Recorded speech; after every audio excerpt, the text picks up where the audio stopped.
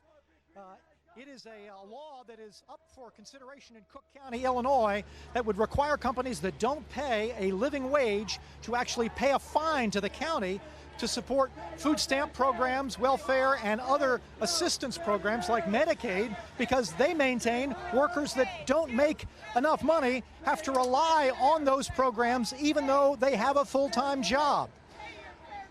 Protesters came inside the Walmart and essentially shut it down for about a half hour's time. People blocking the cashier lines and making their point to anybody that was there, not allowing any commerce to take place. Eventually, police came on the scene and began forcibly removing protesters one by one, handcuffing them and taking them outside to the waiting police van where they were arrested and taken downtown.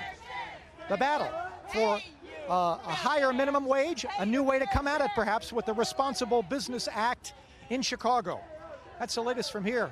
I'm Jeff Flock with the Fox Business Network.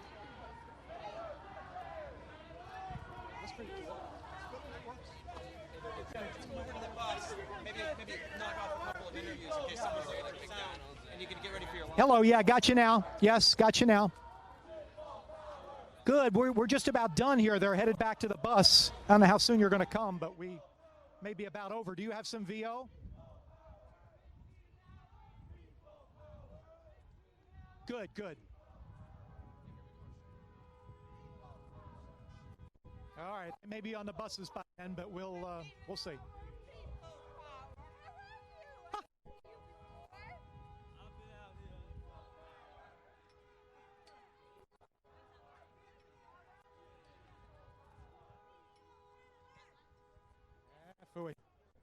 Hey, Larry, I'm to your right.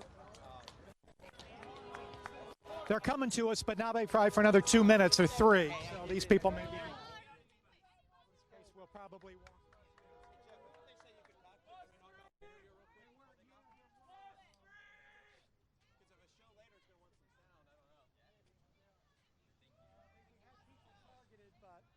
The woman spoke at the microphone, I thought.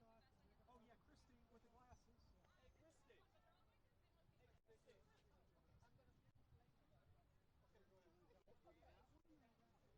If they come to us, my inclination is maybe, well, I don't know. I mean, I think they're going to be gone by the time they come to us, in which case we may walk back to the Walmart.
All right, guys, looks like our feed from that minimum wage protest outside of Chicago has wrapped up. So we're going to take you now to the Democrats' weekly press conference. House Democrats.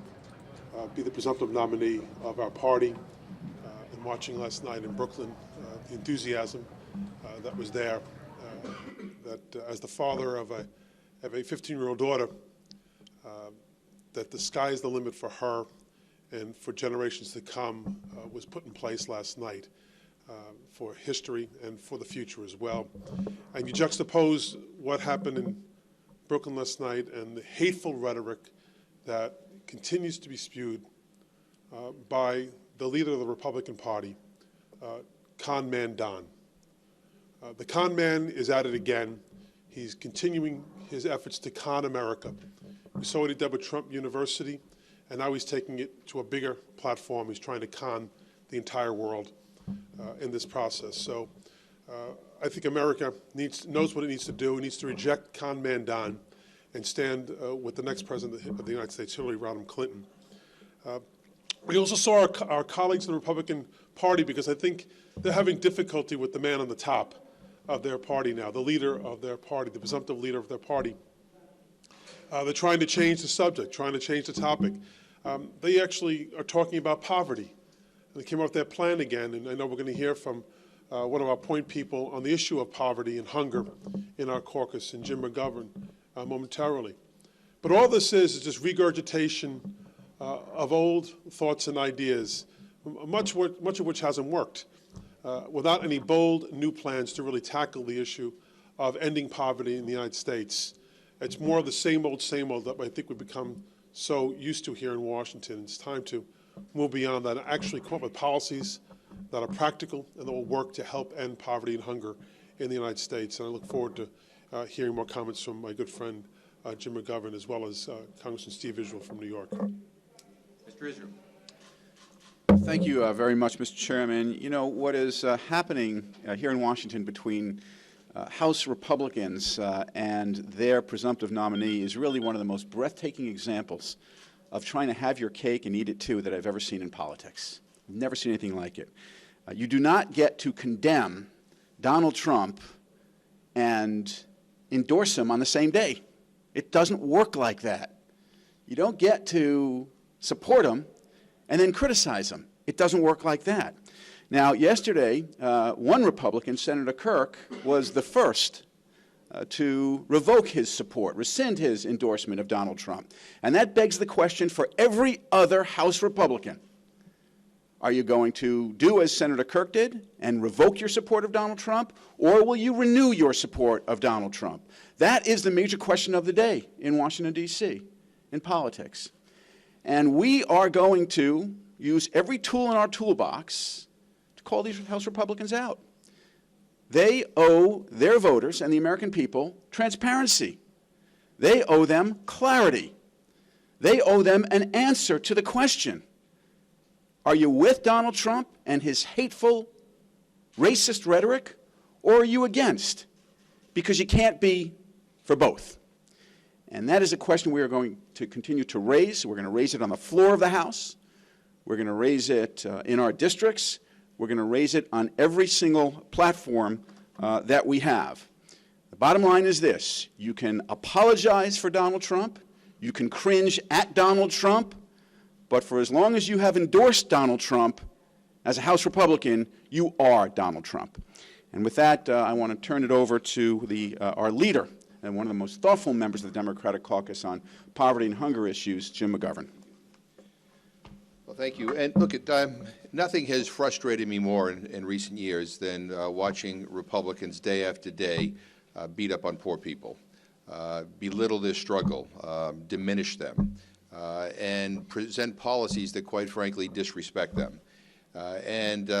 The Speaker of the House and a group of Republicans yesterday announced their so-called anti-poverty program, and it is the same old, same old. It consists of retreads, oldies but goodies from their conservative playbook. It looks like it was pieced together in the basement of Trump Tower because, again, it does nothing to help lift people up. It does everything to put people down. And enough is enough. And I think what really bothers me even more is that the Republican narrative about poverty doesn't reflect the reality. They would have you believe that poor people are poor because they want to be poor. They would have you believe that people on SNAP are living the high life. That's the easy way to get by. The reality is being poor in this country is hard work. And a lot of the people who are struggling in poverty work for a living. They work full-time. Sometimes they work multiple jobs. The majority of people on SNAP who are able to work actually do work, but they earn so little that they still qualify for food stamps. Why aren't we talking about raising the minimum wage to a livable wage? Why aren't we talking about ways to help make work pay so that people don't have to live in poverty? But that's not what's in the Republican plan. Again, it consists of more and more targeted cuts at programs that provide basic necessities like food. It is unconscionable what they have proposed and what they want to do. And look, I think there's no difference from what the Republicans in the House are proposing and what Donald Trump is proposing on the campaign trail. They don't have a clue of what it's like to be poor in this country. And Democrats are going to stand up and fight them. And Democrats have solutions that can actually help get people out of poverty, put people back to work, create good jobs that pay decent wages. So I hope it is clear to everybody who even has a quick glance at the proposal that Speaker Ryan has released that it basically amounts to nothing new, nothing innovative, certainly nothing bipartisan, and my hope is that none of the stuff that he's proposed will go anywhere. And finally, I'll just say, again, to keep on doing this, to keep on scapegoating poor people, to keep on beating up on poor people is just a lousy thing to do. Thank you. Questions? Can the party stand united as long as Sanders is still in the race? And I suspect everyone's going to have a comment on this, but I would say that I've never seen Democrats so enthusiastic going into November since 2008. And so my sense is that we're going to be very united going into November because we know what the real cause is here. As I think Jim McGovern made it very clear, we need fighters for America, and the only way you do that is to come together and fight for your standard bearer, and Hillary Clinton, and all those people who want to work with her in Congress. So finally, rather than have a Congress that's asleep at the wheel, we'll actually have a Congress that wants to get things done with the President of the United States. So I think among those people working with Hillary Clinton, I certainly believe Bernie Sanders will be there working as hard, along with many of the supporters that were with him, to make sure November goes well. Let me make sure any of my colleagues may want to respond to that. Well, I would just add to it and turn it back to the chairman as well. This Bernie Sanders understands probably better than anyone else right now just what a threat a Trump presidency would be. The fraud of Trump, con man Don, becoming the president of the United States, and what that would mean not only to the United States but to the world. We are united. Democrats are united. We have not been divided. We've had a healthy debate, as even Secretary Clinton said last night in her speech, and the debate will continue even after President Clinton is elected president. This debate will continue within our party. It's a healthy debate, and one that needs to continue, and one we welcome, and one we will look forward to having. Do you think that it's time, though, for Senator Sanders to exit the race before the convention? I mean, or do you think that it would be okay if he still continues on? Look, I believe that only Senator Sanders can make that judgment. In 2008, when Hillary Clinton understood that President Obama had enough delegates to secure the nomination, she did some deep thinking and emerged from that process understanding that it was critical that we united around our presumptive nominee. We did that, and he was president for 2 terms. Senator Sanders, I'm sure, will be entertaining those thoughts, and I believe that Senator Sanders believes that the prospect of President Donald Trump is so anathema to everything that he stands for that he's going to be making a critical contribution to the unity of the Democratic Party in the future. The question is, though, I mean, you said that you and all others have expressed confidence that everybody can come together here, but what gives you the sense that Bernie Sanders, would get out, that there can be unity? And number 2, I mean, there must be something to this meeting where Sanders is going to come meet with the President of the United States and the Majority Leader of the Senate. I mean, that kind of sounds like being called into press. First, I think it's great whenever the leaders of our party are coming together to come out and have a fixed agenda that moves us forward. But I would say this, if you watched the campaign for the Democratic nomination, what you witnessed was a vigorous discussion and debate on the issues. We tackled the issues in our campaign. We didn't tackle each other the way you saw on the Republican side. Bernie Sanders has been about the issues and about moving an agenda for American families since the beginning. I don't think this is just about him or about Secretary Clinton. Both of them would tell you that. They're doing this because there's a bigger agenda, there's a bigger goal in mind, and that's to help the American family move forward. And so I have no doubt that Bernie Sanders is going to recognize that his agenda will move forward when our nominee Hillary Clinton is out there campaigning for President of the United States, and he will find every reason to make sure that those ideas that he put forth so powerfully have a voice through Secretary Hillary Clinton. Let me see if Jim McGovern wants to add anything to this. No, I would just say that Bernie Sanders contributed a great deal to this campaign. He helped define the issues that we're all talking about, and they're important issues, and a lot of them have to do with combating poverty, for example. But I think what motivates Bernie Sanders and I think what motivates Hillary Clinton, quite frankly, are the issues. That's what matters. And at the end of the day, I think the Clinton and Sanders people are going to unite because we have a lot more in common than not. And I think the same for the supporters. We're going to come together. I mean, this is about issues, and issues matter, and they matter to voters. And I think sometimes we forget that. What do you think is keeping Senator Sanders in the race? You'd have to ask Senator Sanders. Look, I just want to say this. Look, yesterday you had the Republican Speaker of the House intimating that Donald Trump, the Republican presidential nominee, engaged in textbook racism. You had a few weeks ago a high-ranking retired military official who was a lifelong Republican say, I've never voted for Democrat in my life, but I can't vote for this Republican. Folks, party unity is not our problem. That's not the storyline here. Let me just also add one other point. I think as objective as I can be, as a long-term Hillary Clinton supporter, I have to look back and admire what Senator Sanders has been able to accomplish. No one, I don't think any of us, could have predicted that Senator Sanders would have been as strong a candidate as he turned out to be. But I do think if we're coming to that point where we have to come together to focus on the greater threat. I don't think Senator Sanders views Hillary Clinton and her presidency as a threat to the United States and to the world. I do think he believes that Donald Trump is, and that's the greater threat we have to focus on. We're going to, before you ask the question, I will go to you. Just so you know, we have to run to the floor shortly because we have the Prime Minister of India who will be addressing us. So we will have to cut the press conference short at some point. So please go ahead. What was the message of Secretary Liu regarding the bill about Puerto Rico and how you guys are going to vote in? Secretary Liu came in to discuss with us the process that was underway in negotiations to try to bring a bill to the floor in the House that would address the economic crisis facing the people on the island of Puerto Rico. And he explained the work that was done. He encouraged members to take a close look and to support the process so we can help the people in Puerto Rico.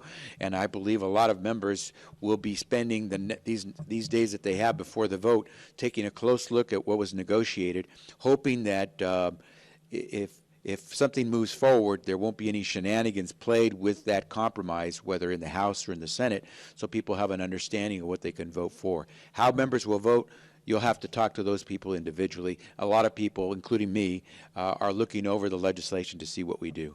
Other questions? Yes. Senator Sanders staying in the race give Democrats less time to focus on Donald Trump? Does that make it more difficult? I don't think Senator Sanders in the race, as of now, has stopped Hillary Clinton in any way, shape, or form, or Senator Sanders for that matter, to take focus on Donald Trump. I think having two right now attacking him is better than one in many respects. Not that we need it. I think that con man Don has set up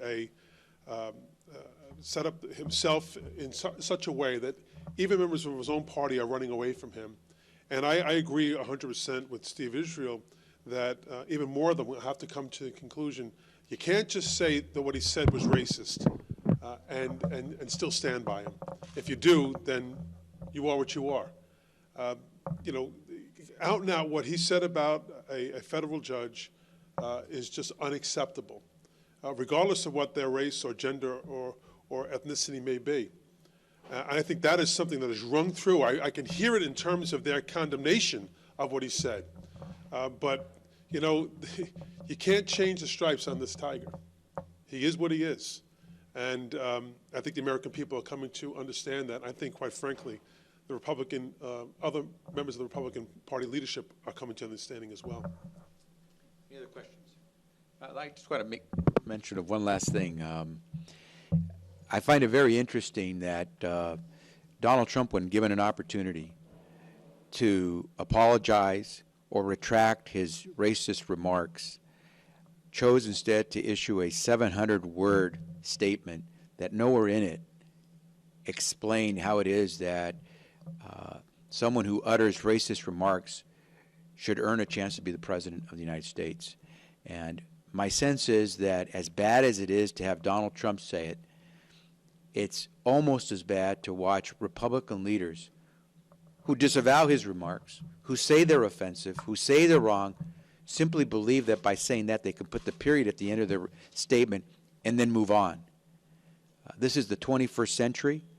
We've passed those days where we allow racists and racist remarks to have a place in our public forum and certainly in the Oval Office.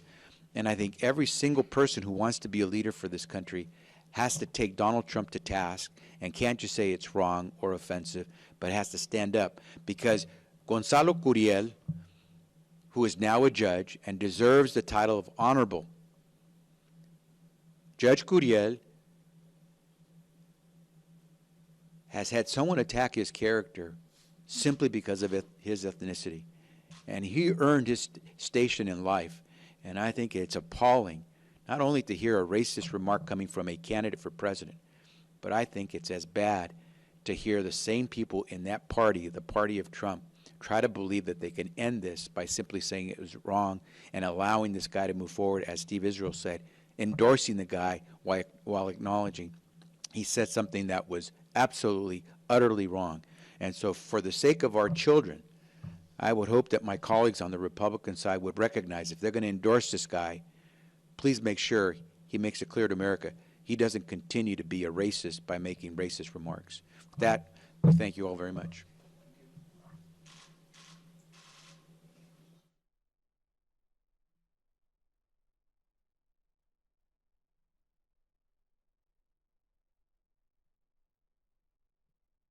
All right, guys, that was the House Democrats holding their weekly press conference,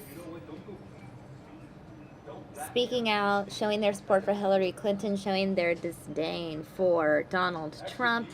Speaking of Hillary Clinton, she reacted to her big win last night in New Jersey.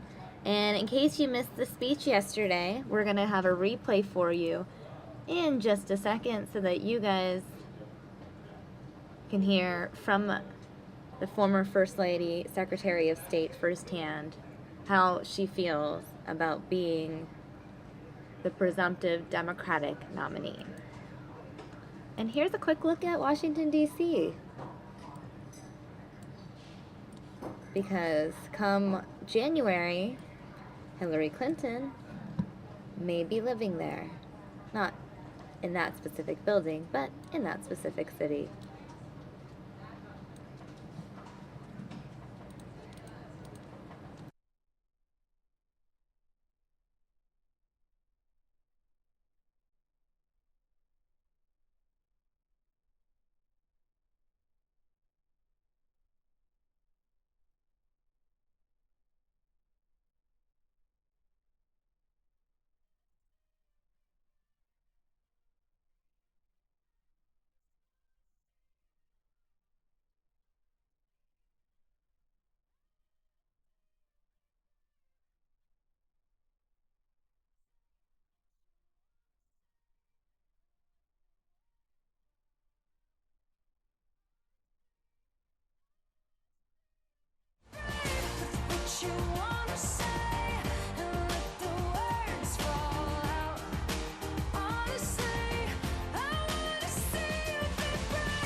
Republican with me, and I am so grateful to you. It is wonderful to be back in Brooklyn, here in this beautiful building.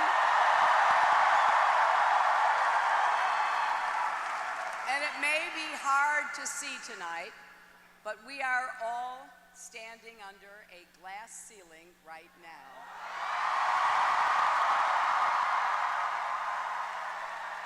But don't worry, we're not smashing this one. Thanks to you, we've reached a milestone. The first time in our nation's history that a woman will be a major party's nominee for President of the United States.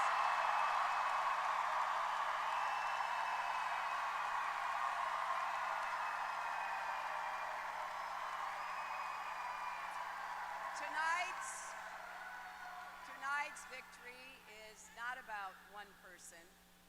It belongs to generations of women and men who struggled and sacrificed and made this moment possible. In our country, it started right here in New York, a place called Seneca Falls in 1848, when a small but determined group of women and men came together with the idea that women deserved equal rights, and they set it forth in something called the Declaration of Sentiments, and it was the first time in human history that that kind of declaration occurred. So we all owe so much to those who came before, and tonight belongs to all of you.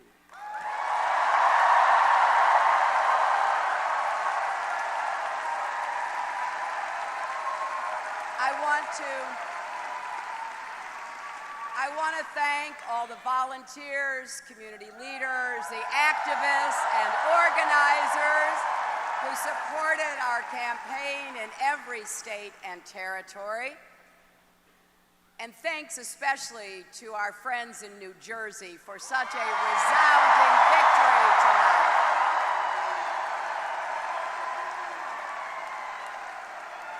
Thanks for talking to your neighbors, for making contributions. Your efforts have produced a strong majority of the popular vote, victories in a majority of the contests, and after tonight, a majority of pledged delegates.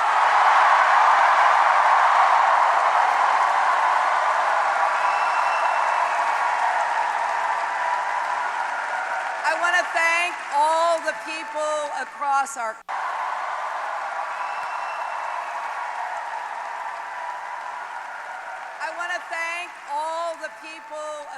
our country who have taken the time to talk with me. I've learned a lot about you, and I've learned about those persistent problems and the unfinished promise of America that you are living with. So many of you feel like you're out there on your own, that no one has your back. Well, I do. I hear you, I see you, and as your president, I will always have your back.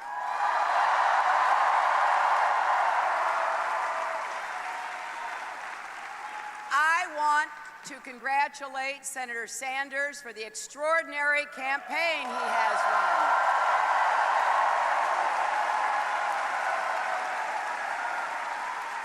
He has spent his long career in public service fighting for progressive causes and principles, and he's excited millions of voters, especially young people. And let there be no mistake, Senator Sanders, his campaign, and the vigorous debate that we've had about how to raise incomes, reduce inequality, increase upward mobility have been very good for the Democratic Party and for America.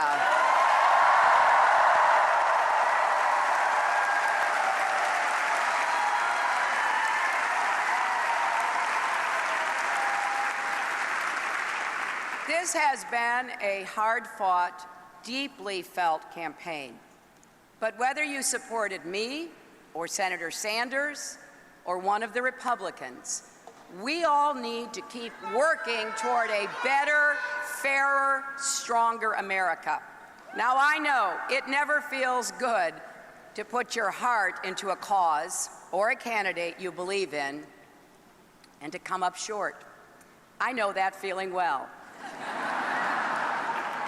But as we look ahead,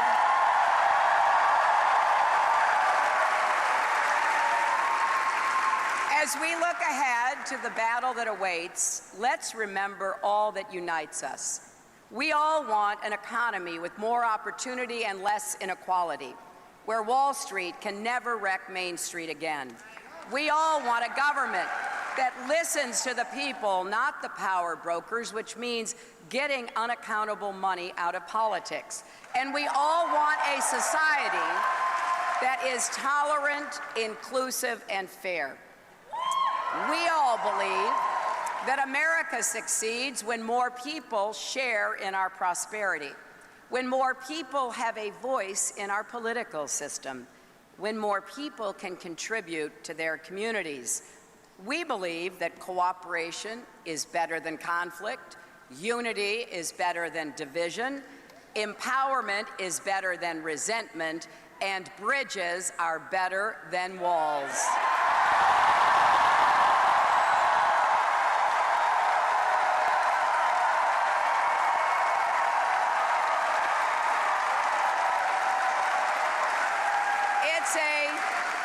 It's a simple but powerful idea.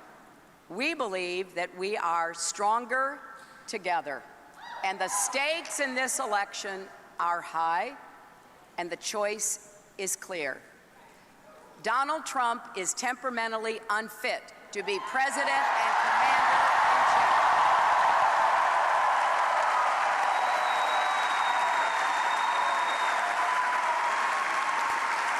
And he's not just trying to build a wall between America and Mexico, he's trying to wall off Americans from each other. When he says, "Let's make America great again," that is code for, let's take America backwards.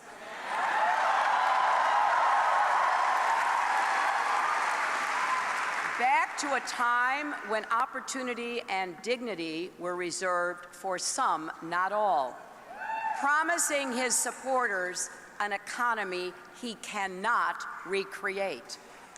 However, we want to write the next chapter in American greatness with a 21st century prosperity that lifts everyone who's been left out and left behind, including those who may not vote for us, but who deserve their chance to make a new beginning.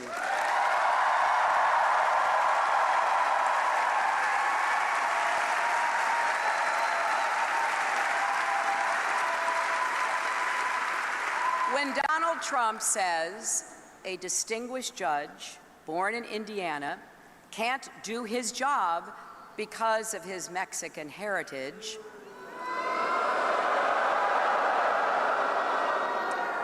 or he mocks a reporter with disabilities, or calls women pigs,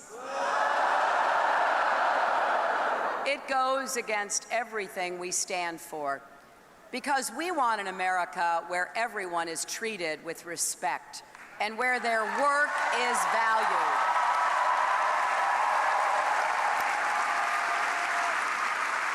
It's clear that Donald Trump doesn't believe we are stronger together. He has abused his primary opponents and their families, attacked the press for asking tough questions, denigrated Muslims and immigrants. He wants to win by stoking fear and rubbing salt in wounds, and reminding us daily just how great he is. Well, we believe we should lift each other up, not tear each other down.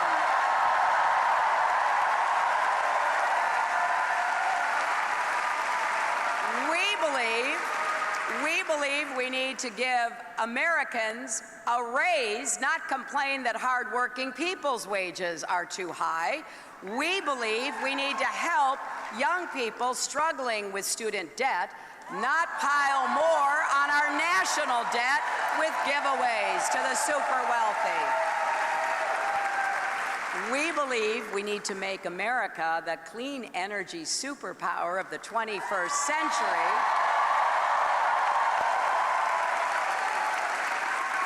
Not insist that climate change is a hoax. To be great, we can't be small.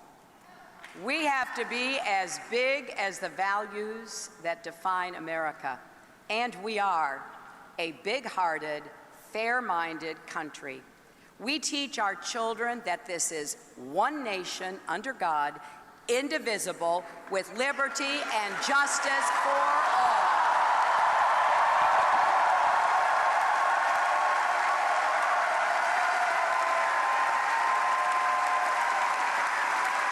Not just for people who look a certain way, or worship a certain way, or love a certain way.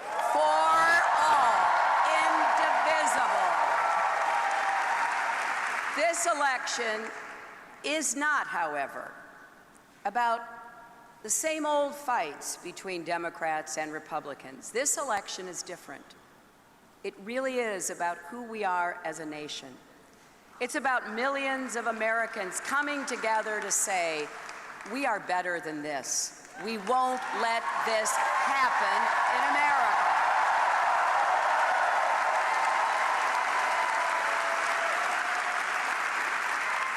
And if you agree, whether you're a Democrat, Republican, or independent, I hope you will join us.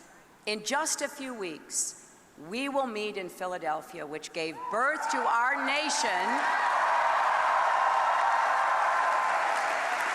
back in that hot summer of 1776. Those early patriots knew they would all rise or fall together. Well, today that's more true than ever.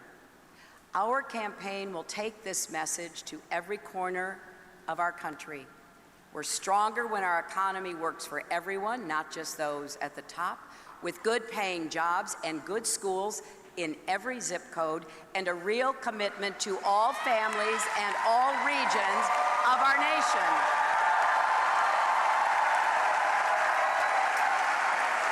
We are stronger when we work with our allies around the world to keep us safe, and we are stronger when we respect each other, listen to each other, and act with a sense of common purpose.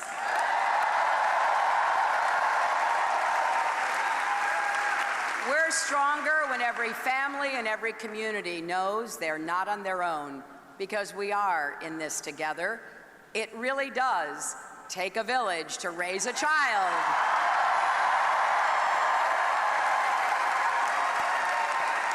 And to build a stronger future for us all. I learned this a long time ago from the biggest influence in my life, my mother. She was my rock from the day I was born till the day she left us. She overcame a childhood marked by abandonment and mistreatment, and somehow managed not to become bitter or broken.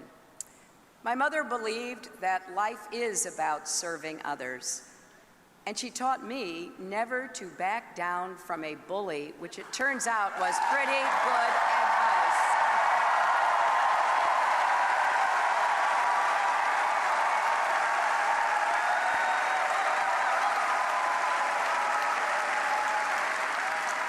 This past Saturday would have been her 97th birthday because she was born on June 4th, 1919, and some of you may know the significance of that date.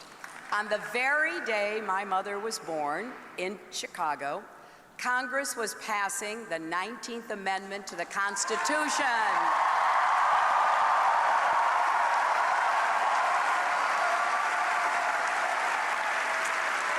That amendment finally gave women the right to vote. And I really wish my mother could be here tonight. I wish she could see what a wonderful mother Chelsea has become and could meet our beautiful granddaughter, Charlotte. And of course, I wish she could see her daughter become the Democratic Party's nominee.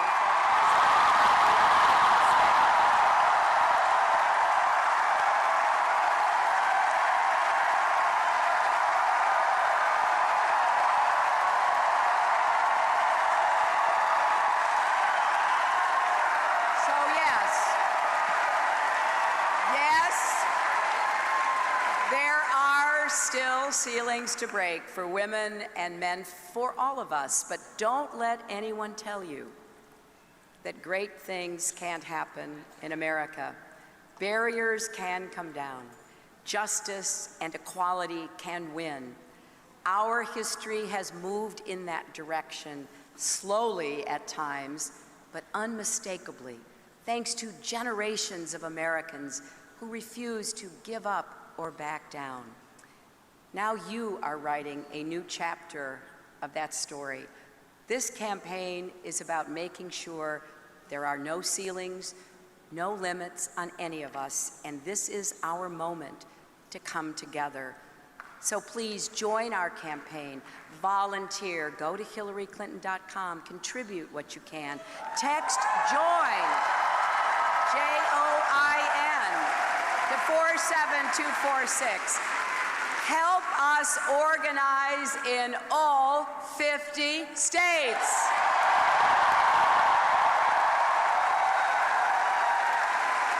Every phone call you make, every door you knock on will move us forward. Now I'm going to take a moment later tonight and the days ahead to fully absorb the history we've made here.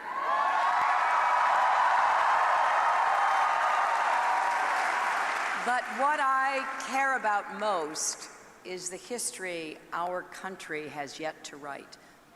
Our children and grandchildren will look back at this time, at the choices we are about to make, the goals we will strive for, the principles we will live by.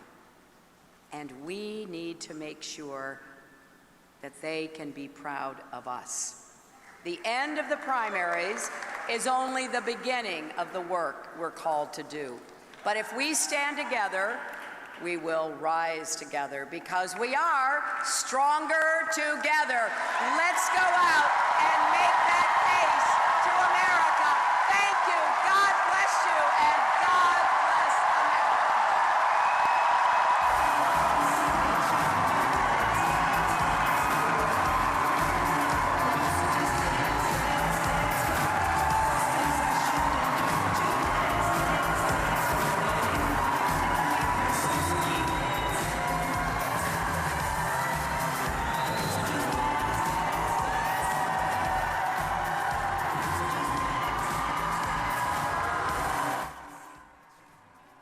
All right, guys, that was Hillary Clinton's speech from yesterday. We're going to continue our primary day recap by showing you Donald Trump's speech from yesterday. Speaking of Donald Trump, here's a live look at New York City. Donald Trump speaking in New York yesterday. There's a live look at New York, and momentarily we will be showing you a recap from Donald Trump's speech. This is one that was highly talked about on social media because Donald Trump used a teleprompter. Everyone on social media was talking about it so much that the word teleprompter was trending nationwide on Twitter. So, in case you guys missed it the first time, here is Donald Trump speaking. I'd like to begin by thanking the people of Montana, South Dakota, New Mexico, New Jersey, and California. We had some big days, and we have some big numbers coming in, very big numbers. I'm truly honored by your support. Together, we accomplished what nobody thought was absolutely possible. And you know what that is? We're only getting started, and it's going to be beautiful. Remember that.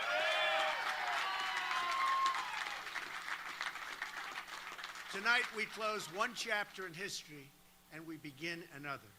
our campaign received more primary votes than any GOP campaign in history. No matter who it is, no matter who they are, we received more votes.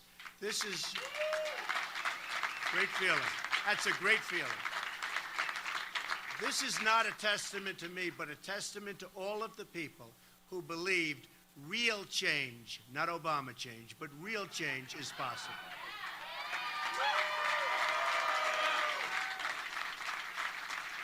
You've given me the honor to lead the Republican Party to victory this fall. We're going to do it. We're going to do it, folks. We're going to do it.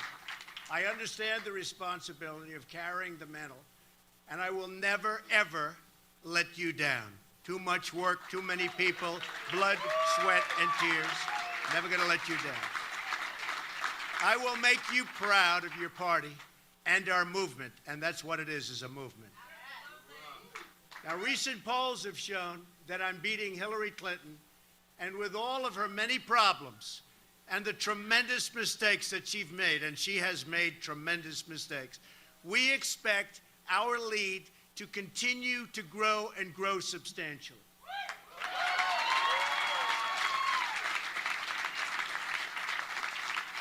To everyone who voted for me throughout this campaign, I want to thank you. I want to thank you very, very much.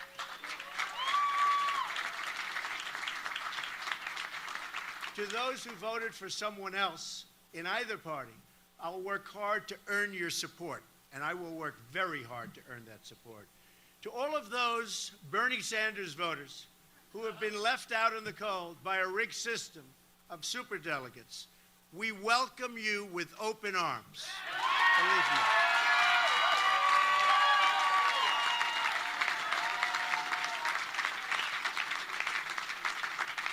And by the way, the terrible trade deals that Bernie was so vehemently against, and he's right on that, will be taken care of far better than anyone ever thought possible. And that's what I do. We are going to have fantastic trade deals. We're going to start making money and bringing in jobs.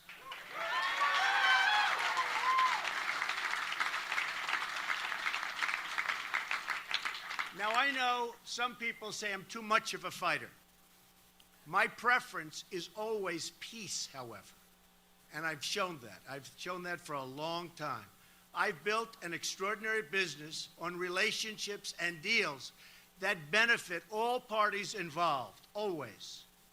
My goal is always, again, to bring people together. But if I'm forced to fight for something I really care about, I will never, ever back down, and our country will never, ever back down.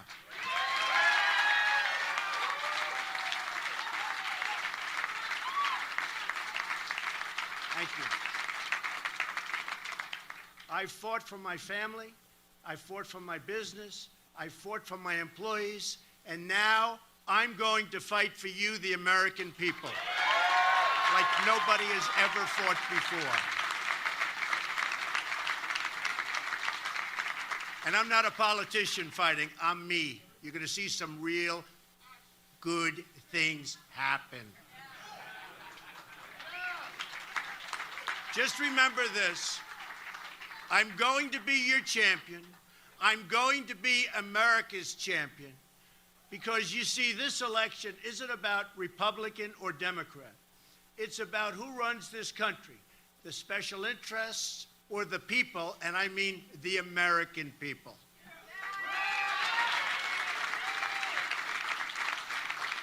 Every election year, politicians promise change.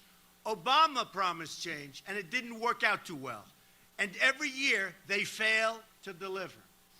Why would politicians want to change a system that's totally rigged in order to keep them in power? That's what they're doing, folks. Why would politicians want to change a system that's made them and their friends very, very wealthy? I beat a rigged system by winning with overwhelming support, the only way you could have done it. Landslides all over the country, with every demographic on track to win 37 primary caucus victories in a field that began with 17 very talented people. After years of disappointment, there's one thing we all have learned. We can't fix the rigged system by relying on and I mean this so strongly, on the very people who rigged it. And they rigged it, and do not ever think anything differently. We can't solve our problems by counting on the politicians who created our problems. The Clintons have turned the politics of personal enrichment into an art form for themselves.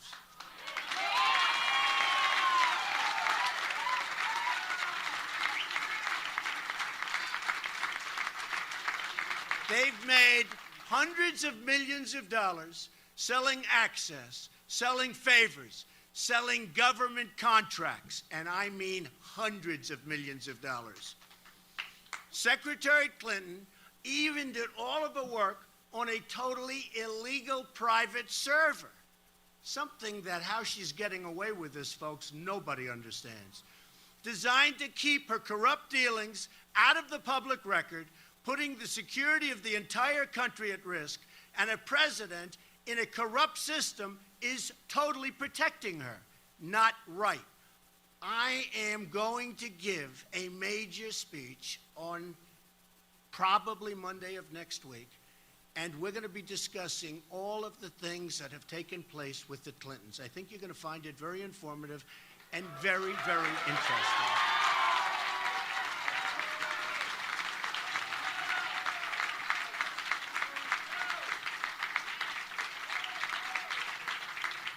I wonder if the press will want to attend. Who knows? Hillary Clinton turned the State Department into her private hedge fund. The Russians, the Saudis, the Chinese all gave money to Bill and Hillary and got favorable treatment in return. It's a sad day in America when foreign governments with deep pockets have more influence in our own country than our great citizens. I didn't need to do this. It's not easy, believe me. I didn't need to do it. But I felt I had to give back to our wonderful country, which has been so good to me and to my family.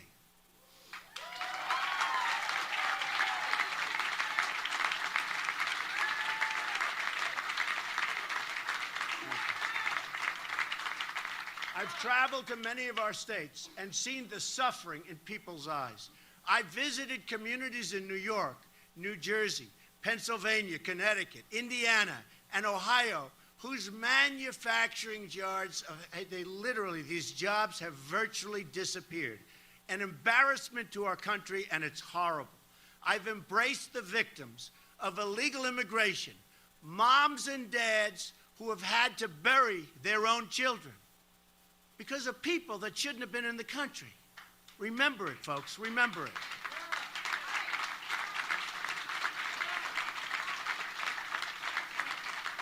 I visited the crumbling cities and the struggling schools. I've seen our dilapidated airports, highways, bridges, and I've compared them to other countries where we see facilities so far superior to ours, it's really not to be believed. Hard to imagine what's happened to our country. America is getting taken apart piece by piece, auctioned off, and just rapidly auctioned off to the highest bidder. We're broke. We're broke. We owe $19 trillion, going quickly to $21 trillion. Our infrastructure is a disaster. Our schools are failing. Crime is rising. People are scared. The last thing we need is Hillary Clinton in the White House or an extension of the Obama disaster.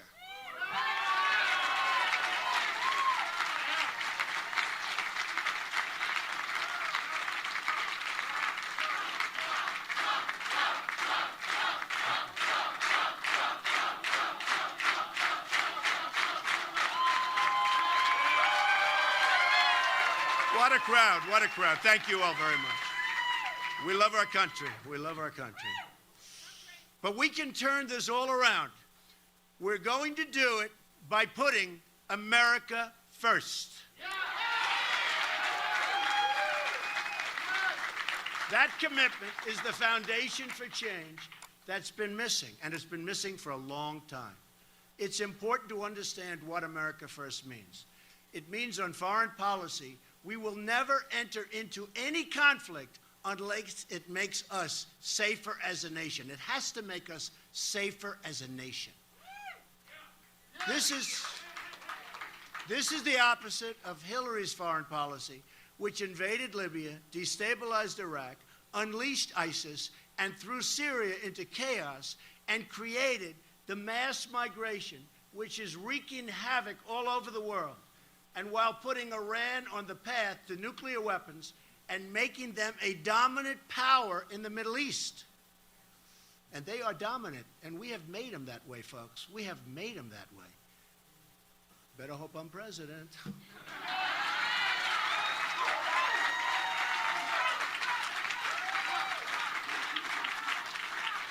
On trade, America First means the American worker will have his or her job protected from unfair foreign competition. What's happening there is absolutely a disgrace.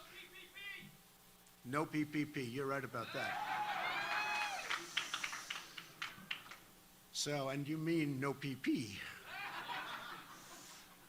We are going, and remember this, we are only going to have great trade deals, okay?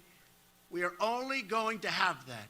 We're not going to approve, as somebody just said, the Trans-Pacific Partnership, which is a disaster for our country. Almost as bad as NAFTA, signed by Bill Clinton, which has just stripped our country of our factories and our manufacturing and moved them to other places, in particular Mexico. If it's not a great deal for our country, we will not sign it. It's got to be great for our country, for our community, for everybody in here, because believe me, we are all suffering, and we're suffering big league, and it's getting worse. On energy policy, America First means opening up America's great potential to bring wealth and prosperity to our own workers, including our wonderful and hard-working miners who have been absolutely, totally mistreated by this administration.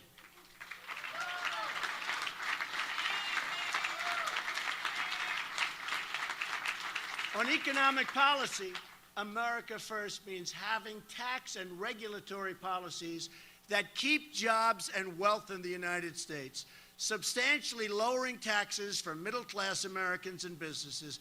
Likewise, regulation, which is strangling our economy, which would be brought down from its present insane level, we will make it very, very good for our companies, for our small businesses, and for people that want to survive and do well in our country.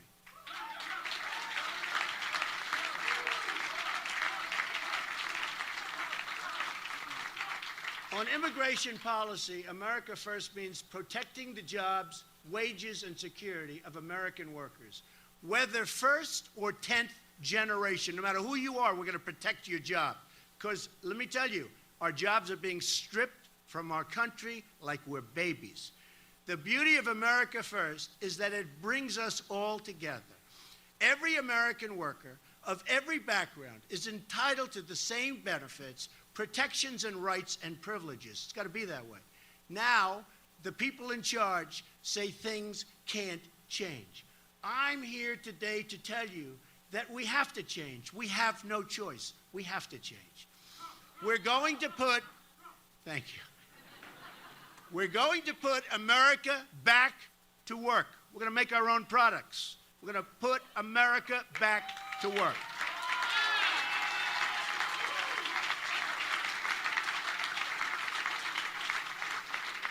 We're going to rebuild our inner cities, which are absolutely a shame and so sad. We're going to take care of our African American people that have been mistreated for so long.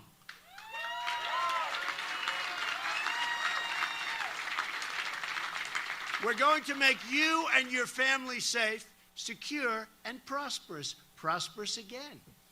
Together, we will put the American people first again. First again.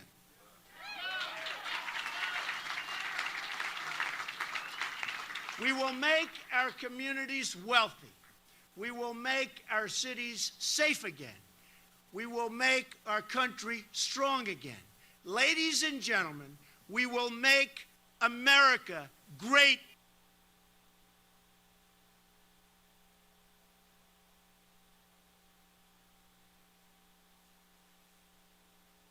All right, guys, that wraps up our feed from Donald Trump's speech last night.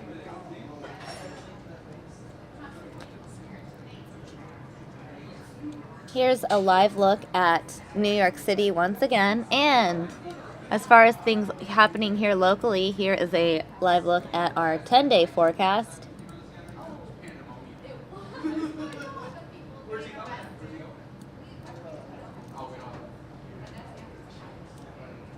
Now, we've shown you Hillary's speech and Trump's speech. Let's go ahead and show you Bernie Sanders' speech out of Santa Monica last night.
Thank you.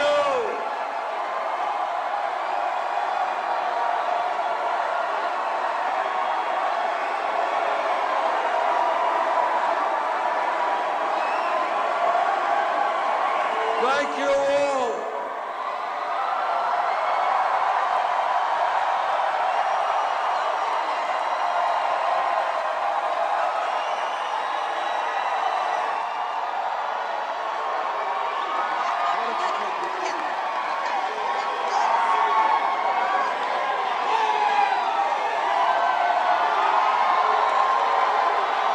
Thank you.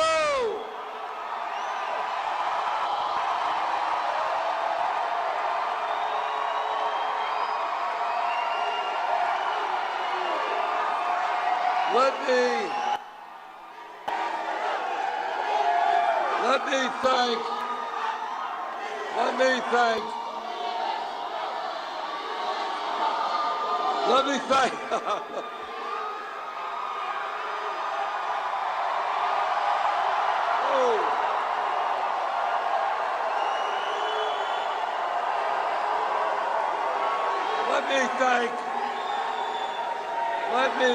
Let me thank all of you.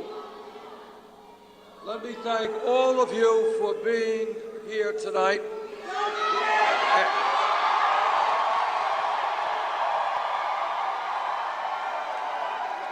And let me thank all of you for being part of the political revolution.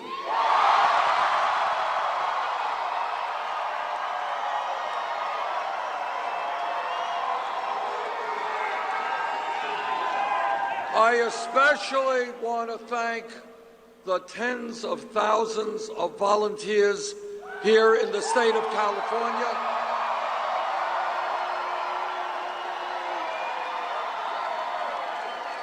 And I want to thank the people of California for their incredible hospitality.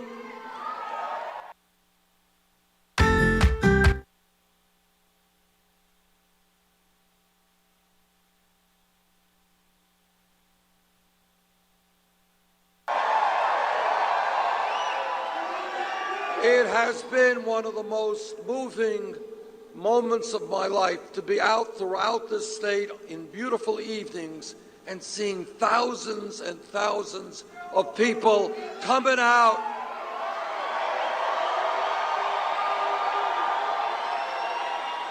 People who are prepared to stand up and fight for real change in this country.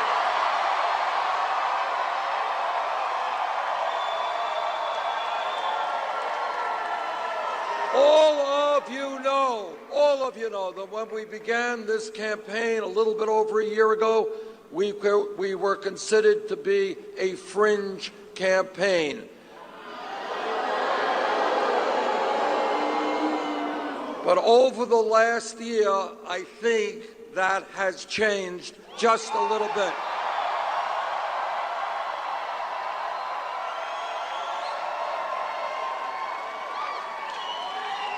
By the end of tonight, we'll have won, I believe, 22 state primaries and caucuses. We will have received well over 10 million votes. And what is most extraordinary to me is the fact that in virtually every single state, we have won by big numbers the votes of young people.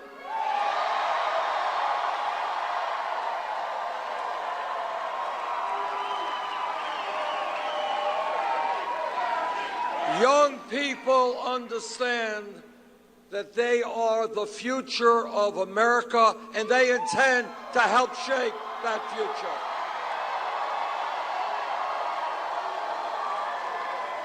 And I am enormously optimistic about the future of our country when so many young people have come on board and understand that our vision, a vision of social justice, economic justice,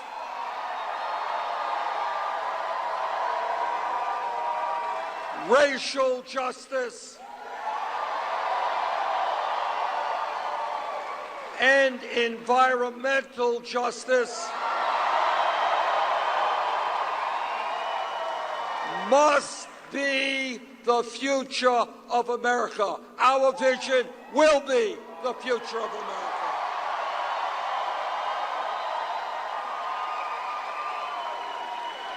Our campaign from day one has understood some very basic points, and that is, first, we will not allow right-wing Republicans to control our government.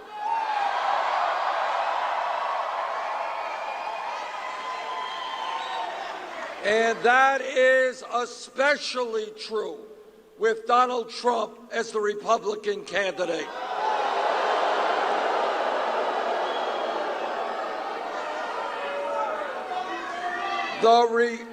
The American people, in my view, will never support a candidate whose major theme is bigotry.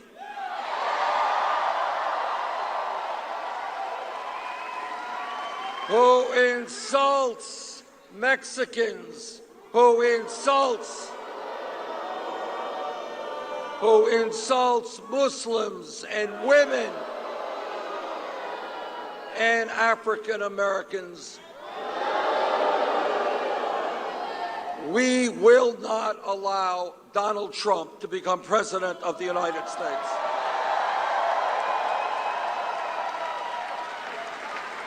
But we understand that our mission is more than just defeating Trump. It is transforming our country.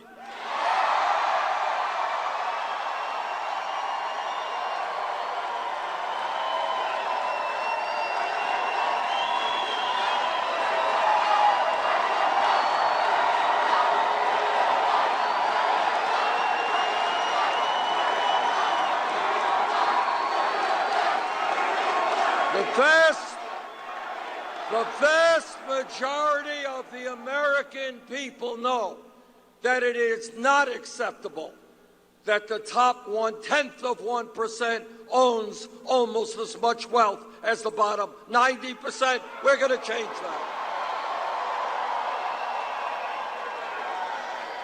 And when millions of Americans are working longer hours for lower wages, we will not allow 57% of all new income to go to the top 1%.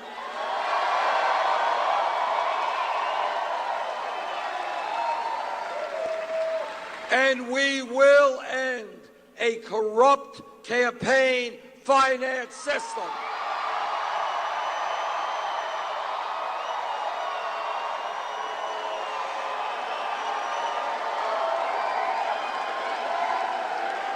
Democracy is not about billionaires buying elections.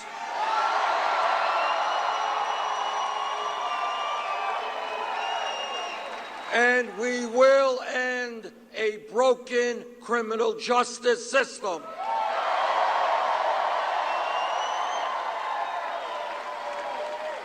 And we will break up the major banks on Wall Street.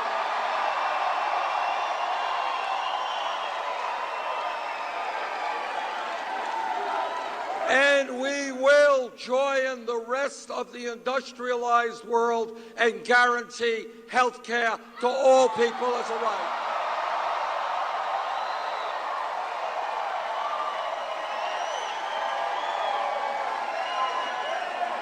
And we will bring about real immigration reform and a path toward citizenship.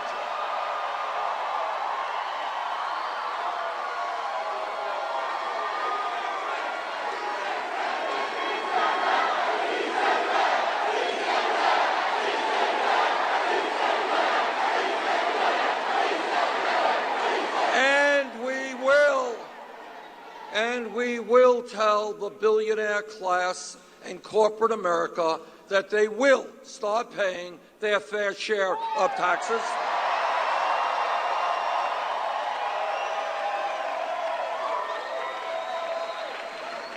And what we understand, and what every one of us has always understood, is that real change never occurs from the top on down, always from the bottom on up.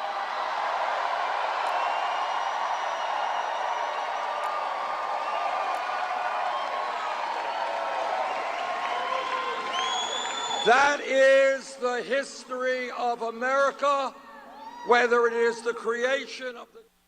I've got allergies, and I'm doing just fine. Claritin provides 24 hours of America, whether it is the creation of the trade union movement, the civil rights movement, the women's movement, the gay movement.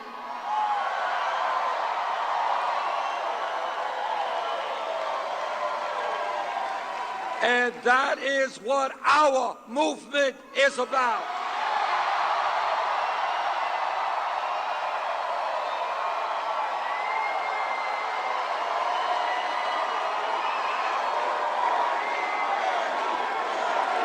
What?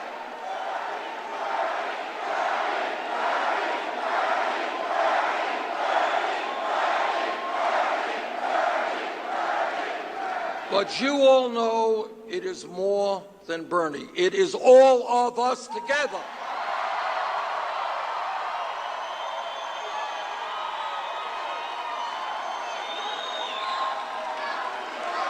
It is what this movement is about, is millions of people from coast to coast standing up and looking around them and knowing that we can do much, much better as a nation.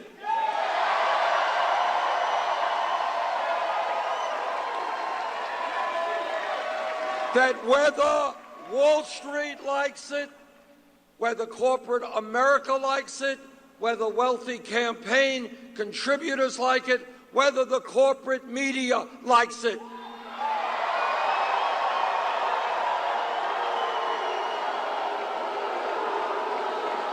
we together, we know what our job is, and that is to bring the American people together to create a government that works for us, not the 1%.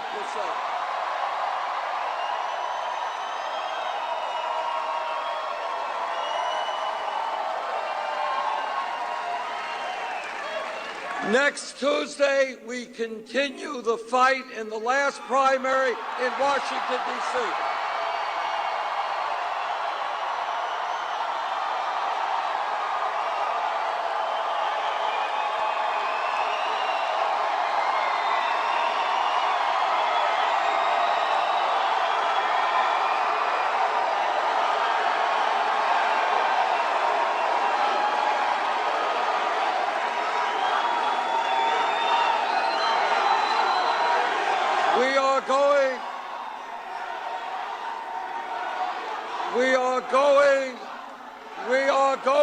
to fight hard. We are going to fight hard to win the primary in Washington, D.C.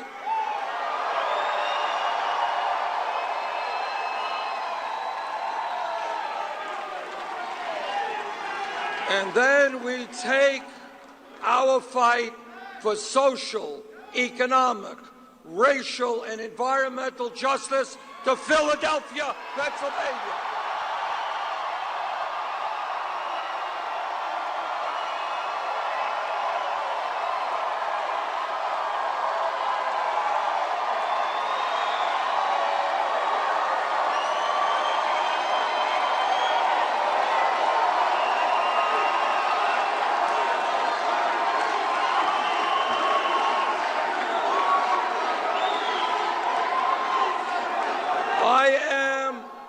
I am pretty good in arithmetic, and I know that the fight in front of us is a very, very steep fight. But we will continue to fight for every vote and every delegate we can get.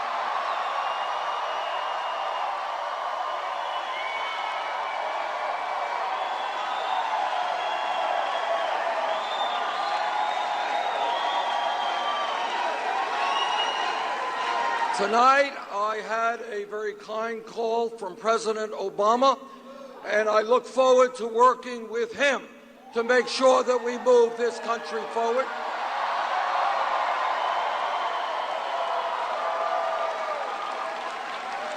And tonight, I had a very gracious call from Secretary Clinton and congratulated her on her victories tonight.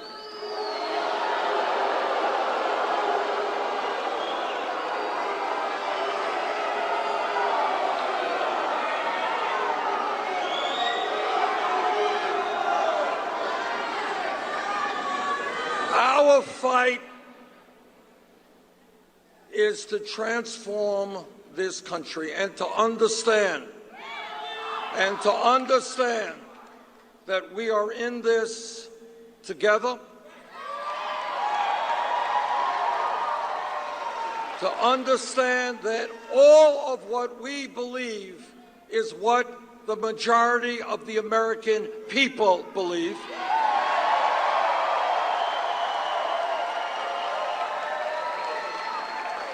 And to understand that the struggle continues.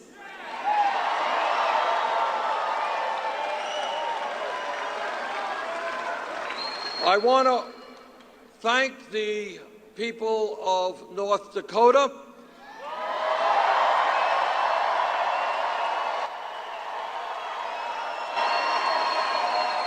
It appears that we will likely win Montana as well.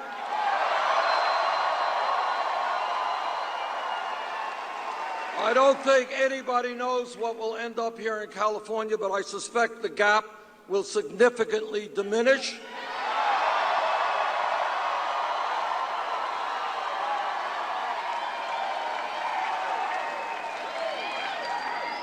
And if this campaign has proven anything, it has proven that millions of Americans who love this country are prepared to stand up and fight to make this country a much better place.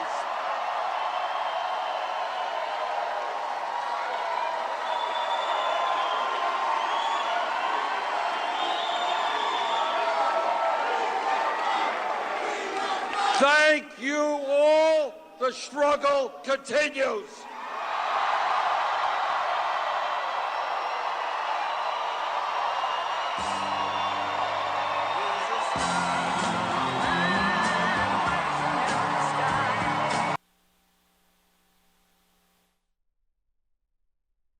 Alright guys, looks like that has ended. I want to go ahead and give you guys a live look at New York City. That is a live look at New York City right now. Looks like it's a pretty rainy day in New York City. We've given you a recap of all three candidate speeches. Looks like we're getting a live event in now. Stand by. Live Channel 2, we're going to take you to Washington, D.C. DNC Chair Debbie Wasserman Schultz is set to deliver opening remarks at the DNC Mid-Atlantic. Oh, it looks like it's very fitting timing. We're taking you to Washington, Regional D.C. Forum. Again, this is the DNC Mid-Atlantic Regional Forum on Edge Live Channel 2. Again, we're taking you live to Washington, D.C. The DNC chairwoman, Debbie Wasserman Schultz, expected to give remarks at this event. Will be very interesting to hear after Hillary Clinton's victory last night. Again, this is happening live here on News Now.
Good afternoon, everyone.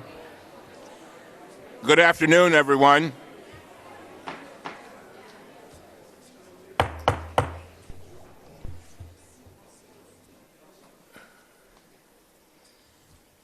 Good afternoon, everyone. Welcome to the Democratic National Convention Committee's Mid-Atlantic Forum on the 2016 Democratic National Platform.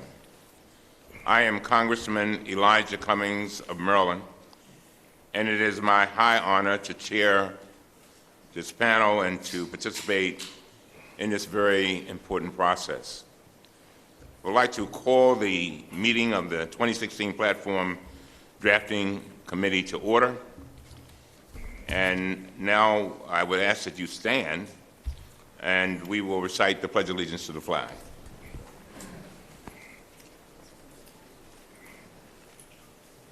I pledge allegiance to the flag of the United States of America and to the republic for which it stands, one nation, under God, indivisible, with liberty and justice for all. You may be seated.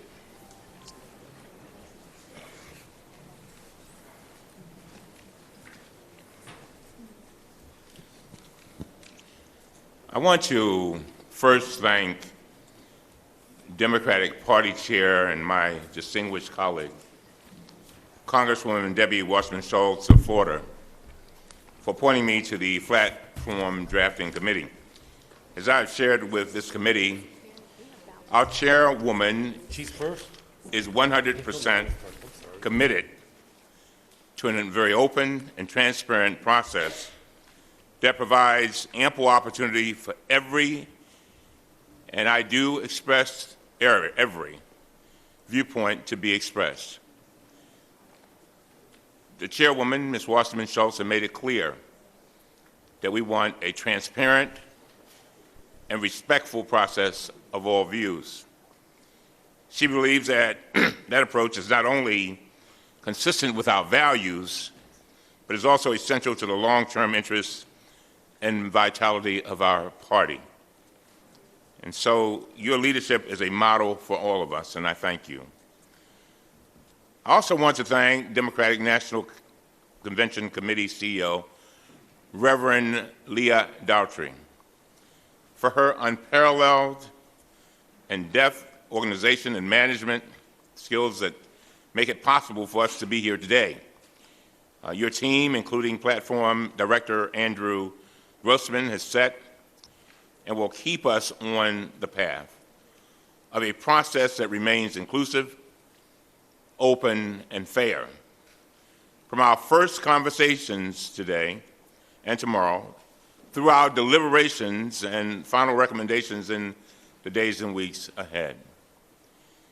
It is my pleasure to welcome my colleagues on the committee, other Democrats who join us today, and members of the public as we begin these important conversations about the future of our beloved Democratic Party and the future of this great nation.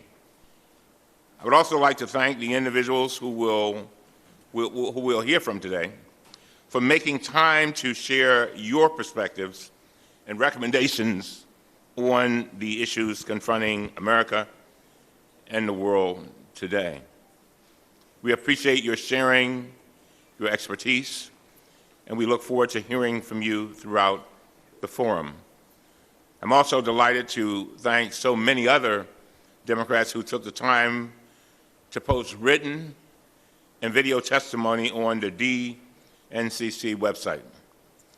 In addition to welcoming those of you here in Washington, D.C., I'm delighted to acknowledge everyone who is joining us today through the DNCC live stream and demconvention.com as Democrats, ensuring everyone has an opportunity to listen and engage in this paramount discussion. Shirley Chisholm, who was the first African-American woman elected to the Congress of the United States of America, and the first black woman to run for president in 1972, once said these profound words: "You don't make progress by standing on the sidelines, whimpering and complaining. You make progress by implementing ideas." End of quote. I believe that Congresswoman Chisholm was right, and I am proud to be a Democrat because our party has a long track record of making good ideas a reality, and that's what we are about today. In the 20th century, it was Democrats who fought poverty and improved the quality of life for millions of Americans by implementing 4 pillars of progress: Social Security, Medicare, Medicaid, and the Child Health Insurance Program. I'm proud to be a Democrat because ours is a party of inclusion. It was our party who fought against discrimination by implementing historic civil and women's rights legislation. Today, while the other party stands behind a presidential nominee who openly discriminates against other Americans, Democrats expect and demand that our doors remain open to all. Whether you are a man or woman, gay or straight, Muslim or Christian, rich or poor, Latino, Asian, white, or like me, an African American who grew up the son of a former sharecropper from South Carolina who only had a 3rd grade education. Our party has an open door policy, and I am so proud of it. I am a Democrat because ours is a party that unselfishly cares about others. I believe with all my heart in the fundamental right of all Americans to share in our nation's unbounded prosperity and destiny. We Democrats are working to build an economy that works from the middle out, not from the top down. And we seek to leave no one behind by standing up for those who have the least. It was our party who created and continues to defend programs to provide a safety net for those who are in most need. I'm a Democrat because ours is a party of opportunity. Someone once said that in our country and in our world, we do not have a shortage of talent, we have a shortage of opportunity.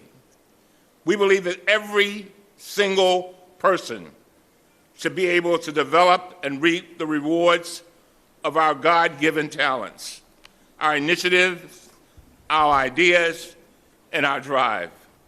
That's why we seek to provide ladders of opportunity to everyone in our country through quality education, jobs, health care, so that each of us can go as far as our dreams and our hard work will take us. Our party has made the dreams of Americans our dreams, and we have fought every day with everything we've got to lift up Americans and make those dreams come true.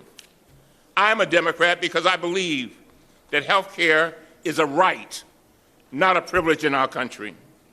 I wept, no, I literally cried the day that President Obama signed the Affordable Care Act into law and ensured that each one of us, every American, would have the opportunity to have health care coverage, and I'm so proud of that.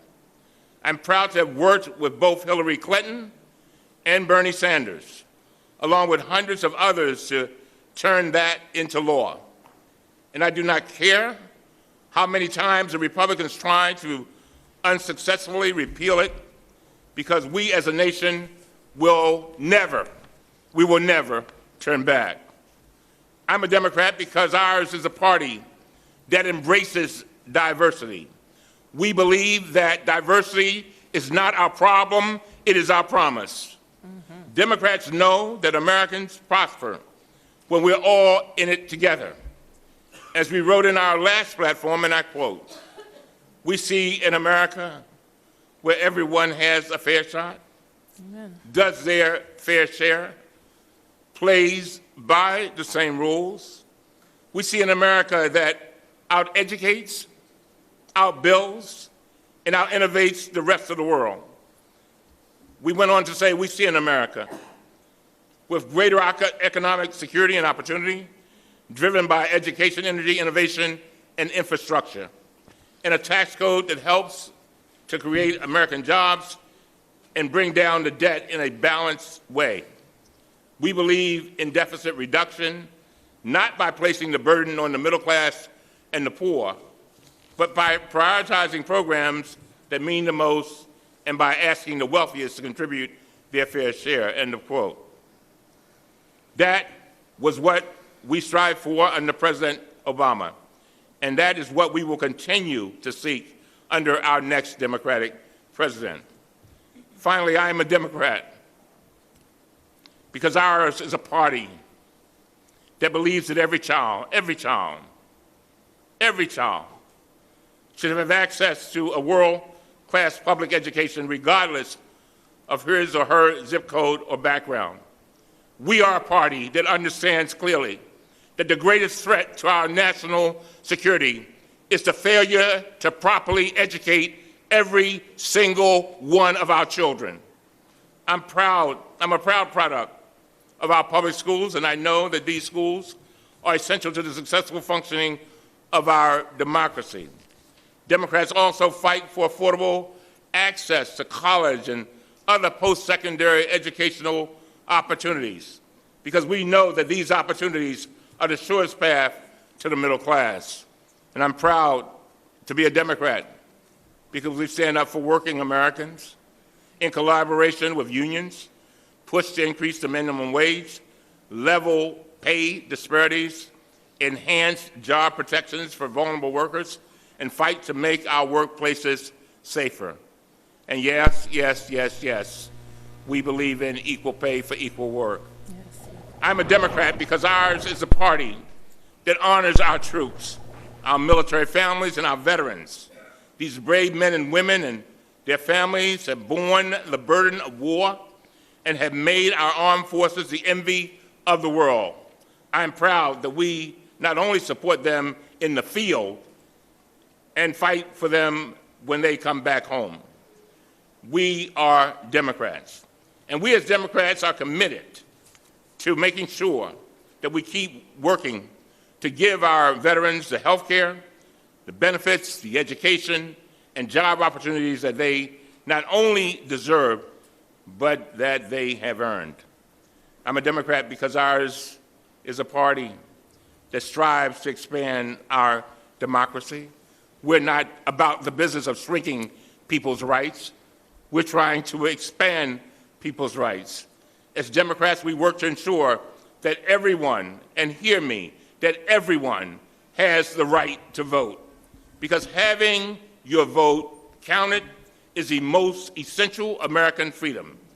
We know that the so-called voter identification laws can disproportionately burden young people, people of color, low-income families, people with disabilities, and the elderly, and students. Unlike the other party, we absolutely refuse to allow anyone to disenfranchise our fellow American citizens. Mostly, though, I'm a Democrat because ours is a party that believes passionately in fighting for those people whose voices are often not heard but must be heard. Mothers, fathers, children, EMTs, police, firefighters, nurses, doctors, the disabled and the infirm, students, parents, the young, middle-aged, elderly, urban and suburban and rural, the middle class, the working class and the poor, the gay, the straight and the transgender, the striving and the struggling, the homeless, the hungry, the sick and the needy. These are the voices of America, and they are the voices our party must hear today. And we do hear you. I'm a Democrat because I believe in these people, the everyday people that don't just make up our country, but make our country great. This platform that we are charged with drafting is important because it is our opportunity to make sure that their voices are heard. And we want to make it clear to every American, your voices will be heard. And so we hear you. We want to incorporate your views in our statement. It's called a platform, and we thank you. To show people, as Congressman Chisholm said, that we can make progress together by implementing ideas at work, to show the world our convictions, not just our convictions, our values, to show the world our courage, show the world our principles, show the world our faith, and to make it clear that ours has been and always will be the party of simple, everyday people. As I've committed to each member of the committee and to our Democratic presidential campaigns privately, I will say it again for the public record. I commit to make sure that the process we embark upon today is consistently inclusive, fair, transparent, and reflective of our entire party. We may disagree, but we don't have to be disagreeable. My approach is not to take us to common ground. Oh, no, no, no, no, no, no, no. That is simply not good enough. With the threat of Donald Trump, we don't have time to come to common ground. We must go to higher ground. And we will go to higher ground. And I know that everyone here, every member who has taken their time to be a part of this committee and then the General Platform Committee, I know that we will accomplish it. And with that, as we begin our forum today, it begins with a wonderful lady speaking to us. It gives me great pleasure to introduce a dear friend and colleague who I have a tremendous amount of respect for. DNC Chairwoman Debbie Wasserman Schultz. Debbie was sworn in as a member of the U.S. House in January of 2005 as the representative of Florida's 23rd Congressional District. Before joining the United States Congress, she was first a state representative and later a state senator in the Florida State Legislature. Ladies and gentlemen, our DNC Chair, Debbie Wasserman Schultz. Thank you. Thank you, Mr. Chairman. Thank you, Mr. Chairman, and thank you for your incredibly thought-provoking words that I think set the absolute perfect tone for all of us as we embark on the process of creating our platform for our party, which is an expression of our party's values. And thank you especially for demonstrating very clearly why I am so thrilled that you accepted my invitation to chair this important committee and take on this incredibly important assignment. Thank you so much. Thank you. On behalf of the Democratic National Committee, good afternoon, and thank you for being here today. Thank you for each of you accepting this incredibly important assignment, and thank you for all that you do as leaders in our community and as leaders in our party. These are exciting times. We only get one of these elections every 4 years, and this is our opportunity to remind the American people of who we are, what we stand for, and what we have to offer as a party. At the DNC, we've been working every day to prepare for the general election and to hold Donald Trump accountable for all of the shameful, racist things he says and his reprehensible plans to take our country backwards. Needless to say, he's been keeping us very, very busy. But we're not taking anything for granted, and that means it's time to make sure that we're putting the spotlight on the many reasons Americans have to vote against Trump. Like the fact that he swindled hardworking seniors, veterans, and families out of their savings with his fraudulent university, or the fact that he rooted for the foreclosure crisis. The list gets pretty long, and I don't have all day. We want to make sure that we can hear from the folks that we gathered here to hear from. But there is one issue in particular that is worth taking a moment to pause on, and it's what Donald Trump said this past week about a federal judge who was born in Indiana. If he truly believes that a person's ethnic heritage can disqualify them from serving as a judge, what's to stop him from going farther? From saying someone's race, gender, religion, or sexual orientation could be used to strip them of other rights and opportunities, the right to hold elected office, or their right to vote.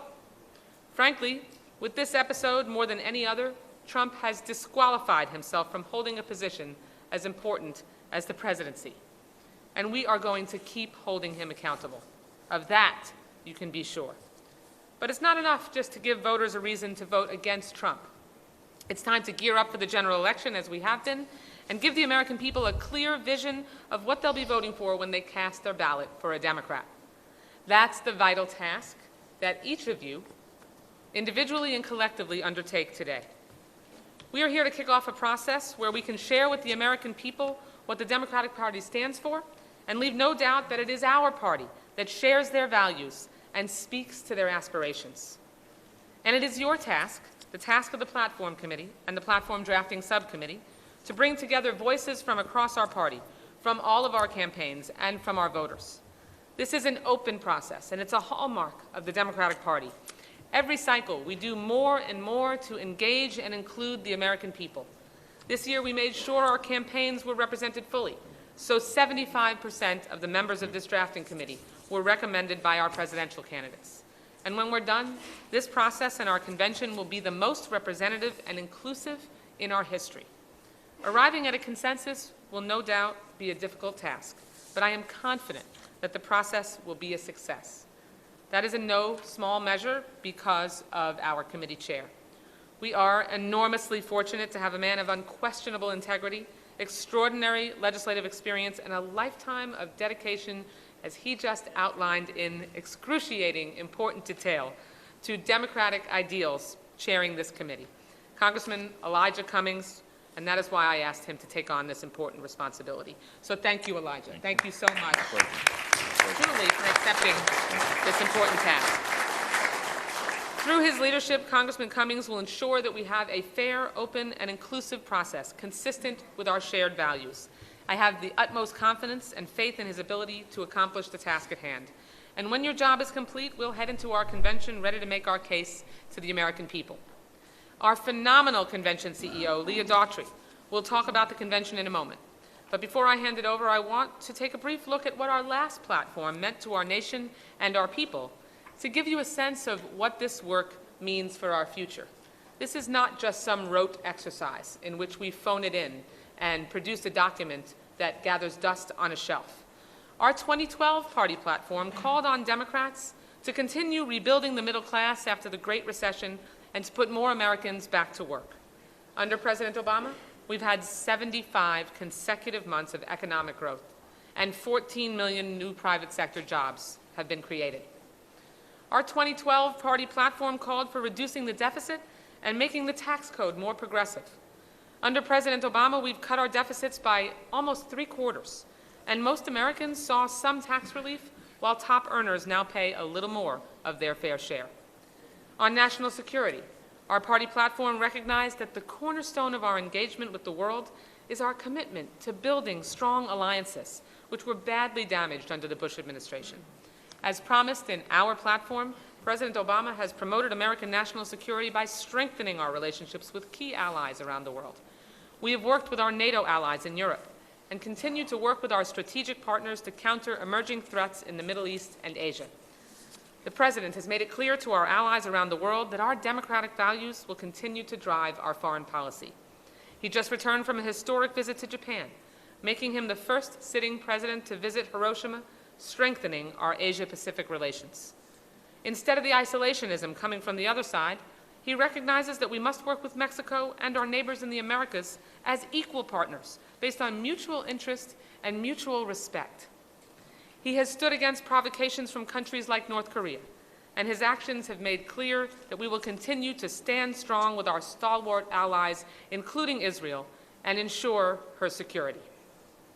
Our party platform called on Democrats to stand up for the Affordable Care Act and defend the dream of universal health care against the Republican calls for its repeal, and I can tell you very definitely that I take that very personally as a breast cancer survivor who would be one job loss away from being uninsured and uninsurable because of having a pre-existing condition, like 135 million Americans today living in America who have a pre-existing condition. We are not going back, as our chairman said. Just last month, for the first time in our nation's history, 90% of Americans had access to affordable health care. 90%. That number alone doesn't do justice to all that it represents: the diseases and cancers cured, wounds healed, lives extended, comfort for the dying, and peace for families. The concrete accomplishments of the Obama era are too numerous and great to list here today. But one thing is clear: on issue after issue, when Democrats are elected, we deliver. We deliver on the promises of our party platform, and our nation is stronger for it. Our people are more prosperous. Our allies can depend on a stable, smart foreign policy. Our people are healthier and more productive. Our seniors can depend on a more secure retirement. And our children can depend on the promise of a brighter future full of opportunity. And on each of these issues, we know that Donald Trump would only drag us backwards. Even though we've come a long way, we have so much more to fight for, much farther to go, and that work begins anew now, together. All of you will help determine the path for building on our progress. It's up to each of you, individually and collectively, to show the American people what the next Democratic presidents of the United States and Democrats up and down the ballot stand for. We have to show them what we're made of. As chair of the DNC, the only request I have is that you come together and offer the American people a platform that reflects their hopes, dreams, and aspirations. A platform that attracts an electorate as diverse and rich as our country itself. A platform that prizes optimism and action over obstruction and inaction. That places people over profit and unity over division. This is a complex task with no perfect answers. And I do not promise you that it is going to be an easy one. Everything is on the table, and nothing is off limits. When you disagree, as Congressman Cummings said, please try to do it without being disagreeable. We have already seen what results on the other side come from being disagreeable. And do not let the perfect, of course, be the enemy of the good. We all believe in building a government that works, and that works well in service to the people. We all believe that we can have both economic growth and economic fairness, and that this is not an either-or proposition. I hope that in this process you will be guided by the traditional tenets of our party, but not confined by them. And I know that the document you deliver will reflect the great diversity of our nation and set the stage for historic Democratic victories this November. I want to thank the staff of the Democratic National Committee, the Democratic National Convention Committee, and of course, please join me in thanking the staff of the Omni Shorum who have helped us put on this meeting today. Thank you very much. And thank you. And now it's my great honor and distinct privilege to introduce my friend and our convention CEO, the incomparable Reverend Leah Daughtry. Thank you. Thank you, Madam Chair, for that warm welcome and for your unprecedented decision to expand the platform drafting process. This is a testament to our commitment as Democrats to ensuring that every voice is heard. To Chairman Cummings, for decades you have provided balanced and measured leadership to the people of Maryland and to your colleagues in the Congress. And I have no doubt that under your leadership, the drafting committee will produce a platform that is reflective of the democratic values that inform our vision for this nation. In just 47 days, Democrats from around the country and around the world will gather in Philadelphia, the city of brotherly love and sisterly affection, to nominate the 45th President of the United States. Millions of people will fix their gaze on us as we present to the nation our vision for America's present and her future. We will gather in the birthplace of American democracy to celebrate the most enduring of American values, that of we the people. We the people. For us as Democrats, when we say we the people, it has perhaps a different meaning than it does for our friends on the other side of the aisle. When Democrats say we the people, we mean all the people, not some of the people, all of the people. All of the people, regardless of race, creed, color, or ethnicity. All of the people, regardless of sexual orientation or gender identity. All the people, those with plenty and those with little. Those with more than enough and those with not enough. All the people, the boats stuck at the bottom and the boats that coast on the top. All of the people, the least, the last, the lost, the locked out and the locked in, and the left behind. The young and the old, the business owner and the day laborer, the student, the teacher, and the parent. People of all faiths, little faith, and no faith. We mean all the people. I come to this party as a woman of faith. I was raised in the church. My father is a pastor, as was his father before him, and his father before him, dating back to the days of enslavement. Today, I pastor my own congregation, and makes me the fifth consecutive generation of pastors and preachers in my family. And it is because of my deeply held spiritual beliefs and values that I became a Democrat. Because I believe that each of us, all of us, is made in the image of the Creator God by whatever name we choose to call him or her. And that means we must treat the people's needs as holy. That means that decent food, clean air, and pure water is not an option, it's a mandate. That care for the weak, the old, the young, and the sick is not an option, it's a mandate. That respect, honor, and dignity is not an option, it's a mandate.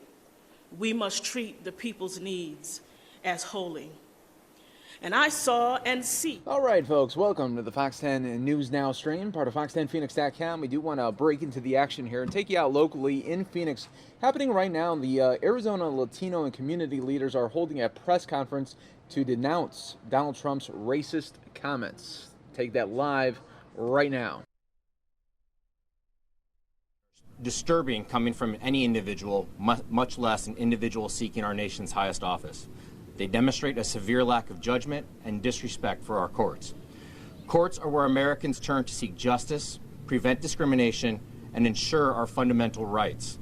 Attacks against a member of the judiciary based on his ethnicity and his freedom to associate damage the place our courts hold in society and demonstrates the racial bias present in a potential future nominator of our nation's judges. It's deeply troubling that a hearing continues to be withheld for Judge Garland, and hope is maintained that an individual with such divisive politics will one day nominate our next Supreme Court justice. Mr. Trump's ongoing attacks against the Hispanic community should be repudiated, and his attempts to undermine our judicial system should be seen as unbecoming of a presumptive presidential nominee of a major political party. Thank you. Can we hear from Luis Heredia? My name is Luis Heredia, and I'm representing the office of Congressman Ruben Gallego. Congressman Gallego is in D.C. doing his job, and that's the same message we're sending to the senators that represent the state of Arizona. Senators are elected every 6 years, and so they hold the privilege to represent our state without being susceptible to the changes of elections or trying to do their job. We're asking our senators to take action on the nominee. Whether it's a Republican president or a Democratic president, a Republican-controlled Senate or a Democratic-controlled Senate, the Senate for decades has done their job by scheduling hearings and voting on the Supreme Court nominee. That is their job. It is unprecedented that Senator Flake and McCain have joined the national Republican obstruction on the Supreme Court, refusing to give a fair consideration. It is their job to represent. It's their job to consent. It is their job to do in the best interest of the country and the state of Arizona, not their political party. This is more concerning given what Trump has said and attacks that he has given to Judge Curiel. It is an offensive comment. It is not one beholden of a presidential nominee, and it should not be reason why we are holding up this nomination.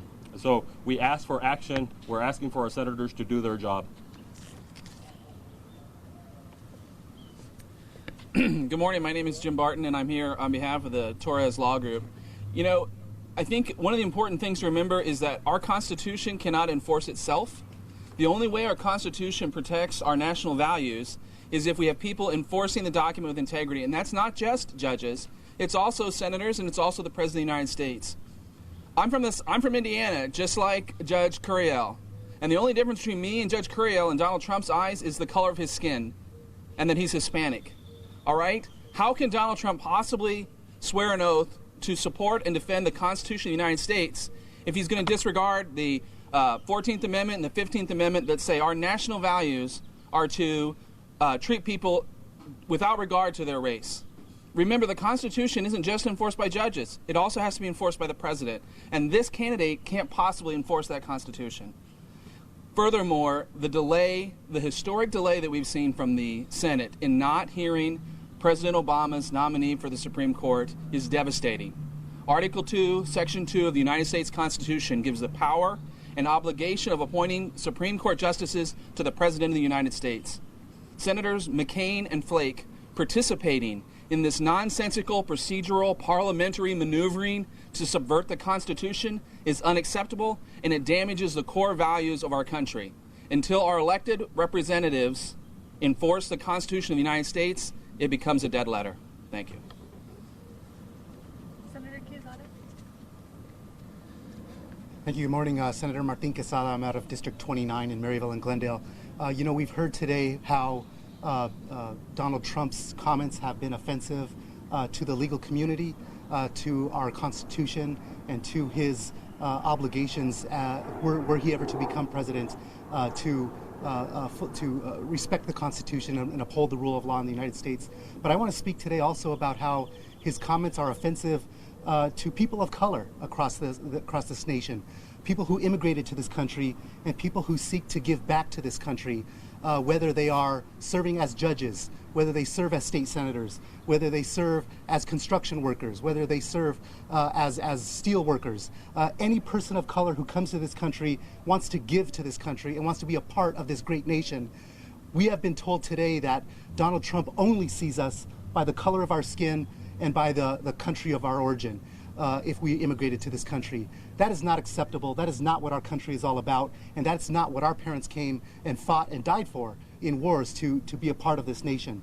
I find that horribly offensive, and I am anxious to hear many more individuals come and speak out about Donald Trump's comments. Individuals who serve on both sides of the aisle, both Democrat and Republican, because we do have many Republican elected officials of color. We have Republican members who represent communities of color. They too have an obligation to speak out, and I call upon them today to come out and speak out against Donald Trump's offensive remarks. Thank you. Thank you. First of all, real quickly, let me introduce myself. Supervisor Steve Gallardo, Maricopa County Board of Supervisors, District 5, Southwest Maricopa County. Two issues, folks. Two issues. One, we need other Republican leaders throughout the state of Arizona, including Governor Ducey, to speak out and have his voices heard, to let the people of Arizona know where he stands on Donald Trump's offensive remarks to the Latino community.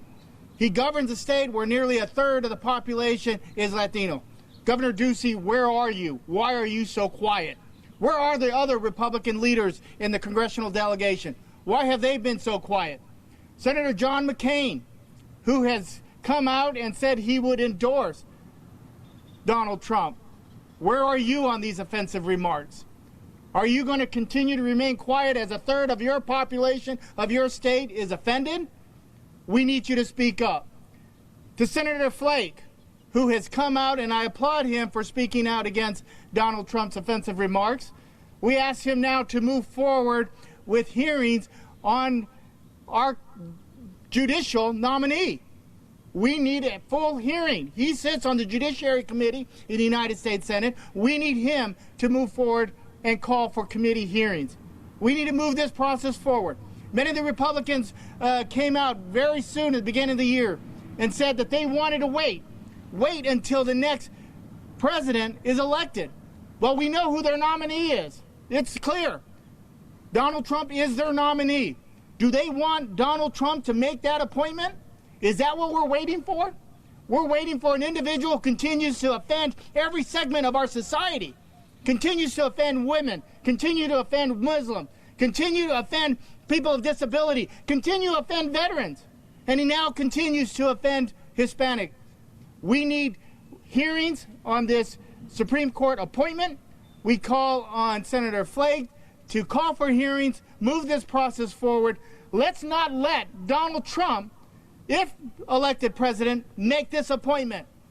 He's already offended several segments of our society. Why are we going to let this individual make this type of appointment? Senator Flake, if you're truly offended by Donald Trump's remarks, don't let him make this appointment. Let's move forward with hearings.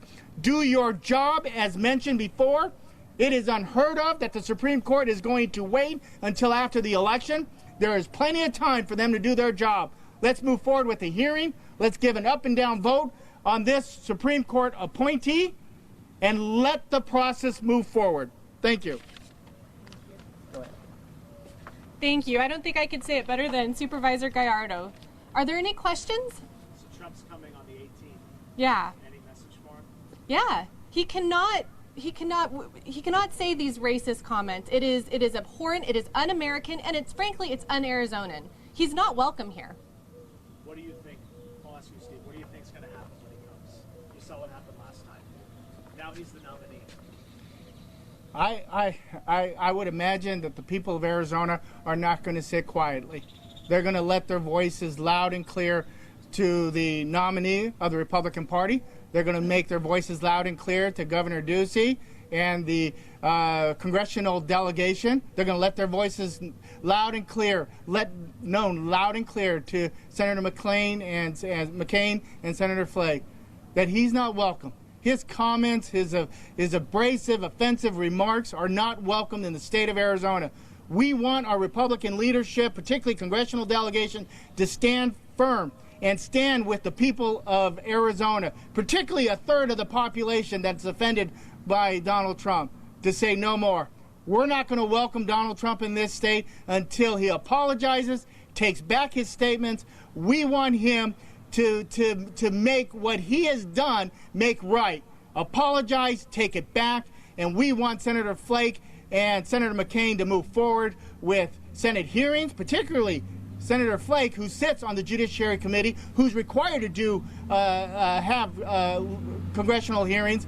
We want him to move forward with congressional hearings on the Supreme Court nominee. But at the end of the day, Donald Trump is not welcome. His remarks are not welcome.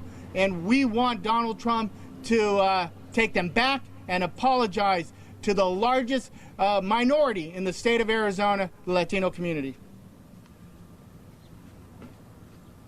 All right, thank you all very much. Sweating. It's hot. I know. I can feel it showing down my leg.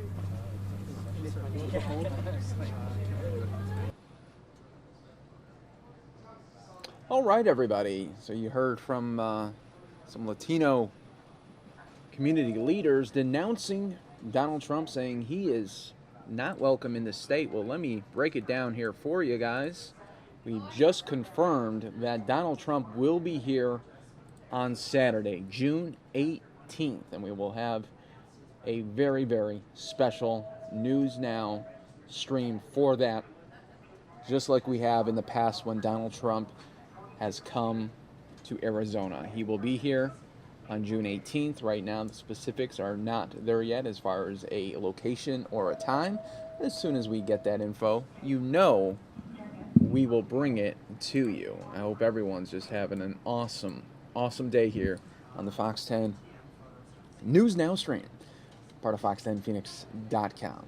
And I want to talk about something, and it's Bernie Sanders. This is a guy that has had a great campaign. Today I want to talk about Bernie Sanders, a man that has had a great campaign but couldn't push through to the end. And now we have Hillary Clinton as the presumptive Democratic nominee. But this is what Bernie Sanders needs to do now. He needs to exit the lane. It's over. There's not going to be a contested convention next month. Here's the thing. Bernie Sanders, you just got to come to the realization that it's over. Hillary Clinton beat you. You couldn't even win California, a state that you were campaigning very, very hard at. And I know you want to probably blame it on the media for Monday when the AP put it out saying that Hillary Clinton is the presumptive Democratic nominee by getting enough votes, including the super delegates. I know you probably want to blame it on that, but really at the end of the day, you just didn't get enough delegates.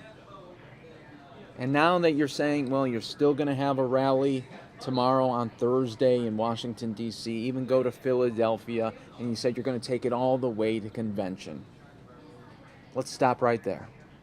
Let's end it right now and go out with some grace. Don't be a sore loser. Just admit it now. Hillary Clinton did win the nomination, and she will be confirmed at next month's convention. Bernie Sanders, you had a great, great run. You won some key states. You gave Hillary a good run for her money, but now it is over, and now it's going to be Donald Trump and Hillary Clinton coming this fall. And what a debates those are going to be. But Bernie Sanders, you need to exit the lane now. All right, folks, we're going to take you now out to the State Department for their daily briefing. To the office that didn't do three pretty obvious things. Well, look, Arshad, again, they're the ones who have carried out the initial examination of this incident. They're able to take this as far as we're able to take it. But we can only follow the leads that are viable, and we can only look at the records that are available. But they didn't follow the leads or look at the records that were available when they initially looked at this. But we're doing that now. They talked to one person. Who came forward. Yes. Who came forward. This is not looking high and low. Well, again. Does this person work inside public affairs, or are there other parts of the State Department in which video editors work? No. Work inside the Bureau. Do you know, Mark, you said that you do know what the office was, and you do know what they were told the sex of the person was. Is that kind of information that will go to Congressman Chaffetz, or is that? I believe so. Are you providing Congressman Chaffetz's committee with any actual documents today, or are you just writing a letter of response? We're writing a letter, obviously, first of all. I'm not sure of what amount of documents we're providing with them, providing to them. Do you expect to provide any, or are you not sure I'm not of that? We'll provide certainly an assessment of the documents that we've looked at, but as to whether we'll provide the actual documents, I'm not sure. And have you come across any evidence at all of any other instances of such editing? No, we haven't. We haven't, and again, that's also a fairly large task to look at all that, but we're unaware of any other incidents like this. But and the last thing, I think you said last week that you were not looking for such evidence anymore. It's not like you've assigned somebody to watch every briefing for the last 4 years. Correct. So you're not actually looking for it? No. Mark, and to clarify, state has not sent this information yet to the Hill. No, we'll do so later today. We'll get back to them with a preliminary response and then probably a fuller response in about a week or so. Mark, Okay. I came in late, so I forgive Hey. me if this has been asked. Yes, sir, Roughly Ken. how many people are in the pool of potential suspects? I don't know if I would put it that way, Carol, but appreciate your direct question. Again, what we've looked at over the past week or so, and what I talked about earlier, was the fact that we looked at those who were in leadership positions at the time who might have had some connection with this incident. If you ask me for a number, I don't want to term them suspects, but they might have been aware of what was happening or what happened. And it's probably about 4 or 5 people. Is the intention just to find out what happened, or will the person, if discovered, face disciplinary action? Well, there was no policy, there was no law, there was no regulation broken. We're trying to get to the bottom of this, partly for closure, partly so we understand what happened and why it happened.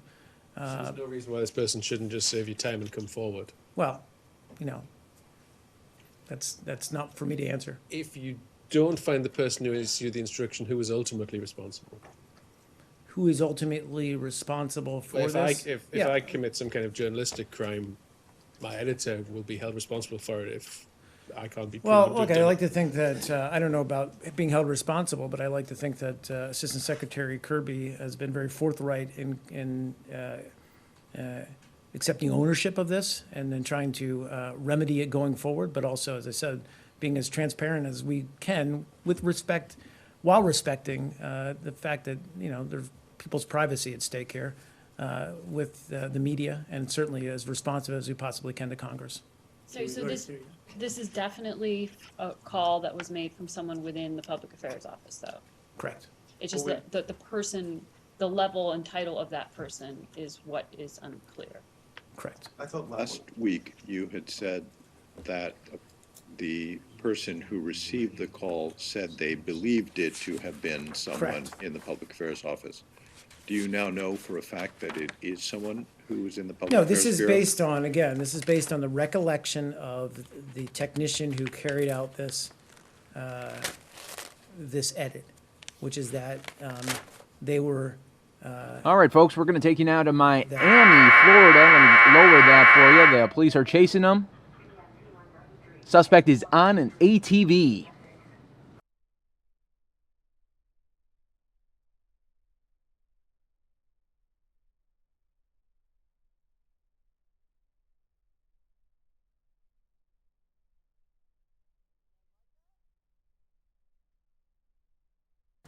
This ATV is going right now. We don't know the specifics of why the suspect is on the run, but this is one of the first that I could say that I ever covered, a ATV chase. Wow, he's going through that.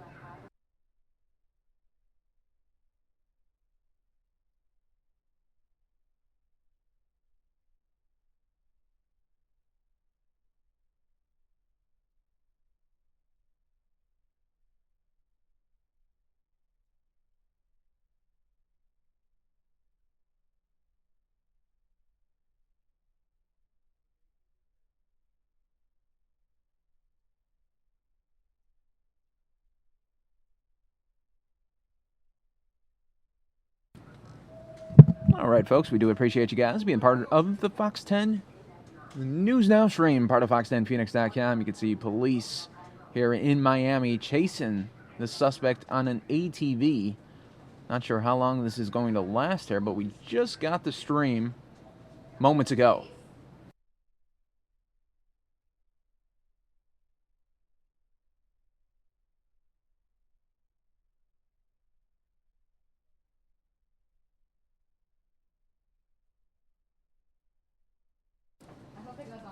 All right, now it looks like we have about 2 SUVs from the police as well as a cruiser behind the suspect here, going at a good clip here. I mean, this guy's really clipping.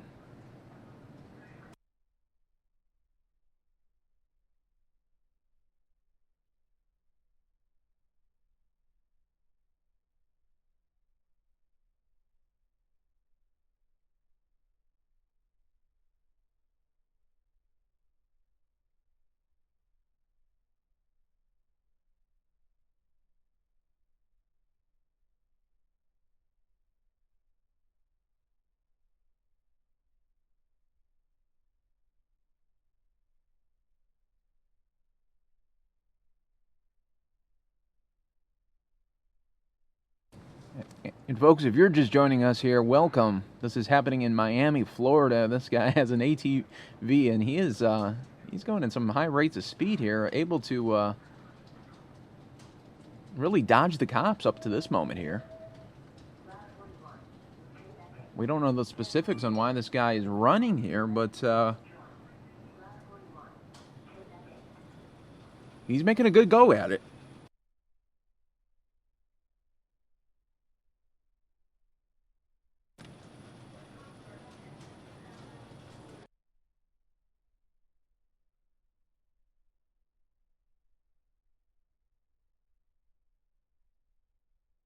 All right, now we partially lost the feed here for just a second here.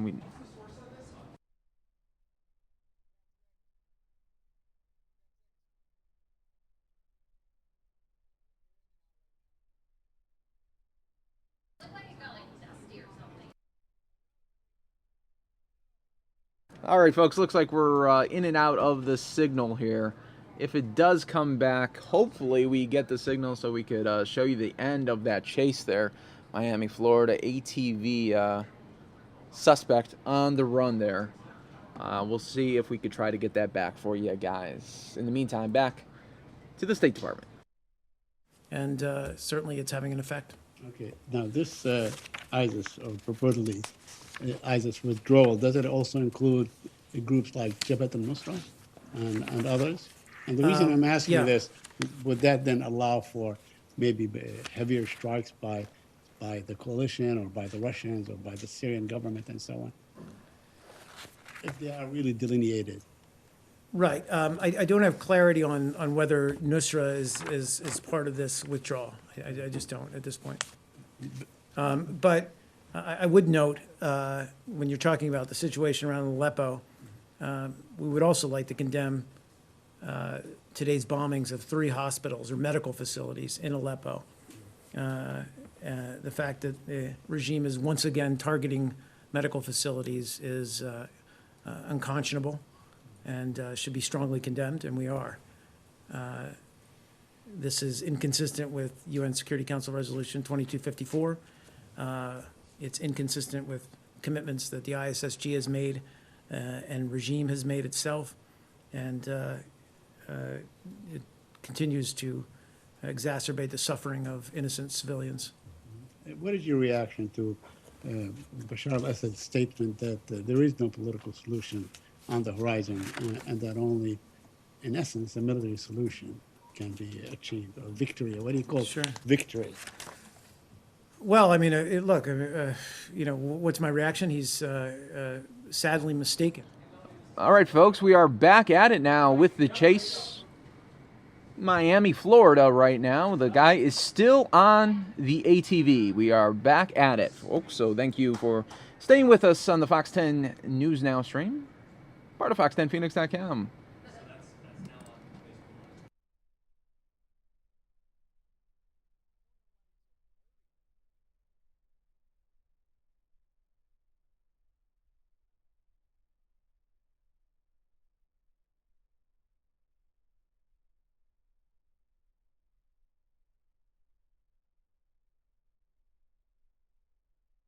And if you're just joining us, we do appreciate you guys being part of the stream. Can't say I ever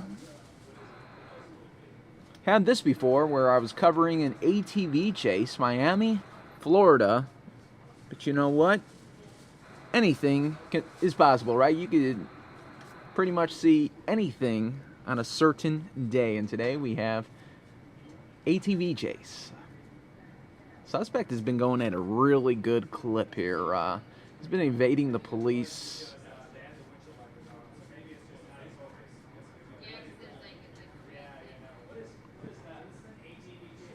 Not sure what the specifics are on why the suspect is on the run right now, but he is making a good effort at it with the ATV that is pretty much just flying. But right there you can see police in a chopper as well.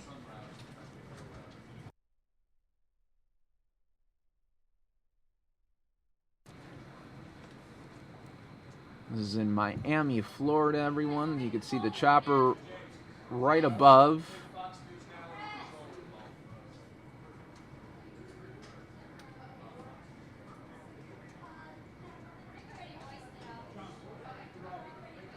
What they need to do is probably try to get him somehow ahead of this guy and just try to, I don't know if you could put stop sticks on this or what, but they gotta try to get ahead of the suspect. That's probably what they're working on right now. But it looks like he's on like a canal, similar to here in Arizona, where he's.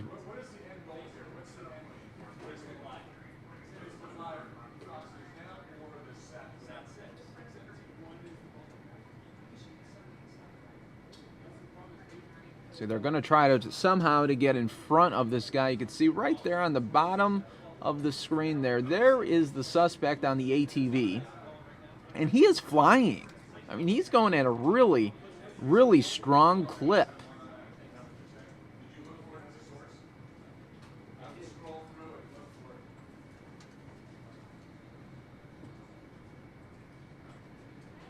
You can see the police chopper there as well. They are following close by. Before we lost the signal, we did see police SUVs closely following the suspect, but they are not following anymore. Right now, it is just the police chopper, and you can see the kind of the route this guy is going to be on. I mean, he really doesn't have a way to get out because eventually he's going to run out of gas, and the chopper's just going to be right there to corral him in.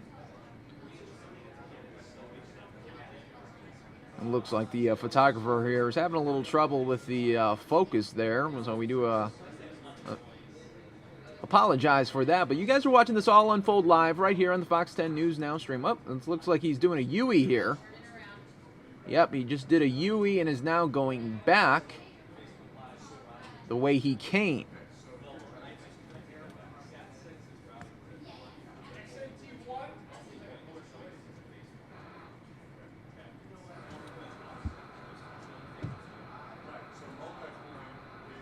The suspect is flying very fast right now.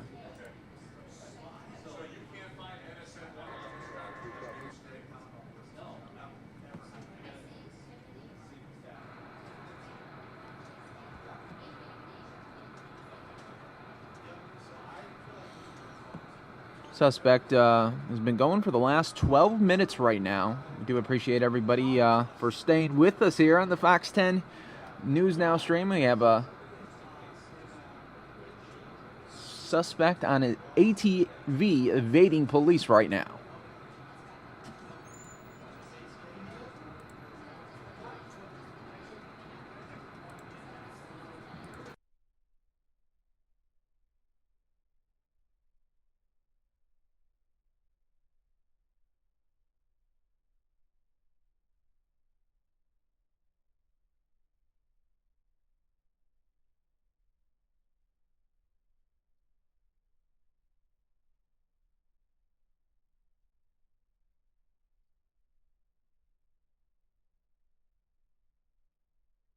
You can see up above the police chopper following very close. Now he's going off-road now.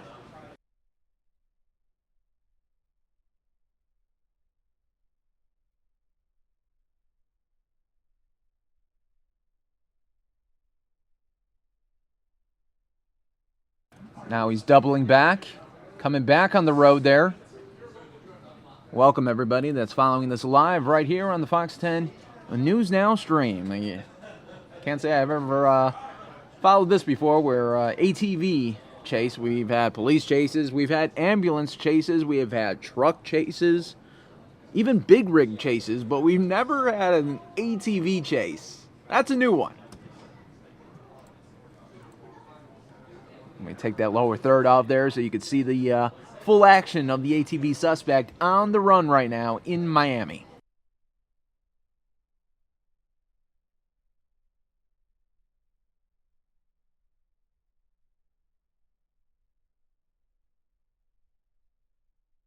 And thanks to everybody that's watching right now on Facebook Live right now, right here on our Fox 10 Facebook page. Appreciate everybody watching from not only Arizona, but all over the country. Suspect is continuing his off-road adventures. Is he going to ditch it here? Let's see. Oh, it's getting pretty thick right there. No problem for the suspect, though. He's on the run still. This is Miami, Florida. Swampland. Swamp country. You can see the police chopper up above, following him closely. Let me take this lower third out of the way for you for just a little bit so you could enjoy this chase right here, as can't say we've ever had an ATV chase. So we welcome everybody that's watching live, not only on Fox 10 News Now and fox10phoenix.com, but also on our Fox 10 Facebook page as well, part of Facebook Live. And the suspect continues on. Eventually, this guy's going to run out of gas. And then he's going to have to ditch it somewhere. And right now, we don't know the specifics on why he is on the run right now. But at this point, it really doesn't matter. We have a police pursuit happening right now, Miami, Florida, in swamp country.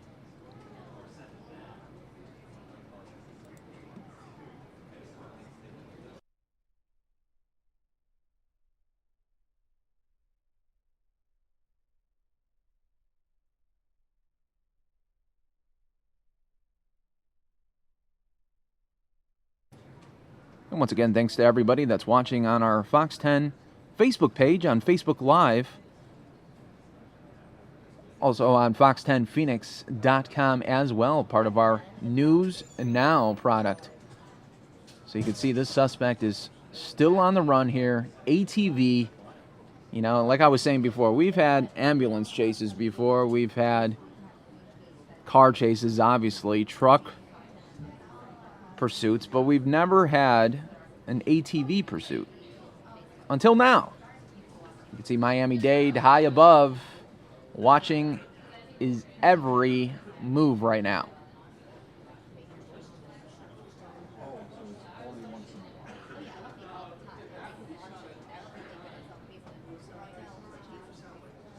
So we do appreciate everybody watching right now, not only on Fox 10 News Now, but on our Fox 10 Facebook page as well. Suspect still evading police right now. Right now, you got to think, well, they're really just waiting for this guy to lose gas, because he's eventually going to go empty here. You know, a lot of these times when these suspects are on the run, they know eventually, obviously, that they're going to get caught, but they really want to just kind of spread out and try to just kind of enjoy their last moments of freedom here. Oh, let's see, he's holding something now. I don't know what he was showing there. That's kind of scary too.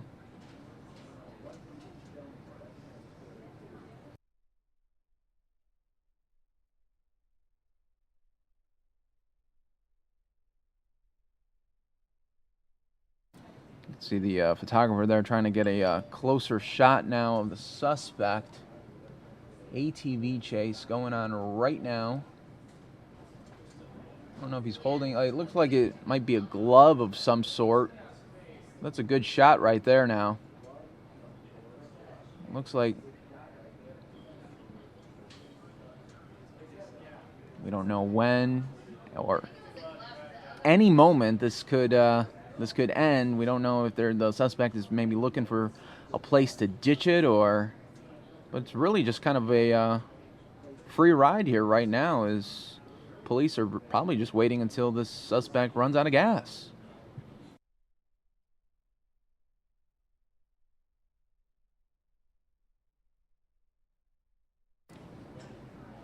And once again, we do appreciate all our viewers on Fox 10 News Now, fox10phoenix.com, as well as our Fox 10 Facebook page, part of Facebook Live.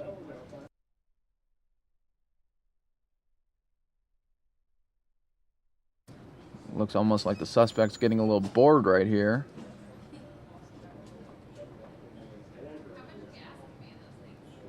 Now it's doing some U's. Oh, a little off terrain. Up. This might be it here. Yep, we're going to have a... Oh. Going to have maybe a possibly... he's going to have to ditch it soon. He is stuck right up. He gave up. And that... Look at that, folks. That's over. Miami-Dade going to come and swoop it down.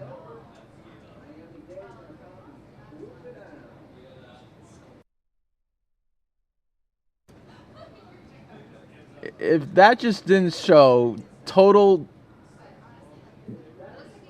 just dejection right there. The suspect was desperate. Oh, nope, we are not done. We are not done. Suspect said, you know what? Not yet. Wow. Just when you thought it was going to be coming to an end, we continue. Miami, Florida. Up, and look at the police were right there too. Just now the chopper high above once again, following the suspect through the swamplands of Florida here. Boy, I thought they had it. I thought that was it.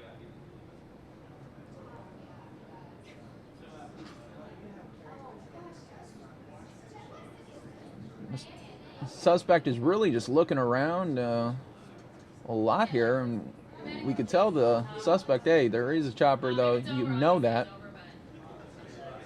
So right now, this suspect's really just trying to enjoy the last moments of freedom here.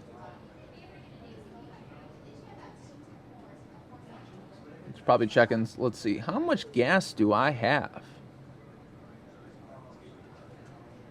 Because eventually, and that's what's going to happen to really stop this chase from happening here. But we do appreciate all our viewers right now. You know, it's like one of these things where you just watch these chases because it's like you just want to see how it's all going to end. And I'll be honest, ATV is just a whole different kind of pursuit. It's just like a whole different kind of monster. I mean, because like really the ATV can go off-road. It can do all these things that a car that really doesn't even have to worry about traffic, obviously, here. So that's another component when you're talking about this chase rather than oh, let's see what happens now. Going in some thicker land here right now, and no problem for the suspect, though. Continues on the journey of really not having any plan right now, but main goal is to try to get away. So you can see the suspect double backing now. Yeah, but ATV just kind of has a whole new component to police chases. I mean, think about it. If it wasn't for the chopper above, this guy would be gone. The suspect would be gone. But thanks to the choppers above, could keep a good eye on the suspect here. You guys are all watching this unfold live right now through many different platforms, either on Fox 10 News Now, part of Fox10Phoenix.com, or on our Fox 10 Facebook page, where you know that we cover pursuits from all over the country. So if you haven't already done so, now would be a good time to follow us on Facebook. Hit that like button, as well as hit that subscribe button on YouTube. If you want to see more pursuits or breaking news, not only here just in Arizona, but you can see that we cover it from all over the country. And this one happening in Miami, Florida. Usually we see chases happen in LA, but when we have chases now in Florida, we're going to say, is it an ATV?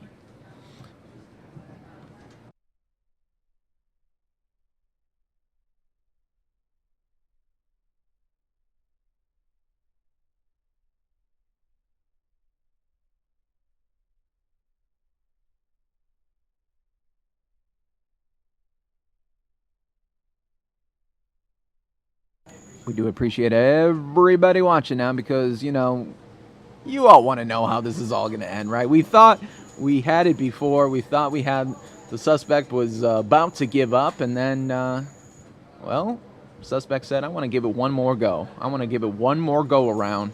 You guys are all watching this unfold live right now in Miami, Florida, ATV chase.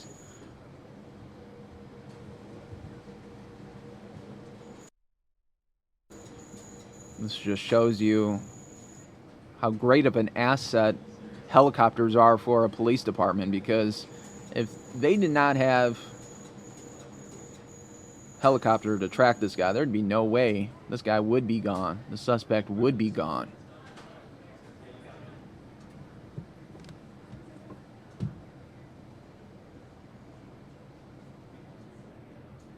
This chase has been going on for at least 20 minutes. So we do appreciate you guys all being part of this and wanting to see how this is all going to end.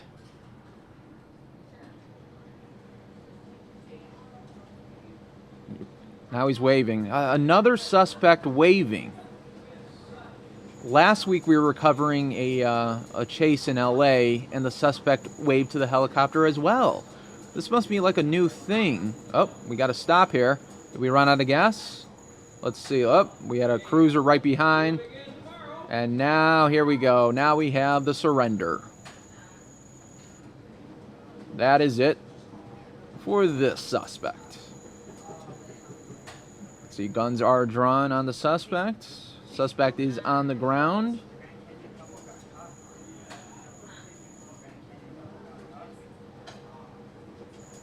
And that's going to be a wrap here.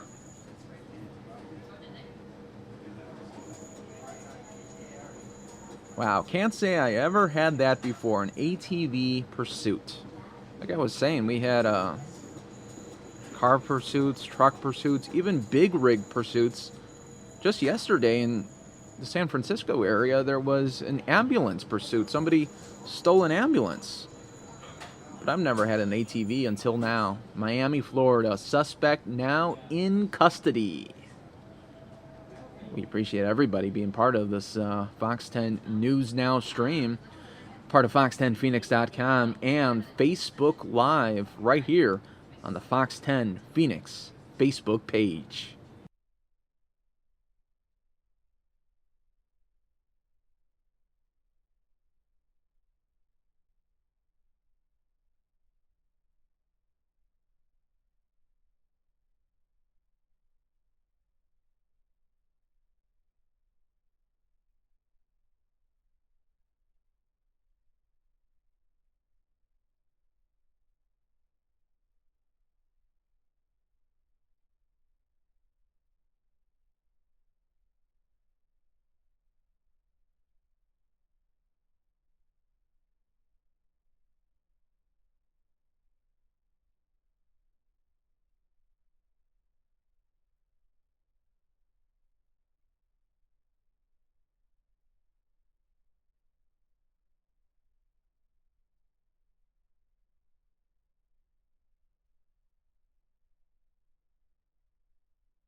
All right, folks, you can see that the helicopter is now leaving the scene. We were able to provide you those aerials there in Miami, Florida. Thanks so much for being part of this stream. We're going to continue on here, but the breaking news is over in Miami, Florida. Suspect in custody right now after a pursuit of more than 20 minutes.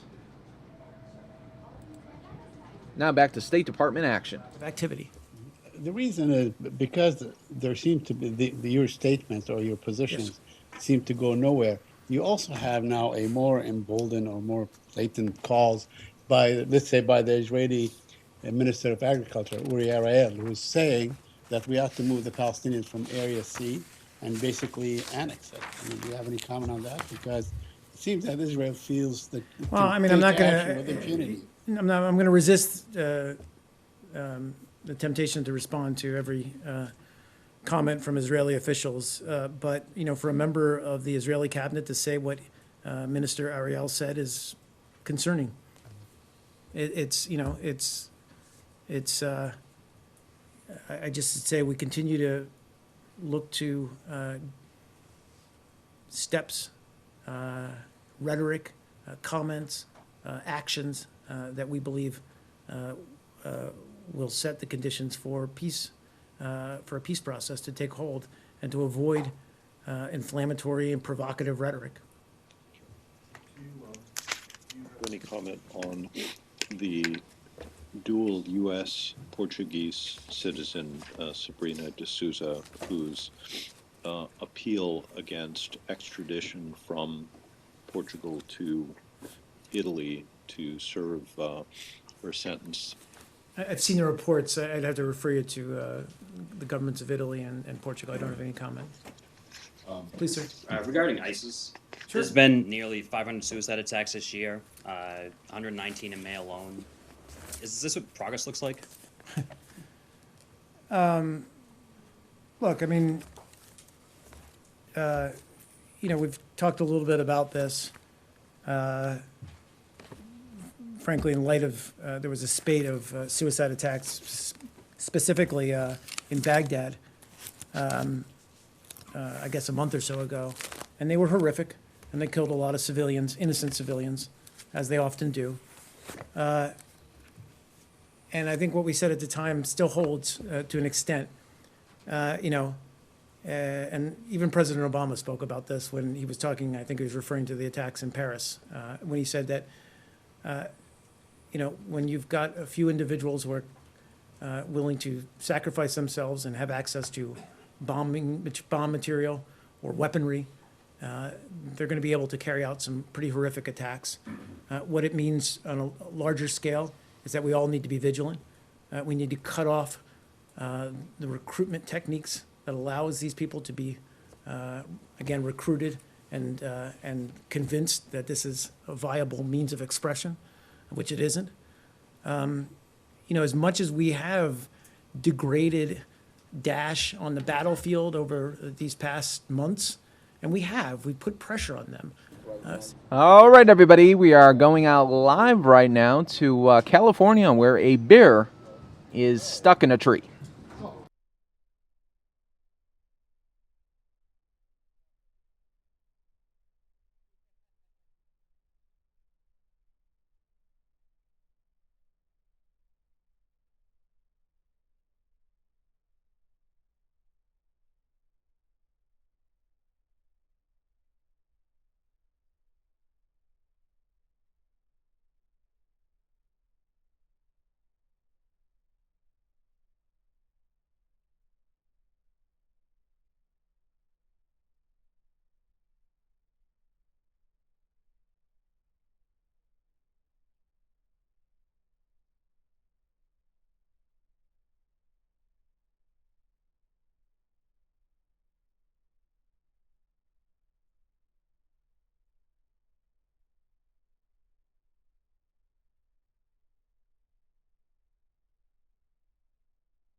All right, everybody, welcome to the Fox 10 News Now stream.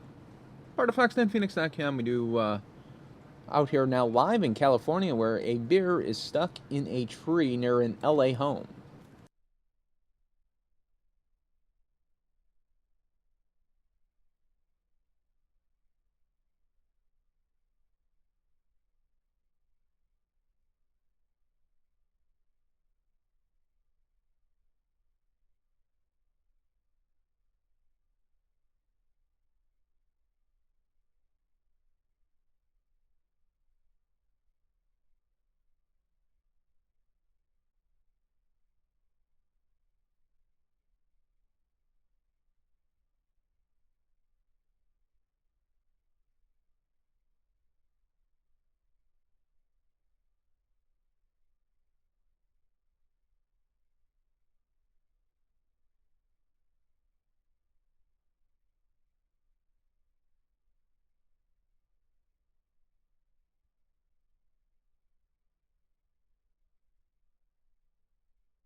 And if you look closely, you could see the bear right there in the center of your screen. Poor guy, stuck in the tree right now.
Once again, folks, we do appreciate you guys all being part of this stream here. Right now, we are watching live aerials coming at you from LA, where a bear is stuck in this tree right here. You can see it right in the center of your screen there.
Welcome, everybody, to our Fox 10 News Now coverage happening live right now. Bear is stuck in a tree in L.A., and there are officials on the ground there wondering how to get this bear from the tree.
I know this is a lot different from the action that we just saw in Miami. In Miami, we were seeing an ATV chase, and right now we have a very, very calm bear that is stuck in a tree here. Not a lot of action going on, but we're hoping that this bear can get safely down soon.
Do appreciate everybody being part of this stream right here.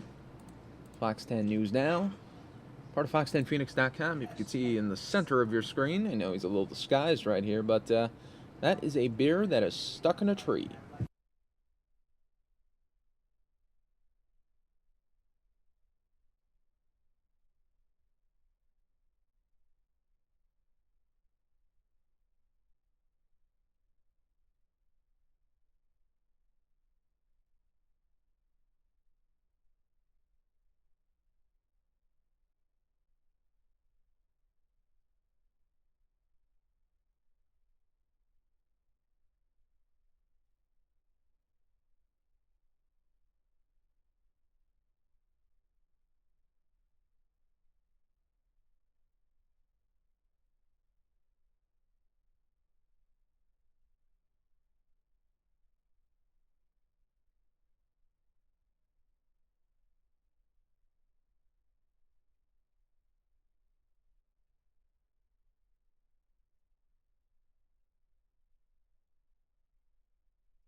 Do appreciate everybody watching right now, where at any moment we can see a rescue here.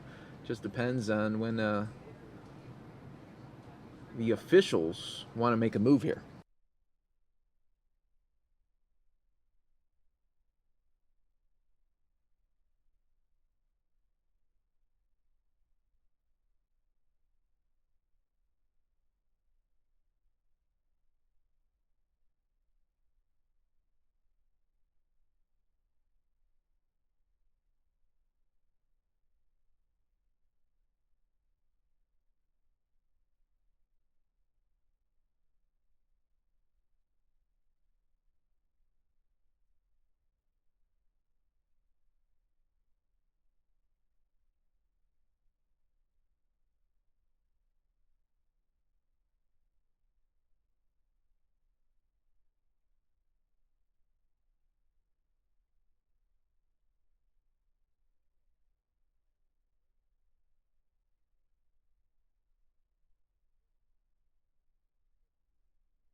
Hey folks, if you're just joining us on this Fox 10 News Now stream, you have seen a very fast-paced show today.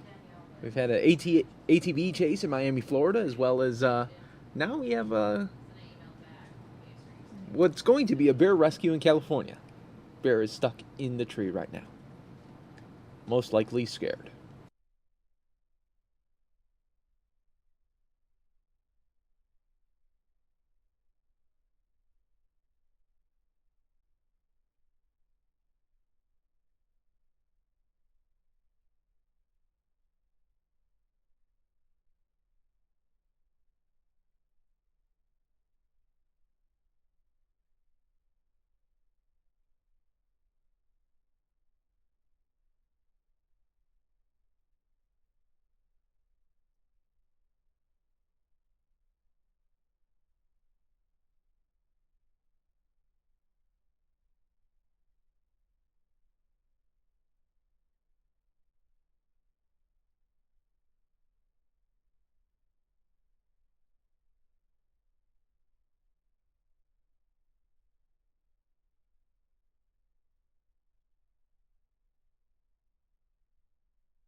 All right, folks, welcome to the Fox 10 News Now stream, part of fox10phoenix.com. We all appreciate you guys being part of this breaking news situation in LA where this bear is stuck in a tree. We've been covering this for the last 20 minutes.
And if you're just joining us, everybody, welcome to that Fox 10 News Now stream.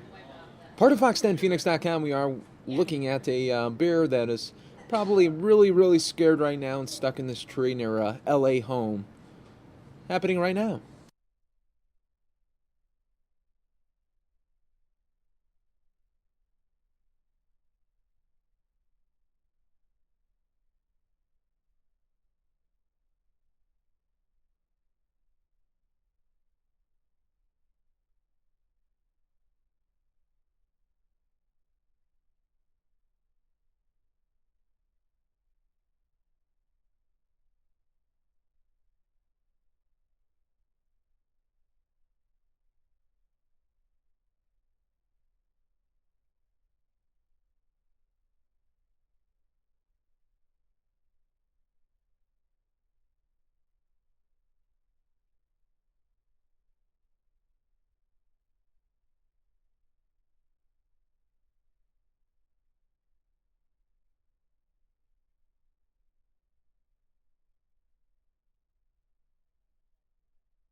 All right.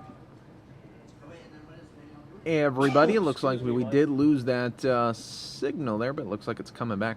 Yes.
All right, folks, well, it looks like we're losing that signal now. We'll try to give you an update when we do hear what the bear's status was.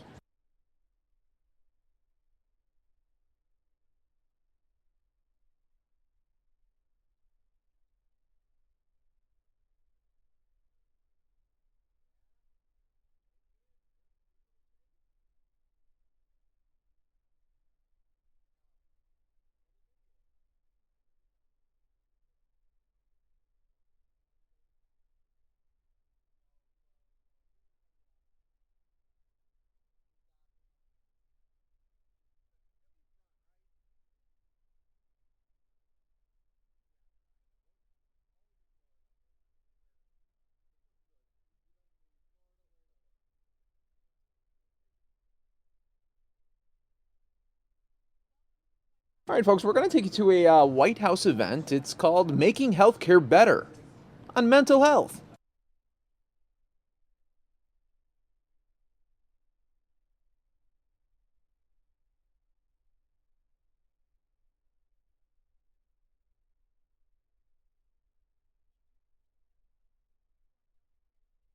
the last couple of days, but in many cases, your entire careers and entire lives to this important work. We cannot thank you enough for the advocacy, the voices that you have heard, and the conversations that you have about mental health that bring them out of the shadows and into the light. So I just want to start by actually giving a round of applause to everybody that is in this room.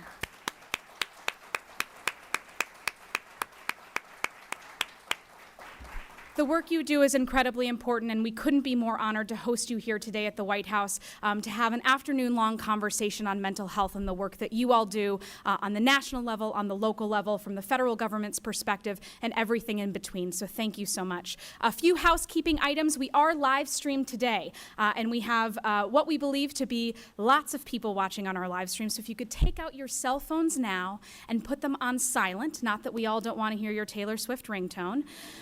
But we just want to make sure that our folks watching at home can hear all of the incredibly important conversations that we're going to be having here today. Today will be started off with an opening speaker that will be introduced in a moment. We'll have three incredible panels and closing remarks. For those of you that were not in the room when I announced it, bathrooms are right outside this door. You sort of weave your way back through, take a right, and then they're on the left and the right. So right, left, right. And in addition to that, I'm required to tell you that emergency exits are both in the front of the auditorium and in the back of the auditorium. I am now extremely pleased to introduce Vidur Sharma, who is in our Domestic Policy Council, who is going to introduce our opening speaker today. Vidur?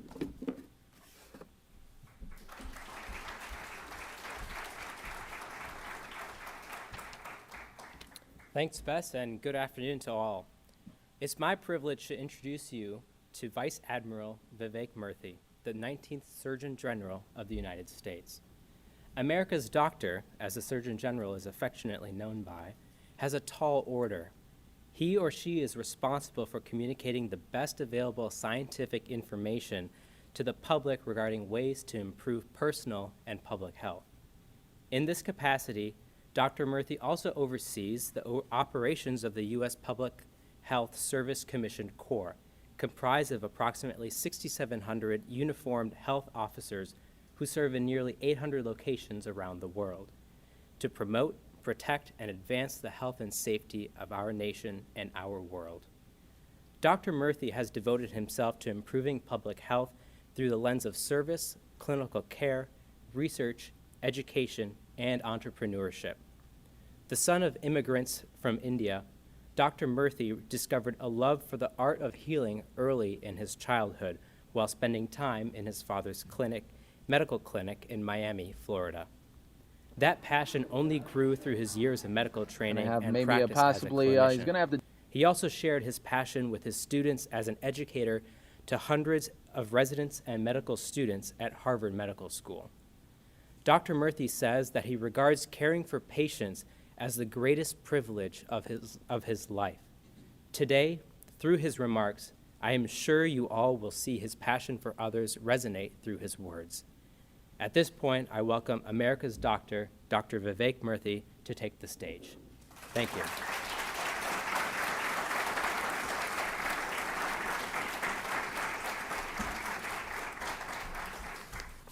Thank you so much, Vidur, and so good to see everyone today. How's everyone doing?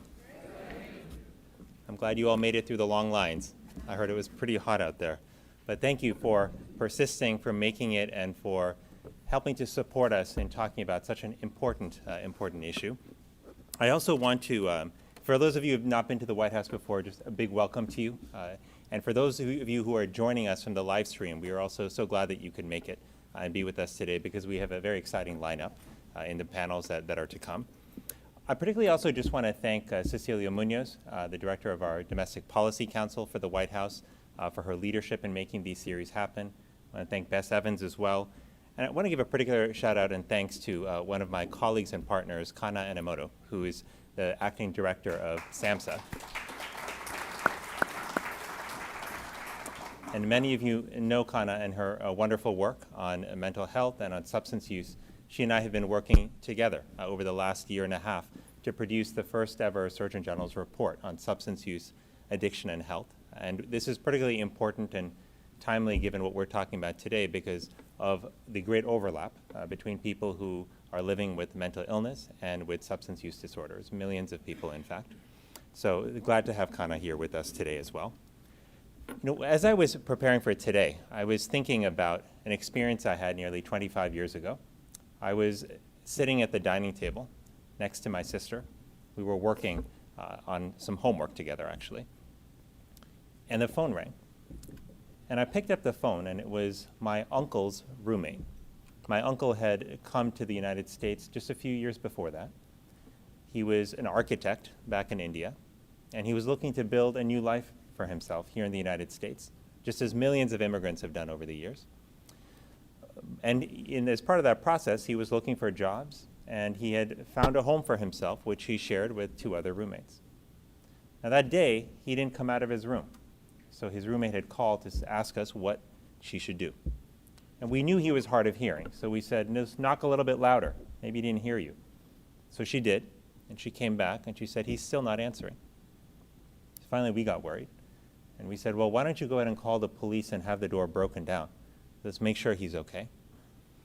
So she did that, and then she came back after 2 long minutes that seemed like an eternity and said, "We found him, and unfortunately, he's taken his own life." I was in high school at the time. My sister was as well. We barely knew how to process this information, and I still remember the state of shock that we were in when she uttered those words. But in the days that followed, in the weeks and months which rolled on, we asked ourselves the same questions that so many families do who have loved ones who are living with mental illness. We asked ourselves, were they signs that we missed early on? If we had seen the signs, we asked ourselves, could we have gotten him help? And third, we asked ourselves, will society judge us because of what happened to our family? At the heart of these questions are 3 big challenges that we are facing with mental health, which are overcoming stigma, helping people understand how to identify someone with early signs of mental illness, and ensuring that mental health care is available and accessible to all who need it. And while we have not yet solved all of these challenges, I'm very happy to tell you today that we have made a lot of progress in the last few years, thanks to so many advocates and families, thanks to lawmakers and government leaders who came together to help us build policies and programs to improve the lives of those living with mental illness. The report that was released just today, Making Healthcare Better, details much of this progress as well as some of the work that we still have left to do. And that's at the heart of the discussions that we're going to be having today. We have 2 panels today that are going to be focused on mental health services, the first targeting coverage and access, and the second exploring how we can improve the delivery of mental health services. We have a third panel which is also going to delve into the nature and experiences of mental illness for patients, for families, and for caregivers. Now, the ACA has been a critical factor in helping us improve care for those living with mental illness.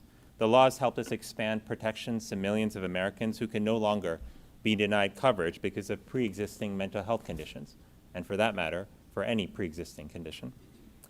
The law has also helped invest billions in expanding community health centers, which are a very important source of mental health care, especially for those living in underserved areas. And most notably, the ACA has brought millions under the umbrella of coverage so that they can access something that everyone in America should have access to, healthcare. Now, the reality, though, is that there are still millions of people who are uninsured in America, especially in states which have yet to expand Medicaid. And my hope is that that is a problem that we can fix as quickly as possible. But the ACA has not been the only factor. The 2008 parity law has helped to put mental health and substance use disorder treatment on the same footing as medical and surgical treatment, an important step toward reducing the barriers to getting mental health care. And there are other efforts that are underway as well. HHS is involved in driving pilots to use telemedicine to provide mental health services to people living in rural areas. And Project Aware, which was proposed by President Obama in the wake of the terrible Sandy Hook tragedy, is now raising awareness about mental health issues in schools. It's training teachers in mental health first aid, and it's also connecting young people and their families to help. These are just a few of the areas of progress which you'll find in the report, and many more will be discussed in the panels that we have later today. So we've come a long way, but as far as we have come, we know that there is a lot more work left to do. We know that we have to, for example, not only ensure that we have better programs and policies, but we also have to change how our country thinks about mental illness. We know that right now, only about half of people who are diagnosed with mental illness actually get treatment. And one of the big reasons for that is the continuing stigma that still surrounds a mental illness. Now, one person in my office recently told me, he said, if I twisted my ankle over the weekend and I had to go to physical therapy a few times a week, I'd have no problem telling all of you guys. But if I had a mental health crisis and I had to see a counselor 2 or 3 times a week, he said, there's no way I would tell people in the office. And that sadly reflects an ongoing stigma we have around mental illness. But we have to eradicate that. And changing perceptions of mental illness requires changing culture, something that's not easily done through policy alone. It requires us to tell our stories and also to encourage other people, nurses, doctors, teachers, faith leaders, to tell their stories as well. But there's one last thing I want to mention that we have to do if we want to improve mental health in America. And that's that we have to focus on improving emotional well-being in our country. Now, emotional well-being is not just the absence of mental illness. It's more than that. It's a resource within us that can help us reach ever closer to our full potential if it's cultivated. The good news is that there are programs that are already succeeding in cultivating emotional well-being. Many of you are familiar with the Becoming a Man program in Chicago, which is bringing at-risk young men together for mentorship, for social connection, and to talk about a range of issues, including conflict resolution. And in a randomized controlled clinical trial conducted over 1 year, the Becoming a Man program was able to reduce violent arrests by 44%, a remarkable difference in just 1 year. And in Visitation Valley Middle School in San Francisco, that school has taken a meditation-based emotional well-being program and has used that to drop suspensions by 45% in 1 year. They've used it to create significant improvements in anxiety and sleep scores from among the students. And they've also significantly improved grades and test scores. And these results have been replicated in other schools. So emotional well-being is critical for the well-being ultimately of our country, but it's also especially important that we recognize it in caregivers, particularly family members. Because in a time when far too many caregivers are burning out, we have to make it a priority to learn to strengthen ourselves so that we can help heal others.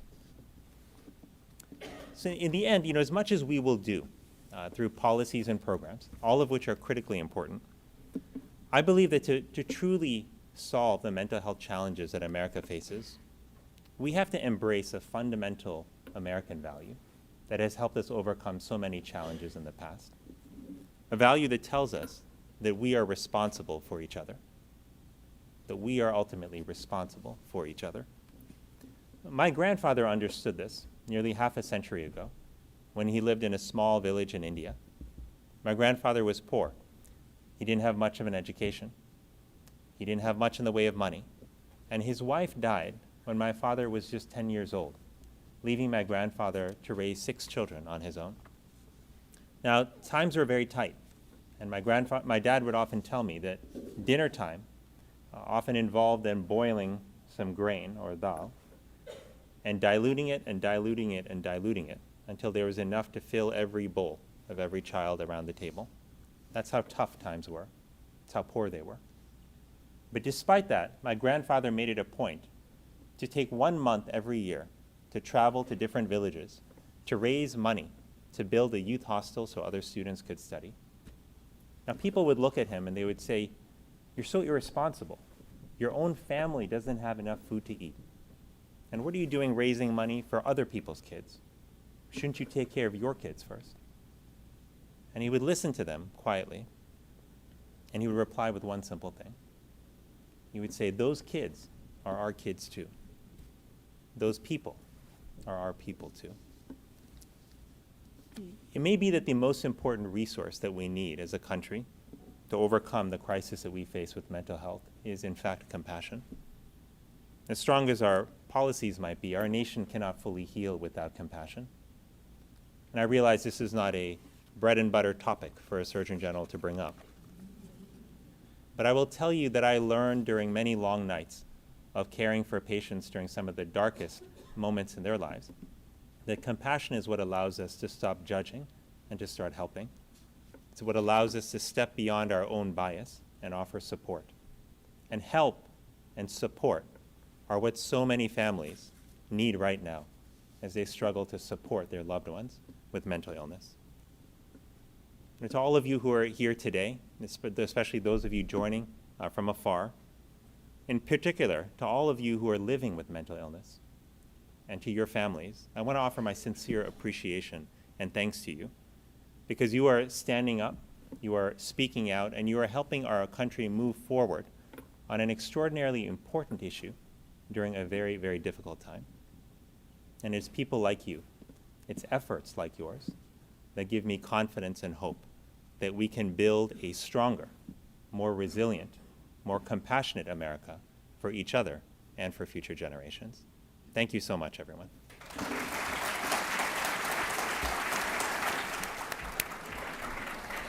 I am the timekeeper, which makes me maybe the scariest person here in Washington, D.C. today, but we are just so thrilled to be closing out this incredible event with our distinguished closing speaker, and to introduce him today, Matt Steiner, who is the Associate Director in the Office of Public Engagement, will come to the stage.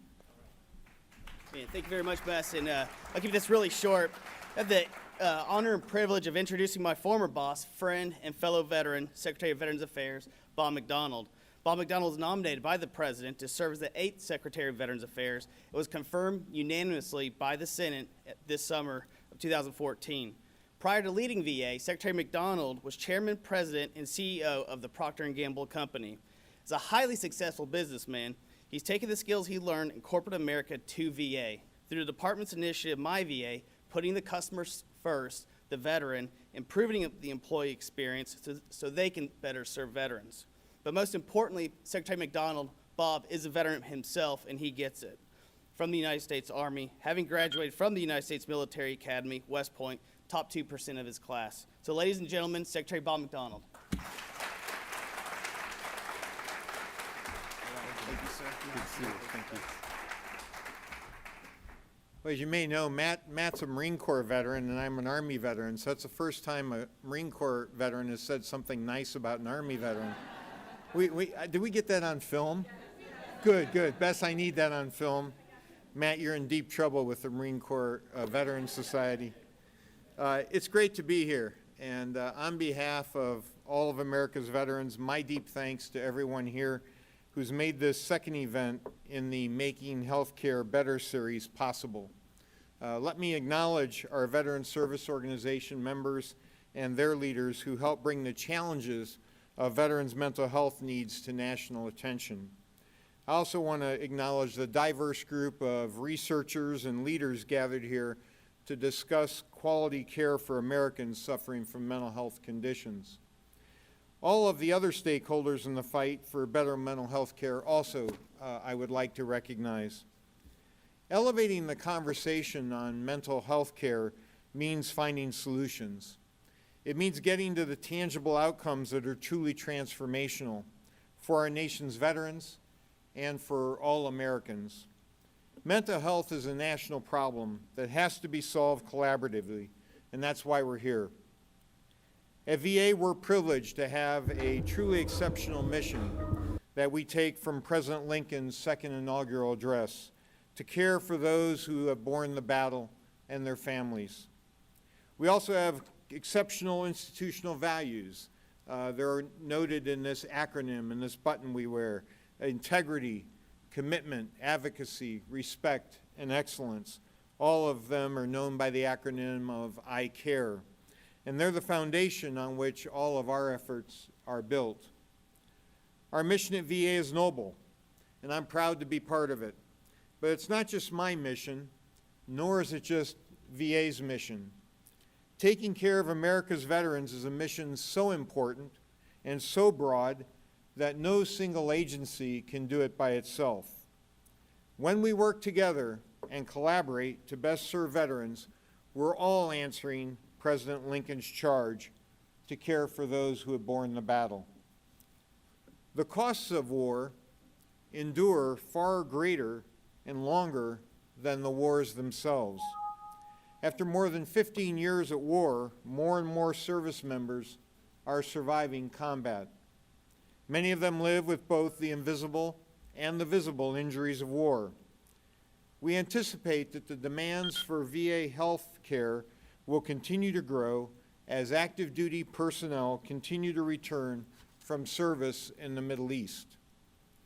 Their mental health needs are no less important than their physical wounds. Both deserve the same high standards of excellent clinical care and treatment. To serve the growing number of veterans seeking mental health care, VA has deployed significant resources and increases in staff.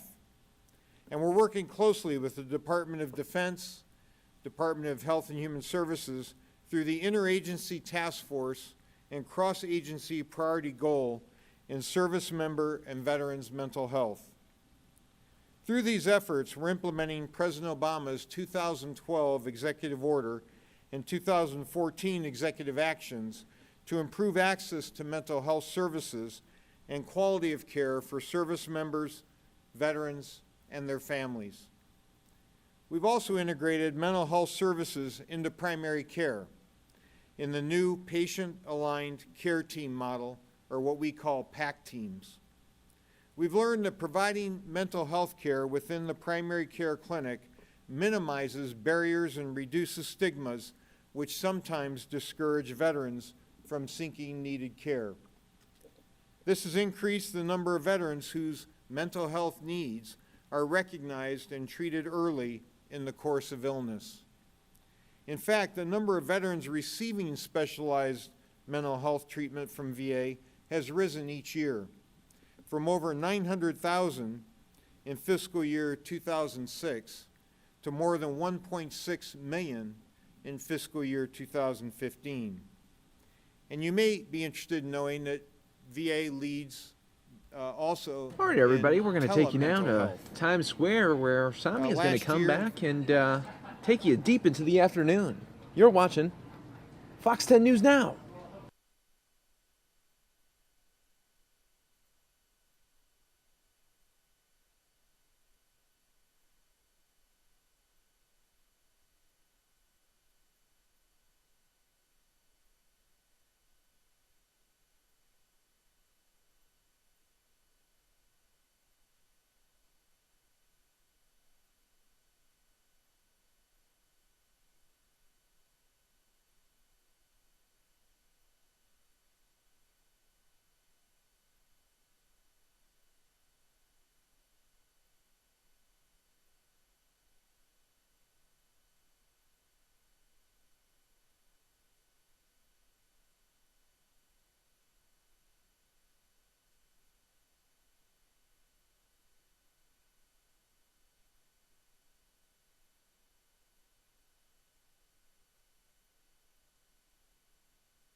Hello everyone, Samia here. We are back with more news now. This morning, Prime Minister Modi from India spoke to a joint session of Congress, and now you can watch it in full.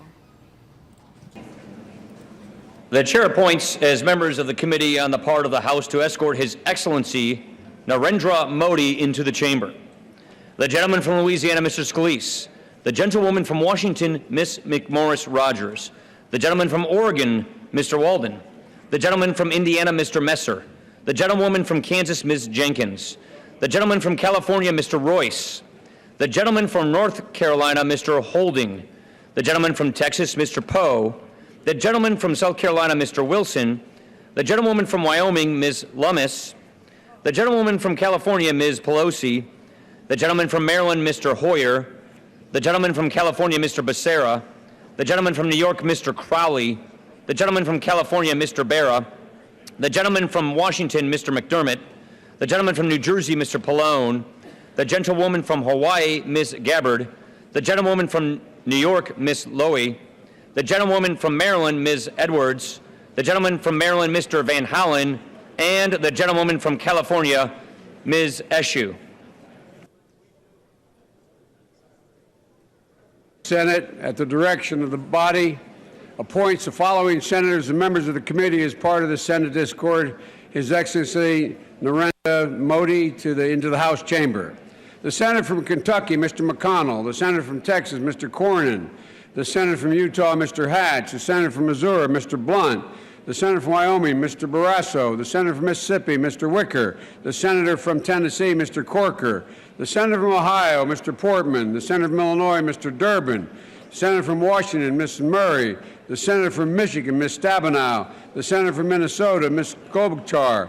The senator from Maryland, Mr. Cardin.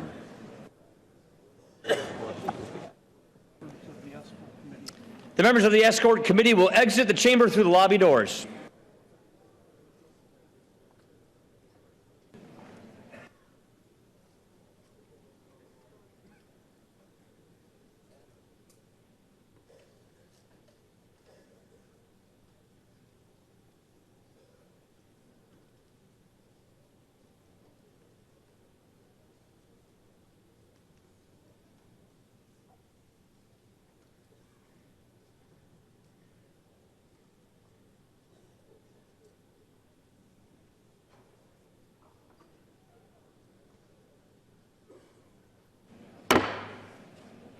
Mr. Speaker, the Acting Dean of the Diplomatic Corps. Yeah, you're a small statement.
Speaks on it. Mr. Speaker, the President's Cabinet. Talking about.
Mr. Speaker, the Prime Minister of the Republic of India.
Members of Congress, I have the high privilege and the distinct honor in presenting to you His Excellency Narendra Modi, Prime Minister of the Republic of India.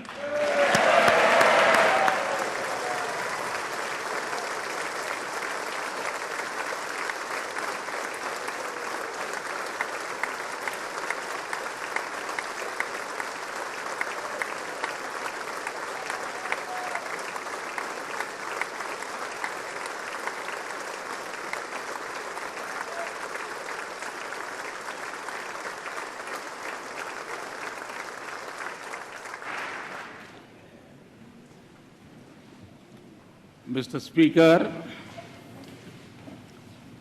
Mr. Vice President, distinguished members of the U.S. Congress, ladies and gentlemen, I'm deeply honored by the invitation to address this joint meeting of the U.S. Congress. Thank you, Mr. Speaker, for opening the doors of this magnificent Capitol. This temple of democracy has encouraged and empowered other democracies the world over.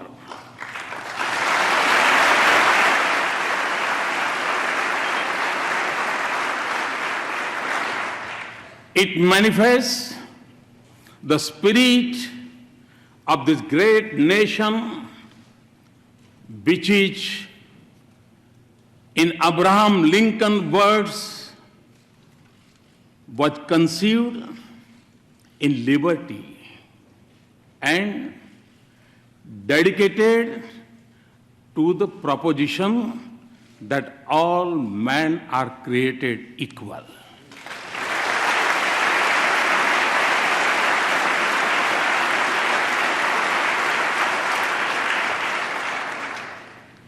In granting me this opportunity, you have honored the world's largest democracy and its 1.25 billion people.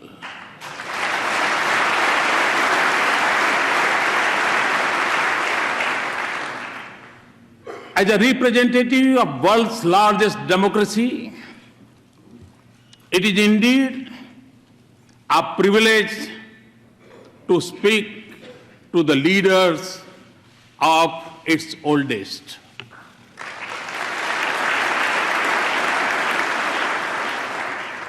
Mr. Speaker, 2 days ago, I began my visit by going to the Arlington National Cemetery, the final resting place of many soldiers of this great land.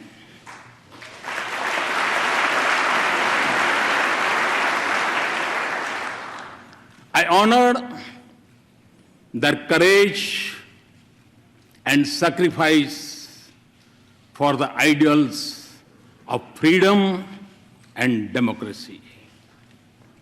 It was also the 72nd anniversary of the D-Day. On that day, thousands from this great country fought to protect the torch of liberty.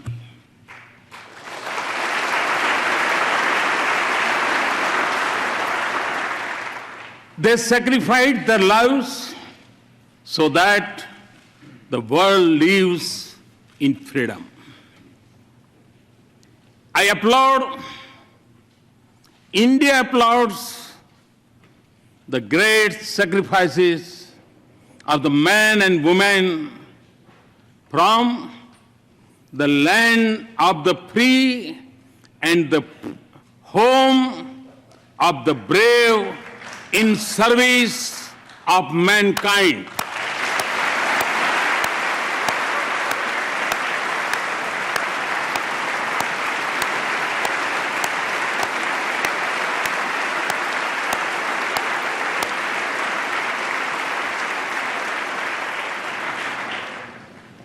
India knows what this means because our soldiers have fallen in distant battlefields for the same ideals. That is why the threads of freedom and liberty from a strong bond between our two democracies. Mr. Speaker, our nations may have been shaped by diverse histories, cultures, and faiths. Yet, our belief in democracy for our nations and liberty for our countrymen is common. The idea that all citizens are created equal is a central pillar of the American Constitution. Our founding fathers too shared the same belief and sought individual liberty for every citizen of India.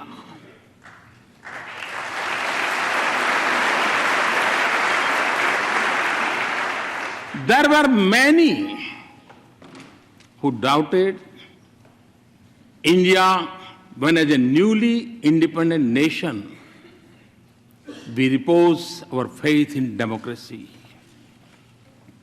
Indeed, wagers were made on our future, but the people of India did not waver.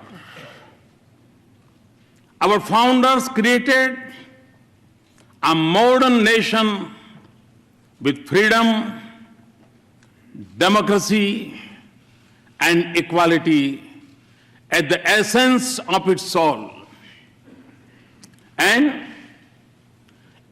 in doing so, they assured that we continue to celebrate our age-old diversity. Today, across its individuals and institutions, in its villages and cities, in its streets and states, are anchored in equal respect for all faiths and in the melody of hundreds of its languages and dialects. India lives as one. India grows as one. India celebrates as one.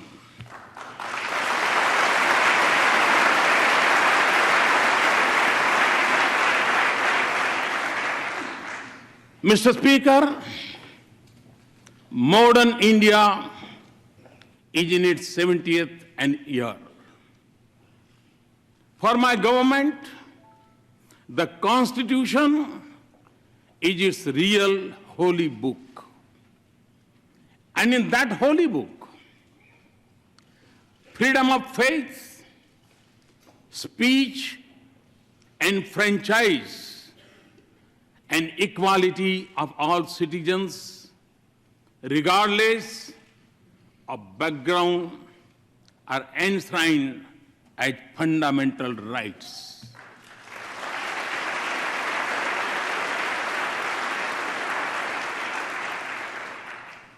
$800 million of my countrymen may exercise the freedom of franchise once every 5 years. But all the 1.25 billion of our citizens have freedom from fear, a freedom they exercise every moment of their lives.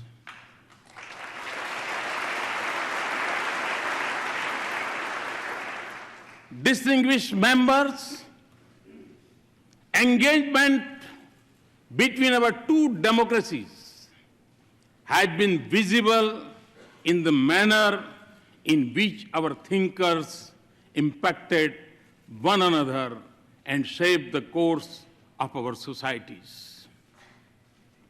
Thoreau's idea of civil disobedience influenced our political thoughts. And similarly, the call by the great sage of India, Swami Vivekananda, to embrace humanity was most famously delivered in Chicago.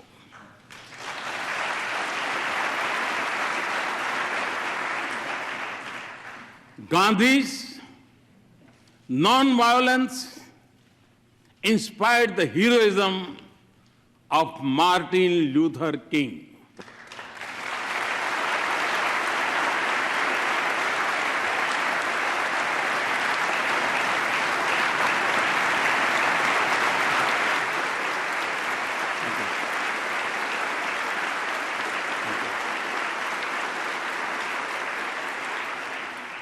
Today, a mere distance of 3 miles separates the Martin Luther King Memorial at Tidal Basin from the statue of Gandhi at Massachusetts Avenue.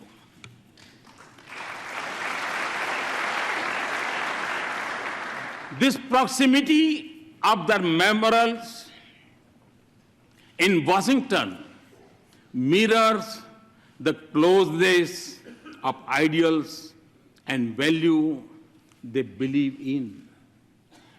The genius of Dr. Bhimrao Babasaheb Ambedkar was nurtured in the years he spent at the Columbia University a century ago.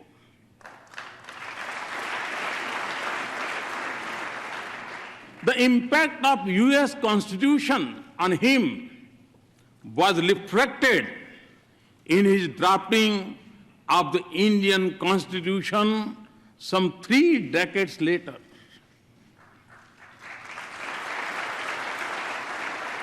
Our independence was ignited by the same idealism that fueled your struggle for freedom. No wonder then that former Prime Minister of India, Sri Atal Bihari Vajpayee, called India and the US natural allies.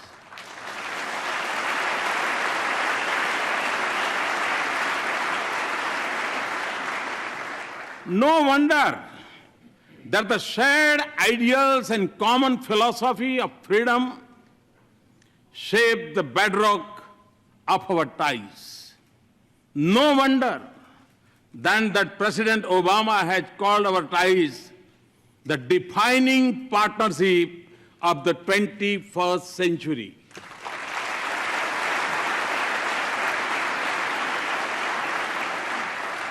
Mr. Speaker, more than 15 years ago, Prime Minister Vajpayee stood here and gave a call to step out of the shadow of hesitation of the past.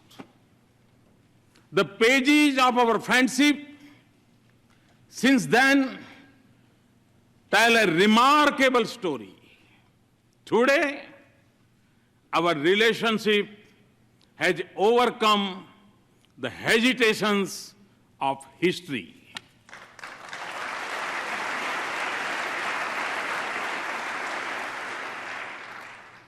Comfort,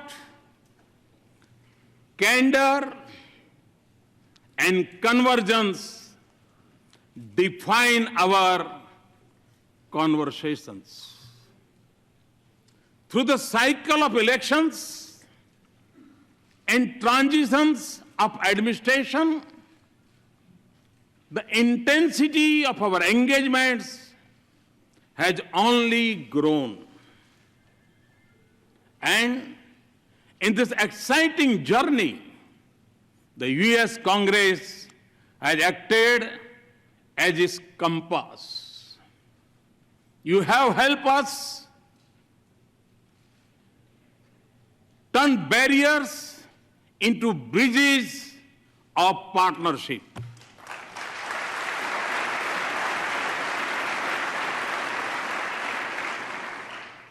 In the fall of 2008, when the Congress passed the India-US Civil Nuclear Cooperation Agreement, it changed the very colors of leaves of our relationship.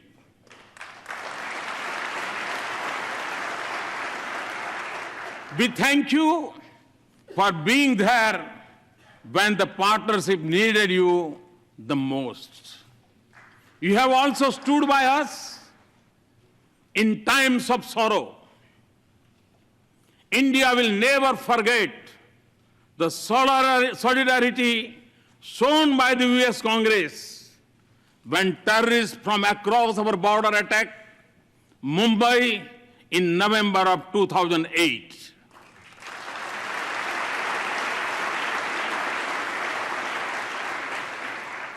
And for this, we are grateful. Mr. Speaker, I'm informed that the working of the US Congress is harmonious.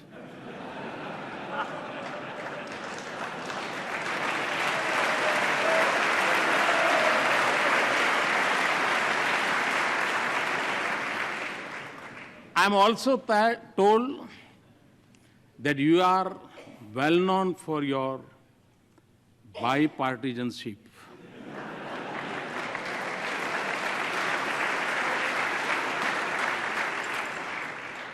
Well, you are not alone. Time and again, I have also witnessed a similar spirit in the Indian Parliament.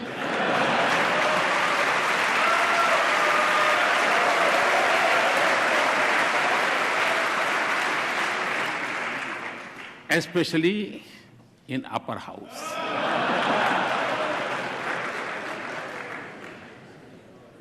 So, as you can see, we have many shared practices. Mr. Speaker, as this country knows well, every journey has its pioneers. Very early on, they shaped a development partnership, even when our meeting ground was more limited. The genius of Norman Borlaug brought the Green Revolution and food security to my country.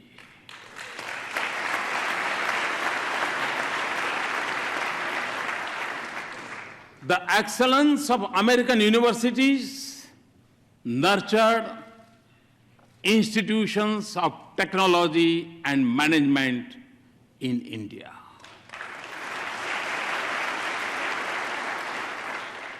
And I could go on, but fast forward to the present. The embrace of our partnership extends to the totality of human endeavor. From the depths of the oceans to the vastness of the space. Our science and technology collaboration continues to help us in cracking the age-old problems in the fields of public health, education, food, and agriculture. Ties of commerce and investment are flourishing.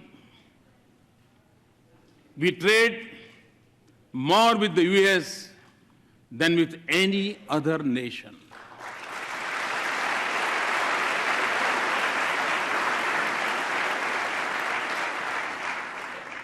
And the flow of goods, services, and capital between us generates jobs in both our societies. As in trade, so in defense. India exercises with the United States more than we do with any other partner.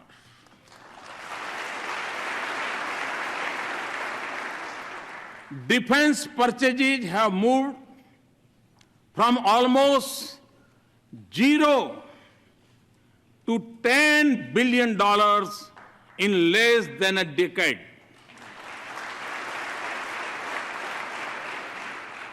Our cooperation also secures our cities and citizens from terrorists and protects our critical infrastructure from cyber threats.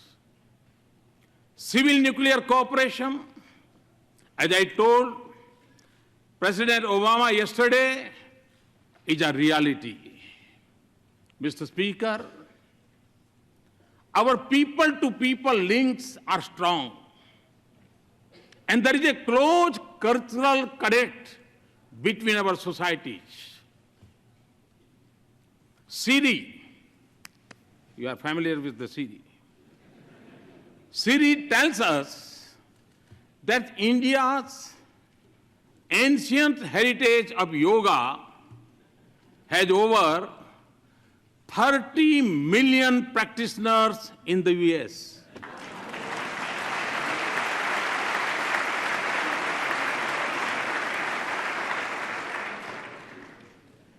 It is estimated that more Americans bend for yoga than to throw a curveball. And no, Mr. Speaker, we have not yet claimed intellectual property right on yoga.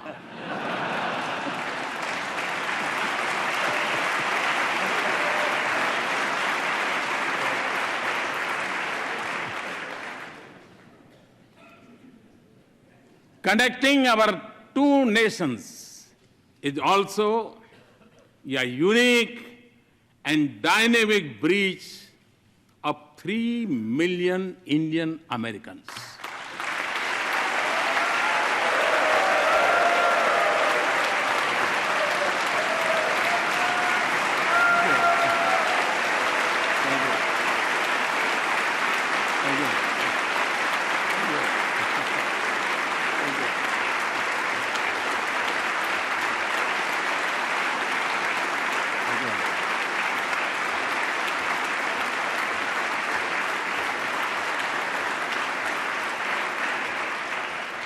Today,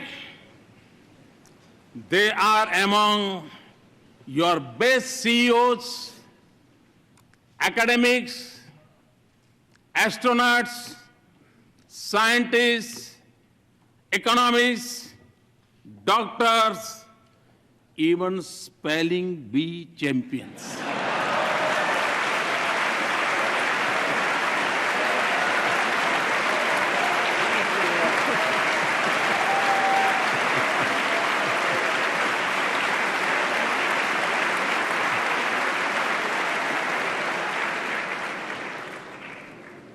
They are your strength. They are also the pride of India.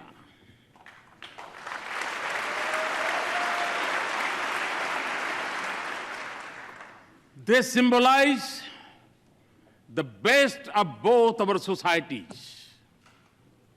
Mr. Speaker, my understanding of your great country began long before I entered public office. Long before assuming office, I traveled coast to coast, covering more than 25 states of America.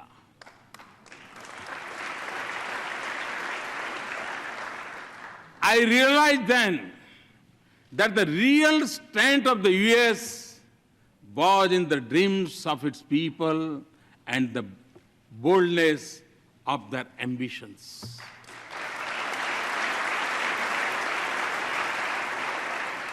Today, Mr. Speaker, a similar spirit animates India. Over 800 million youth are especially impatient. India is undergoing a profound social and economic change. 1 billion of its citizens are already politically empowered. My dream is to economically empower them through many social and economical transformations, and do so by 2022, the 75th anniversary of India's independence. My to-do list is long and ambitious, but you will understand it includes a vibrant rural economy with a robust farm sector, a roof over each head, and electricity for all households. To skill millions of our youth, build 100 smart cities, have a broadband for 1 billion, and connect our villages to the digital world. And create a 21st century rail, road, and port infrastructure. These are not just aspirations.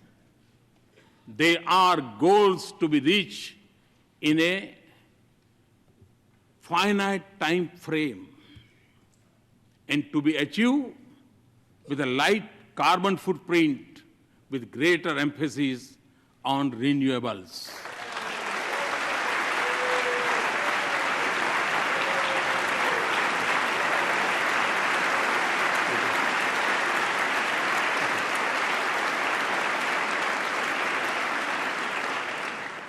Mr. Speaker, in every sector of India's forward march, I see the US as an indispensable partner.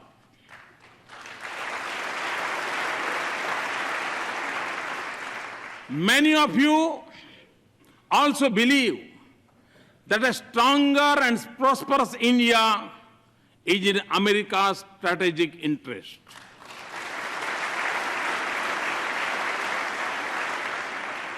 Let us work together to convert shared ideals into practical cooperation.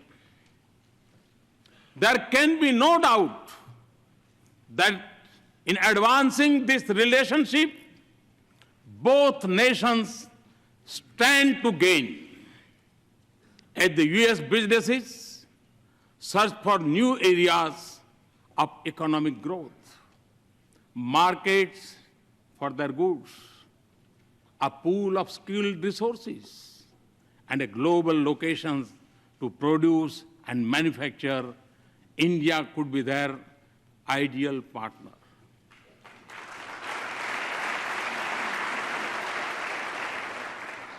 India's strong economy and growth rate of 7.6% annum is creating a new opportunities for our mutual prosperity.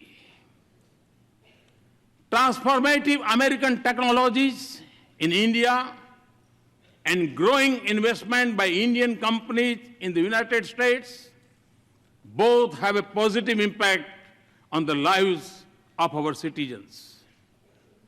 Today, for the global research and development centers, India is the destination of choice for the US companies.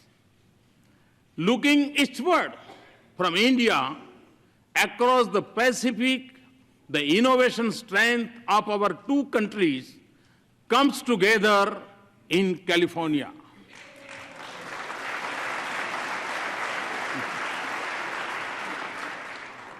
Here, the innovative genius of America and India's intellectual creativity are working to shape new industries of the future.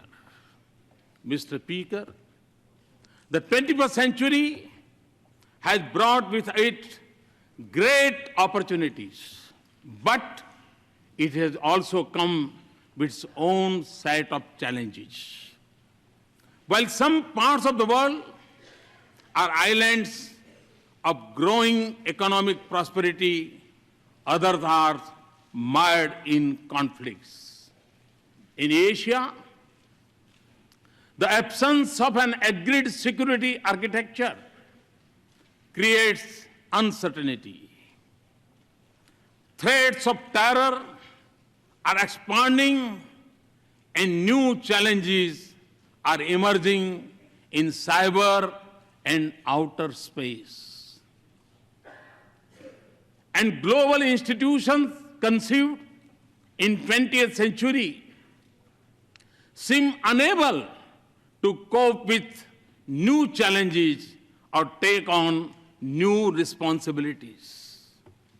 In this world of multiple transitions and economic opportunities, growing uncertainties and political complexities, existing threats and new challenges, our engagement can make a difference by promoting cooperation, not dominance, connectivity, not isolation, inclusive, not exclusive mechanisms, respect for global commons, and above all, for international rules and norms.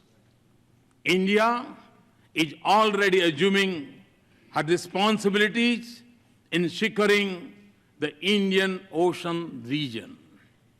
A strong India-US partnership can anchor peace, prosperity, and stability from Asia to Africa and from Indian Ocean to the Pacific.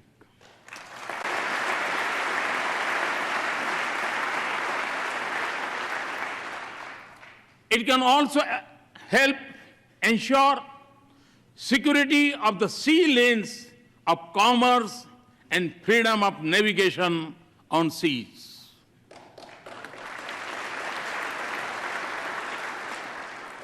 But the effectiveness of our cooperation would increase if international institutions frame with the mindset of the 20th century, where they reflect the realistic of today.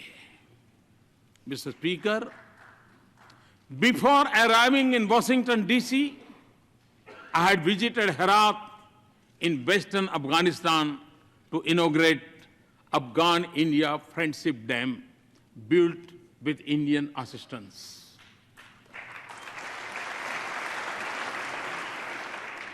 I was also there on the Christmas Day last year to dedicate to that proud nation, its parliament, a testimony to our democratic ties.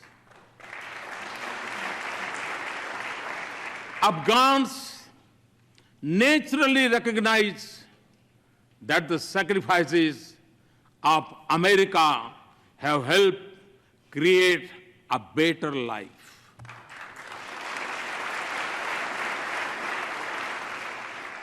But your contribution in keeping the region safe and secure is deeply appreciated by even beyond. And India too has made an enormous contribution and sacrifices to support our friendship with Afghan people. A commitment to rebuild a peaceful and stable and prosperous Afghanistan is our shared objective. 8 distinguished members, not just in Afghanistan, but elsewhere in South Asia and globally, terrorism remains the biggest threat. In the territory, stretching from west of India's border up to Africa. It may go by different names, from Lashkar-e-Taiba to Taliban to ISIS, but its philosophy is common, of hate, murder, and violence. Although it is a shadow spreading across the world, it is incubated in India's neighborhood. I commend the members of the US Congress for sending a clear message to those who preach and practice terrorism for political gains.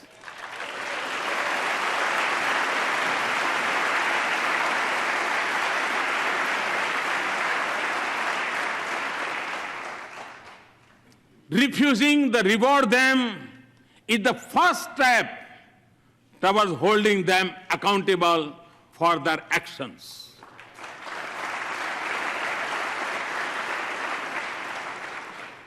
The fight against terrorism has to be fought at many levels, and the traditional tools of military intelligence or diplomacy alone would not be able to win this fight. Mr. Speaker, we have both lost civilians and soldiers in combating terrorism. The need of the hour is for us to deepen our security cooperation and base it on a policy that isolates those who harbor, support, and sponsor terrorists.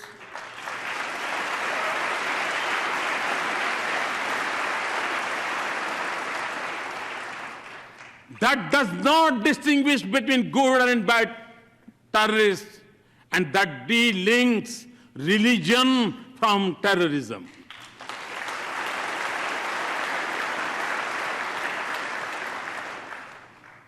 Also, for us to succeed, those who believe in humanity must come together to fight for it as one and speak against this menace in one voice.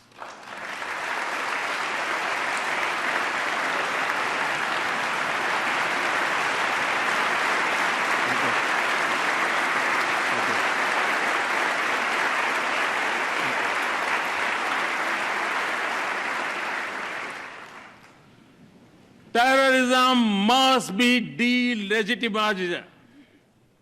Mr. Speaker, the benefits of our partnership extend not just to the nations and regions that need it most.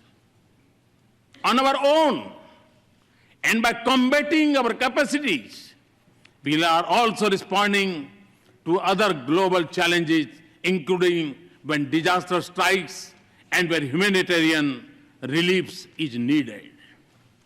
From our shore, we have evacuated thousands from Yemen, Americans and Indians and others. Nearer home, we have the first responders during Nepal's earthquake, in the Maldives water crisis, and most recently during landslide in Sri Lanka.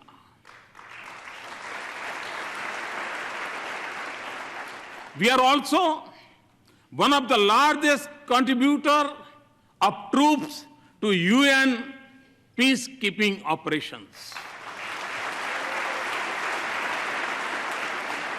Often, India and the US have combined their strengths in science and technology and innovation to help fight hunger, poverty, disease, and literacy in different parts of the world. The success of our partnership is also opening up new opportunities for learning, security, and development from Asia to Africa. And the protection of environment and caring for the planet is central for our shared vision of a just world.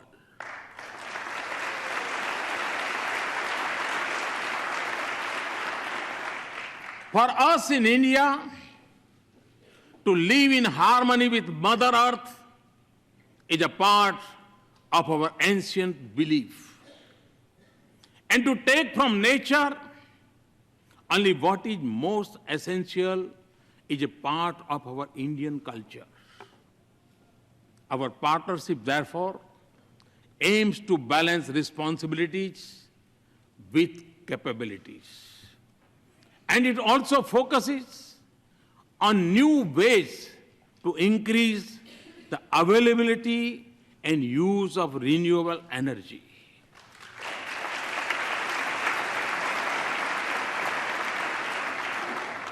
A strong US support for our initiative to form an international solar alliance is one such effort.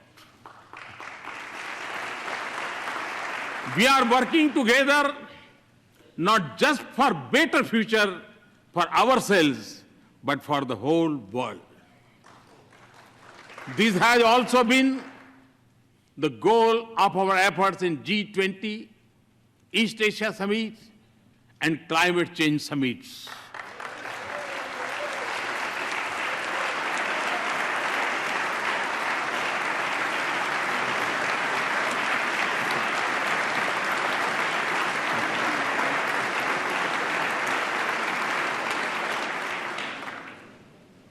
Mr. Speaker,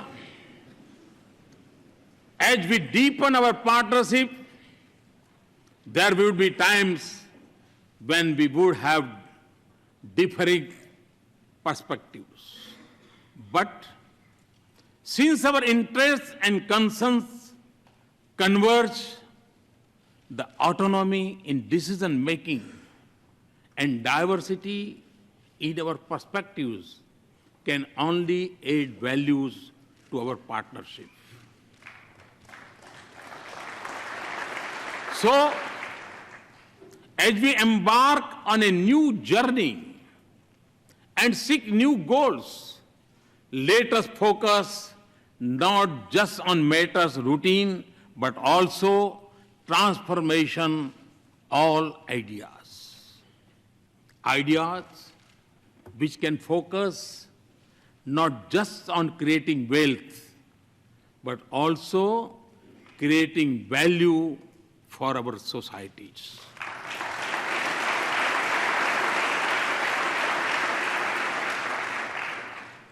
Not just on immediate gains, but also long-term benefits.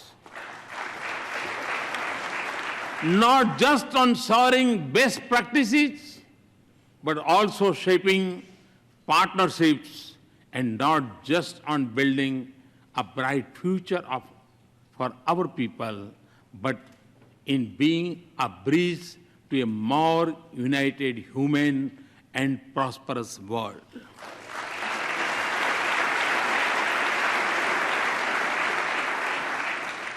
And important for the success of this journey would be a need to view it with new eyes and new sensitivities. When do this, we will realize the full promise of this extraordinary relationship. Mr. Speaker, in my final thoughts and words, let me emphasize that our relationship is prime for a momentous future. The constraints of the past are behind us, and foundations of the future are firmly in place. In the lines of Walt Whitman,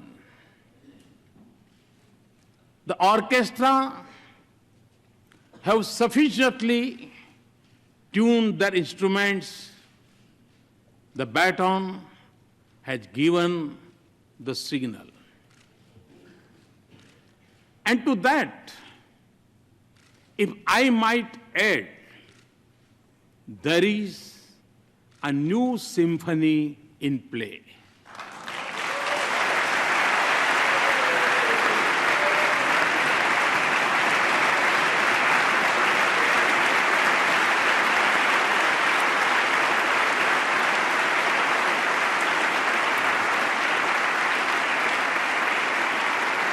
Thank you, Mr. Speaker and Mr. Vice President, distinguished members, for this honor.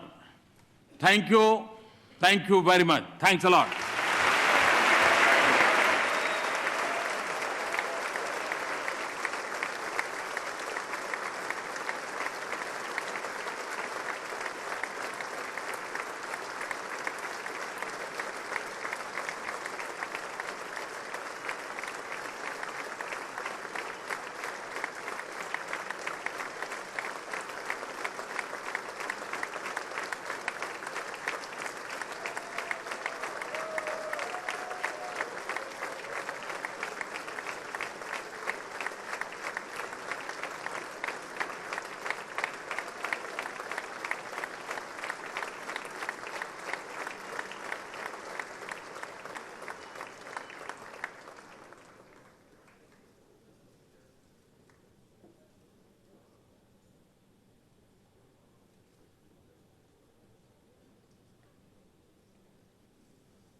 All right, guys, this wraps up Prime Minister Modi's speech to Congress from this morning. Figured I would show you that in case you missed it.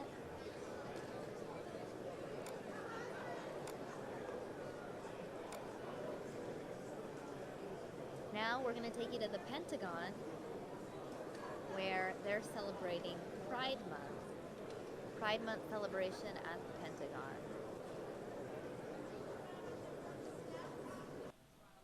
Proudly we hail at the twilight's last gleaming, whose broad stripes and bright stars through the perilous fight o'er the ramparts we watched were so gallantly streaming, and the rockets' red glare, the bombs bursting in air, gave proof through the night that our flag was still there.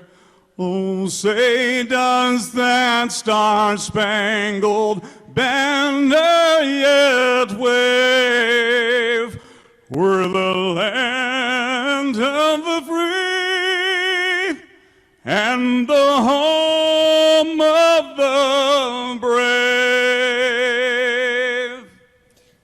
be seated. Please join me in a round of applause for Sergeant First Class Randall White of the Volunteers of the U.S. Army Field Band for that wonderful rendition of the national anthem.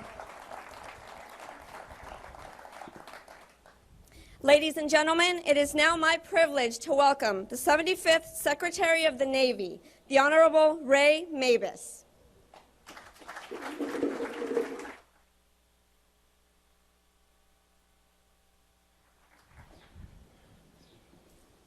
Thank you, Major. To my fellow service secretaries, Secretary Fanning, Secretary Murphy, to distinguished guests, most importantly, to the sailors, Marines, soldiers, airmen, Coast Guards, and DoD civilians, those here representing and those supporting the LGBT community. Today's a good day. Although it took way too long for policy to match reality, and while there's still work to be done, we've made a lot of progress toward achieving DoD Pride's goal of ensuring that all members of the Department of Defense are empowered to support its mission in an inclusive workplace free of discrimination. Now, a statement like that just shouldn't be controversial. Shouldn't be a problem. But just 5 years ago, an event like this would not have been possible. There were those in uniform on the Hill and in the American public who favored continuation of Don't Ask, Don't Tell. That policy required LGBT service members to lie, to hide, in order to serve. It's a policy that was insidious and morally wrong. Throughout this debate, though, those opposing the repeal of Don't Ask, Don't Tell used exactly the same flawed logic as those who had earlier opposed racial integration or gender integration, claiming that policies of inclusion would erode the warfighting capabilities of the United States. That's a suggestion that's not only an insult to the professionalism of our armed forces, but it undermines our core values as servicemen and women and as Americans. It's because of individuals like the people here today, the members of DoD Pride, who fought for dignity and equality, and because of institutional leaders who will be honored here today like Admiral Mike Mullen, who had the courage to do what's right. On September 20th, we'll celebrate the 5th anniversary of the repeal of Don't Ask, Don't Tell. A lot's happened in those 5 years. In the immediate aftermath, service members who had lived parts of their lives in the shadows and often in fear were able to be fully open about who they are. They were able to be with and now to marry the people they love.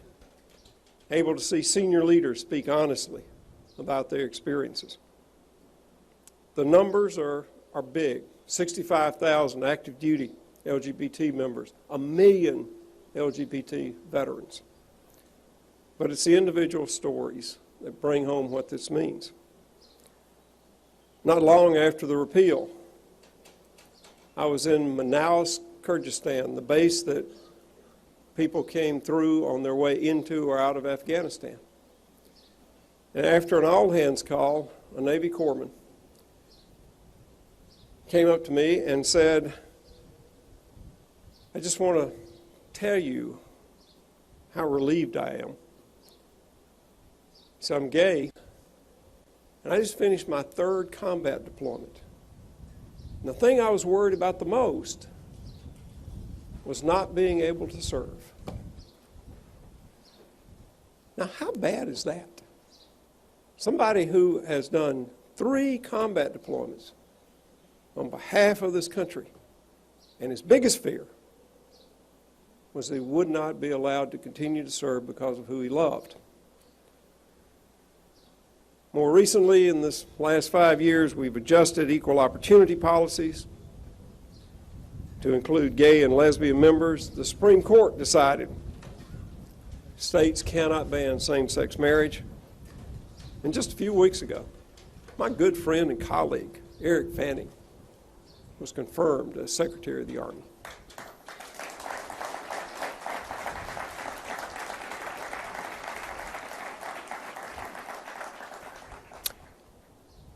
And I got to do this, and I apologize, it's not in my notes, but Eric, we're going to show that we're at absolutely equal opportunity at the Army-Navy game. 15 years in a row this year. Sorry, I had to. In our department, the Department of the Navy, we've reached out to people discharged under Don't Ask, Don't Tell. And we're working with organizations like DoD Pride and others that advocate for the LGBT community. We've met with a lot of those organizations and other VSOs to reach out and tell people, if you were discharged under Don't Ask, Don't Tell, come in. The Board of Corrections for Naval Records will take a look at changing that discharge characterization. And I would ask you all to do the same thing. If you have colleagues that were discharged under that, ask them to come in. Get the, if it's under the regulations, get that discharge characterization changed. All of this is the basic idea. If you can meet the job standard, you should be able to do the job. Whether it's opening submarine service and riverines to women, whether it's opening all positions, including SEALs and Marine ground combat to women, time and again, history has shown this is the right thing to do. When we face racial integration, when we integrated women into the service, when we repealed Don't Ask, Don't Tell, every time those changes were proposed, every time, there were naysayers saying the force would be weakened and unit morale would decrease. And yet, the Navy, the Marines, the Army, the Air Force, the Coast Guard are the most powerful forces in the world today. And it shows that a more diverse force is a stronger force. When we talk about diversity, the main thing we're talking about is diversity of background, diversity of thought. We have to continue to recruit, train, and develop a force from all of America's talent. We need a force representative of and reflective of the nation it defends. And because of that, we're a more effective fighting force. If a person qualifies in every way for service, how can we possibly say that they cannot share in the honor of defending this country because of who they love or the shape or the color of their skin? We cannot, we should not, and now we do not. I'm happy to be here with you today. By your willingness to serve and serve as who you are, you epitomize the Navy motto, Semper Fortis, always courageous, the Marine motto, Semper Fidelis, always faithful. Thank y'all.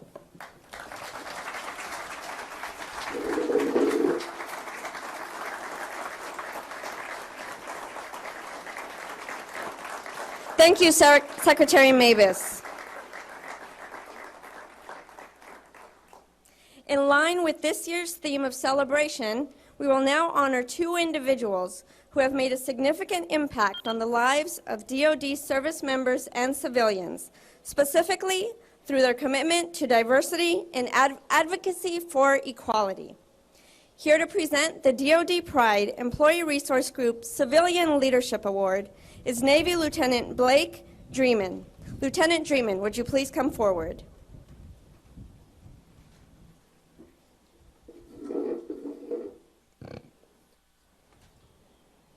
The first DoD Pride Employee Resource Group Civilian Leadership Award recipient is the Honorable Patrick J. Murphy, Undersecretary of the Army.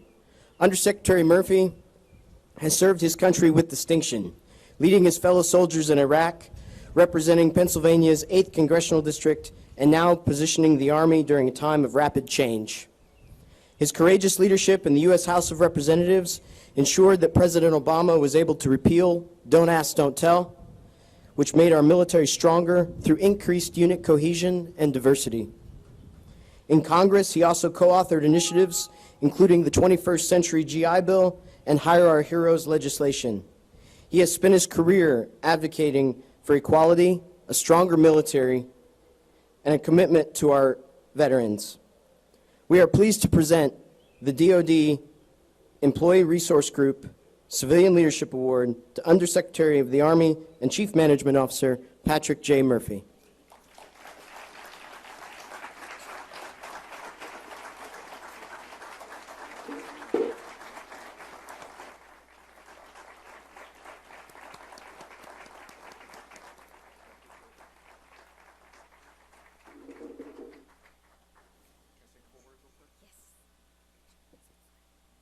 I'm a reformed politician, so I have to say a couple words real quick. First, hey, Lieutenant, thank you so much, and thanks for your service. I was a lieutenant 20 years ago, so you look a lot better than I did in that uniform, so thank you very much. To all of you, first, let me just say it's great to have my boss here, Secretary Eric Fanning. Sir, we are thrilled, not just of your leadership, but how you're leading from the front since you've been back. So thank you so much for all that you do. To know that your biggest advocate in the Senate was John McCain, I think, and who was your champion on your qualifications alone, is a testament of your leadership and what you're going to do for the Army. And we're just so proud to have you back leading our team. So thank you for being here. Secretary Mabus, it's great to have you here, except for that last part that you ad-libbed. You need to listen to your staff. Listen to your undersecretary, probably told you it was not appropriate because 14 years is enough. Because the Fanning-Murphy team is undefeated in Army-Navy game, for the record. In fact, we're going to Baltimore this year. Usually it's in Philly, where the Army was founded, the Navy was founded, and the Marine Corps was founded. And the Air Force is like your little brother because they were part of us. But we'll see this year. We'll see this year. But I think Secretary Fanning has some things up his sleeve. To Alex and Rudy, thank you so much for your leadership in making DoD Pride make this event really become a reality, and for all your leadership in today. I was here for the first event 5 years ago, and to be here and see how it's grown and see all of you being here is pretty special. The one thing I would say, besides thank you, and I'm going to sit down very quickly, is that we have a lot to be proud of where we are and where we've come. For me to write, the bill that repealed the National Hotel is something that I will take to my grave and something that I'm proud of. But the fight for true equality, which is the fundamental value of our U.S. Constitution that we take an oath to support and defend, all of us take that oath, civilian and military, that fight for equality ongoes every single day. And you only had to look at what happened across the river when they tried to override the president's veto on saying defense contractors don't have to live up to the values that we fight and some of us die for. So that fight for true equality in LGBT community will continue as we move forward. And I want to say thank you for all of you for standing with us side by side in that fight, and you will always be a battle buddy of mine. So God bless all of you. Thank you so much for this great award. Major, thank you.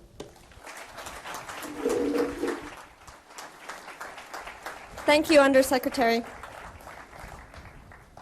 Here to present the DoD Pride Employee Resource Group Military Leadership Award is Mr. Merrick Garb. Mr. Garb, would you please come forward?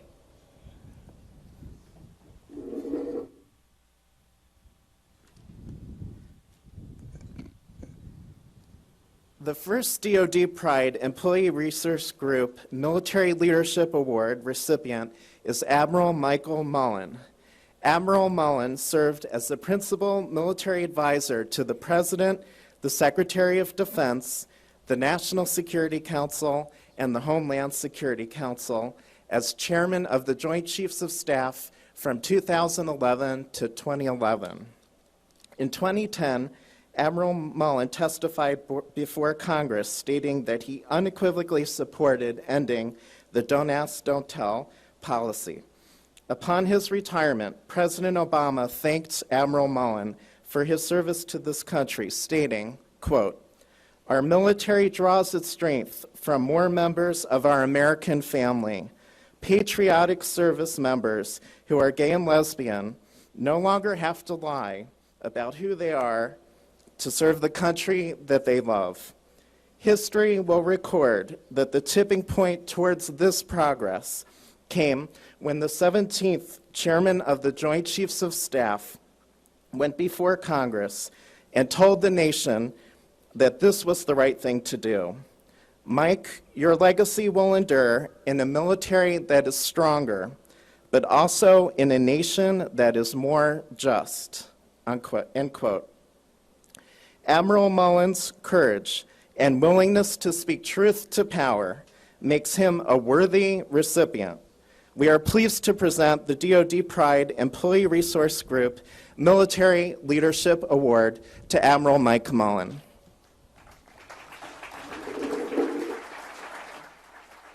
Accepting on behalf of Admiral Mullen is Mr. Bert Gellat. Mr. Gellat, would you like to say a few words?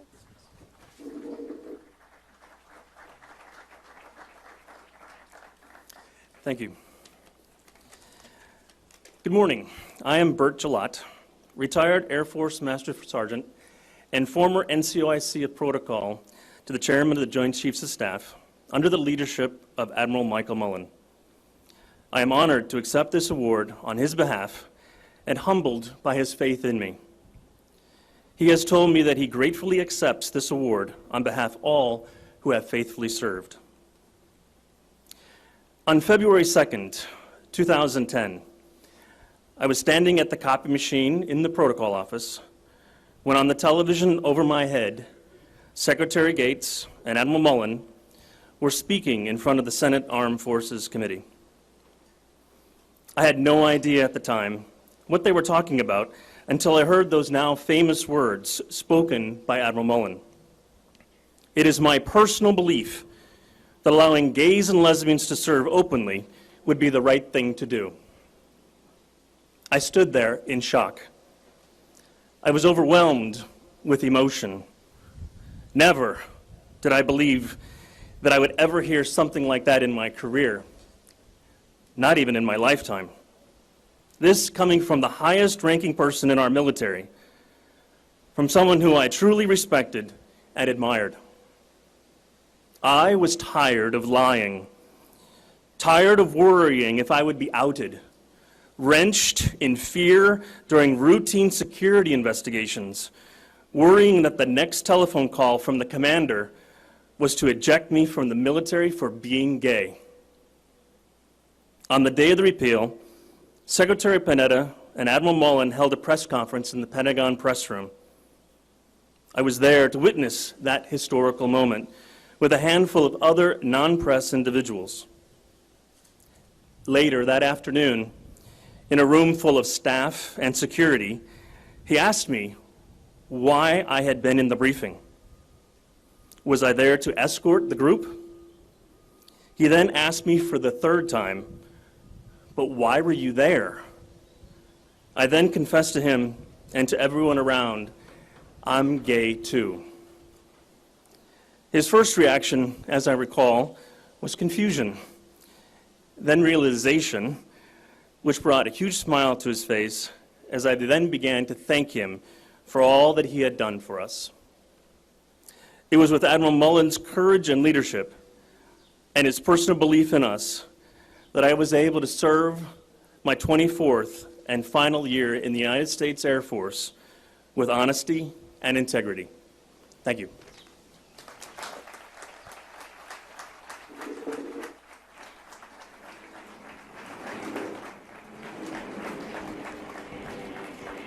Please join me in another round of applause for our distinguished award winners.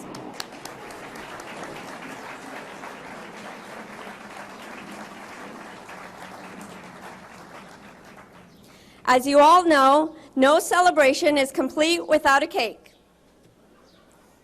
It is now my privilege to welcome the Honorable Ray Mabus, Secretary of the Navy, and Airman First Class Zachary Chrisman, a junior member of DoD Pride, to join me on stage to continue our celebration by cutting the first slice of cake.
I would like to acknowledge all of the support that made this year's celebration possible. DoD Pride would like to thank the volunteers of the U.S. Army Field Band for their support and great music. Thank you.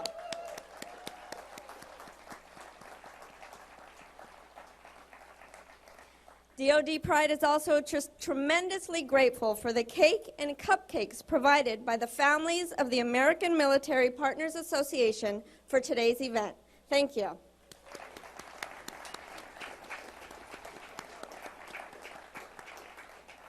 And thank you for attending today's ceremony, and above all, for supporting the DoD community in their service to the nation and for helping honor our award recipients who stand for equality.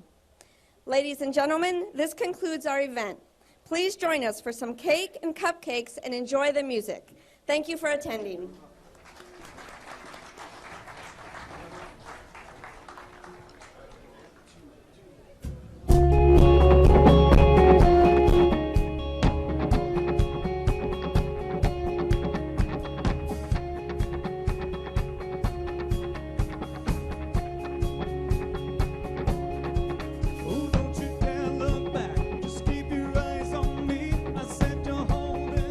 She said, shut up and dance with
Don't you dare look back. Just keep your eyes on me. I said you're holding back. She said, shut up and dance with me. This woman is my destiny. She said, ooh, ooh, shut up and dance with me. Ooh, shut up and dance with me.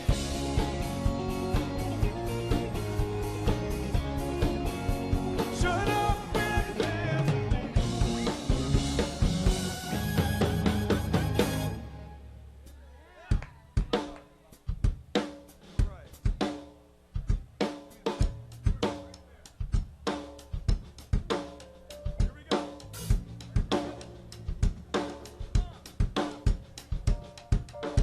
You could be amazing, you could turn a phrase into a weapon or a drug. You could be the outcast or be the backlash of somebody's lack of love. Or you can start speaking up. Nothing's gonna hurt you the way the words do when they settle near your skin. Get them in the sunlight and no sunlight, they're right with the winds. But I wonder what would happen if you say Proudly we hail at the twilight's last gleaming, whose broad stripes and bright stars through the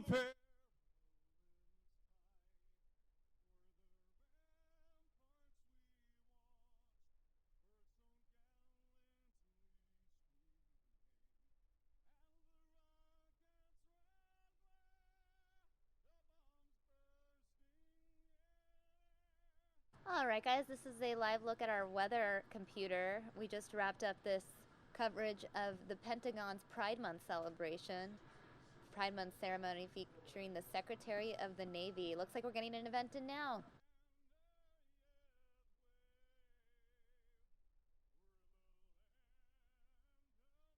And we're taking you now to Louisville, Kentucky, where an update on Muhammad Ali's funeral is underway. Let's go ahead and take you there live.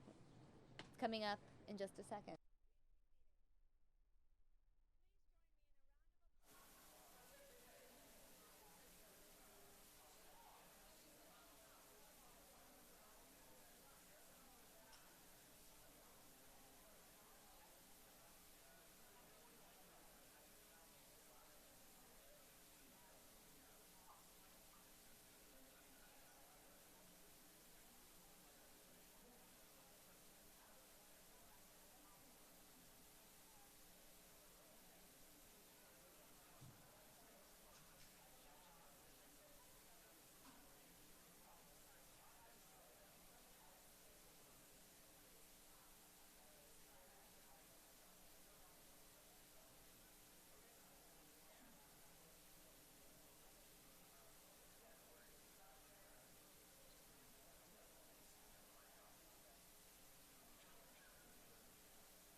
Good afternoon. Thank you for attending.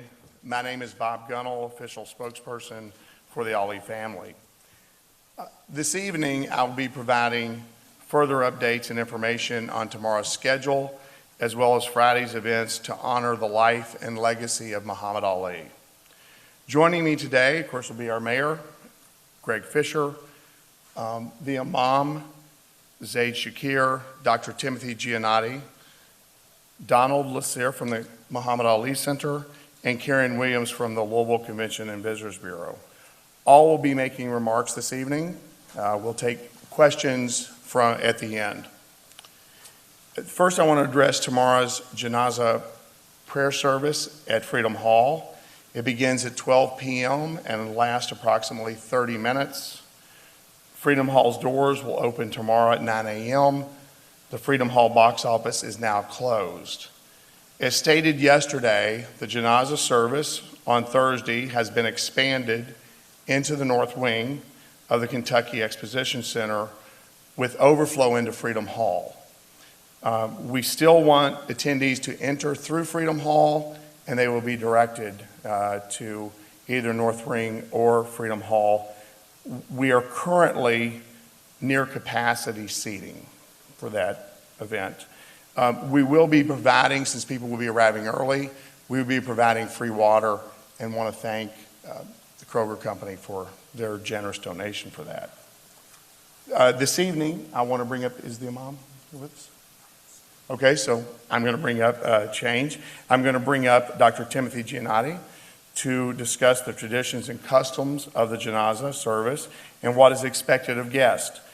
They will also take questions at the end. Dr. Giannotti.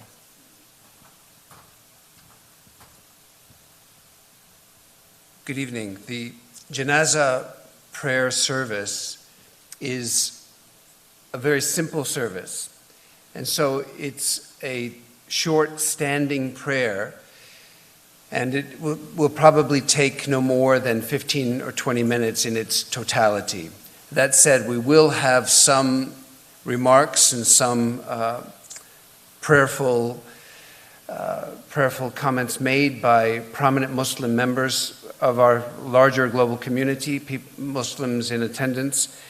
And so the entire program, as Bob said, will probably take about half an hour. The service is essentially going to need to separate out the attendees who self-identify as Muslims and who will be intending on participating in the ritual performance of the funeral prayer. And peoples of all faiths will have, there will be place in the main hall to accommodate peoples of other faiths who are there to pray in their own way and to witness the funeral prayer. And then there will be overflow seating for peoples of all faiths in the Freedom Hall.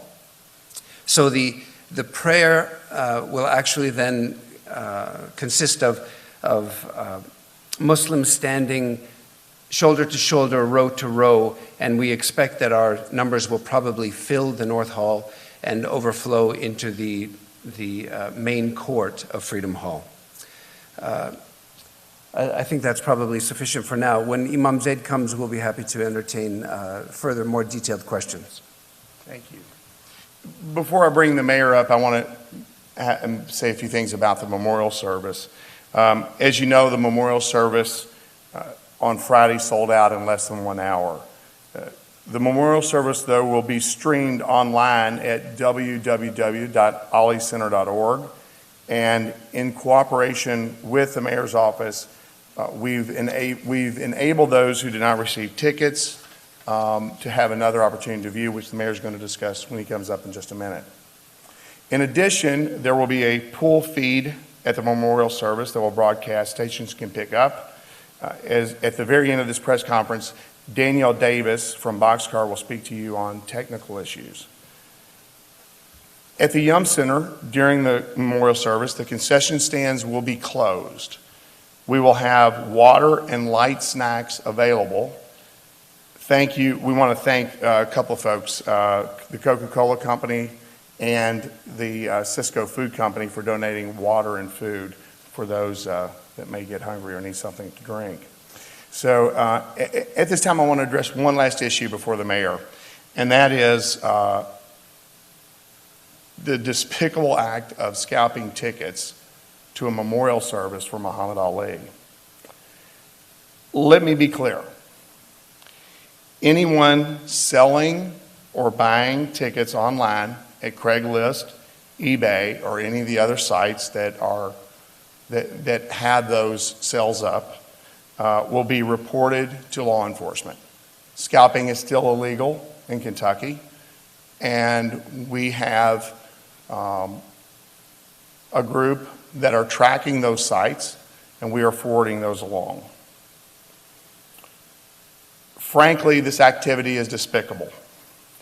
It is deplorable that some people are trying to profit off of the solemn service as we celebrate the life of Muhammad Ali.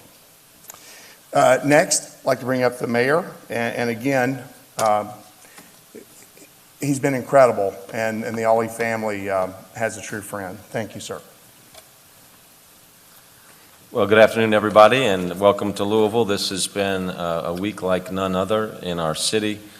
Certainly a week we've been dreading, but also now celebrating not just with sadness, but with beauty and appreciation and inspiration for the life of the champ. And for those of you that have been here for a few days, you can see how the city has evolved and responded around the life of Muhammad Ali, Louisville's own, and we're going to be sending him off with the dignity and respect that he deserves.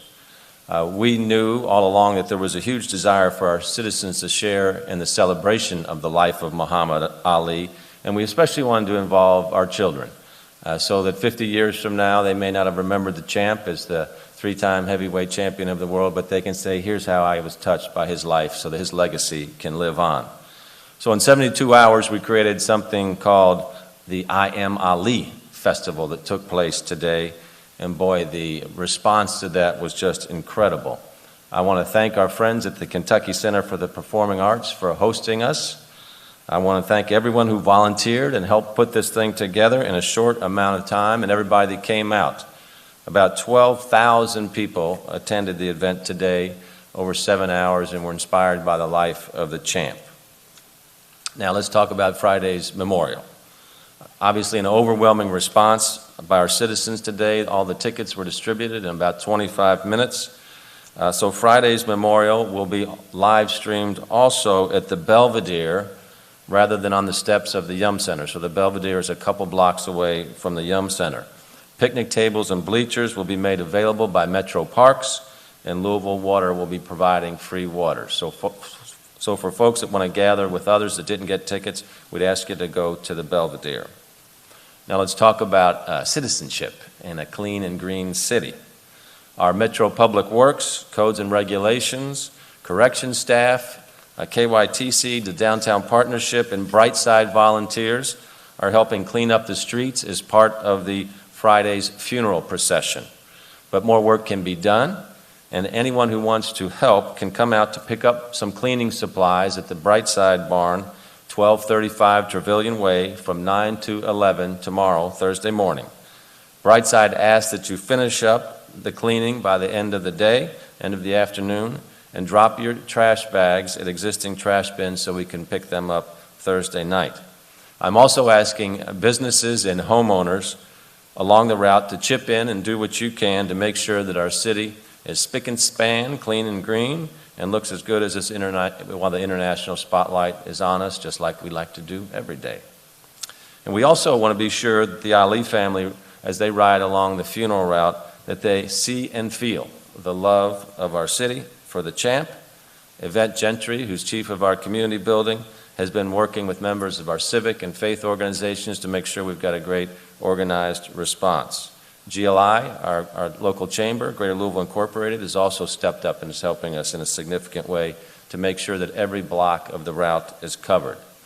If you'd like to attend the funeral route, the processional route is available on the Ali website, alilouisville.com. And we estimate that the funeral procession will take approximately 90 minutes or so. So for all of our citizens, this is a time when you can be involved in a simple act of humility by picking up some trash and make sure to make sure that our city is looking the best it can. Now to talk a little bit about public safety issues and give us some updates on traffic and security plans, I'd like to ask Major Kelly Jones to come up to the podium. Major? I like that mayor notion. That was kind of nice. I caught that. But I appreciate it. I'd like to first say what an honor it is, and thank you to everyone on the stage and all the members of the Ali family for entrusting the men and women of LMPD and the citizens and government of Louisville for handling this event.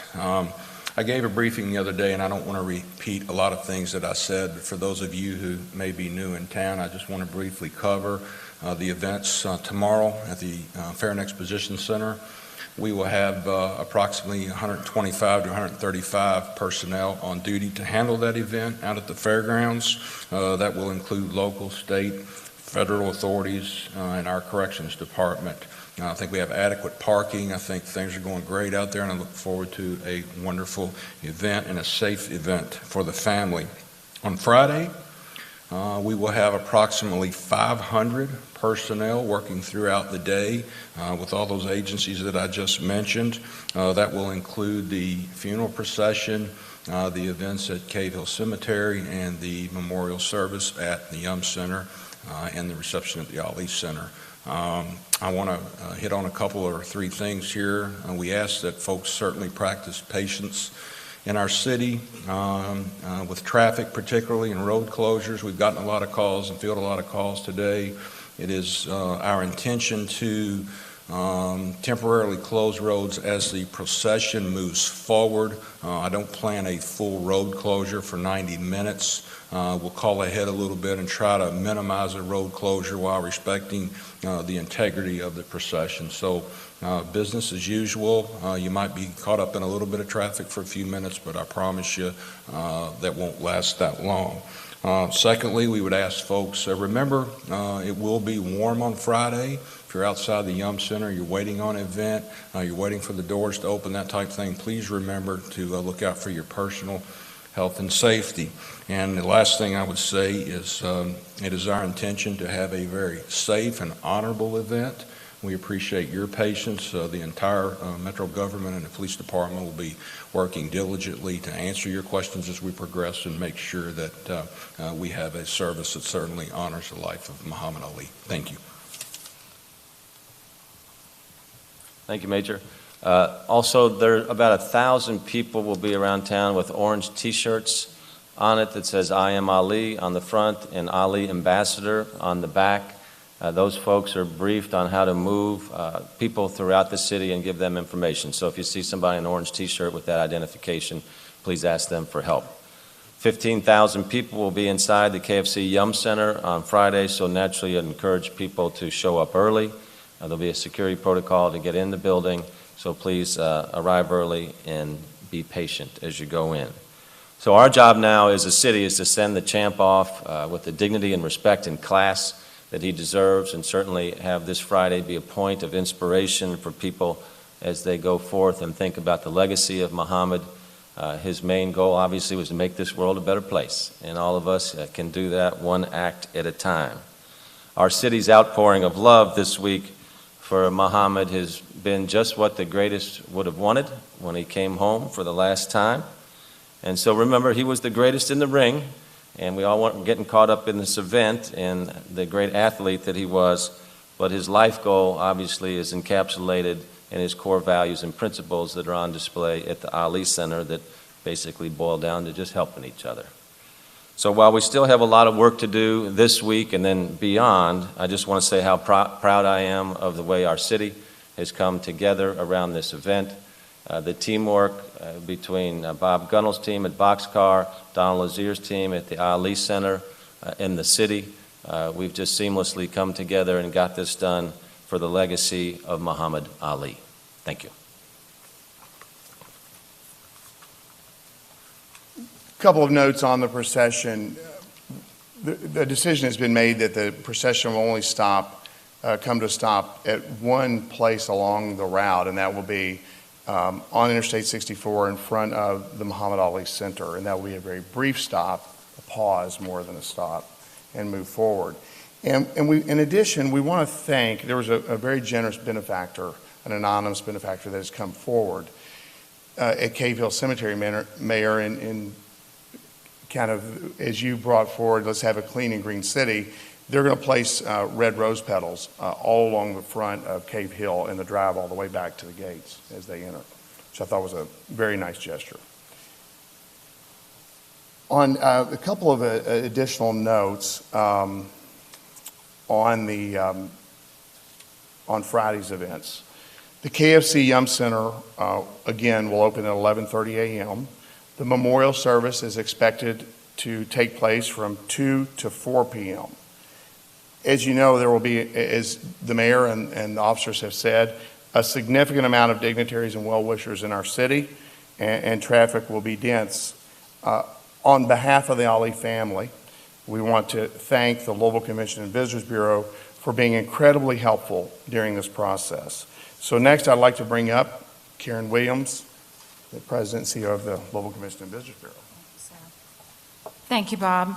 Just to reiterate some of the comments that we said a couple days ago at the press conference about the traffic, we are offering complimentary parking and shuttle from the Kentucky Fair and Expo. Patrons will be able to arrive and the gates will open at the expo at 7:30 a.m. Parking attendants will provide, and we'll have many volunteers there to help them go to the buses. The shuttle pickup will be from 9:30 a.m. The first bus will leave at 9:30 a.m. between 12:30 p.m. going to the Yum Center. They will return following the Ali's memorial at 4:30 p.m. to 7:30 p.m. As people are exiting the Yum Center on Friday, you will see, as the mayor said, volunteers, many of them with signs with the I am Ali, escorting them to buses. So it's very important. The buses will be there. Traffic will be extensive with the security and the parking downtown. So we're encouraging everyone to park at the Expo Center. This information is at the website of the Convention Bureau, which is www.gotolouisville.com. It's also on the alilouisville.com website. And this map and all the instructions that I just said will be in the Courier tomorrow and on Friday. Next, I'd like to bring up Donald Lasser, President and CEO of the Muhammad Ali Center. Donald will be discussing the Ali Center's activities over the next few days and what visitors can expect. One note, there will be a private reception following the memorial service at the Muhammad Ali Center. And I wanted to make sure that everyone knew, because there will not be cameras at this time allowed in, that during that reception, Lonnie Ali will be presented a commemorative flag from the International Olympic Committee. In addition, there will be a historic presentation of gifts by Mauricio Suleiman, the president of the World Boxing Council. Donald?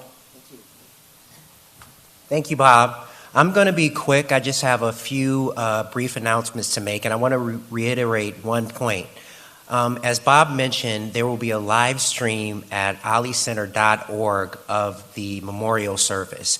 And I just want to let everyone know the stream is being set up for people with mobile devices, because as you know, in many parts of the world, people don't use TVs. They use mobile devices to view things. So we expect that site to be visited quite extensively. So I want to make that point, that people all over the world will be able to watch the memorial service through alicenter.org. Now, as for the center will be closed on Friday. So we're encouraging anyone in town that wants to come and learn about Muhammad, learn about Muhammad's principles, come on Thursday. We're expecting thousands of people to be there. So I echo what everyone here said. Please be patient. There will be dignitaries and celebrities. We ask that you respect their privacy and allow them to see the center in peace.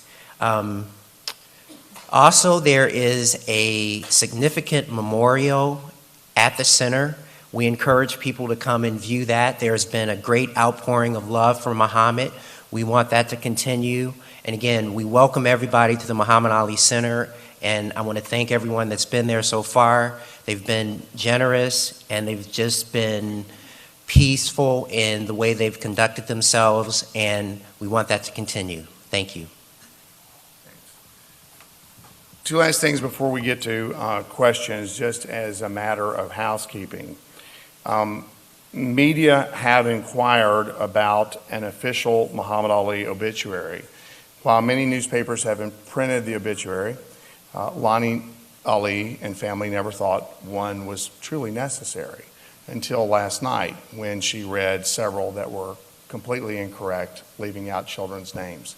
So for that reason, tomorrow we will be releasing the official obituary. In addition, Lonnie asked that I share with you the list of honorary pallbearers. So it's led by Muhammad's brother Rahman Ali, Victor Bender, Howard Bingham, the Honorable Governor John Y. Brown, George Chiavallo, Ronald D. Nicola, George Foreman, Larry Holmes, Gene Kilroy, Jerry Parenchio, Michael Finner, former Louisville Mayor Dr. Harvey Sloan, Cleve Walker, and Harlan Warner. We would now like to take questions for anyone on the dais. So are there any questions? Can you kind of touch on exactly this group that's tracking the tickets that are being sold online? Can you give us a little more detail about exactly how that's being handled? Well, a couple of ways. We have an internal track. So with Joey Wagner, who is on our staff, on our event staff, is using his sources. We have an off-duty officer that we employ during this time that we are using his resources to track those people that may be selling it. We're also making official inquiries to Craigslist and eBay to pull those listings down at this time, but no response. Yes?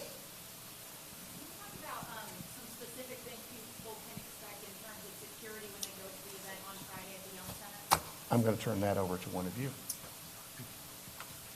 It's much like attending other events at the Yum Center. There will be magnetometers in place, and I would encourage folks to go on the Yum Center website to see what you can and can't take into the event. That's where you get your information. So it'll be similar to that. You will pass through a magnetometer when you enter the building. And one other thing that I did fail to say a while ago, if you want the street closure and road information, it is on our Louisville Metro Government website under the public links and under road closures, road maintenance, and I believe also on the Ali website. Does that answer your question, ma'am? Thank you.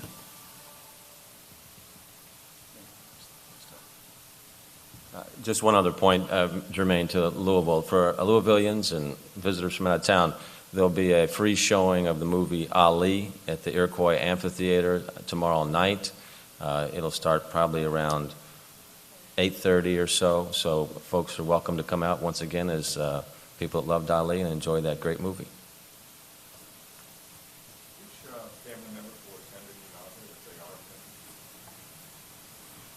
Every family member will attend the janazah.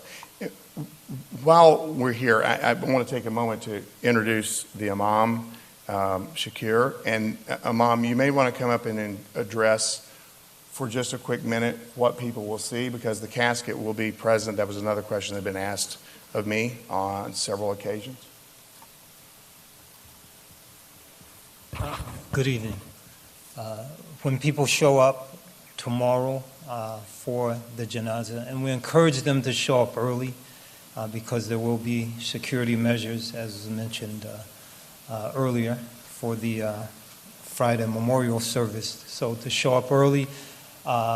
Anyone attending who's not Muslim will see the faithful from all over the world. A gentleman flew in from Bangladesh this afternoon on a wing and a prayer, literally. No hotel, no reservations. He knows no one here, but Ali actually stayed in his house in Bangladesh, and he has the pictures to prove it.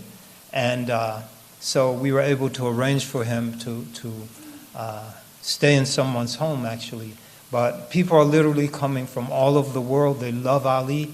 He meant so much to them. So we would request those members of the public who aren't directly participating in the service to understand this is a sanctified religious service, to be respectful.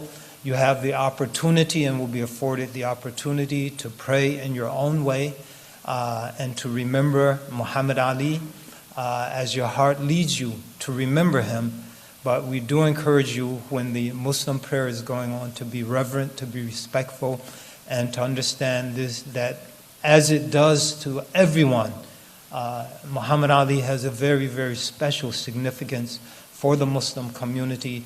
And as the mayor stated, the city, the country, the world wants to send him off in the very best of fashions. And his Muslim brothers and sisters also want to send him off in the very best of fashion. So get there early. It will be a gathering where there will be members of various faith communities. The service, though, is a traditional Muslim funeral service. There will be the prayer, the coffin will be there, will be present to dispel the conspiracy theories that it won't be, or that Ali won't be in it, or whatever. It will conform to all the legal requisites. And we just are thankful for this tremendous honor, and we thank the city of Louisville for their generosity, hospitality, professionalism, the state of Kentucky for providing the venue, free parking, and all of the support, logistical support. So this is about Muhammad Ali, sending him off in the very best of fashions, and to just honor his memory, live his legacy, and love each other as he would wish.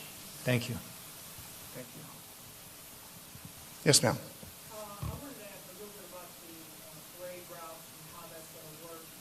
I'm a photographer, and for me it's an honor to be here and to be able to be a part of the celebration and homegoing for Muhammad Ali.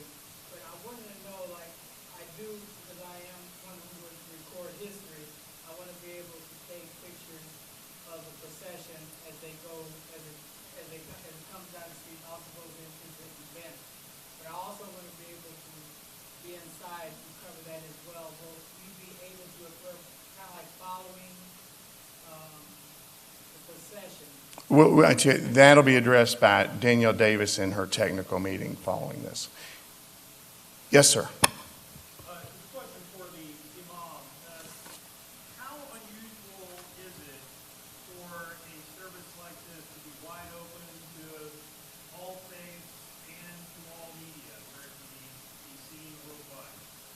I think in the Muslim world historically, when a great personality passed away, if that particular land or city or locale, better, was a locale that had several religious communities living together, it is very common for those who weren't Muslims to follow the procession, to be at the place of the prayer. The Muslims will be praying, and those who reverence the individual will have the opportunity to pray in their own way. So this isn't something unprecedented. In terms of the media and the openness, of course in those days they didn't have cameras and zoom lens and paparazzi and all of that, but it was open. It was usually, depending on the magnitude, of in a very open public place that was accessible to anyone.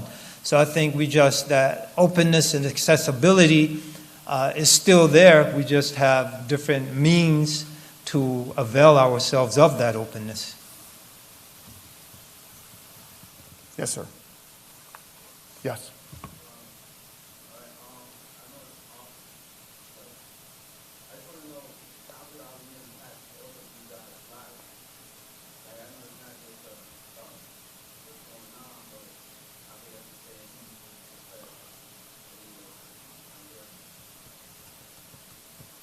Why don't we do this? When we exit the stage, if you'll come up, you can catch each one of us individually. How about that? So you can catch us all. Just come up over to the side as we exit. Be happy to catch that for you. One last question. Anybody? Yes, sir. Yes. Is the scheduled speakers for the memorial now pretty much solidified, or is it still in flux? It's close to being solidified. How about that? And I will share that with you tomorrow in tomorrow's press briefing, which brings up the closing time. So there will be another media briefing tomorrow morning at 8 a.m. in this room. We will also have a briefing at 7 a.m. on Friday. One last thought I'll leave you with that Lonnie asked me to share. So this morning when I called Lonnie at 6:15 as we talked, and I told her that the lines had already completely wrapped around the Yum Center and started to move up the 2nd Street Bridge, she was amazed. And she laughed and said, Muhammad is directing all of this, and he's enjoying every minute of it. Thank you so much. Well said.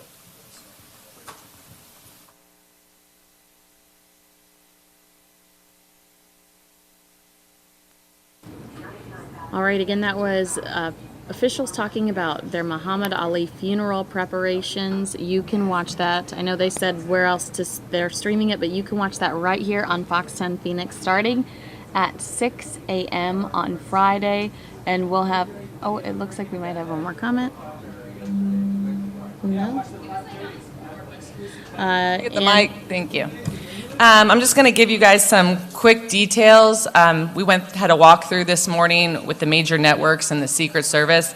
I know a lot of you are not going to be super pleased with what I'm about to say, but this is what the Secret Service has put out there. So, here we go.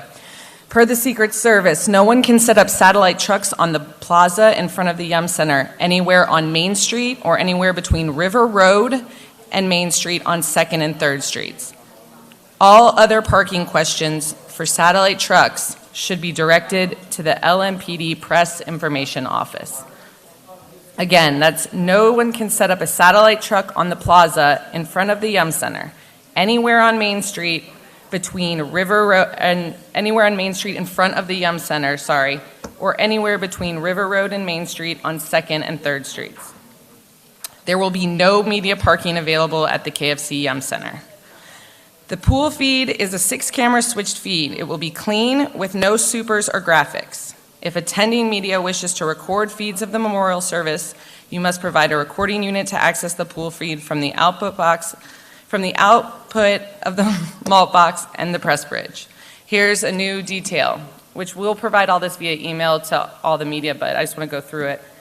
CBS has graciously offered to act as a transmission pool by making the live feed available via both fiber and, for those interested, satellite. An email will be sent out to all credentialed media with information on how to access that satellite feed. I'll provide all the technical details again in this information.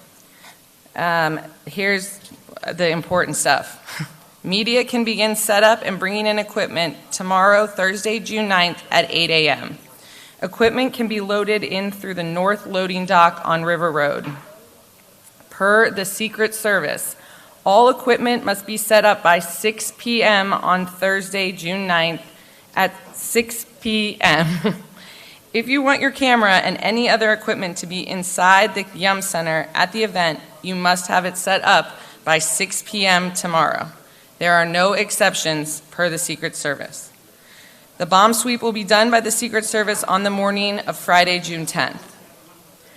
Per the Secret Service, media will be able to re-enter the KFC Yum Center at 11:30 a.m. on Friday, June 10th. There will be a designated, and then that entrance is again on the north loading dock on River Road. For the plaza, there will be a designated media corral in front of the KFC Yum Center. It will be 20 feet by 8 feet and located on the corner of 2nd and Main Streets. The corral is a first-come, first-served basis. Here's another change that you guys will be interested in. Media will be able to film the service from the risers only. There will be no roving cameras. There will be no stand-ups, or any talking, but you will be able to shoot the memorial on film and with your video cameras.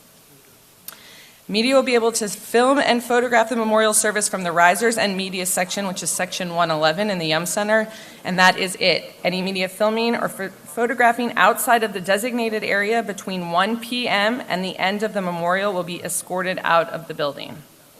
I'm going to send this all out, and then at that point, please take a look at it, and if you have any questions, you can send them to media@boxcarpr.com, and we will make sure all your questions are answered. Thank you.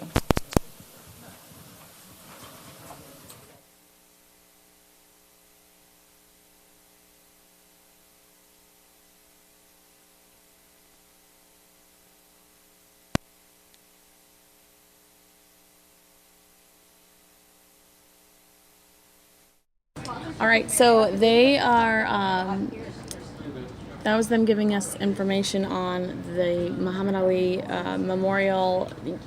What I took away from that was I can't believe people are scalping tickets.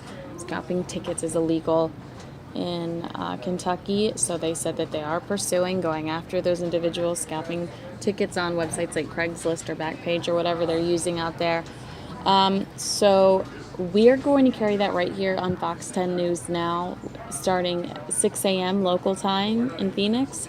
So if you're not a regular viewer, you can head over to fox10phoenix.com and you'll stumble upon our video where we're going to bring you all of that coverage on Friday. So go ahead and get ready to kick off your weekend with us.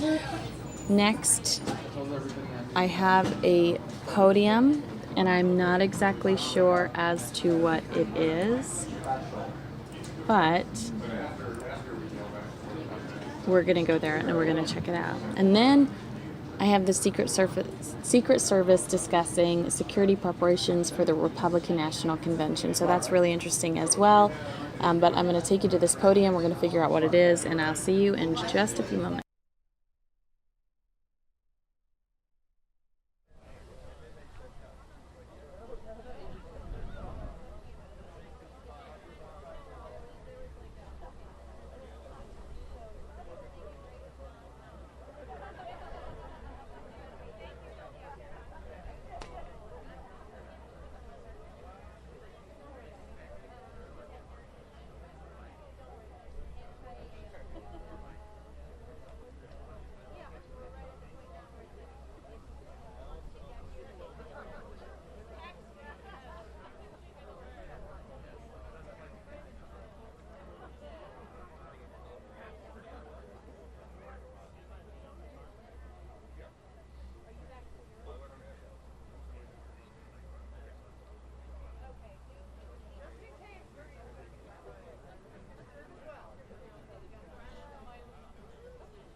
And if you're just now tuning in, we are trying to determine what this press conference is about. We are waiting for it to start. We just received this via satellite, and I don't have any additional details, but it looks like beautiful weather in a beautiful part of the country, so we'll see where this takes us.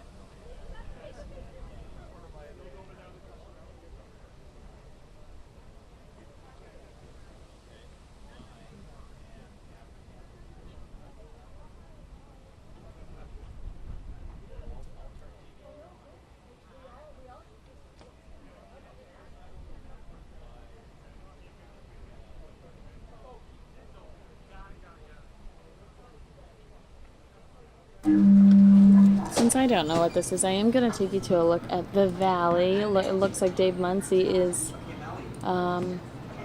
manipulating our weather computer, so we might see a couple different screens pop up as he plays with that. And then when I see somebody take the podium, we'll head back in that direction.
Looks like I'm getting some activity from this press conference in, I believe it's Florida. I'm not 100% sure. I'm going to take you there. And we are going to figure out what exactly is happening.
So it looks like we were waiting on Bernie Sanders' arrival. I do not know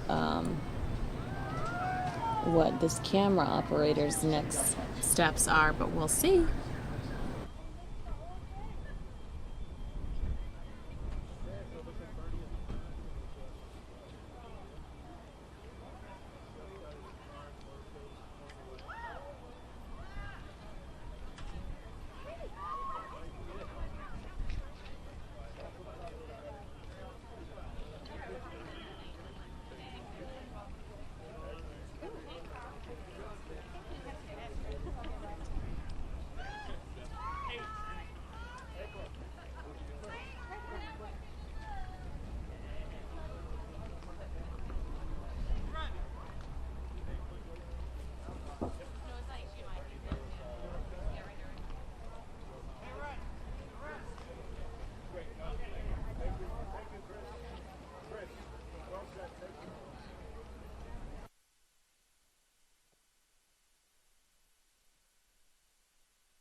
All right, folks, we just lost that signal here. Let's see if we do reestablish it right now. I do want to show you the Times Square. In the meantime, we should be getting that back momentarily.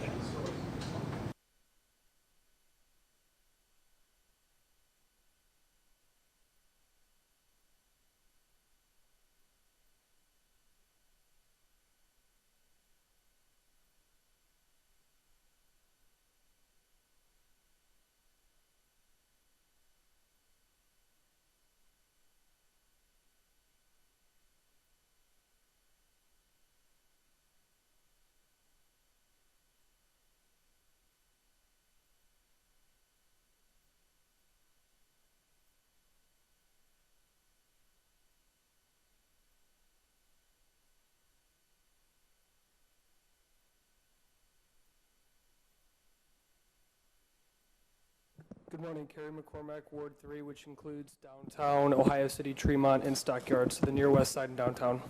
Okay. So, good morning, Special Agent Rowe. I don't know if you need to tell us anything more about yourself. I think I read your bio, right? Yes, sir.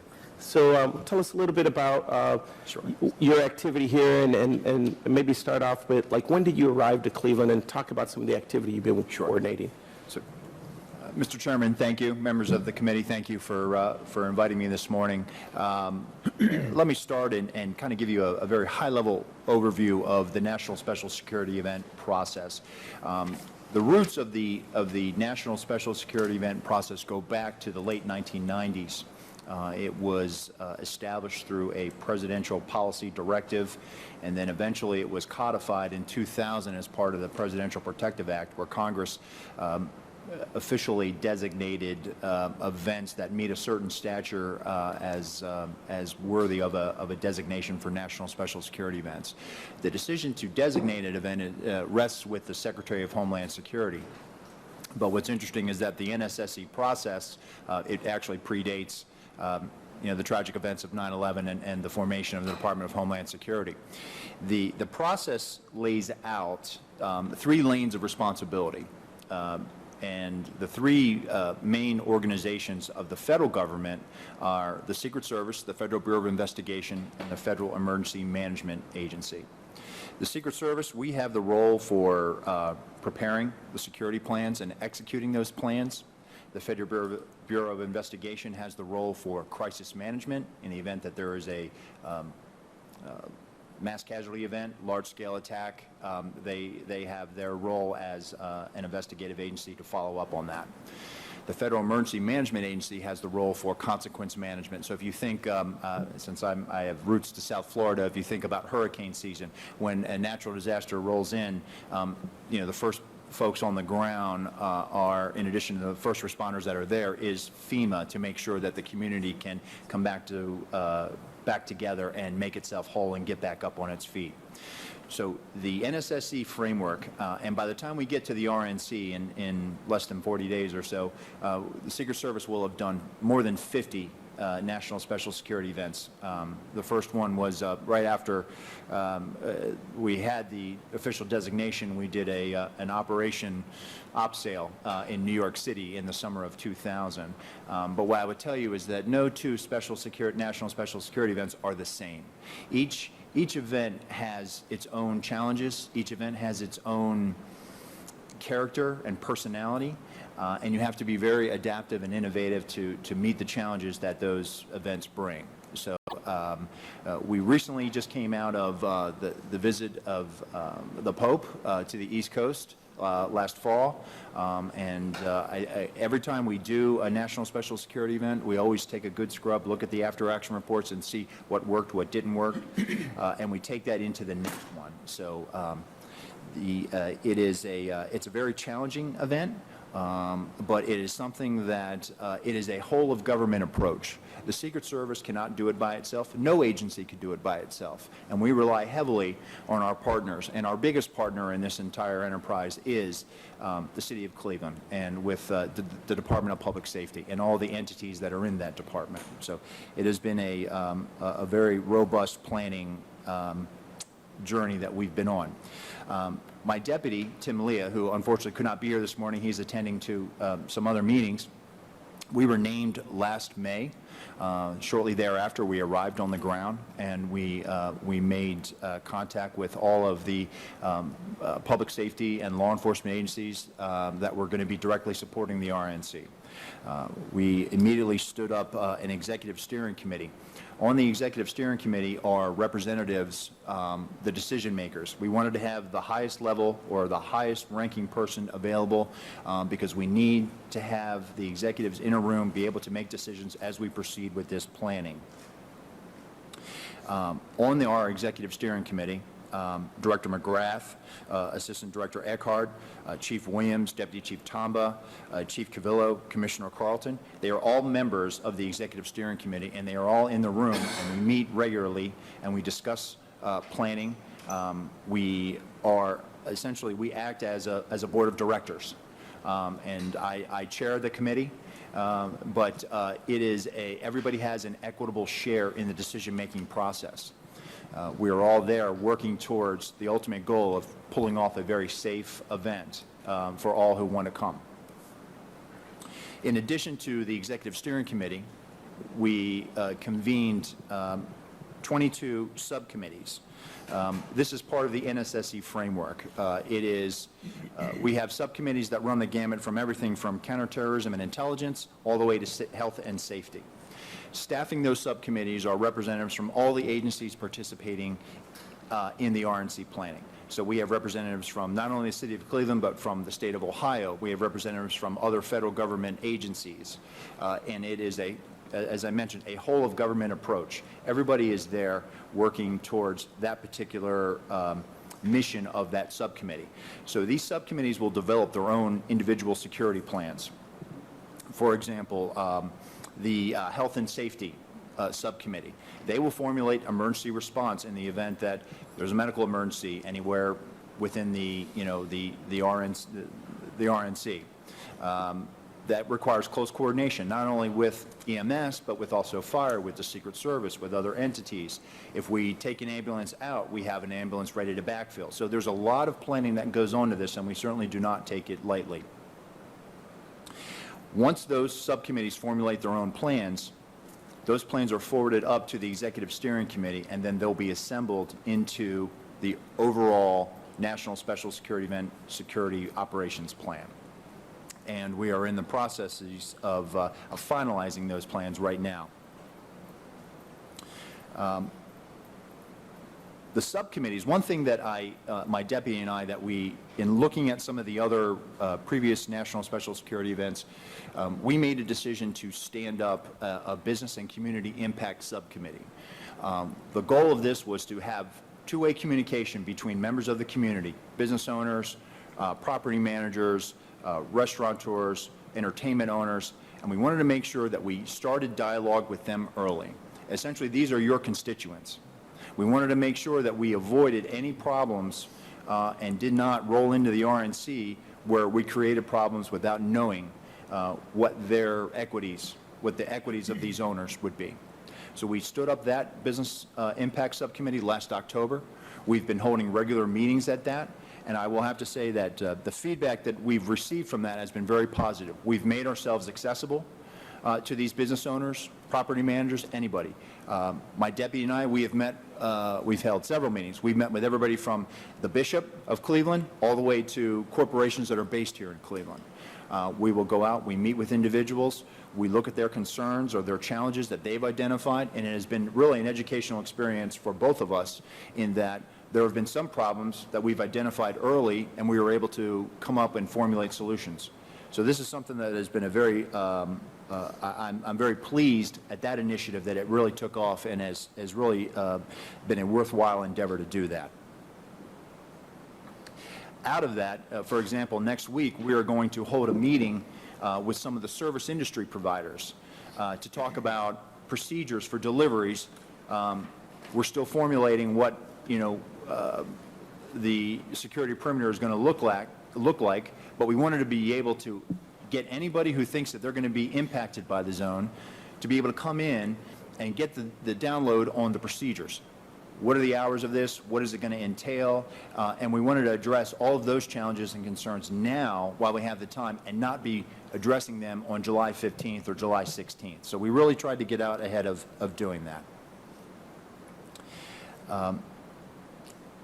Preparedness. I think there's one thing that I really want to emphasize to the committee that you should know about your public safety department and the professionals, the men and women every day who are serving this community. This event was an opportunity for the city and the Department of Public Safety to really rise to the occasion, and they have done so admirably. We have been training, and in some cases, the Department of Public Safety, the Division of Police, the Division of Fire, this has been a multi-year process for them. For me, it has only been a year. For them, it has been longer. But I think I really want to emphasize, and I want you to know, that this community and the resources in this community, the leaders of these departments and agencies, in the event, the RNC will come and it will leave town. But the training, the coordination, the procedures, the planning, that will have a service life of its own long after the RNC and the Secret Service leaves town. In the event that there would be a tragic event here in the city of Cleveland, your Department of Public Safety would be prepared for it.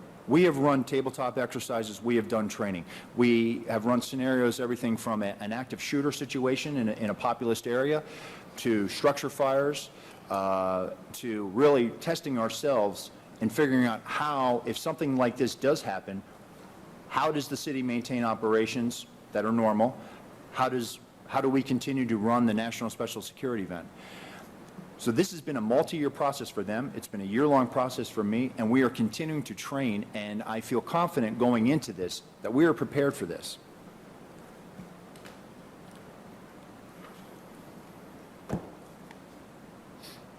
We could not do this without folks from all over the federal government. We could not do it from folks all over the state of Ohio. But the Department of Public Safety has been our biggest partners, and when I first got here and I met Director McGrath and Chief Williams and his executive staff, to paraphrase a line from the movie Casablanca, it was the beginning of a beautiful relationship because we really have been working shoulder to shoulder. We have traveled. We have observed other national special security events. We have had long conversations. We have developed a friendship. We have developed a professional relationship, and I admire these men. I admire the men and women of the city of Cleveland who are going to stand there shoulder to shoulder with us. And it really has been a fantastic experience for not only the city but also the Secret Service. Thank you.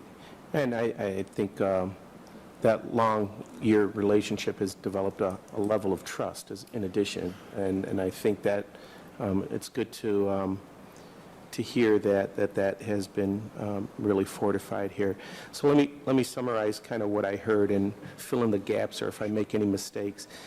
Special security events, really there was a call in the late 1990s to form or to consider forming some sort of specialized division that focused on this.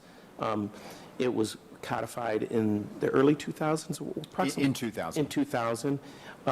It's really, in terms of with respect to the federal government, it's a three-tiered process. Social Security, our Secret Service focused on preparing and executing, FBI on crisis management, and then FEMA dealing with consequences. I mean, you think about 4 years ago, the RNC in Tampa, I think they had a hurricane, right? And then, in the midst of having all these people come here, and FEMA was instrumental in making sure that people were able to get from point A to point B safely. And since this past year, since you came on scene, there's been, and Director or Chief, feel free to chime in on the Cleveland's participation part, but you formed an executive steering committee made up of high-level executives in public safety with the city, all the chiefs of the various safety divisions, as well as the director and assistant director and others. Separate from that, Special Agent Rowe, you talked about, you formed 22 subcommittees. Each of those committees, their charge was really to kind of formulate a plan to deal with their respective cluster that they were working on.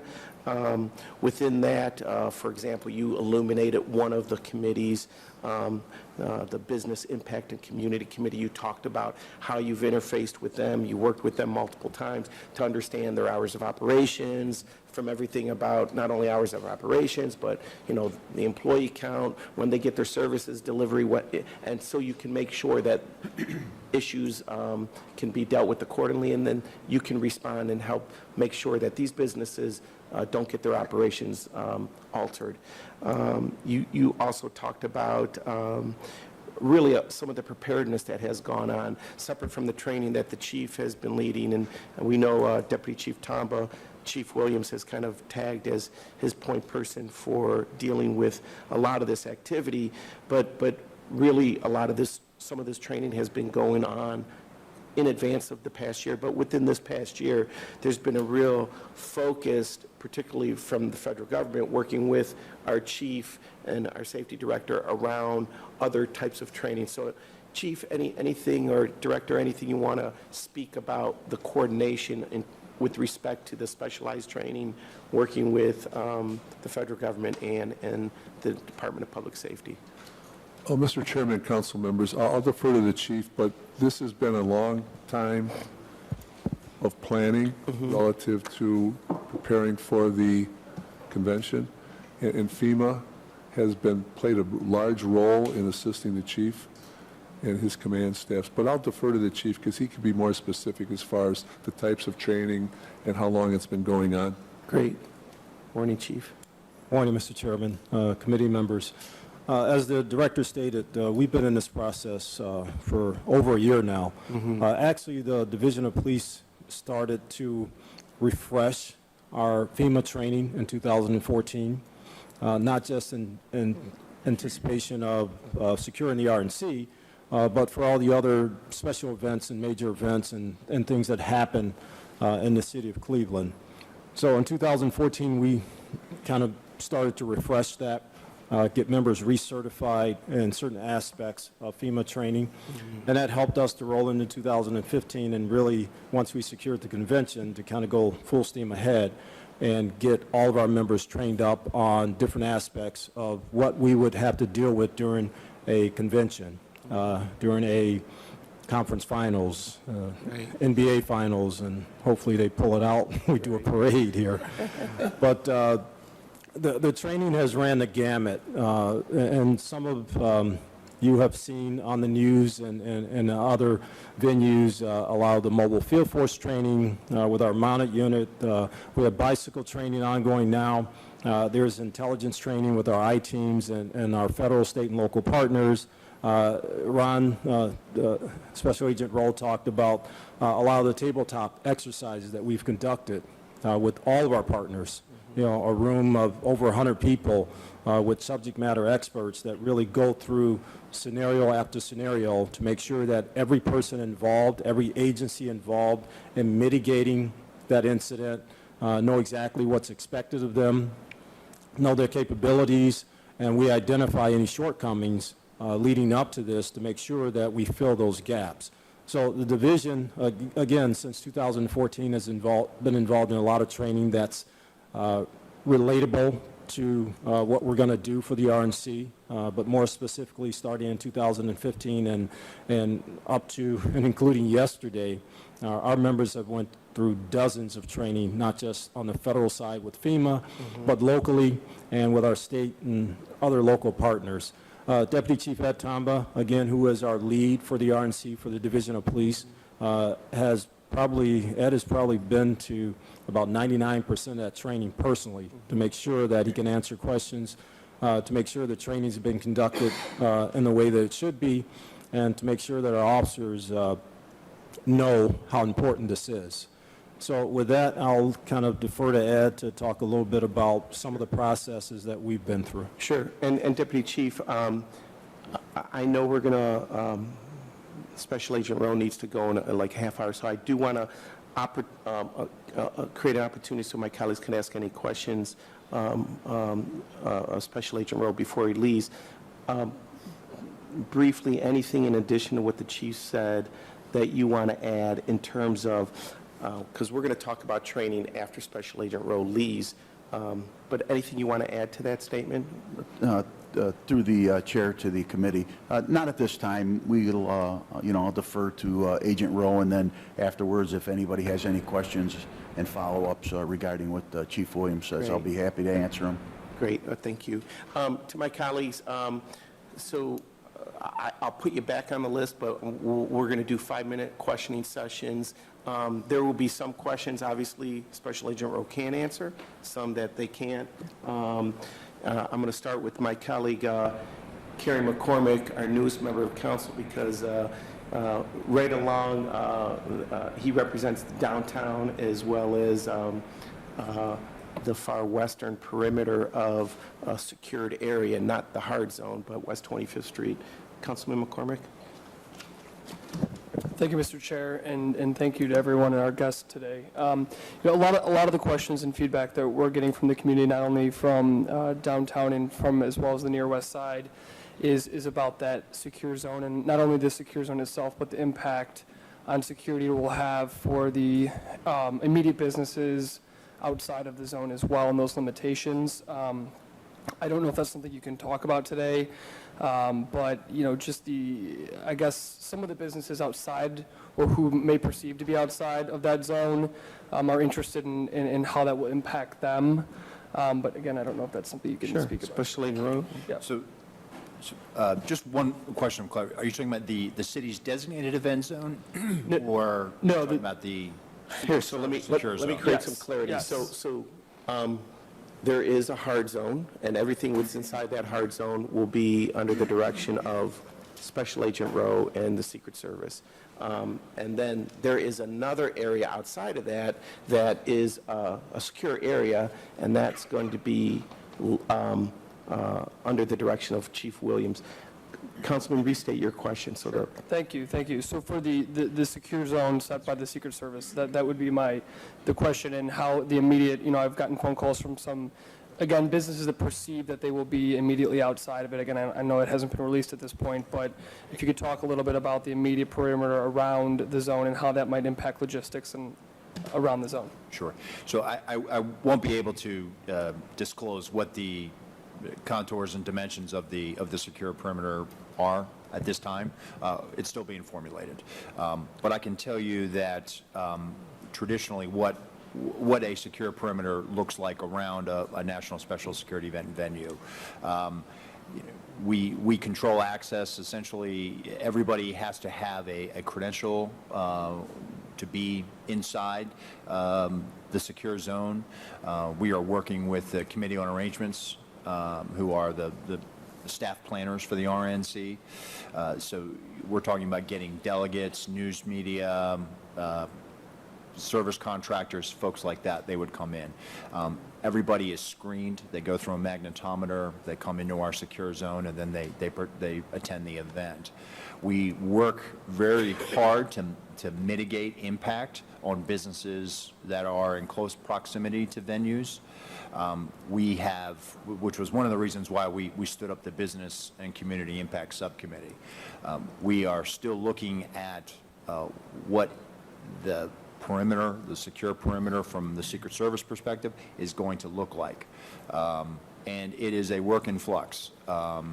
It's not that we are indecisive. It's just that we want to make sure that when we put it out, it is accurate and we don't have to pull it back in. And that's one of the reasons why we don't release it until weeks in advance of the event. If we were to put out inaccurate information and then roll it back, it creates confusion. So we want to do it one time and we want to get it right. So there are, I can talk about Prospect Avenue. Prospect Avenue is going to be restricted to vehicles, but it's going to be open to pedestrians. So those businesses along East 4th Street, they are going to be open. We have been messaging that all along. There certainly will be an increased uniformed police presence out there, and there will be, we'll certainly have federal agents out there as well, but that is going to be open. So we've really tried to message that to a lot of those restaurants that are in the East 4th Street corridor, and we're trying to make sure that they know that they're open. We're also working because of deliveries that would come into it, because it is a restricted vehicle zone. That's one of the reasons why we're having this service industry meeting, and we want to talk to those providers that supply the restaurants with the procedures for that. And we want to solicit their input on the hours of operation, what they would suggest, what's going to be least disruptive to their operations. If they normally do deliveries at 7 in the morning, we want to make sure that they can still do their deliveries at 7 in the morning. We're not going to impose restrictions on them that aren't going to make sense for their business model. And Mr. Chair, I have questions for the other folks as well. Sure. So, yeah, hold those later. I will say, particularly this councilman, if you ever have any questions, because you do represent downtown, and as you can imagine, Special Agent Rowe, often we are the front line and get a lot of phone calls from other business. You should work through Safety Director's office, and he'll make sure, whether it's a question for Secret Service or CPD, that we get you the answers you need so you can respond accordingly. Councilman Polensek. Thank you, Mr. Chairman, honorable colleagues, and to the Director, to the Chief, Special Agent, and to Deputy Chief Tamba. We have seen and we have heard on national TV concerns raised about training and equipment. Councilman, we're going to talk about that after Special Agent Rowe leaves. I know, I'm just throwing you it got out 5 there. minutes. So I hope we're going to get into that. We are going to get into that. But as it pertains to the hard zone, and then you indicated there's going to be an outer zone as well. Do you have an idea, and again, if you can tell us or not, what's the anticipated number of security officers you think you're going to need for that, for the entire both zones? So unfortunately, Councilman, that gets into sources and methods. Okay. I would not be able to give you that information in this Okay. forum. But can you, I guess, put at ease or put at rest the concerns that are being put out there, not by members of this body or by members of the administration, but by individuals that saying that there is not enough security officers or cities are bailing out that we're supposed to be here? So I can't speak to why other municipalities have pulled out, but I would like to address your question. Okay. So when I graduated from the police academy, the commencement address speaker said, if you don't want to be Monday morning quarterbacked or second guessed, then you shouldn't be in law enforcement. And that's a true statement. Or politics. Or politics. Right. So I've read the same media clips about critics. And to the critics, I will say this. Normally critics, and I look at like movie critics, Broadway critics, they actually have seen the movie or they've seen the Broadway play, and they have data in front of them, and they're able to make that decision and opinion of whether or not something was good or whether or not something was bad. The critics that I have seen are not in the room. They're not standing shoulder to shoulder with us when we're having these conversations about the planning. They're not participating in the tabletop exercises. They're not in the decision-making process. They're not the ones who wake up at 3 o'clock in the morning and scribble a notepad on their bedside table wondering, do we have this covered? They're the ones who sit on the outside and formulate an opinion based on, I would be speculating on what they're basing it on. Right. They are not in the know. I will say this, that we have been working hard. We are moving forward with our planning, and we're taking this very seriously, and I have no reservations that when we stand up operations, that we are going to be ill-prepared. We are prepared. We have been working for this for more than a year, in some cases multi-years. So we are prepared. So if I were, that's how I would address the critics. Okay, and I certainly appreciate your response and your commitment to this event. I mean, this is, you know, I say in a meeting I was at last night, some of the residents had raised questions and concerns about what they've seen on TV, and I said to them, well, this is our democratic process, and it's unfortunate, as I said, that we have to think in terms of security or having these types of think out of the box as it pertains as to what could transpire, et cetera. And I can remember as a youngster how the world has changed. JFK in a car driving down St. Clair, our major commercial street in the city of Cleveland, and us kids running up to that car. Actually physically running up to that car as he went down St. Clair Avenue on his way to the historic Euclid Beach Steer Roast. That has changed. Our world has changed. So the steps that are being taken here are necessary in light of the world in which we live today, unfortunately. And so up to this point, as the chairman knows, that we've had internal discussions with members of the body as it pertains to safety, security, deployment, et cetera, training. And so you've given me some reassurance today. I'm hoping to hear more once you leave from our command staff, because some of those issues that we've seen or read. But I appreciate, again, the Secret Service commitment, the FBI commitment, FEMA's commitment to our town. And I'm looking, because these are historic times, and whether it be Democratic, Republican convention, these are historic. It's part of our democratic process. At times it's not pretty, but democracy is not free nor cheap. So thank you, Mr. Chairman. Thank you, Councilman. Great question. And especially, we went around and did introductions. So this is Councilman Mike Polensek. In our 220-year history of our city, he has the distinction of being the longest-serving member of City Council ever. So he understands every scenario, and he's been a good advocate around law enforcement issues for... I thought you were going to say I was here for 220 years. That's what I was worried about. Well, I was going to say he was here for the two other RNC conventions, but no, I didn't feel it was... So we have about 20 more minutes with Special Agent Rowe. Any questions relative to the activity of Secret Service inside the hard zone?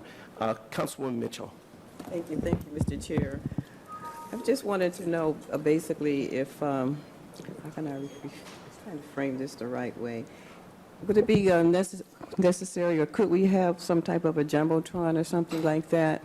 Because I think a lot of people may want to be inside, basically, to hear, to share, but I'm thinking that a lot of people cannot get inside, basically, because they may not be delegates and things like that. So what do we do for all these people that will be standing probably somewhere down here trying to figure out what's going on basically at the hotel or wherever that's going to be taking place? So I was just wondering if something like that could be possible, a jumbotron or something, and so that people can bring their own chairs if they want to, basically, so that they can just feel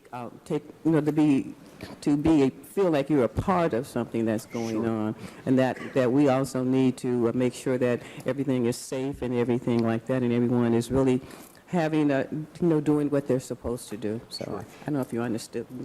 I do, Councilwoman. That's not necessarily a security concern, but I think you raised a valid point. I mean, these are media-driven events. This will have, if not more, it'll be the equivalent of the Olympics this summer in Brazil as far as media coming here. I mean, for that week, the world is going to be focused on Cleveland.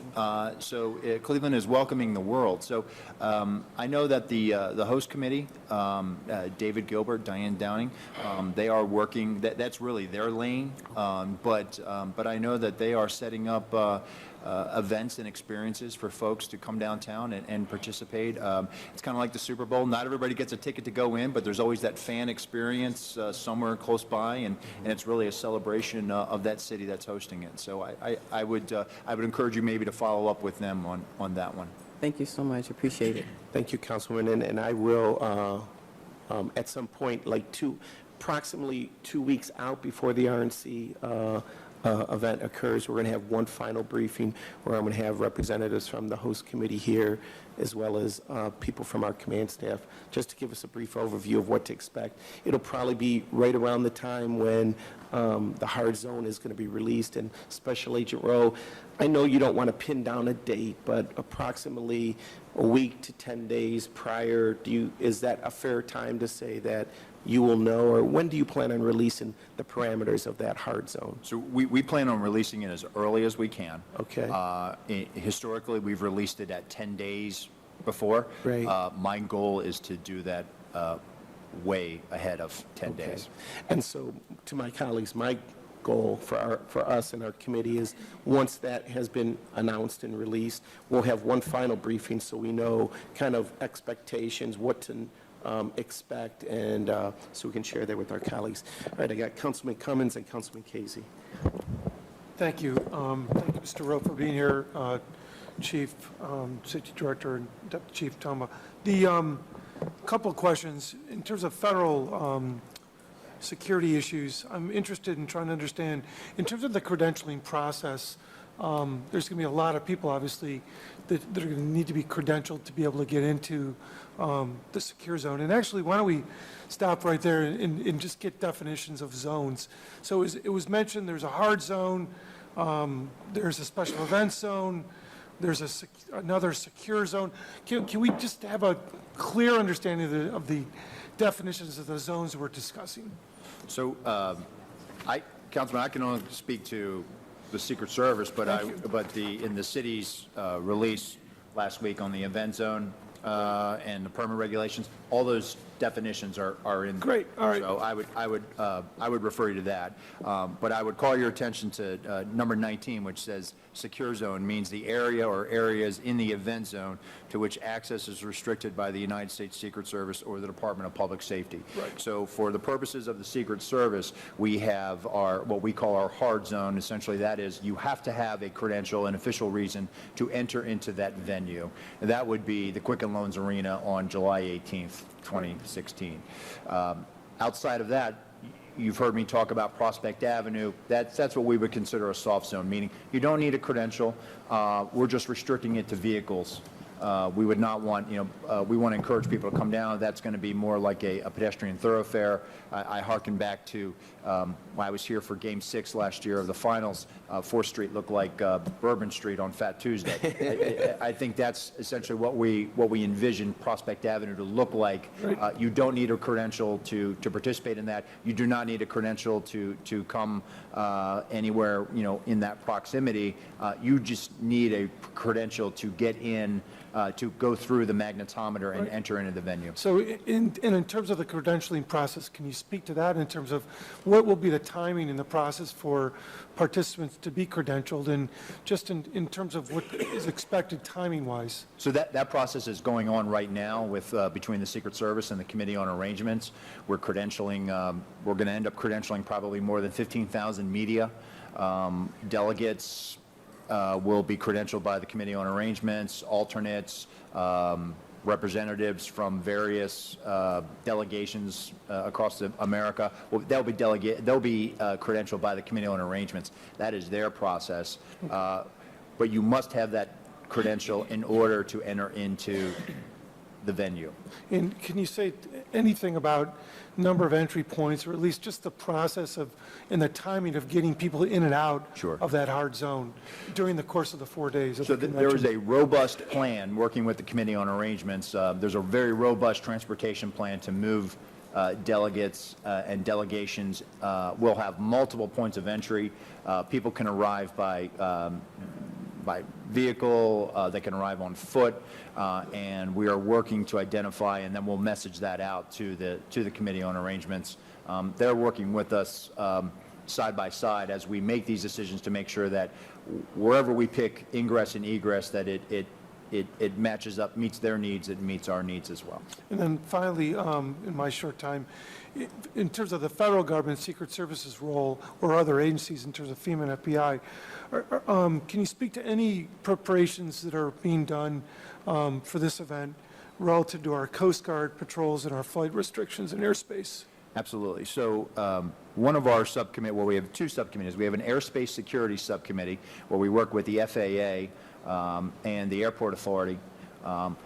There will be a lot of public messaging out to private aviation about temporary flight restrictions over downtown Cleveland during that week. The Maritime Subcommittee is led by the United States Coast Guard. They are our partners in securing the waterways and securing the lakefront.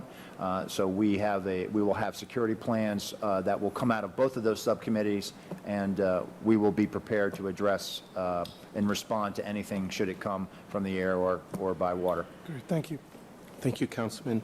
Councilman Casey. Thank you, Mr. Chairman. Mr. Chairman, to Agent Rowe, you've been given a daunting task here. This is a huge event that's going to be on, and we're more comfortable, I believe, today knowing that the collaboration has been so intense over the last year. But you personally, is this what other events have you participated in or been in charge of? I'm just kind of curious if this is your first or if you've been involved with other major events as well. So this is actually the first time that I'm sitting in the planning chair for an event like this. Good luck. And usually you only do this once. Okay. Is that how it goes? I mean, there's somebody in charge of... You wouldn't want to do it again. No, I'm sure you would. I don't want to do it the first time.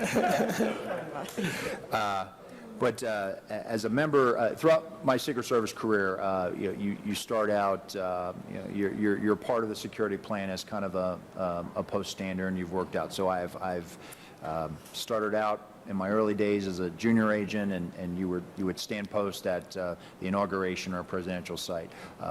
When I was selected and went to the president's detail, I was in Secret Service terms, I was a lead advance agent. So I was responsible for, and there were only a select few, and usually you were the senior agent. You're almost ready to rotate off, but you worked with the White House staff. You were the ones who went out and did domestic advances or foreign advances for the president.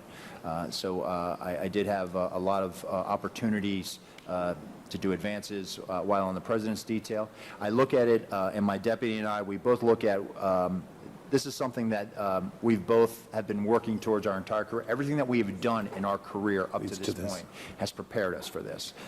It's a total. You really have to draw on everything that you've done, everything that you've seen throughout your career, and rely on that and move forward with a plan. And I have I'm supported by a staff of dedicated men and women from the Secret Service, from not only the Agent Corps, but also the Secret Service Uniform Division. And we are working towards coming up with this plan and making sure that we've got it covered.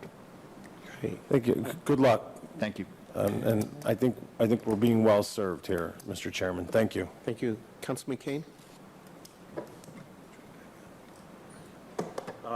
Thank you, Chairman. And not really a question, more just a statement. Certainly thank you for your service, Agent Rowe, to our country and most especially to our city this past year. And I especially appreciate your comments about the local command staff and the director.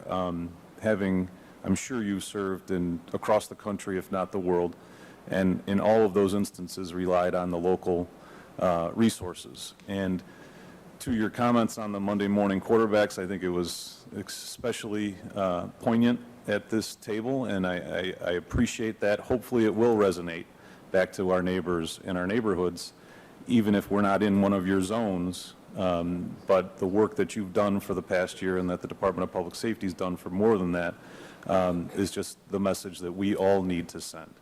And I think that can only make it a more successful event and showcase the city. So more of a comment. Appreciate you being here this morning, and anything we can do to help, I'm sure we would. So thank you. Thank you all. Councilman.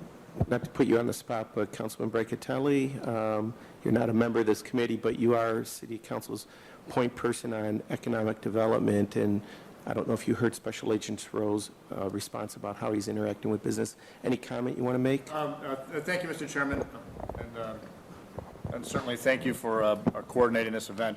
I think the issue around our businesses has been well received. I think the interaction with our local businesses, which has been critical, that's the first thing that they ask me is, are we going to have access, and how are we going to get folks getting out? And certainly talking to the folks from the convention business, they, were concerned that people just won't come downtown. And that was one of the biggest concerns. Those who have been booked and are solid because of the convention business, but those who aren't tied to convention business are still going to rely on visitors, and the folks want to make sure they can get in and out. And I appreciate, I've been listening in the online with all the comments, and I think this is well organized so that folks can feel good about coming downtown, understand that their businesses will survive. So thank you very much. Thank you, Councilman. Special Agent Rowe, we know that the dates are July 18th to the 21st, but I'd assume there's going to be a significant presence by the federal government after the 21st. Is there anything, can you talk about that? I mean, it's, the convention ends, everyone just doesn't leave, right? Can you talk about that? So, yes, so we will, a lot of the personnel and assets will actually have to make their way to Philadelphia to assist with the securing of the Democratic National Convention. So, which is the 25th through the 29th. Yes, sir. So we will start to move out personnel and assets probably on the morning of the 22nd and get them over to Philadelphia and get them briefed up and housed, and then they will do it all over again in Philadelphia. So there will be I equate it kind of like when the carnival comes to town. It takes 4 days to set up the carnival, but when it's done, they can tear it down in a night and they're gone and they leave no trace. So we're certainly going to try, and we have to unpack a lot of stuff and pack up a lot of stuff and get it on its way to Philadelphia. So there will be a rapid withdrawal on the 22nd to get everybody in position for Philadelphia. Great. Any final comments before we lose Special Agent Rowe? Councilman Plensick? It's good to know that we've learned that you're the advanced guy that goes out first. So you're the guy that visits the restaurants and the golf courses, right? First. I haven't seen a golf course since I've been here. Well, Mr. Chairman, Councilman Brancatelli? no, he's complimented our department quite well for working together, but our department's been working with large crowds often. With every Sunday, there's 70,000 disillusioned, disappointed people that go to a Browns game and come out disappointed. So we're used to those big crowds that are disappointed every Sunday. Oh, gosh. Any other comments from my colleagues? Special Agent Rowe, I want to give you opportunity, just final thoughts or comments you want to make. So I would just, when we do the rollout, it will be in coordination with the city. It will be available on our website, www.secretservice.gov. Also on our website, in addition to maps and everything else, the city will do the same thing. But on our website, you can find information about the National Special Security events. During the event, we'll also we'll have a social media presence. We'll be tweeting from our Twitter account. We'll be able to put out information to the public. I believe the city is going to do the same thing. And then also, I would encourage folks to look around at our website and see the history of the Secret Service. We are also hiring. I would encourage folks, if they have a desire to want to join the Secret Service. We are a very unique agency. We have a dual mission of not only protection, but also investigations. And I would encourage folks to check out our recruitment initiatives right now. That's outstanding. Chief, any final comment about, or Deputy Chief Tamba, any comments, the two of you, about working with Special Agent Rowe and his team? Sure, Mr. Chairman and the committee. Basically, from day one, when Agents Rowe and Leah got to Cleveland, we met, I think, within a day or within a day and a half of them actually being on the ground. And they expressed their commitment to make sure that this was indeed a partnership and not the federal government coming in and taking over Cleveland and telling us what to do. And they've held true to that. I mean, it has been a partnership. We've talked about anything and everything that has to do with this RNC, and even some things that may not involve the downtown neighborhoods, but the city in general, and we've worked through those. So I applaud them for standing up and sticking to their word to make this a partnership. Great. And, you know, that's how it should be, and that's how it has been. Excellent. Good to know. Special Agent Rowe, just one request. As you're walking out, Justin, give a wave. See that young man back there? We have a high school student from St. Martin de Port who's interning with us. I'd like you to go by and shake his hand and give him some words of encouragement on the way out the door. Absolutely. So thank you for joining us Thank here. you. Thank you. Mr. Chairman, thank you. Ma'am, thank you. So now we're going to transition. I'm going to ask the public safety team to join us here, and maybe I'd ask Mr. All right, I'm going Horvath. to cut out of that. Looks like that is wrapping up.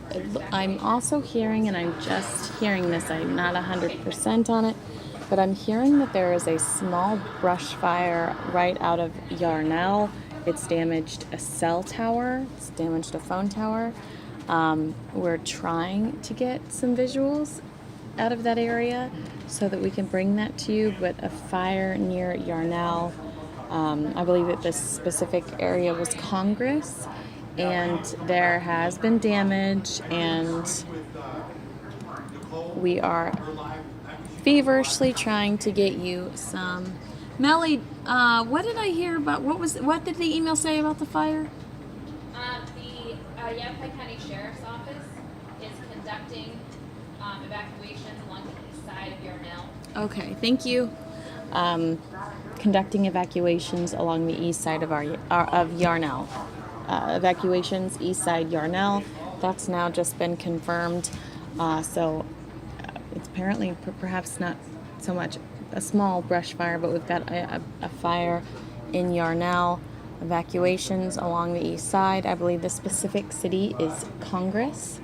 And we are going to be bringing you visuals as soon as we have them. Unfortunately, we do not have them as of right now, but we have reached out and we are trying to get those visuals for you. Let me see if I have any additional information in my inbox about this. All right, so we were made aware of this approximately 30 minutes ago. SR 89.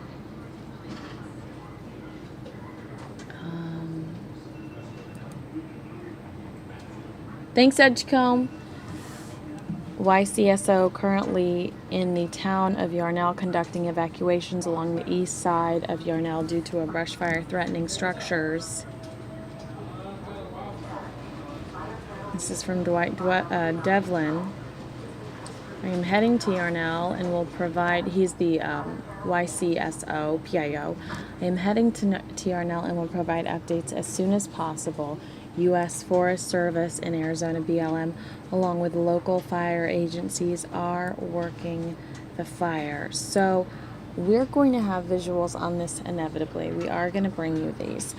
We know the east side has been evacuated, Yarnell, City of Congress, but in the Yarnell area, yes, I'm getting all my information confused, so I think it's time for me to shut down and hand things over to Mike.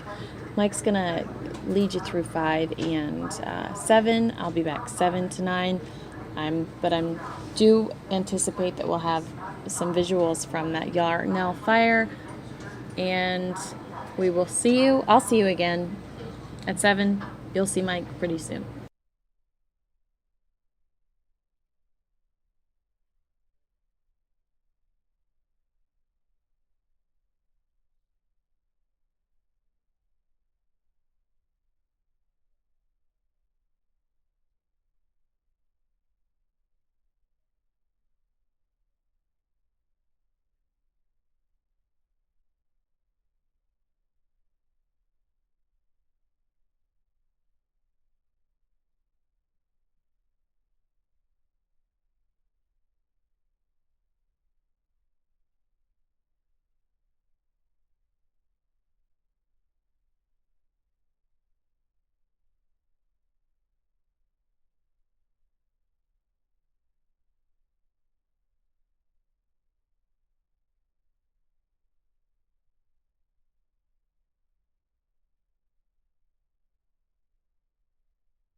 All right, everybody. Welcome to the Fox 10 News Now stream, part of Fox10Phoenix.com. It is 5:02 here in Arizona. Kinsey will be back at 7 o'clock to take you to 7 to 9, but my name is Mike Pace, taking you guys all the way to 7 o'clock Arizona time. Hope you guys are having a great evening here on this Wednesday. It is Hump Day. Tomorrow, Friday Eve, we are just getting started here on the stream here. Do appreciate you guys being here. Want to take you now to California, where unfortunately this bear that we've been talking about earlier in the day is still stuck.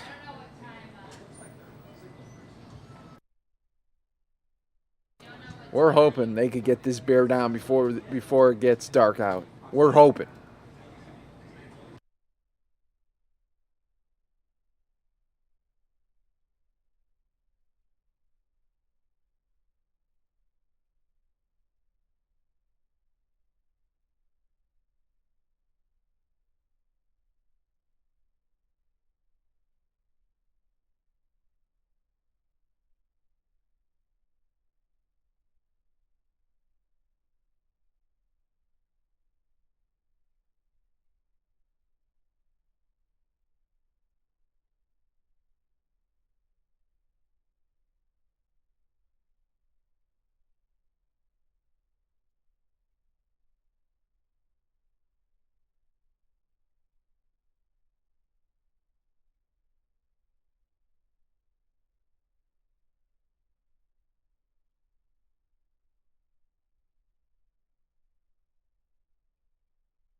Okay, apparently, folks, what happened earlier in the day, the bear went for a swim in a person's pool and then fell asleep in a tree. We've all done that, right, before, guys? Did a little dip in the pool, and then you get so tired, you just go to bed. Well, this guy decided to go up in the tree and then go to bed.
All right, folks, we do want to show this. These are images that we are getting in to our newsroom right now of the a Yarnell fire happening right now. Wildfire is going on right now. Well, that's the smoke damage. What we are doing is getting Skyfox up in the air. They should be up in the air by 30 minutes, 40 minutes, and we will have live aerials for you.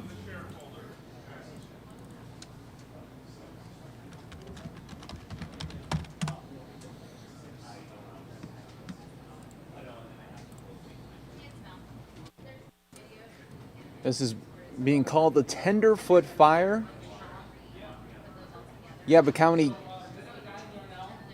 Sheriff's Office is currently in the town of Yarnell conducting evacuations along the east side of Yarnell due to a brush fire threatening structures.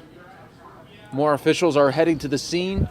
Sky Fox is headed there right now. We will get you more details as they do become available. You are watching live breaking news on Fox 10 News Now.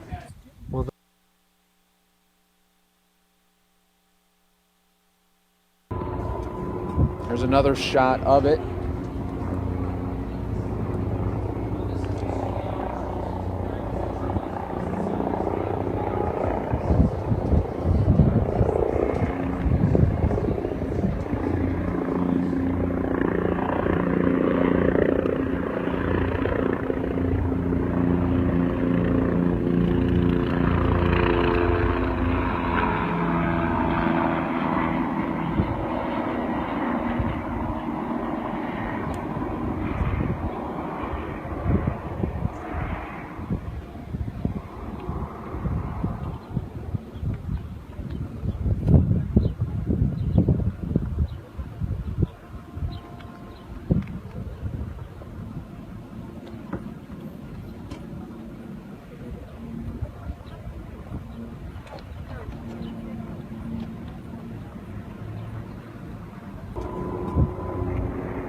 Welcome everybody to the Fox 10 News Now stream. We are providing you guys videos that we are getting in from viewers right now. You're all watching this right now unfold on the Fox 10 News Now stream. A Yarnell fire.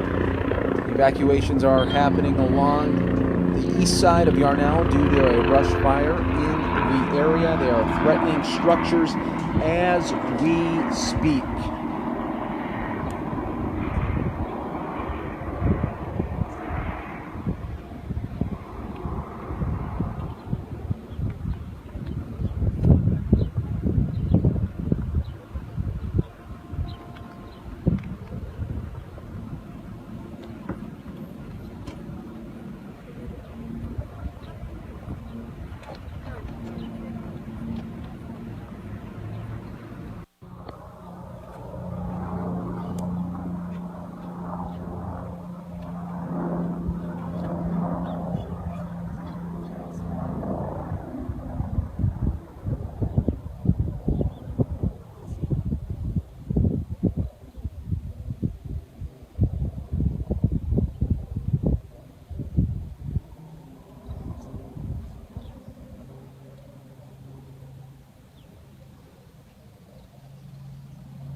We do appreciate everybody being part of this stream right now. Sky Fox will be launching soon to give us live aerials of the fire. The Yavapai County Sheriff's Office is evacuating homes on the east side of Yarnell due to the fire. Several fire agencies are headed to the fire as well.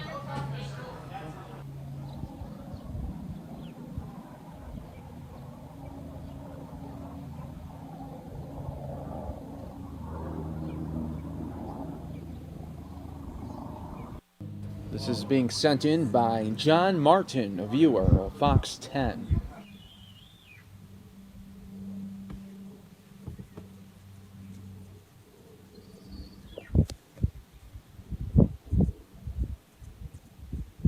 Going down the other side now.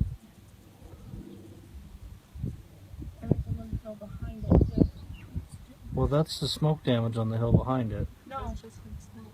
When the smoke is going, you can see flames. Look how the smoke is. We're all watching this all unfold live right now on the Fox 10 News Now stream. These images being brought to us by Fox 10 viewer John Martin. Trying to get Sky Fox up in the air as quick as possible. As there are evacuations happening right now along the east side of Yarnell due to this brush fire happening right now. It's been almost 3 years since the massive Yarnell fire.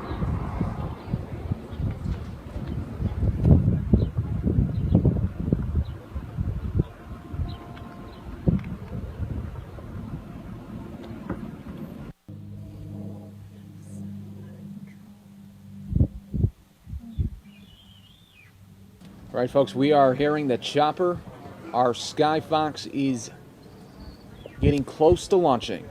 Close to launching, and as soon as we get those aerials, we will be providing you live aerials of the Yarnell fire happening right now. As evacuations along the east side of Yarnell are happening right now. Look how the smoke is smoked.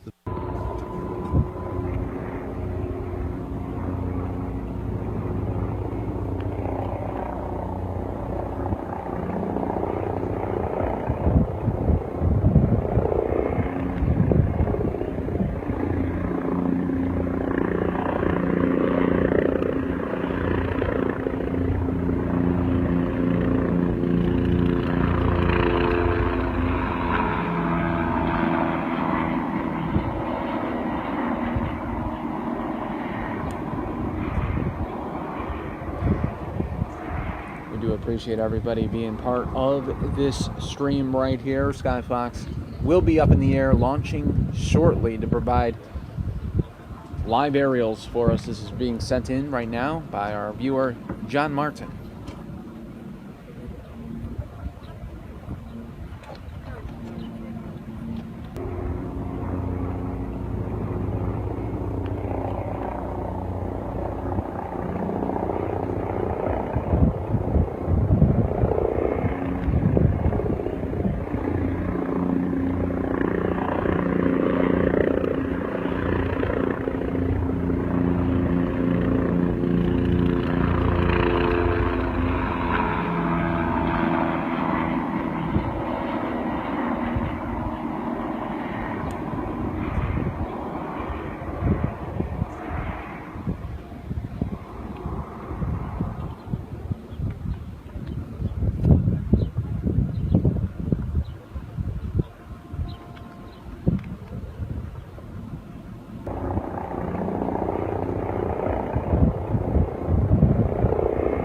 Welcome to all our new viewers right now, part of the Fox 10 News Now stream, fox10phoenix.com. We are following a breaking news situation coming out of Yarnell. The Yavapai County Sheriff's Office is evacuating homes on the east side of Yarnell due to this fire. Several fire agencies are heading to the scene right now, and many are fighting the fire as we speak. Fox 10 viewer John Martin sent in this video of a fire burning in Yarnell. Skyfox is up in the air to give us more aerials when it does become available.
Folks, coming up at 5:30, we will have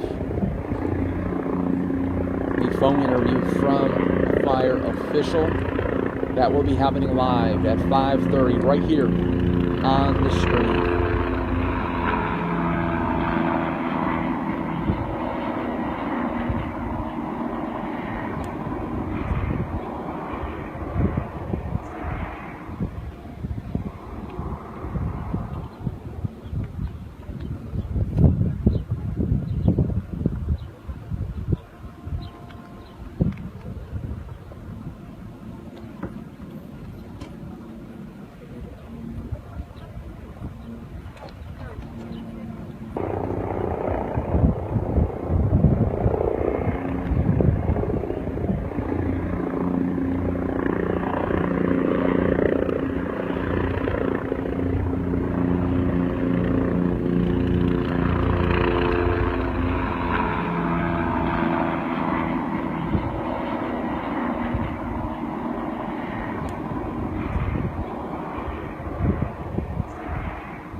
Folks, if you're just joining us, we do appreciate you and we welcome you to the Fox 10 News Now stream, part of fox10phoenix.com. Breaking news happening right now. Yarnell fire, brush fire happening right now in Yarnell as evacuations along the east side of Yarnell are happening right now.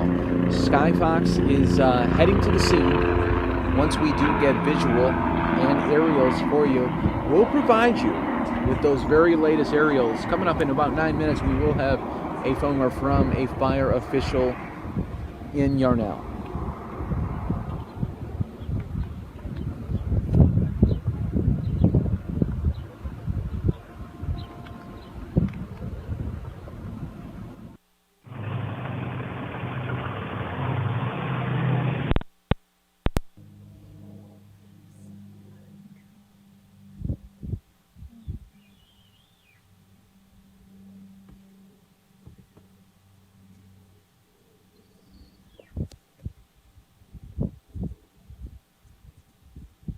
Going down the other side now.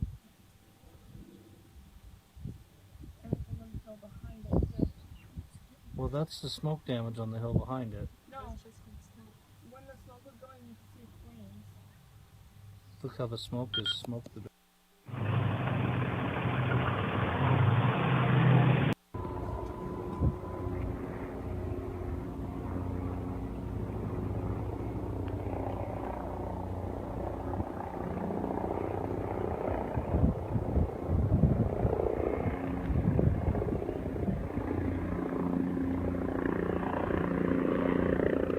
Welcome, folks. Breaking news happening out of Yarnell right now. A fire is happening. Skyfox is headed to the scene. We're about 8 minutes away from a live phone interview with a fire official. 8 minutes away.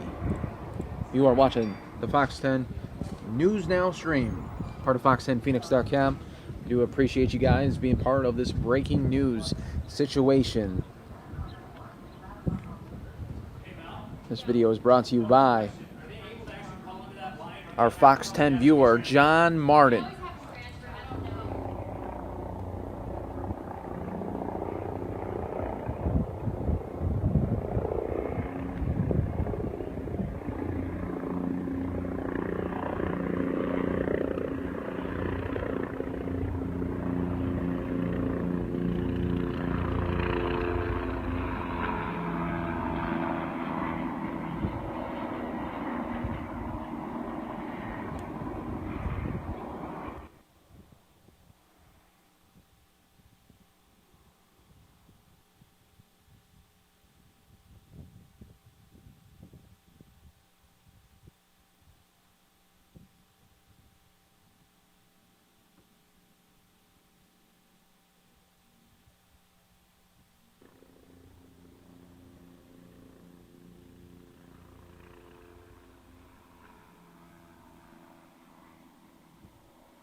Folks, we do appreciate you guys all being part of this right now. We are in a live breaking news situation. We just did get a new video in from John Martin. This is a brand new video. It's being aired for the first time. Also, we are about 6 minutes away from a live phone interview from a fire official there. Team is working on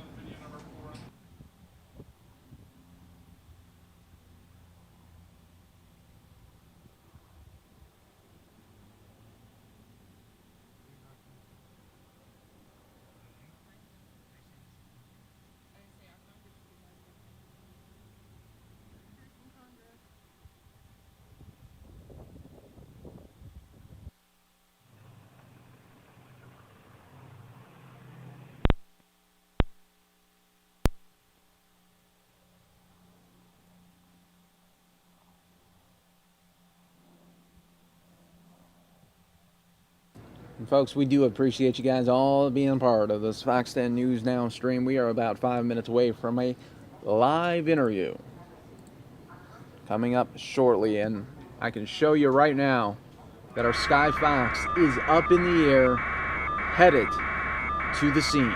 Once we get those live aerials, of course, we will bring that to you in its entirety this evening, 4 minutes away from a live interview.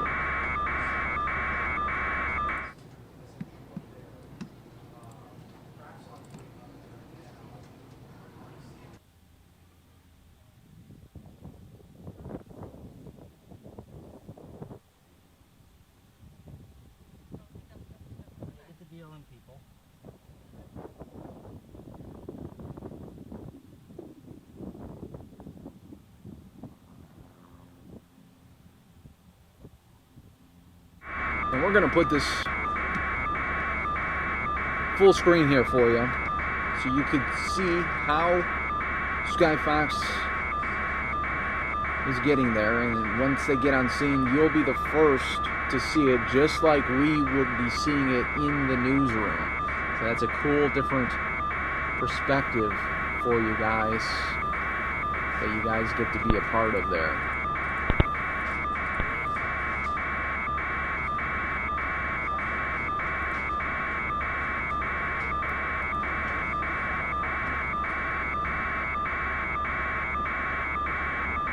Once again, folks, we are just about 3 minutes away, 3 minutes away from a live interview with fire officials.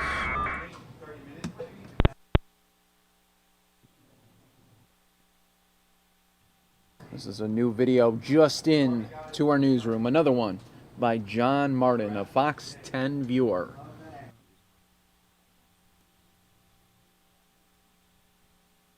Looks like we're being moved out, so BLM setting a back burn right here. That's what this plane is a back burn.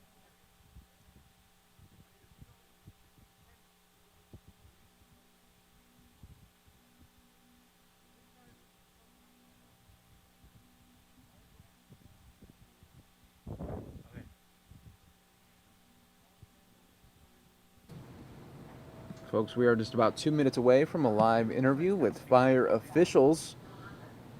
Also, Sky Fox is headed to the scene right now.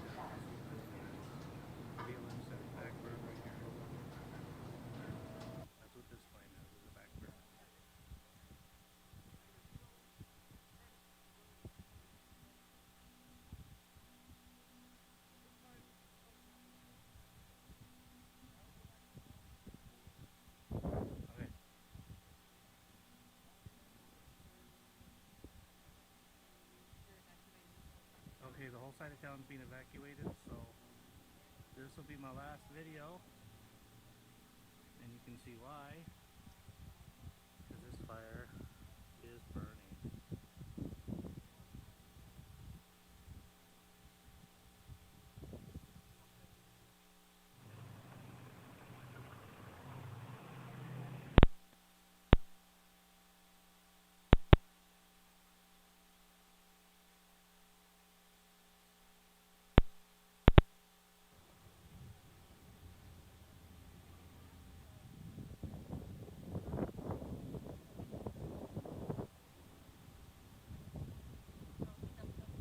Get the BLM people.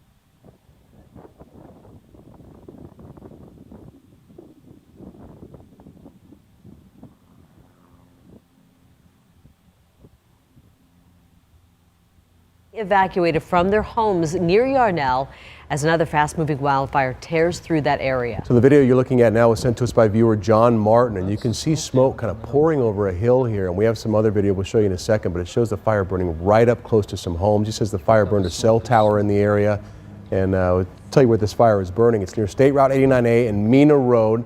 People being told to leave their homes are on the east side of Yarnell. And the fire, we had a little bit of an update here for you, and we'll go show you on our 3D mapping system. So here's Phoenix, and then we go up to the north and the west, and we go up into the mountains here, and I'll go ahead and zoom in on this small town here. So Yarnell is in the middle of your screen right now, and I'll put it in 3D. We understand the fire is kind of burning right in this area right here, so just south of Yarnell. And we saw flames in some video just a few minutes ago, and it appeared the flames are burning right up here in this area, burning very close to some homes. And hopefully we'll get some more in just a little bit. So let's show you some more video now, Kara. All right, this, by the way, is milepost 282 to milepost 275, where the big concern is. And this is more video from viewer Kevin Roush, who lives in that area. And he joins us on the phone. Kevin, are you there? Yes, ma'am. Describe what you're seeing. This looks horrible. Well, I was at the American Legion, and we saw the flames top over the hill to the back. It started burning the cell towers. I physically saw 2 homes burn. We think a couple more burned. They evacuated everybody on the east side. They've shut down all the power. They told us that they're going to be closing the Yarnell Hill up the hill. They're going to be closing that off. And right now, they have it mostly contained. These guys were on it, very proud of them.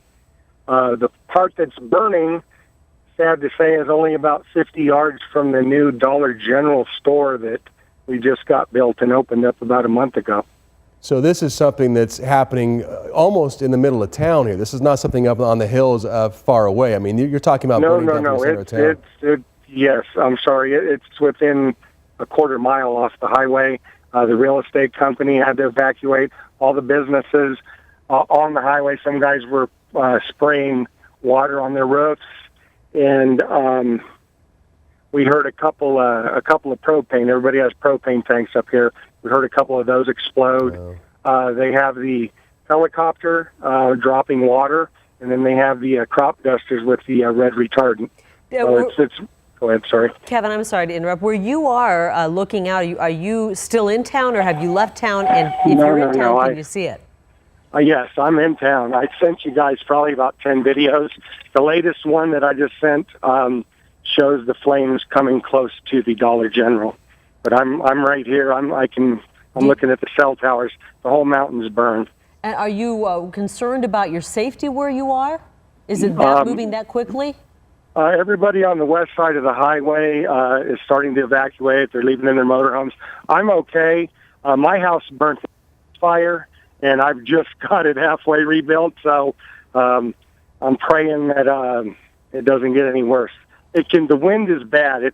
They'll put it out and then the wind will come and it'll just like go in a circle, and it'll start the fire will just flare up again. But they're really doing their best, and he's here working on it. Yeah, you know, it seems, I've covered many of these wildfires, Kevin, and it seems like these early minutes and hours are really the most dangerous time because they just don't have the firefighters on scene and the air power and things like that. But you were saying they had the fire contained. Are you confident now that there are enough people there and is there enough equipment there to go ahead and get this thing controlled? I think so. I saw, like I said, I saw a helicopter. They have more firefighters and hot shots, and everybody's up here. I'm sure they have it looks like it's 75% contained. They're just going in and they're cutting back brush, and they're dropping water and retardant on the places they're flaring back up. I can't answer that with the way the winds go and over the mountain, but I'll tell you what, they gave us 1,000% effort, and they probably have got it contained within an hour. Let me get this straight. Did you say, Kevin, you lost your home in the fire 3 years ago? Yeah. Wow. So you were there during that horrible fire. You know what? No, we were blessed because we were on vacation in Las Vegas, but we were kept out of our property for 9 days. But it's been almost 3 years. We're finally got it back to about halfway rebuilt. So, Kevin, I mean, it's tough to get inside your head right now and in the minds of everybody there in Yarnell, but I mean, this has got to be still a very raw wound, and to see fire coming into your town again, what is that like? Yeah, yes, sir. There's a lot of sad people. This is basically a retirement town with elderly. Everybody that knew the elderly that didn't have transportation, they ran up to their properties, drove up to make sure when they were evacuating, everybody helped out to get the people out. There's a lot of people up there that still haven't even settled with their insurance companies from the last fire. A lot of these people. This is a big veteran town, very patriotic. A lot of retirees. A lot of these guys lost to World War II. We have World War II people here. They've lost their medals and so forth. And I just am saying a prayer for this. I think there's probably between 4 and 5 houses that are probably gone right now. I physically saw 2 of them. I'm just going to say a prayer tonight for those homeowners, and hopefully everybody got out safe. Well, we're all saying prayers for all of you. That is a wonderful town. A lot of good people live in Yarnell, and you've been through enough already. Stay safe. Thank you for your information, and thank you for sharing your video with us, Kevin. We'll talk to you again probably later on tonight. Yeah, and I sure hope your house is okay, Kevin, and our thoughts with all of you up there in Yarnell, so we'll stay on top of this for you. We have a couple of facts for you as well. The fire has been confirmed at 100 acres, and then it also got confirmed to us that about 1,000 people up there in Yarnell without power now, so obviously still a breaking story. Still working on it. I know Kevin sounded like it was getting under control, but we don't have that confirmed yet, and there are evacuations. We are on top of it, and we'll continue to cover it. All right, let's move on to some other news for you now, though. Police chased a suspected car thief for nearly a mile in the heat after he ran away from them. This one took a very strange turn, let me just say it that way. During the chase, the suspect hopped fences in this heat, hopped a few walls, jumping into someone's pool to finally cool down. And that's where a canine was called in to take that suspect into custody. Yeah, the dog goes in the pool. Danielle Miller now has more on this. After the suspect got away from police, he jumped in the backyard pool of this home here, and it wasn't long before the police canine caught up. There must have been 50 officers. Crazy. And 25 vehicles or something like that, with motorcycles in too. Early this afternoon, Glendale police tried to stop a stolen vehicle. Once they caught up with the vehicle, the driver got out and ran. 1 minute you're sitting there doing a report in your car, next. All right, folks, Sky Fox up in the air, getting us closer to Yarnell area where the fire is happening.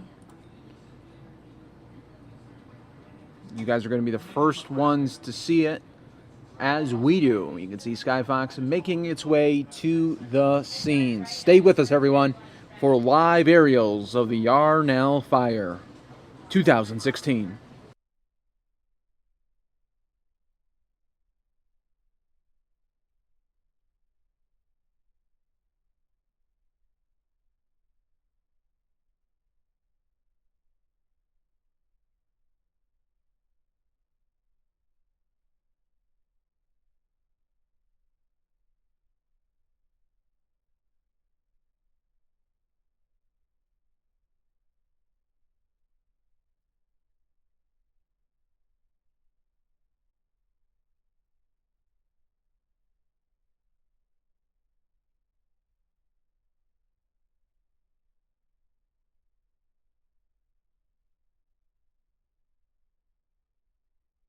And folks, welcome to the Fox 10 News Now stream. If you're just joining us, Sky Fox is heading to the Yarnell fire, where evacuations are already underway.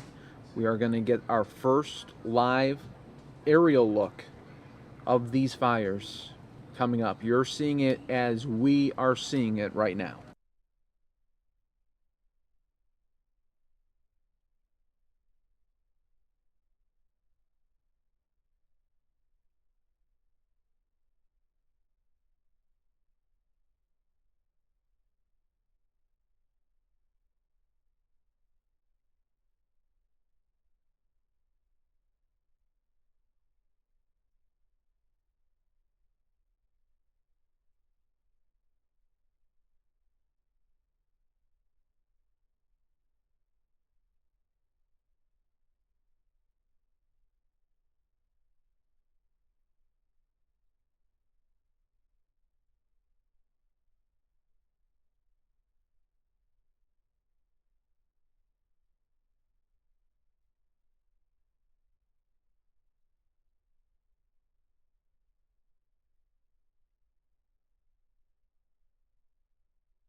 Folks, if you're just joining us, welcome. Sky Fox headed to the scene right now of the Yarnell fire.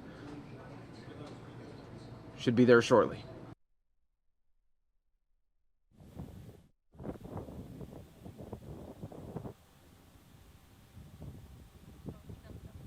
Get the BLM people.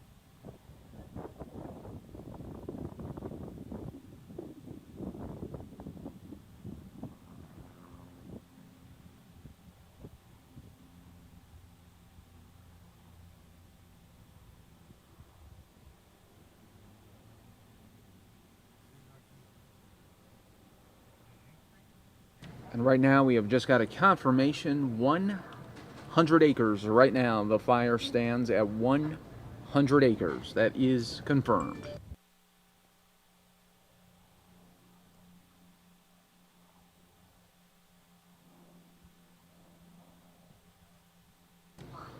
And obviously this is a very, very hard time for those that are living in the area. Almost 3 years ago, we lost some very, very brave men, hotshots, that paid the ultimate sacrifice while they were fighting a horrible, horrible, tragic fire. Our thoughts right now are with them as Sky Fox is headed closer to Yarnell for the Yarnell Fire 2016 coverage. You're watching the Fox 10 News Now stream.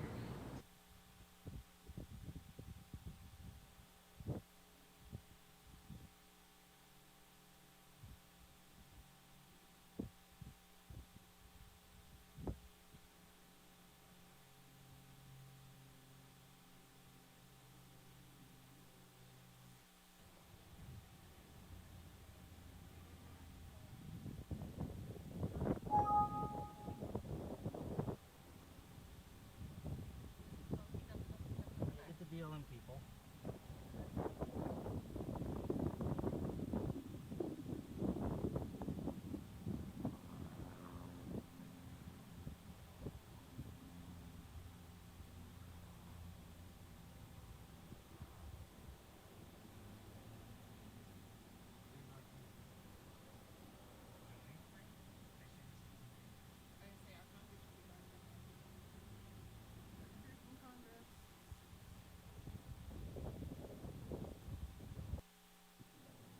Once again, folks, you are watching live Sky Fox aerials headed to the scene in Yarnell. Evacuations along the east side of Yarnell are happening right now due to this fire.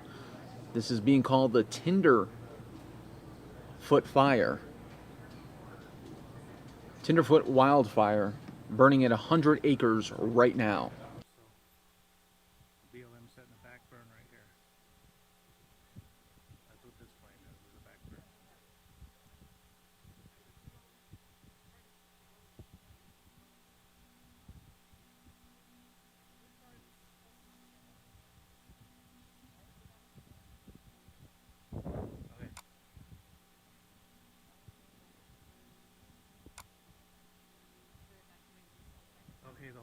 town's being evacuated, so this will be my last video, and you can see why, because this fire is burning.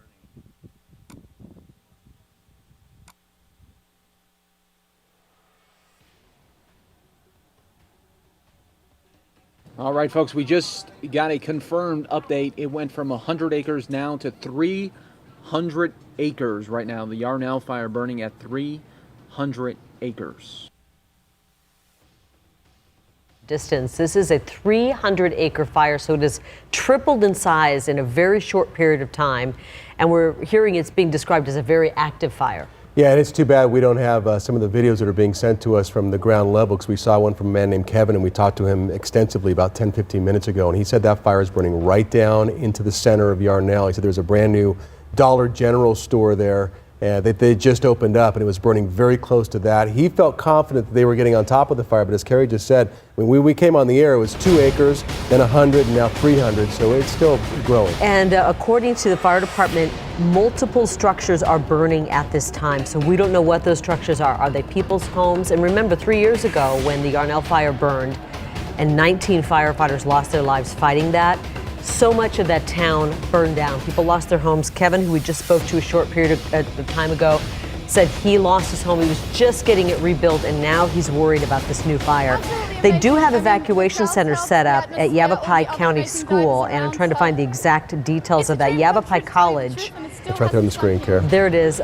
It's at 1100 East Sheldon Street in Prescott. So they do need volunteers. If you're interested in helping out, the Red Cross could use some help. And that opens beginning at 6 p.m. in about 15 minutes. So we had eyewitnesses saying that they saw homes actively burning at that point. So it looks like people have lost their homes again up there, which is just awful in Yarnell. So we'll stay on top of the story for you. We're going to go ahead and go to Dave Munty now with a look at what the weather's doing up there. And is it windy up there, Dave? We know it's hot and dry. Well, the winds have been picking up. It's not as windy as it has been, but a wildfire will create its own wind as well. So as you can see here, we're looking at 93 degrees up in that area. We get you right down into the area that we're hearing the reports of the fire. The relative humidity is at 13%, and the winds are out of the north at about 15, and the gusts are picking up to about 20 miles an hour. And once again, a fire will create its own wind. So whatever wind we're looking at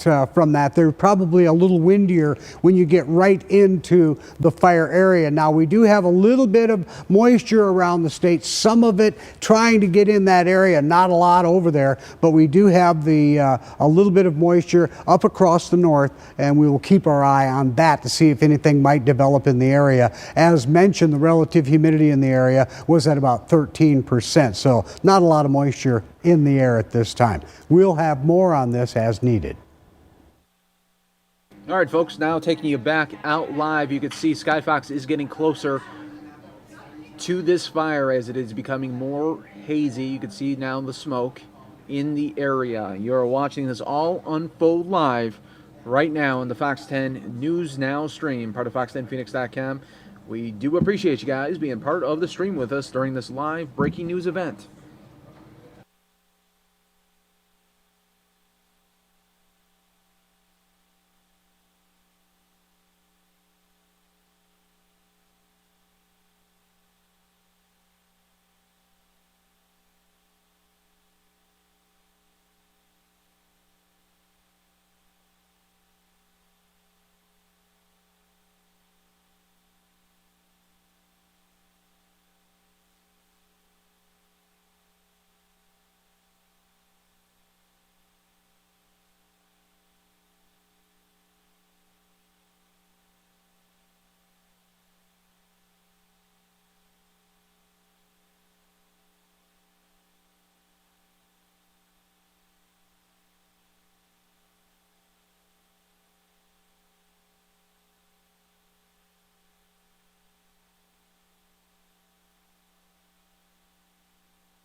All right, folks. Welcome to the Fox 10 News Now stream. If you're just joining us, Wildfire happening right now, 300 acres burning now in Yarnell. Evacuations are happening along the east side of Yarnell. This is all happening live right now. Evacuations are underway. We do have a reporter heading to the scene as well, but Skyfox is getting closer. You can see the smoke is progressing right now. It's getting a lot more smokier here, and we are going to stay with this coverage here for you on the Fox 10 News Now stream.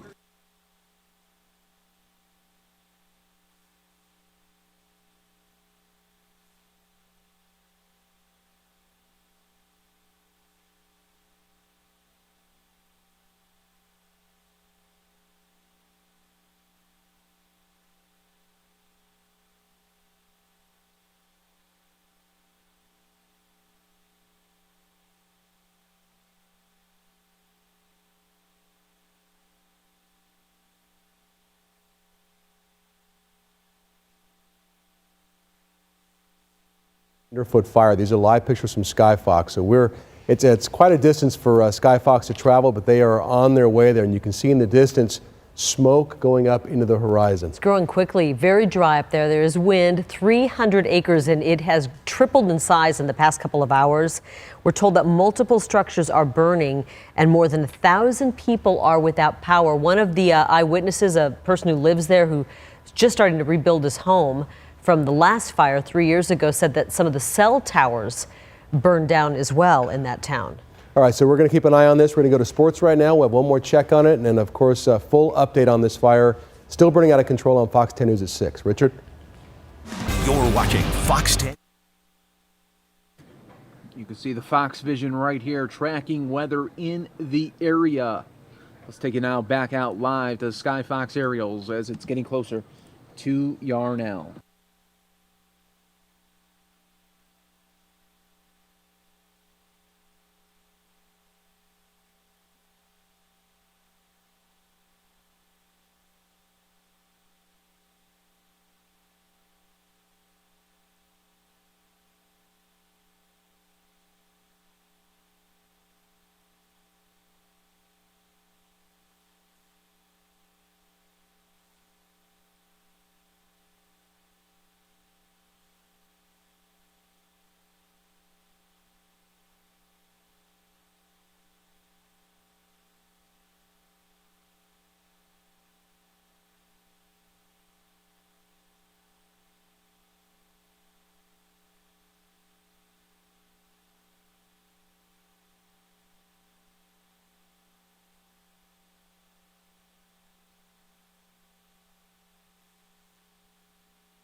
Welcome, everybody. We do appreciate you guys being part of this breaking news situation. The Tenderfoot fire is happening right now in Yarnell.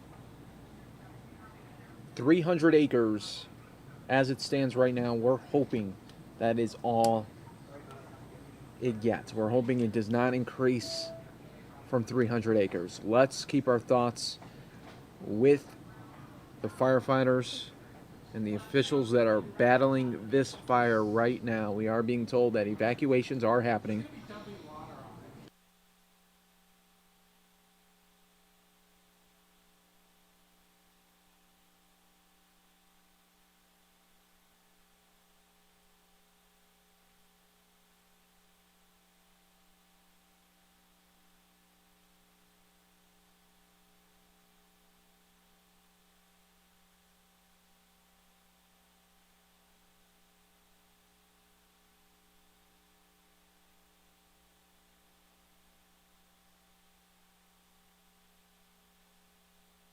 You can see there in the distance, the fire is raging right now.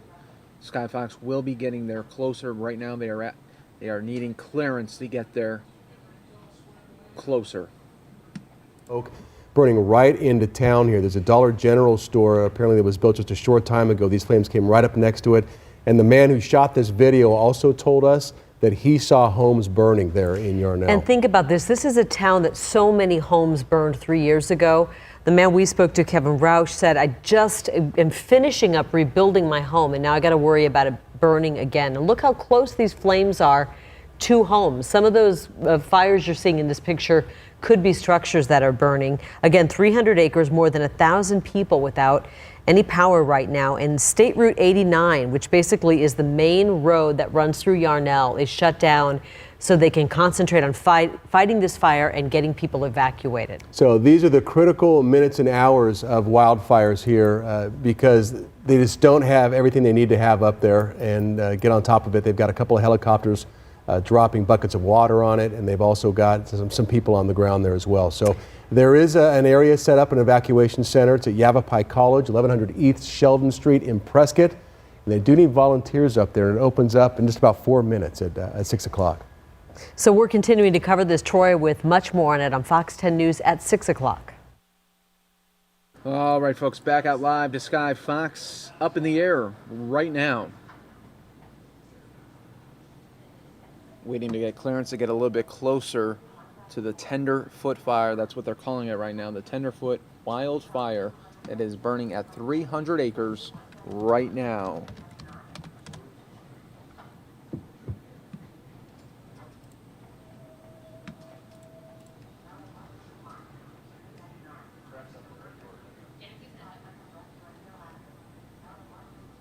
Being described as a very active fire. This is an unburned area back from 2013, burning south and east of the 2013 fire. Active evacuations happening right now, burning south and east of Yarnell, near Stagecoach Road. Right now the closure is on State Route 89 and will be closed in both directions from MP 282 to MP mile marker 275 due to the Tenderfoot fire. No estimate to open the roadway right now.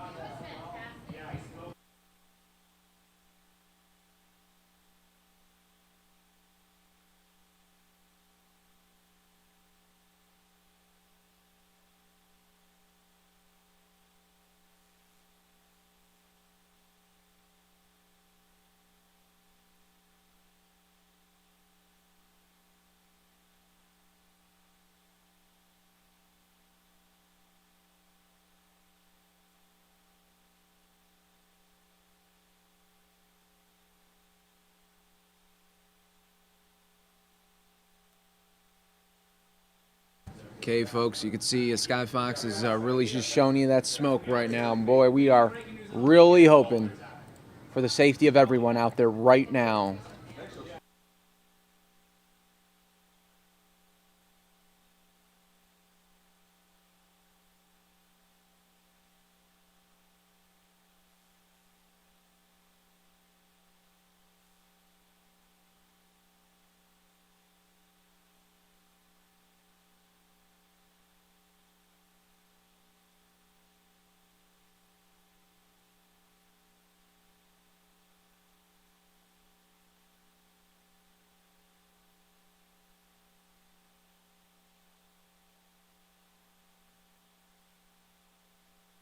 Town of Yarnell, north and west of the valley, a town that was marred by tragedy just 3 years ago now.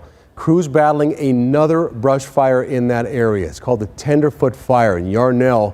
If you've been here in Arizona, you know that's where 19 Granite Mountain hotshots died just 3 years ago this month in a fire that destroyed 120 homes. Many of those homes just recently rebuilt, some of them still in the process of being rebuilt, and now we have flames again moving into that town. And we're not talking about the outskirts here either. We understand they're moving right into the center of town, threatening a number of buildings, more than 1,000 customers without power. So far, we understand flames have charred at least 300 acres, and we had an eyewitness telling us he saw those flames also charring several homes in the area. So Skyfox has been traveling up here for about the last half hour or so. It's a pretty good flight for Skyfox. So we're getting closer and closer, and we hope in the next few minutes to get the very first live pictures out of Yarnell to really see what kind of damage we have here. But you can see some of the smoke here, and here's the thing I don't like about this picture. And if you notice, that smoke is not going straight up into the air. It's staying on the ground, which means there are some pretty serious winds in that area blowing that smoke. It looks like up to the north. And so that's not what you want to see as a firefighter up there. The Red Cross just opened an evacuation center at Yavapai College at 1100 East Sheldon Street. That's in Prescott. We spoke to one man by phone who lost his home in that Yarnell fire 3 years ago. Well, I was at the American Legion, and we saw the flames top over the hill to the back. It started burning the cell towers. I physically saw 2 homes burn. We think a couple more burned. They evacuated everybody on the east side. They've shut down all the power. They told us that they're going to be closing the Yarnell Hill up the hill. They're going to be closing that off. And right now, they have it mostly contained. These guys were on it, very proud of them. The part that's burning, sad to say, is only about 50 yards from the new Dollar General store that we just got built and opened up about a month ago. Everybody on the west side of the highway is starting to evacuate. They're leaving in their motorhomes. I'm okay. My house burnt in fire, and I've just got it halfway rebuilt, so I'm praying that it doesn't get any worse. So that was Kevin Roush again, who lost his home in that fire just 3 years ago. And you saw there they've got some small air tankers coming in there, dropping the slurry out of there. ADOT has shut down part of State Route 89A between the Yarnell and Peoples Valley area to allow resources to get in there and battle that fire. So let's take a closer look now at the area affected. If you've never been to Yarnell, we'll use our 3D mapping software to show it to you. So here's Phoenix. We're going to go up now to the north and up to the west. So here's Yarnell. It's a fairly mountainous area. And from what we understand, the fire is burning in kind of the southeastern part of the town. So the main part of the town is right up here. So here's the main part of Yarnell here. And then the reports we had anyway was that the fire was kind of coming down into this area and burning down this way into town. So when Skyfox gets over, we'll have a much better idea of exactly where this fire is and the damage that has been caused. Meantime, Dave Muncie tracking the fire conditions. And Dave, I don't know if you saw what I saw on those live Skyfox pictures, but that smoke seemed pretty close to the ground. That smoke is close to the ground, and that fire is burning uphill, which means the fire will burn 7 to 10 times faster when it's burning uphill because it will burn over itself. So those fires are probably burning very rapidly in that particular area. Let's take a look at our map and show you what the conditions are in the Yarnell area. You see Yarnell there, you see Highway 89 there, and then as we zoom in a little closer, up by Minna Road area, temperature now 93 degrees, the relative humidity at 13%, and the winds are out of the north at about 15 miles an hour. We haven't had a report on the gusts, but the gusts in that area are probably getting up to about 20 miles an hour, if not a little bit more than that, because the fire itself will create its own wind in the area. Now, all right, thank you, Dave. We are now back out live here. Skyfox is overhead. We're looking at this happening live right now. Evacuations are underway. It's burning at 300 acres right now.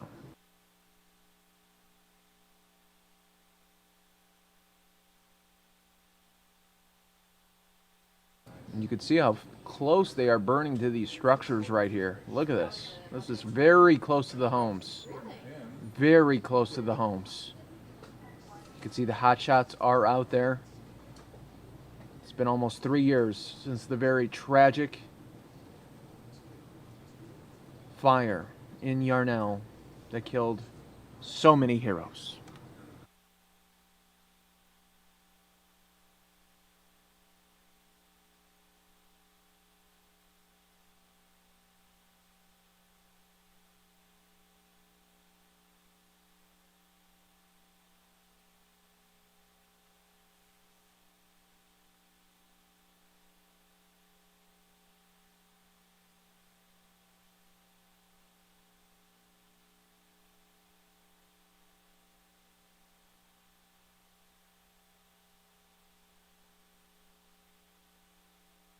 Years, I should say, losing over 100 homes there.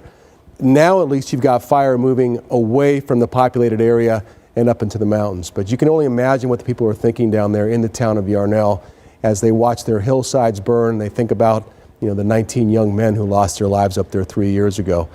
And, we've had such a tough drought condition over the past decade.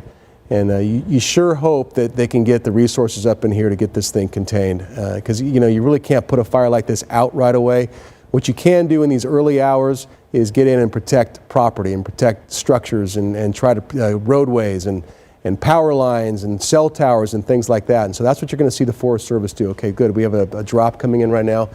This is a small air tanker, it looks like. You can see that kind of the fat belly of it here, and that should be full of some sort of a retardant. So it's probably going to try to go up and lay down a line, and usually these are used to get a line between structures and the fire. And it appears, at least in that first shot that we saw, that they've done a pretty good job of that, and hopefully the residents also have cleared away all that brush, giving themselves that 30 feet of defensible space so that these bombers can get in here and really lay something down and help them out. But boy, you hate to see this. I got to say that a town of Yarnell that's been through a lot, and they're going through it again tonight. So let's stay on this one more second here so I can get kind of a wider look at what's going on. So down near the bottom part of your screen, you can see a whole host of homes there. I don't know where that Dollar General store is that the gentleman was talking about, but you can also see how that fire burned right up into those lines. That looks like, look at that house on the right. You can see all that defensible space there, and the house on the left, they've got a lot of space between kind of that wooded area and their home. And you can see these fire crews and that grunt work that they do. Pulling hose up there. Looks like they do have a hose. They've got a hose up there. They're probably trying to get that spot out. They work with shovels and axes and chainsaws, and they light backfires, and that is just really hot, miserable work.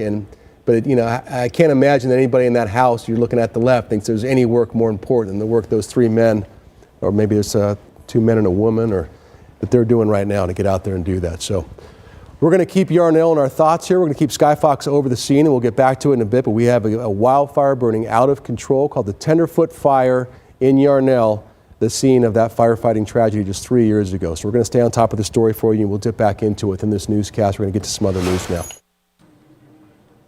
All right, thank you very much. We are continuing live efforts here, breaking news. Thank you so much, Troy Hayden, for that update. Yarnell fire happening right now.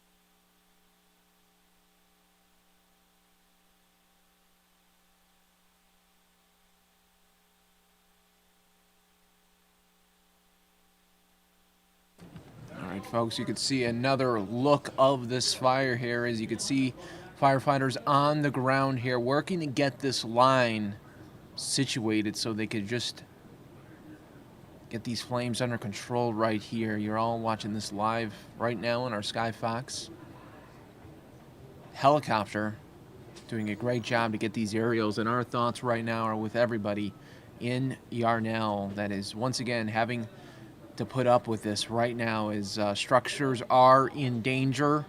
You can see how close that is to the neighborhood. Structures are being threatened right now. Homes are being threatened.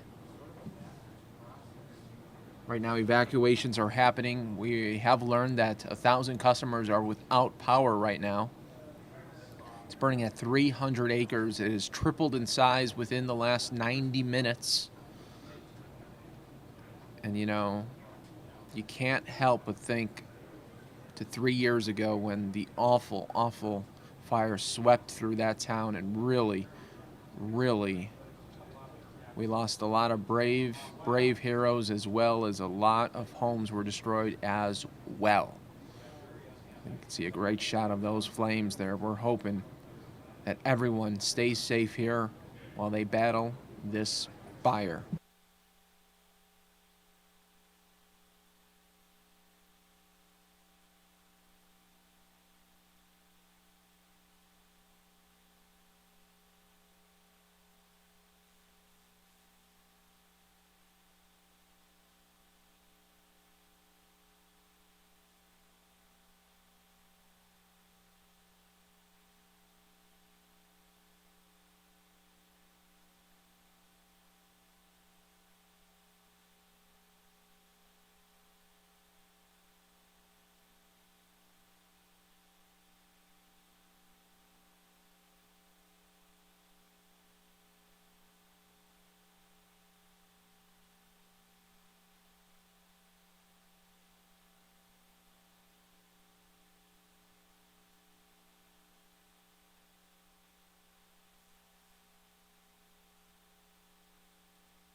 Evacuation is underway on the east side of Yarnell. We also understand some people on the west side, according to a witness we spoke to earlier, they are getting out as well. The Red Cross has opened an evacuation center at Yavapai College.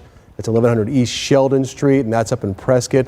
300 acres have burned. We also understand there have been several homes. This again is according to an eyewitness there that have burned. And so that the fire appears at this point, the good news, to be burning away from the populated sections of town and back into the hills.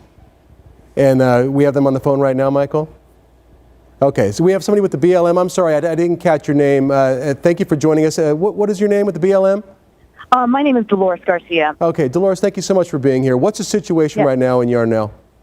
Right now, we are looking at some very active fire behavior. We are estimating right now 300 plus acres, which has increased from 100 plus that was reported earlier at 5 o'clock today.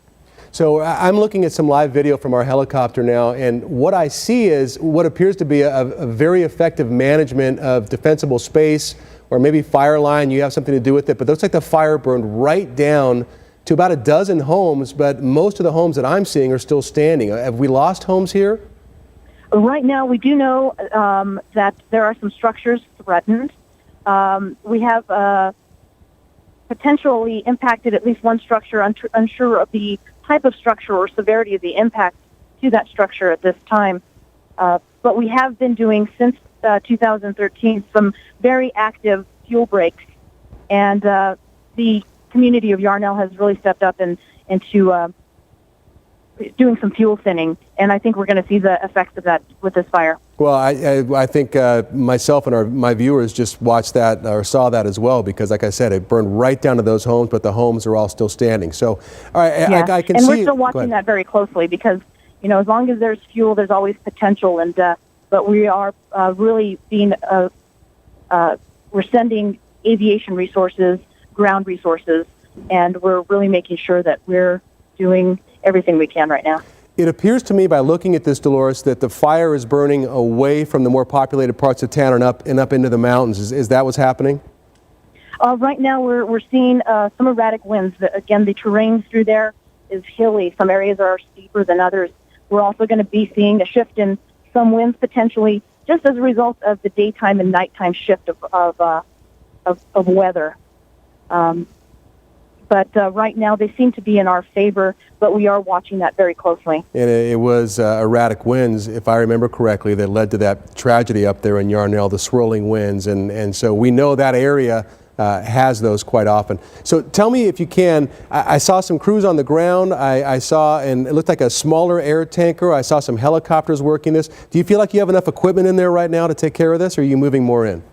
We're moving more in as we speak. We've got orders for not only the single engine air tankers that you may be seeing on scene right now, but we've got some medium helicopters as well as some of those larger heli tankers should be headed into the area, as well as some of our larger air tankers have been ordered and unsure of the status right now of their timing or delivery right now. We just saw a picture. It looked like a cell phone tower that the fire burned right up to it, but the cell phone tower looked like it wasn't damaged. I know that the power is out to a lot of people there. Do you expect that power to be out for a while longer? Was it because there was a power line that was burned, or do you know why the power's out? I don't have the details on the power and the status of that. We are working with Yavapai County and a lot of the multiple agencies in the area. All right. Are you still there, Dolores? With this time and the logistics in that area. Now, and if you could, I mean, describe for our viewers what it's like there on those front lines. I mean, I was talking earlier about what these firefighters are actually doing out there. And a lot of times they're using hand tools. They may have a hose, but they may just have a shovel or a chainsaw. What exactly are they doing out there on those lines? We have multiple tools, and we really we can go direct or indirect, just basically on how what we're seeing in terms of behavior and fuels and terrain. Steeper terrains, we may not be able to get crews in those areas. We prioritize our aviation resources. All right, I think we're kind of losing you, Dolores. I just want to say thank you so much, Dolores Garcia from the BLM. Thank you so much for speaking with us. So again, this wildfire burning out of control, but at least at this point, it appears to be burning away from town. But as Dolores just said, the winds up there tend to swirl. So they are still getting resources in there to try to fight this fire. We're going to take a quick break. We'll be right back. And we're staying here right with you on the Fox 10 News Now stream. Thank you so much, Troy, for those updates. We are continuing live breaking news coverage right here on the Fox 10 News Now stream. Homes are threatened. You heard it just tripled within the last hour. 300 acres now burning. It's a very, very active fire.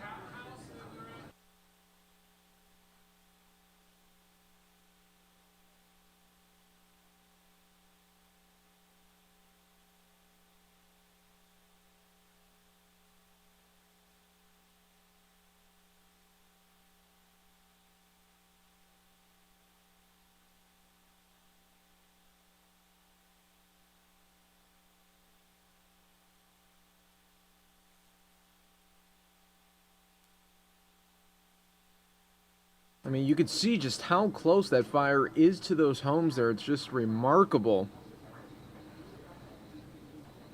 Right now, just the level of threat that is happening to these homes in this neighborhood here. Evacuations are underway, and we are hoping for everyone's safety, including the residents and the firefighters battling this fire. Sky Fox up in the air right now, providing these live images for us. You're part of the Fox 10 News Now stream, part of fox10phoenix.com. We're so glad you're with us this evening.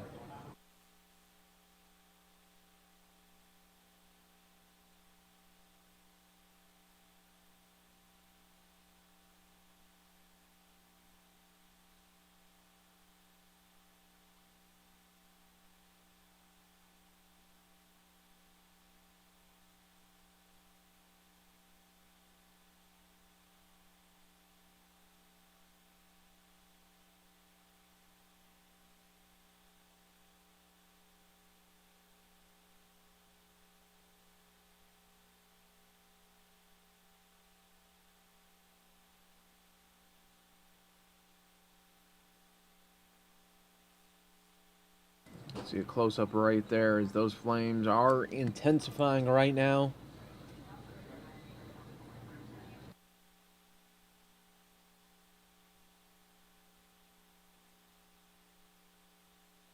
Arizona and the small town of Yarnell, which once again has fire surrounding it, at least on one side, on the eastern side, but it's being affected on the west as well, the town is. And we have evacuations on the east side. These are the hills, I believe, just to the east or of that town, and you can see still active fire up in here. It was reported it was 300 acres. We had reports that a couple of homes had burned. That was from an eyewitness on the ground. We just spoke with BLM though, and they said that they had one structure that was burned, and we saw some Skyfox videos a short time ago that was a very good piece of video actually, because it showed us the fire burn right down to these homes, but did not take those homes. Over 120 were lost just 3 years ago in that fire that also took 19 lives of those young firefighters up in the hill there. So Dave Muncie, we were just talking about, he says the winds are going up there, but they're not as bad as they have been, especially what we saw, say, a month ago. We had winds really whipping through there. We don't know the cause of this fire. We do know, though, that BLM is bringing in more resources as we speak. They've got some air tankers in there. They've got helicopters. They've got ground units. And so they are working this fire. So we're going to stay with this, and we'll be right back. Fox 10 AccuWeather forecast with Dave, Corey, and Christy. And we are live right now on the Fox 10 News Now stream.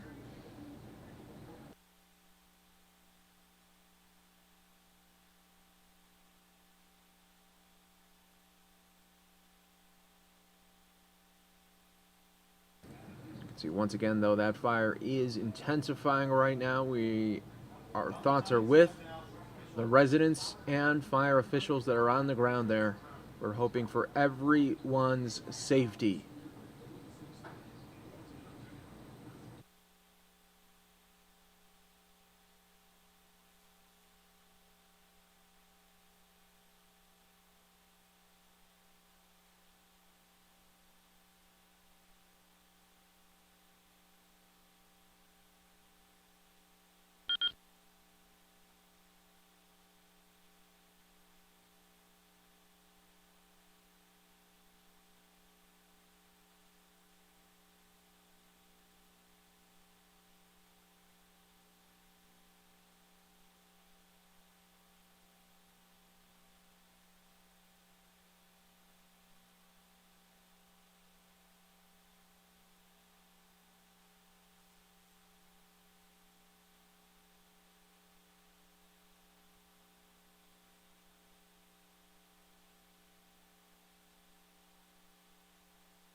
See here, as this fire is spreading right now, evacuations are underway. We're being told it's burning at 300 acres. Once again, Yarnell, the little town of Yarnell, is getting hit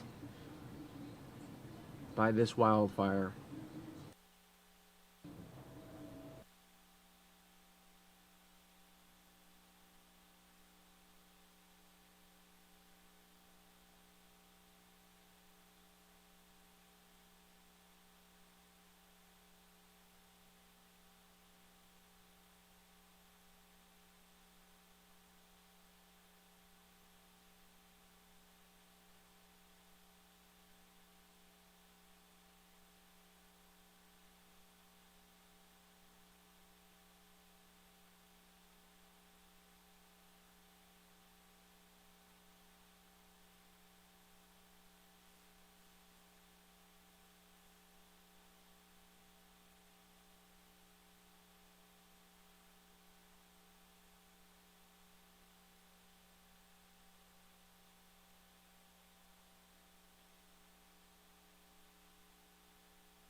Wow, folks, just look at these images being brought to you by our very own Skyfox up in the air, and this I think it's going to increase more than 300 acres. Right now, it's at 300 acres, and I said earlier, I said, oh boy, I hope it stays at 300 acres, but I don't think that's going to be the case here tonight.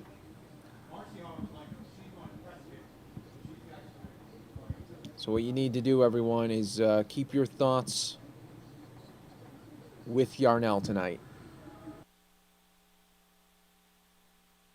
A tour over the small town of Yarnell as we get a look at this wildfire that's now thankfully burning more up in the hills, but this thing is really going. You've got kind of like scrub brush up there and some grass that appeared earlier, but you can see some bright orange flames. So we're staying on this story, and we'll be right back. And of course, we are staying here live for you, streaming live, fox10phoenix.com, and look at these flames happening right now. Just, boy, your thoughts when you see this happening in Yarnell, your thoughts immediately go back to 2013, when we lost so many brave heroes.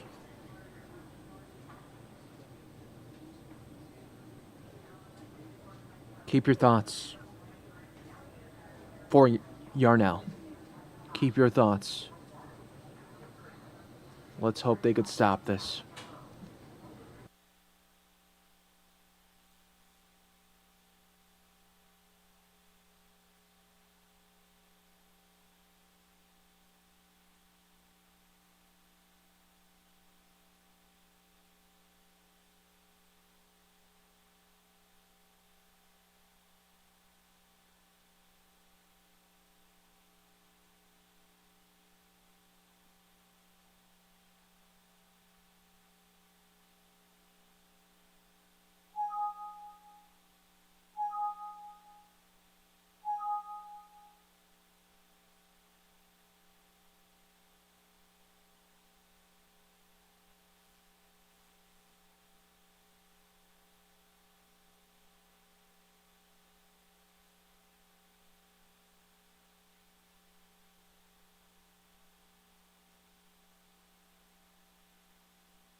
All right, folks, we do have an update for you. The fire is currently concentrated on the east side of Yarnell, which is under a mandatory evacuation.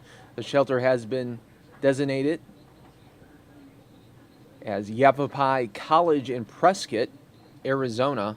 Fire estimated right now at 300 acres. One building has been burned. Arizona BLM is the command agency regarding this fire suppression efforts. Several water-dropping aircraft on scene, including helicopter and a large jet.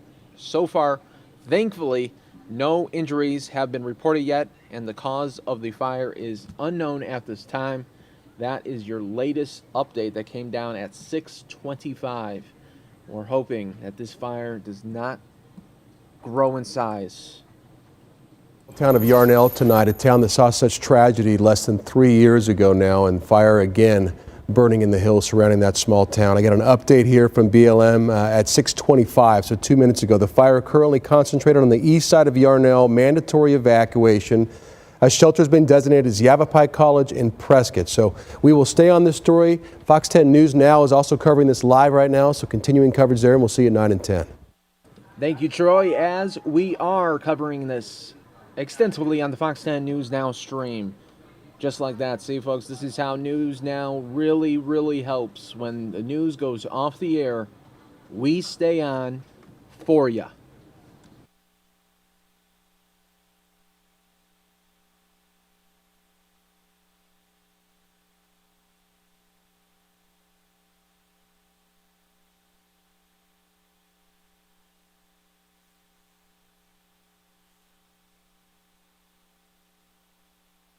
Ago, so it's just a heartbreaking scene.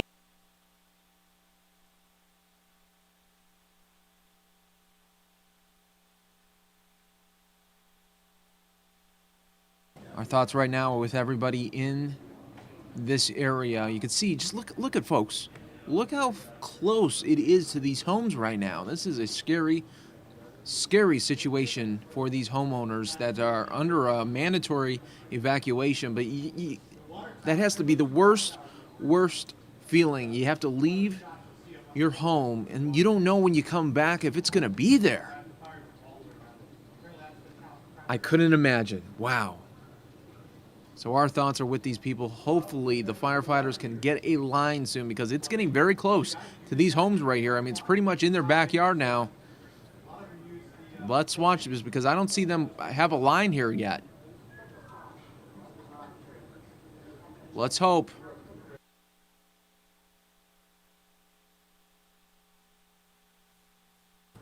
We're gonna stay on this right now. Continue to follow this, because you can see these homes. They are right in the backyard of this massive, massive fire.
All right, folks, we are continuing to watch this unfold live right now. The Yarnell fire is happening right now. It's at 300 acres, and it's getting very close to some houses right now. So we're hoping that it does not get closer to these homes. Right now, they're under a mandatory evacuation.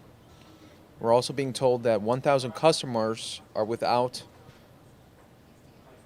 power right now.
Welcome, everybody, to the Fox 10 News Now stream. You're watching this all unfold live. Evacuations are underway, and we've been seeing this fire get very close to houses.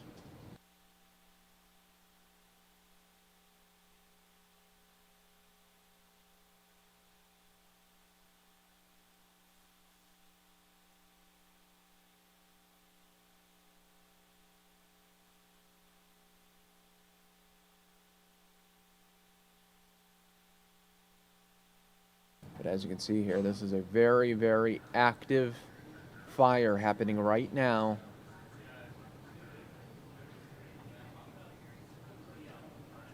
Evacuations are underway. You can see as Skyfox does pull out here, you can see a little bit closer here.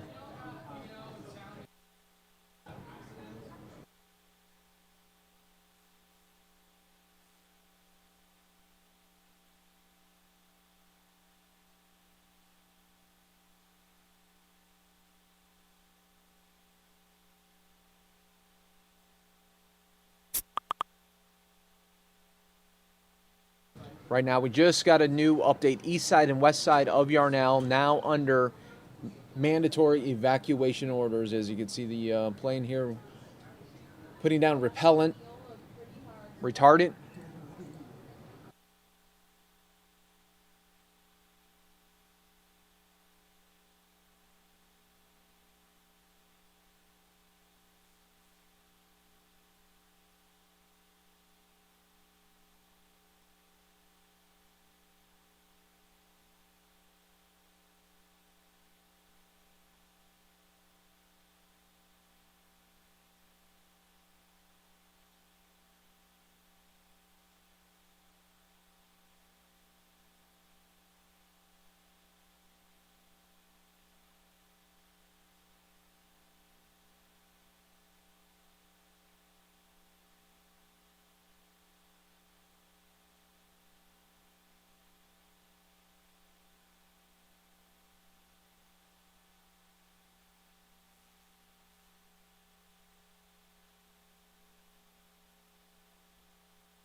Ladies and gentlemen, welcome to the Fox 10 News Now stream, 6:35 here in Arizona. And once again, the town of Yarnell under a major evacuation alert after this fire is continuing.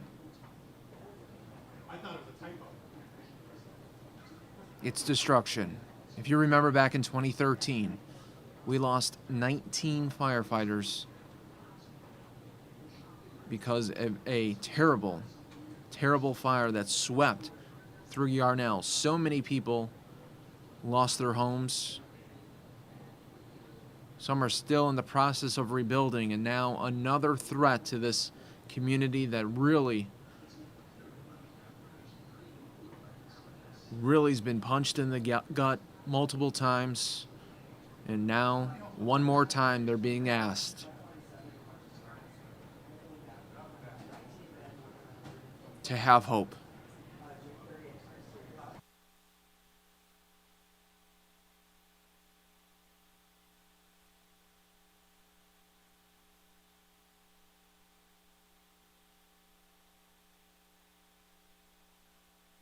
What a great shot that is, though, of the retardant being put down right now, just trying to make a line for these firefighters to really save these homes, because look how close these homes are right now.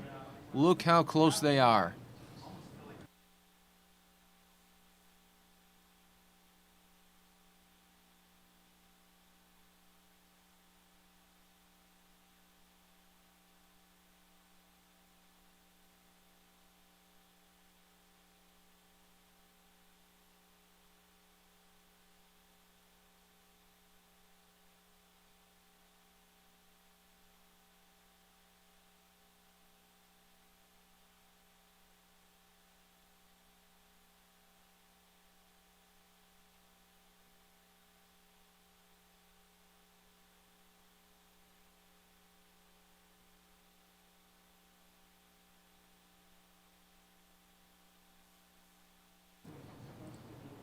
See another closer shot here.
All right, folks, this is being called the Tenderfoot Fire. It's burning at 300 acres right now.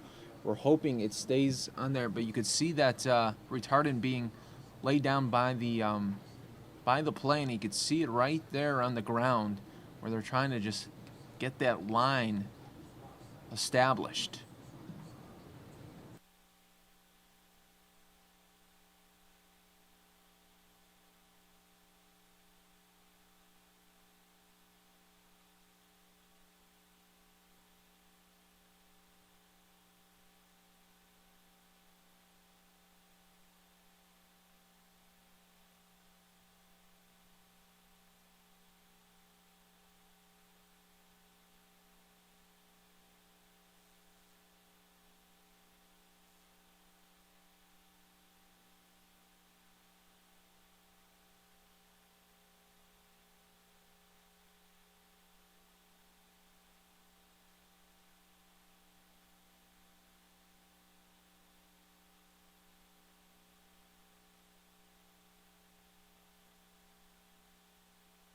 And as you can see here, folks, it's just getting really, really close to those homes there, and that's the very scary part of all of this right now. Right now, we are being told that the east side and west side of Yarnell now under mandatory evacuation orders. One building has been confirmed at burned.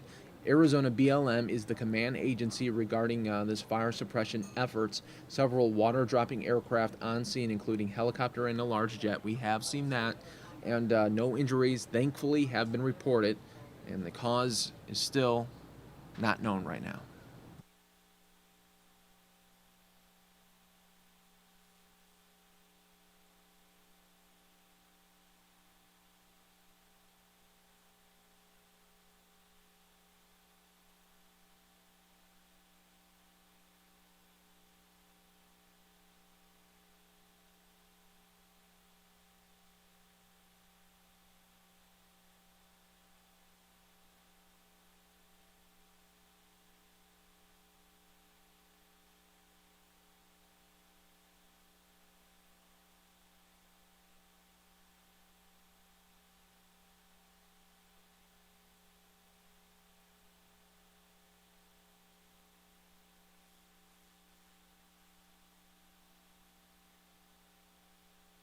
Right now, our thoughts are with everybody, the firefighters, the community, residents that live there that have to evacuate. Can you imagine having to evacuate your own home, not knowing if it's going to be there when you come back? That has to be the hardest thing ever.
Let's take a closer look of those flames, everyone. Welcome to the Fox 10 News Now stream.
guys are watching this all unfold live on the Fox 10 News Now stream. Our thoughts are with those in Yarnell right now and the firefighters that are fighting this fire.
Welcome, everybody. That was part of our Fox 10 Facebook Live.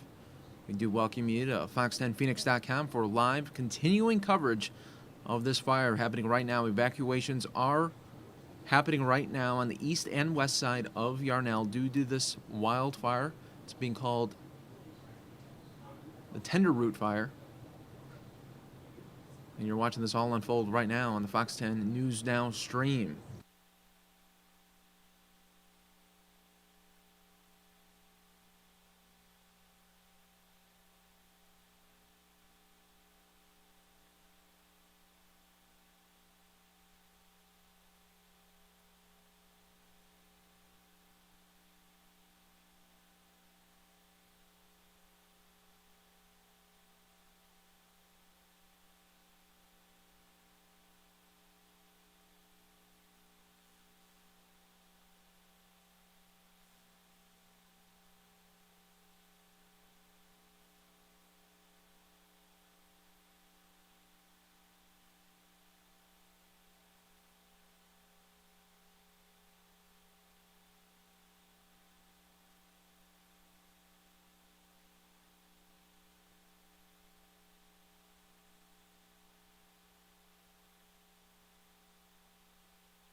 And welcome everybody to the Fox 10 News Now stream, and thank you to all those that have come over from our Fox 10 Live Facebook page that just wrapped up. We are continuing live breaking news coverage. The Yarnell fire happening right now. Evacuations are happening on the east and west side of Yarnell, and look how close it is to these homes here. Boy, our thoughts are with everybody in Yarnell. You know, just about almost 3 years ago that we lost 19 hotshot firefighters. This is now being called the Tenderfoot Fire. 2003, we lost 19 brave men who wanted to put out a fire, and instead gave the ultimate sacrifice.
Right now, our thoughts are with the community members that have to evacuate right now, for the firefighters on the ground, for the pilots that are in the airplanes trying to put this fire out. We are thinking of you and wishing you the very best.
Okay, folks, here is the very latest before I leave for the evening. Don't worry, Kinsey's going to be with you from 7 till 9 today with extensive coverage.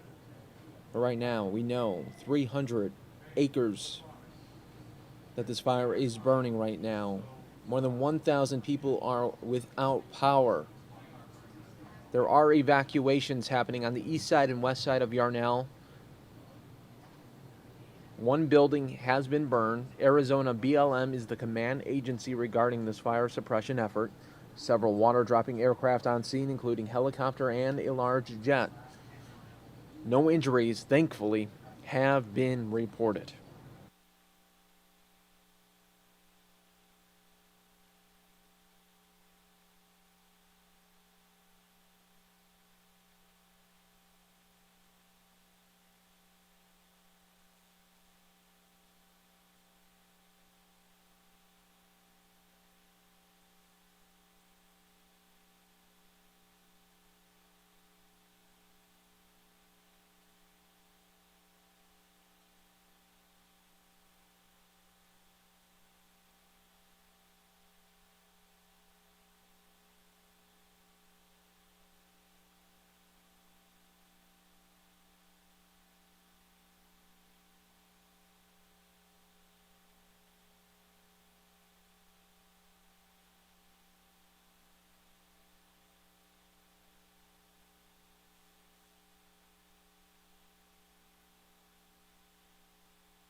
All right, everybody, I am now leaving, but don't you worry, Kinsey is coming on up. Yarnell, Tenderfoot Fire, extensive coverage.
Hi, all, Kinsey here, checking in with you. We are looking at the Yarnell fire. These visuals a lot less intense than the ones we were looking at approximately 6:20, 6:30. Very thankful for that. I do know that we are eventually going to lose our chopper because it needs to go back to refuel for the broadcasts, the news broadcasts coming up here this evening. So in a little bit we are going to lose Chopper, but when we lose Chopper we'll do a bit of a recap of how this all unfolded this afternoon. Literally, I heard about this at 5 p.m. as my first show ended. And, oh, well, see, there are some intense flames. As my first show ended and we've just kind of watched it from 5 o'clock on, we've been hovering. So I'll give you a bit of a recap in the next few minutes once we lose Chopper. Thanks for your patience. Thanks for watching Fox 10 News Now.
We're hoping they could get this bear down before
right, I'm just going to reiterate. We are about to lose our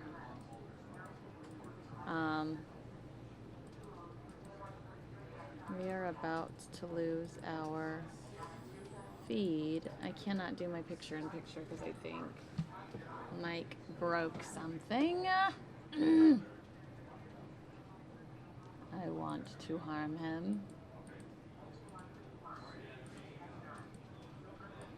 All right, we can't do my picture-in-picture, so I'll just tell you, we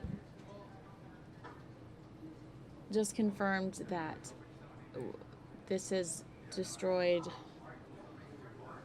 400 acres.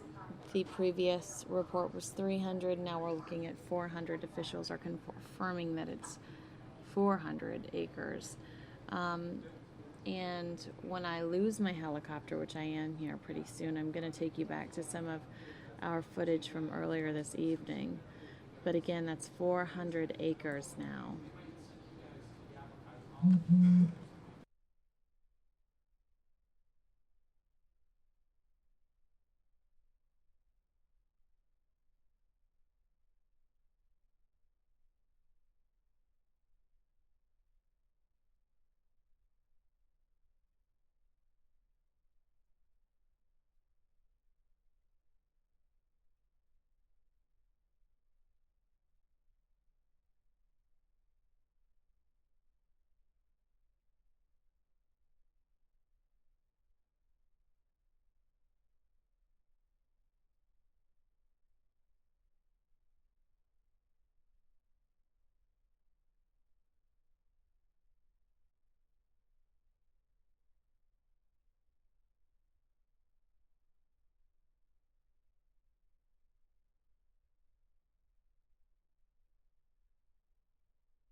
All right, so we're losing our helicopter. I'm gonna keep with the visuals while we have them, and then I'm gonna take you back and give you a recap starting at around 5 p.m.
All right, let's jump into our broadcast from earlier so you can get a better idea of how this all unfolded.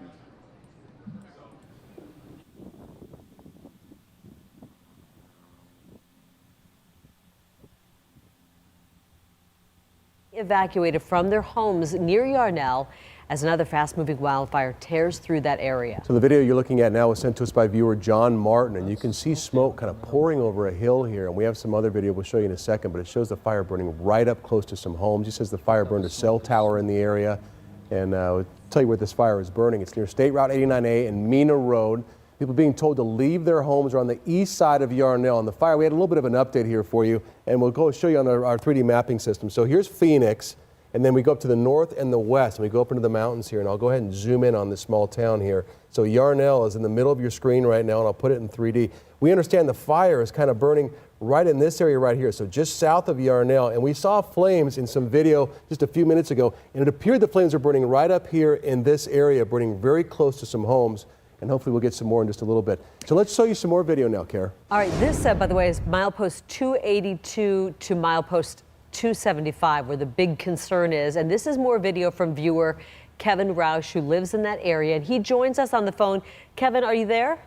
Yes, ma'am. Describe what you're seeing. This looks horrible. Well, I was at the American Legion, and we saw the flames top over the hill to the back. It started burning the cell towers. I physically saw 2 homes burn. We think a couple more burned. They evacuated everybody on the east side. They've shut down all the power. They told us that they're going to be closing the Yarnell Hill up the hill. They're going to be closing that off. And right now, they have it mostly contained. These guys were on it, very proud of them. The part that's burning, sad to say, is only about 50 yards from the new Dollar General store that we just got built and opened up about a month ago. So this is something that's happening almost in the middle of town here. This is not something up on the hills far away. I mean, you're talking about burning down the center of town. Yes, I'm sorry. It's within a quarter mile off the highway. The real estate company had to evacuate all the businesses on the highway. Some guys were spraying water on their roofs. And we heard a couple of propane. Everybody has propane tanks up here. We heard a couple of those explode. They have the helicopter dropping water, and then they have the crop dusters with the red retardant. So go ahead, sorry. Kevin, I'm sorry to interrupt. Where you are looking out, are you still in town or have you left town? And if you're in town, can you see it? Yes, I'm in town. I sent you guys probably about 10 videos. The latest one that I just sent shows the flames coming close to the Dollar General. But I'm right here. I'm looking at the cell towers. The whole mountain's burned. And are you concerned about your safety where you are? Is it that moving that quickly? Everybody on the west side of the highway is starting to evacuate. They're leaving in their motorhomes. I'm okay.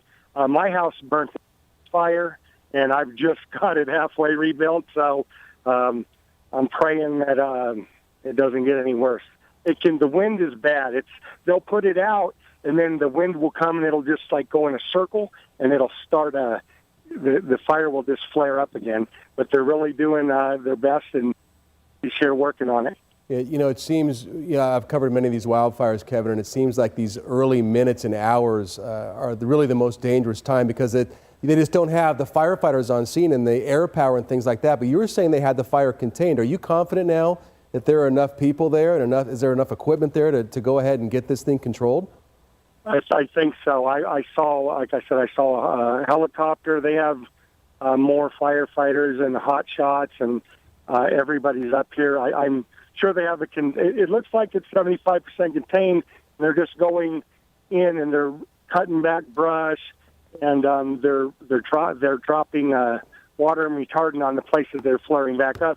I can't answer that with the way the wind's going over the mountain, but I'll tell you what, they gave us 1,000% effort, and they probably have got it contained within an hour. Let me get this straight. Did you say, Kevin, you lost your home in the fire 3 years ago? Yeah. Wow. So you were there during that horrible fire. You know what? No, we were blessed because we were on vacation in Las Vegas, but we were kept out of our property for 9 days. But it's been almost 3 years. We're finally got it back to about halfway rebuilt. So, Kevin, I mean, it's tough to get inside your head right now and in the minds of everybody there in Yarnell, but I mean, this has got to be still a very raw wound, and to see fire coming into your town again, what is that like? Yeah, yes, sir. There's a lot of sad people. This is basically a retirement town with elderly.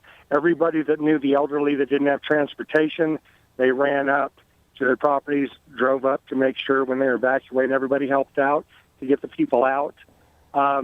There's a lot of people up there that still haven't even settled with their insurance companies from the last fire. A lot of these people. This is a big veteran town, very patriotic. A lot of retirees. A lot of these guys lost to World War II. We have World War II people here. They've lost their medals and so forth. And I just am saying a prayer for this. I think there's probably between 4 and 5 houses that are probably gone right now. I physically saw 2 of them. I'm just going to say a prayer tonight for those homeowners, and hopefully everybody got out safe. Well, we're all saying prayers for all of you. That is a wonderful town. A lot of good people live in Yarnell, and you've been through enough already. Stay safe. Thank you for your information, and thank you for sharing your video with us, Kevin. We'll talk to you again probably later on tonight. Yeah, and I sure hope your house is okay, Kevin, and our thoughts with all of you up there in Yarnell, so we'll stay on top of this for you. We have a couple of facts for you as well. The fire has been confirmed at 100 acres, and then it also got confirmed to us that about 1,000 people up there in Yarnell without power now, so obviously still a breaking story. Still working on it. I know Kevin sounded like they're saying now it's 400 acres. Have that confirmed yet, and there are evacuations. We are on top of it, and we'll continue to cover it. All right, let's move on to some other news for you now, though. Police chased a suspected car thief for nearly a mile in the heat after he ran away from them. This one took a very strange turn, let me just say it that way. During the chase, the suspect hopped fences in this heat, hopped a few walls, jumping into someone's pool to finally cool down. And that's where a canine was called in to take that suspect into custody. Yeah, the dog goes in the pool. Danielle Miller now has more on this. After the suspect got away from police, he jumped in the backyard pool of this home here, and it wasn't long before the police canine caught up. There must have been 50 officers. Crazy. And 25 vehicles or something like that, with motorcycles in too. Early this afternoon, Glendale police tried to stop a stolen vehicle. Once they caught up with the vehicle, the driver got out and ran. 1 minute you're sitting there doing a report in your car, next. All right, folks, Sky Fox up in the air, getting us closer to Yarnell area where the fire is happening. This is Mike talking. I would do a picture-in-picture, but Mike broke it. You guys are so going to be I the can't. first ones to see it. I'm going to minimize Mike and try to cut to the part. Normally I'd be like, hey, here's my face in the small section, and here's the big picture, but Mike broke that. So let me try to fast forward to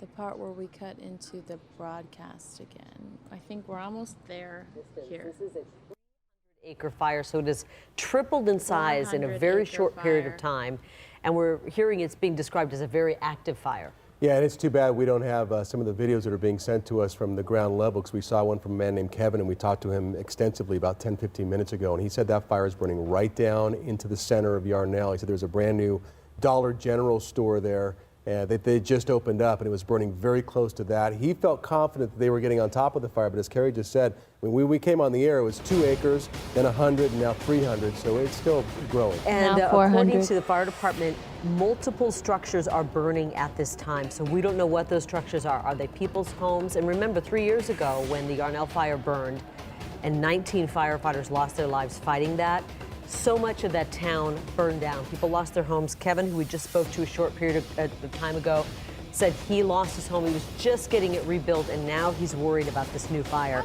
They do have evacuation centers set up at Yavapai County School, and I'm trying to find the exact details of that. Yavapai College. It's right there on the screen, Karen. There it is.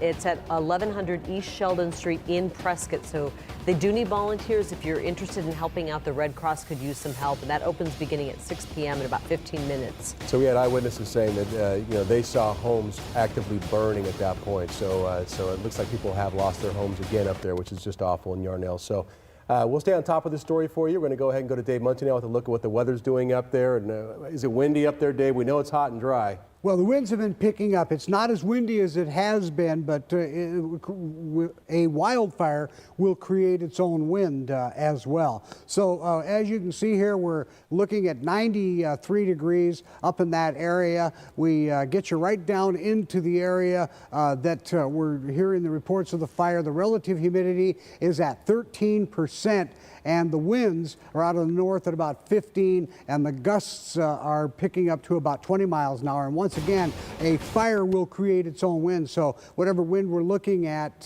from that, they're probably a little windier when you get right into the fire area. Now, we do have a little bit of moisture around the state, some of it trying to get in that area, not a lot over there, but we do have a little bit of moisture up across the north, and we will keep our eye on that to see if anything might develop in the area. As mentioned, the relative humidity in the area was at about 13%, so not a lot of moisture in the air at this time. We'll have more on this as needed.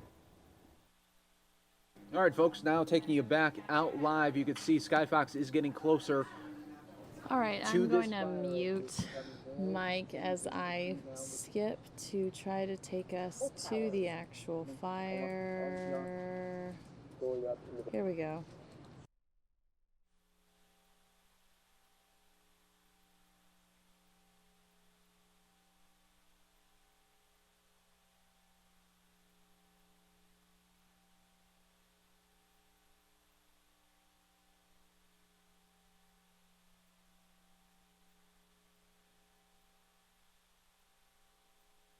Foot fire. These are live pictures from Skyfox. So it's quite a distance for Skyfox to travel, but they are on their way there, and you can see in the distance smoke going up into the horizon. It's growing quickly, very dry up there. There is wind, 300 acres, and it has tripled in size in the past couple of hours.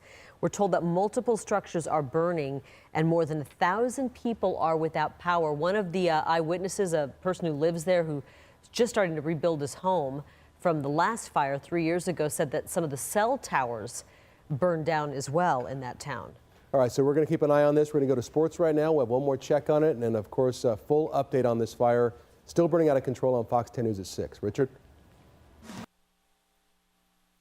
Happening right now.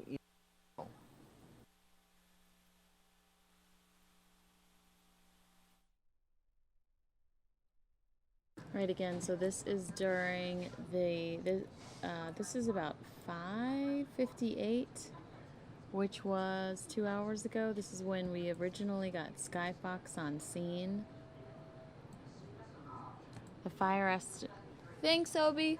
The fire is Oh, thanks, JD, I mean. The fire is estimated at 400 acres, as you can see in the photos. Aircraft. Troy's back. Here, let me take A town that was marred by tragedy just 3 years ago now. Crews battling another brush fire in that area. It's called the Tenderfoot Fire in Yarnell. If you've been here in Arizona, you know that's where 19 Granite Mountain hotshots died just 3 years ago this month in a fire that destroyed 120 homes. Many of those homes just recently rebuilt, some of them still in the process of being rebuilt, and now we have flames again moving into that town. And we're not talking about the outskirts here either. We understand they're moving right into the center of town, threatening a number of buildings, more than 1,000 customers without power. So far, we understand flames have charred at least 300 acres, and we had an eyewitness telling us he saw those flames also charring several homes in the area. So Skyfox has been traveling up here for about the last half hour or so. It's a pretty good flight for Skyfox. So we're getting closer and closer, and we hope in the next few minutes to get the very first live pictures out of Yarnell to really see what kind of damage we have here. But you can see some of the smoke here, and here's the thing I don't like about this picture. And if you notice, that smoke is not going straight up into the air. It's staying on the ground, which means there are some pretty serious winds in that area blowing that smoke. It looks like up to the north. And so that's not what you want to see as a firefighter up there. The Red Cross just opened an evacuation center at Yavapai College at 1100 East Sheldon Street. That's in Prescott. We spoke to one man by phone who lost his home in that Yarnell fire 3 years ago. I was at the American Legion, and we saw the flames top over the hill to the back. It started burning the cell towers. I physically saw 2 homes burn. We think a couple more burned. They evacuated everybody on the east side. They've shut down all the power. They told us that they're going to be closing the Yarnell Hill up the hill. They're going to be closing that off. And right now, they have it mostly contained. These guys were on it, very proud of them. The part that's burning, sad to say, is only about 50 yards from the new Dollar General store that we just got built and opened up about a month ago. Everybody on the west side of the highway is starting to evacuate. They're leaving in their motorhomes. I'm okay. My house burnt in fire, and I've just got it halfway rebuilt, so I'm praying that it doesn't get any worse. So that was Kevin Roush again, who lost his home in that fire just 3 years ago. And you saw there they've got some small air tankers coming in there, dropping the slurry out of there. ADOT has shut down part of State Route 89A between the Yarnell and Peoples Valley area to allow resources to get in there and battle that fire. So let's take a closer look now at the area affected. If you've never been to Yarnell, we use our 3D mapping software to show it to you. So here's Phoenix. We're going to go up now to the north and up to the west. So here's Yarnell. It's a fairly mountainous area. And from what we understand, the fire is burning in kind of the southeastern part of the town. So the main part of the town is right up here. So here's the main part of Yarnell here. And then the reports we had anyway was that the fire was kind of coming down into this area and burning down this way into town. So when Skyfox gets over, we'll have a much better idea of exactly where this fire is and the damage that has been caused. Meantime, Dave Muncie tracking the fire conditions. And Dave, I don't know if you saw what I saw on those live Skyfox pictures, but that smoke seemed pretty close to the ground. That smoke is close to the ground, and that fire is burning uphill, which means the fire will burn 7 to 10 times faster when it's burning uphill because it will burn over itself. So those fires are probably burning very rapidly in that particular area. Let's take a look at our map and show you what the conditions are in the Yarnell area. You see Yarnell there, you see Highway 89 there, and then as we zoom in a little closer, up by Minna Road area, temperature now 93 degrees, the relative humidity at 13%, and the winds are out of the north at about 15 miles an hour. We haven't had a report on the gusts, but the gusts in that area are probably getting up to about 20 miles an hour, if not a little bit more than that, because the fire itself will create its own wind in the area. Now, all right. Thank you, Dave. I don't know why. We are now back out live here. This is at 6:03 p.m., so this is about an hour and a half ago. Evacuation.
Fire moving away from the populated area and up into the mountains. But you can only imagine what the people are thinking down there in the town of Yarnell as they watch their hillsides burn. They think about, the 19 young men who lost their lives up there 3 years ago.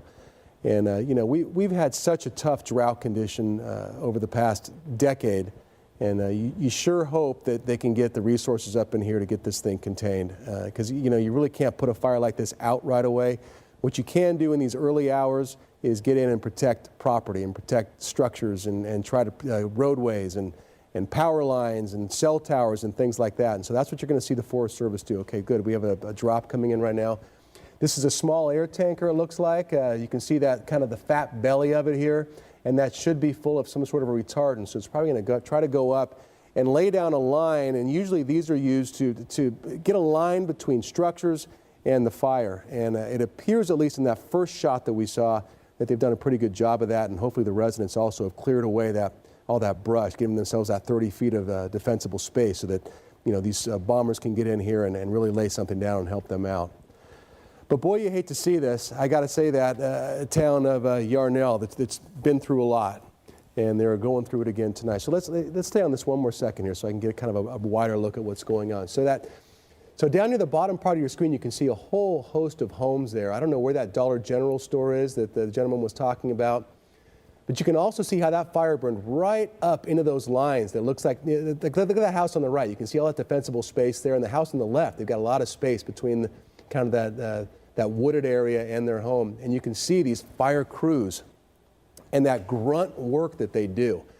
Pulling hose up there. Looks like they do have a hose. They've got a hose up there. They're probably trying to get that spot out.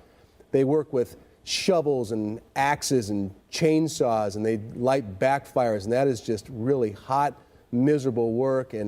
But I can't imagine that anybody in that house you're looking at the left thinks there's any work more important than the work those three men, or maybe there's 2 men and a woman, that they're doing right now to get out there and do that. So we're going to keep Yarnell in our thoughts here. We're going to keep Skyfox over the scene, and we'll get back to it in a bit. But we have a wildfire burning out of control called the Tenderfoot Fire in Yarnell, the scene of that firefighting tragedy just 3 years ago. So we're going to stay on top of the story for you, and we'll dip back into it within this newscast. We're going to get to some other news now. All right, thank you very much. We are continuing.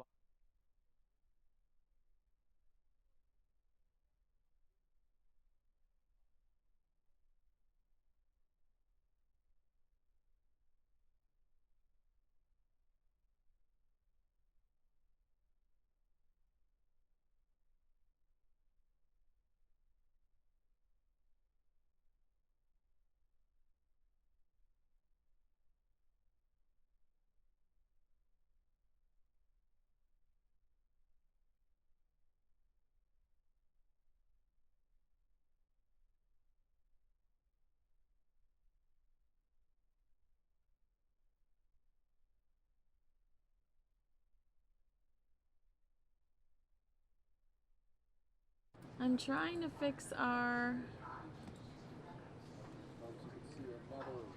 picture-in-picture, and I'm just destroying things.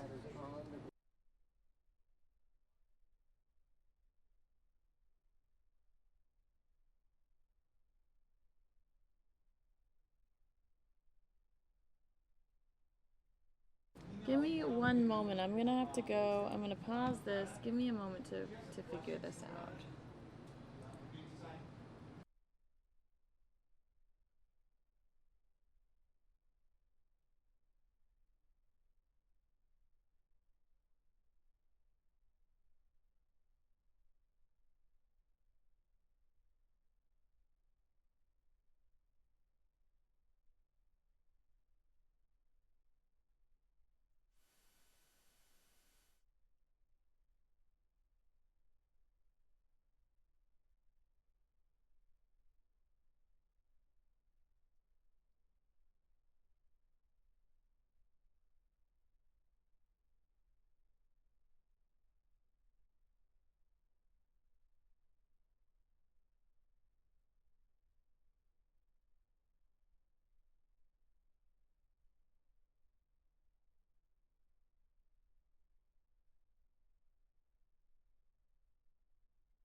Alright, I can't figure it out. I apologize. We'll go back to fire coverage. This again, this was happening at 6:08. This is 6:08. I'm waiting to get Skyfox back, but this is happening at 6:08.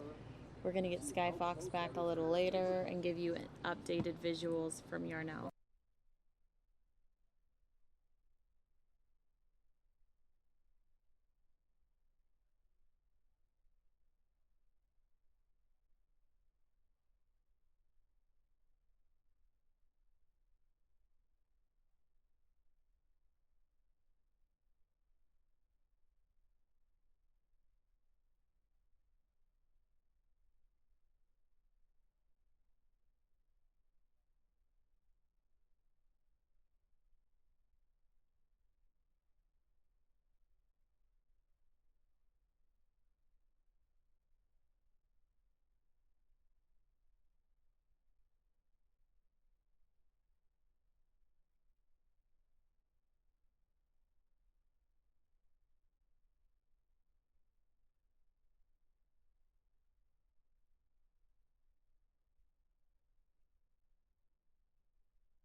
And again, now we're looking at 400 acres. The fire is estimated at 400 acres.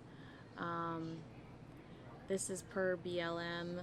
As you can see in the photos, aircraft created a line of fire suppression material around the east side of town. Fire has laid down in some, oh, it looks like I've got more of Troy talking. Thank you much for being here. What's the situation right now in Yarnell? Right now, we are looking at some very active fire behavior. We are estimating right now 300 plus acres, which has increased from 100 plus that was reported earlier at 5 o'clock today. So I'm looking at some live video from our helicopter now, and what I see is what appears to be a very effective management of defensible space, or maybe fire line. You have something to do with it, but it looks like the fire burned right down to about a dozen homes, but most of the homes that I'm seeing are still standing. Have we lost homes here? Right now, we do know that there are some structures threatened. We have potentially impacted at least one structure, unsure of the type of structure or severity of the impact to that structure at this time. But we have been doing, since 2013, some very active fuel breaks, and the community of Yarnell has really stepped up into doing some fuel thinning, and I think we're going to see the effects of that with this fire. Well, I think myself and my viewers just watched that or saw that as well, because like I said, it burned right down to those homes, but the homes are all still standing. So, all right, Yeah. I can and see. we're still watching that very closely, because as long as there's fuel, there's always potential, and but we are really being we're sending aviation resources, ground resources, and we're really making sure that we're doing everything we can right now. It appears to me, by looking at this, Dolores, that the fire is burning away from the more populated parts of town and up into the mountains. Is that what's happening? Right now, we're seeing some erratic winds. Again, the terrain through there is hilly. Some areas are steeper than others. We're also going to be seeing a shift in some winds potentially, just as a result of the daytime and nighttime shift of weather. But right now, they seem to be in our favor, but we are watching that very closely. And it was erratic winds, if I remember correctly, that led to that tragedy up there in Yarnell, the swirling winds. And so we know that area has those quite often. So tell me, if you can, I saw some crews on the ground. I saw, and it looked like a smaller air tanker. I saw some helicopters working this. Do you feel like you have enough equipment in there right now to take care of this, or are you moving more in? We're moving more in as we speak. We've got orders for not only the single-engine air tankers that you may be seeing on scene right now, but we've got some medium helicopters, as well as some of those larger heli-tankers should be headed into the area, as well as some of our larger air tankers have been ordered and unsure of the status right now of their timing or delivery right now. We just saw a picture. It looked like a cell phone tower that the fire burned right up to it, but the cell phone tower looked like it wasn't damaged. I know that the power is out to a lot of people there. Do you expect that power to be out for a while longer? Was it because there was a power line that was burned, or do you know why the power's out? I don't have the details on the power and the status of that. We are working with Yavapai County and a lot of the multiple agencies in the area. All right. Are you still there, Dolores? With this time and the logistics in that area. Now, and if you could, I mean, describe for our viewers what it's like there on those front lines. I mean, I was talking earlier about what these firefighters are actually doing out there. And a lot of times they're using hand tools. They may have a hose, but they may just have a shovel or a chainsaw. What exactly are they doing out there on those lines? We have multiple tools, and we really we can go direct or indirect, just basically on how what we're seeing in terms of behavior and fuels and terrain. Steeper terrains, we may not be able to get crews in those areas. We prioritize our aviation resources. All right, I think we're kind of losing you, Dolores. I just want to say thank you so much, Dolores Garcia from the BLM. Thank you so much for speaking with us. So again, this wildfire burning out of control, but at least at this point, it appears to be burning away from town. But as Dolores just said, the winds up there tend to swirl. So they are still getting resources in there to try to fight this fire. We're going to take a quick break. We'll be right back. And we're staying here.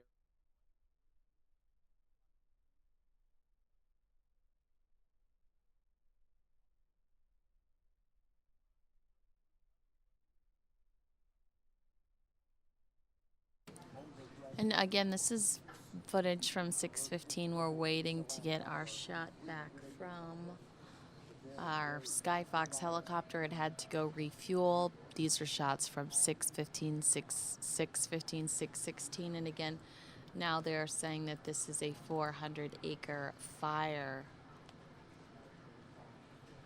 We're waiting for PIO also from the BLM to be on scene to provide a briefing. Deputies are continuing to evacuate residents and are focusing on those with handicaps. Ambulance services have made several runs to assist in this effort. So far, no injuries have been reported. We are grateful for that.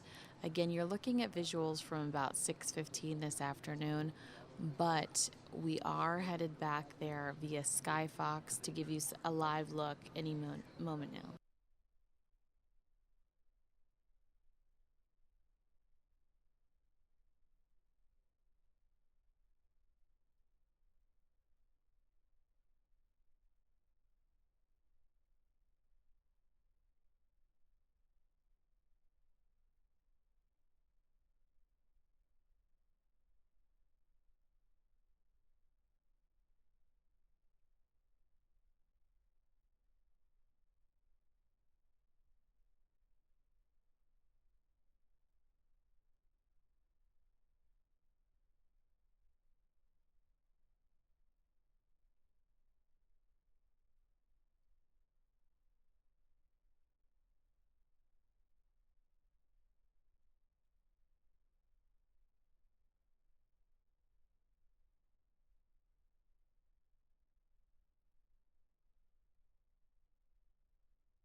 On one side, on the eastern side, but it's being affected on the west as well, the town is. And we have evacuations on the east side. These are the hills, I believe, just to the east of that town, and you can see still active fire up in here. It was reported it was 300 acres. We had reports that a couple of homes had burned. That was from an eyewitness on the ground. We just spoke with BLM, though, and they said that they had one structure that was burned, and we saw some Skyfox videos a short time ago that was a very good piece of video, actually, because it showed us the fire burned right down to these homes, but did not take those homes. Over 120 were lost just 3 years ago in that fire that also took 19 lives of those young firefighters up in the hill there. So Dave Muncie, we were just talking about, he says the winds are going up there, but they're not as bad as they have been, especially what we saw, say, a month ago. We had winds really whipping through there. We don't know the cause of this fire. We do know, though, that BLM is bringing in more resources as we speak. They've got some air tankers in there. They've got helicopters. They've got ground units. And so they are working this fire. So we're going to stay with this, and we'll be right back. Fox 10 AccuWeather.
Thankfully, burning more up in the hills, but this thing is really going. You've got kind of like scrub brush up there and some grass that appeared earlier, but you can see some bright orange flames. So we're staying on this story, and we'll be right back.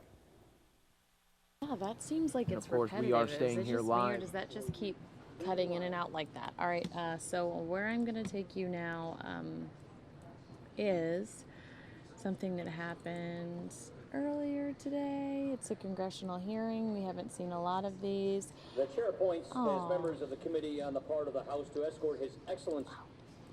Let's go look at, let's hear what Paul Ryan and...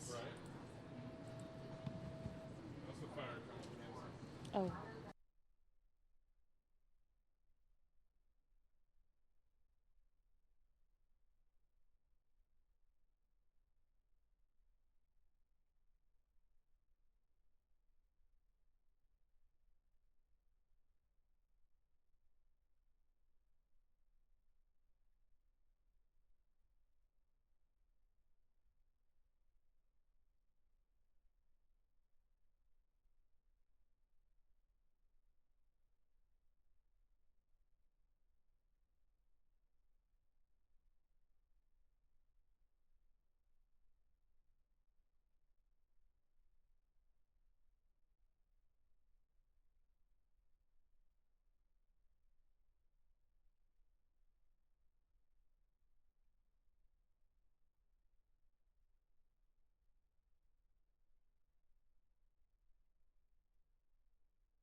All right, sorry, I was talking to one of my producers. I'm going to take you to that congressional hearing right now with Vice President Joe Biden and Paul Ryan. The chair appoints as members of the committee on the part of the House to escort His Excellency Narendra Modi into the chamber. The gentleman from Louisiana, Mr. Scalise. The gentlewoman from Washington, Miss McMorris Rogers. The gentleman from Oregon, Mr. Walden. The gentleman from Indiana, Mr. Messer. The gentlewoman from Kansas, Ms. Jenkins. The gentleman from California, Mr. Royce. The gentleman from North Carolina, Mr. Holding. The gentleman from Texas, Mr. Poe. The gentleman from South Carolina, Mr. Wilson. The gentlewoman from Wyoming, Ms. Lummis. The gentlewoman from California, Ms. Pelosi. The gentleman from Maryland, Mr. Hoyer. The gentleman from California, Mr. Becerra. The gentleman from New York, Mr. Crowley. The gentleman from California, Mr. Barra. The gentleman from Washington, Mr. McDermott. The gentleman from New Jersey, Mr. Pallone. The gentlewoman from Hawaii, Ms. Gabbard. The gentlewoman from New York, Ms. Lowy. The gentlewoman from Maryland, Ms. Edwards. The gentleman from Maryland, Mr. Van Hollen. And the gentlewoman from California, Ms. Eshoo. Senate, at the direction of the body, appoints the following senators and members of the committee as part of the Senate to escort His Excellency Narendra Modi into the House chamber. The senator from Kentucky, Mr. McConnell. The senator from Texas, Mr. Cornyn. The senator from Utah, Mr. Hatch. The senator from Missouri, Mr. Blunt. The senator from Wyoming, Mr. Barrasso. The senator from Mississippi, Mr. Wicker. The senator from Tennessee, Mr. Corker. The senator from Ohio, Mr. Portman. The senator from Illinois, Mr. Durbin. The senator from Washington, Ms. Murray. The senator from Michigan, Ms. Stabenow. The senator from Minnesota, Ms. Klobuchar. The senator from Maryland, Mr. Cardin.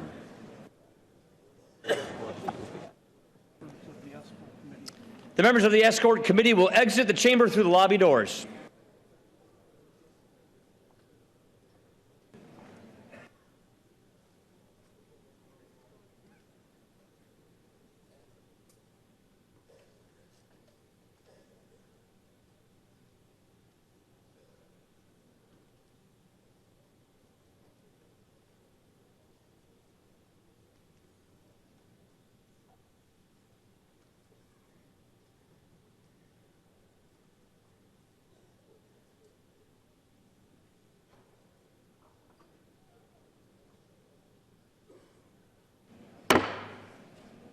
Mr. Speaker, the Acting Dean of the Diplomatic Corps. Yeah, you're a small business.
Speaks on it. Mr. Speaker, the President's Cabinet. Talking about.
So much silence.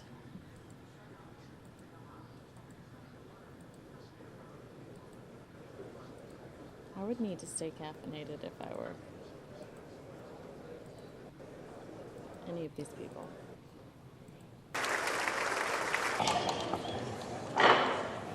Mr. Speaker, the Prime Minister of the Republic of India.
And for those of you wanting our fire coverage, I'm going to put this in.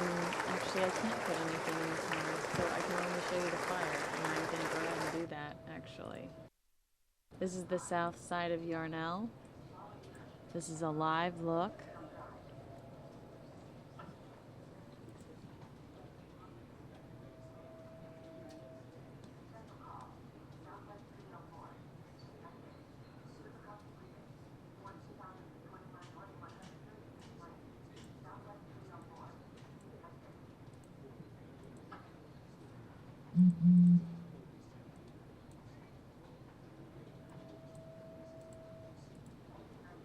Again, south side of Yarnell. This is a live look. This is live.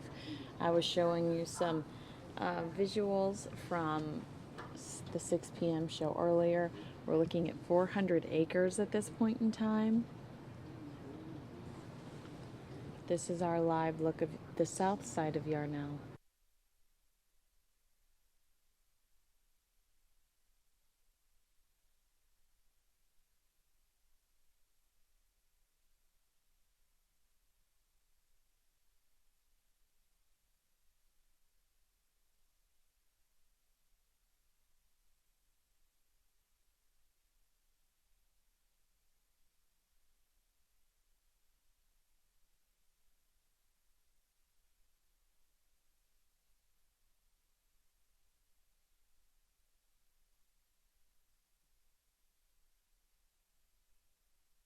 Oh, ignore all this fun stuff. What is life? There we go.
And again, this is a live look at the Yarnell fire. We are hearing now 400 acres, several homes. This is the south side of Yarnell. Not too long. I mean, there are people that are literally concerned for their homes tonight that are still in the process of rebuilding from the last Yarnell fire. So this is a very upsetting event for them. Evacuations occurring right now. A lot of elderly in the area and disabled. So they are, priority is to help the elderly and the disabled get out. But an unfortunate experience for the people of Yarnell. We are watching this live feed of the fire right now here on Fox 10 News Now.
All right, and the Tenderfoot fire we have had access to some of these visuals since approximately 5 p.m. this evening. 400 acres, they're saying, have been taken out. Multiple homes have been burned, and this is just, people are devastated in this area as they continue evacuations. So our thoughts and prayers are definitely with the people of Yarnell, and we are going to continue to watch this blaze right here on Fox 10 News Now.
Right, and this is according to ArizonaCentral.com, a new wildfire that erupted on the slopes outside Yarnell,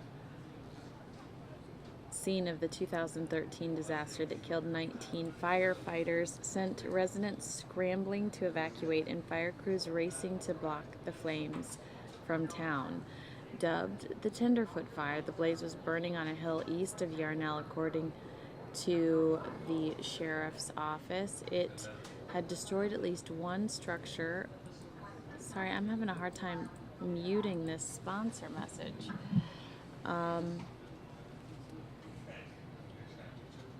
It had destroyed at least one structure, according to officials. Several air tankers were on the scene before dark, with at least one dropping a line of orange fire retardant as a barrier between the fire and structures closer to State Route 89. The highway was closed between Yarnell and Peoples Valley, according to the Arizona Department of Transportation. A Bureau of Land Management official said the blaze had scorched 400 acres by dusk. Parts of the fire had laid down by dusk, but officials continued to be concerned about fire activity and were leading evacuations. Deputies were focusing on residents with disabilities, and ambulances had made several runs to assist them, he said. Local fire agencies, along with the Bureau of Land Management, were responding to the fire. This is priority one right now, the top priority in the state, said Dolores Garcia. You heard Dolores talking to our own Troy Hayden a little while ago. We do have structures threatened and evacuations are in progress. We're just trying to get as much as we can there in terms of resources. Garcia said the fire was less than a mile southeast of Yarnell and moving rapidly. She said it was being pushed by winds up to 15 miles per hour and is burning rapidly through a oh wow. So I think I heard Troy talking about this about half an hour ago, how different the areas are. Where we're in Yarnell, but we're on completely different areas from the fatal blaze of 2013. I wonder exactly, I know what we're looking at right now is the south side of Yarnell, and maybe if I remove the lower third, you have better visuals. Not really, there's nothing really going on underneath there. The fire appeared to be moving northeast, burning up slope just east and away from the town on the opposite side of SR 89, although the fire's western flank was still threatening Yarnell. A photo showed flames moving up Y Mountain just beyond a monument that was established in honor of the firefighters who died in 2013. Oh my goodness. By nightfall, the fire had reached the top of the ridge. Garcia said aircraft, ground crews, and engines were moving to attack the fire. That includes firefighters from Yarnell, Congress, BLM, and U.S. Forest Service. Fire administrators reported that a heavy air tanker, two single-engine air tankers, and a trio of elite Type 1 wildland fire crews were ordered for the blaze early Wednesday evening. Garcia said conditions in central Arizona are extremely dry with high fire danger. The last measurable rainfall in the area looks, I think that they were doing something at a community college, but now I think they're doing the Obi, what was that? Obi. Huh? Is that Marcy was going to a college and now she's going to an elementary school? Moving to a middle school now. Oh, okay. So, okay. Over there now. The last measurable rainfall in the area was impressive. May 13th, May 14th. The highest temperature was 69 degrees both days. So we'll continue to watch our live feed of the Yarnell fire, but not a lot of information coming in at this time. Honestly, I wish we had multiple visuals. Even if we did, though, I could only show you this one because something's going on with our system. But this is the only visual I have for you right now, and I apologize.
All right, looks like we temporarily lost our feed, so let's go back to some highlights from the 5 and 6 o'clock broadcast.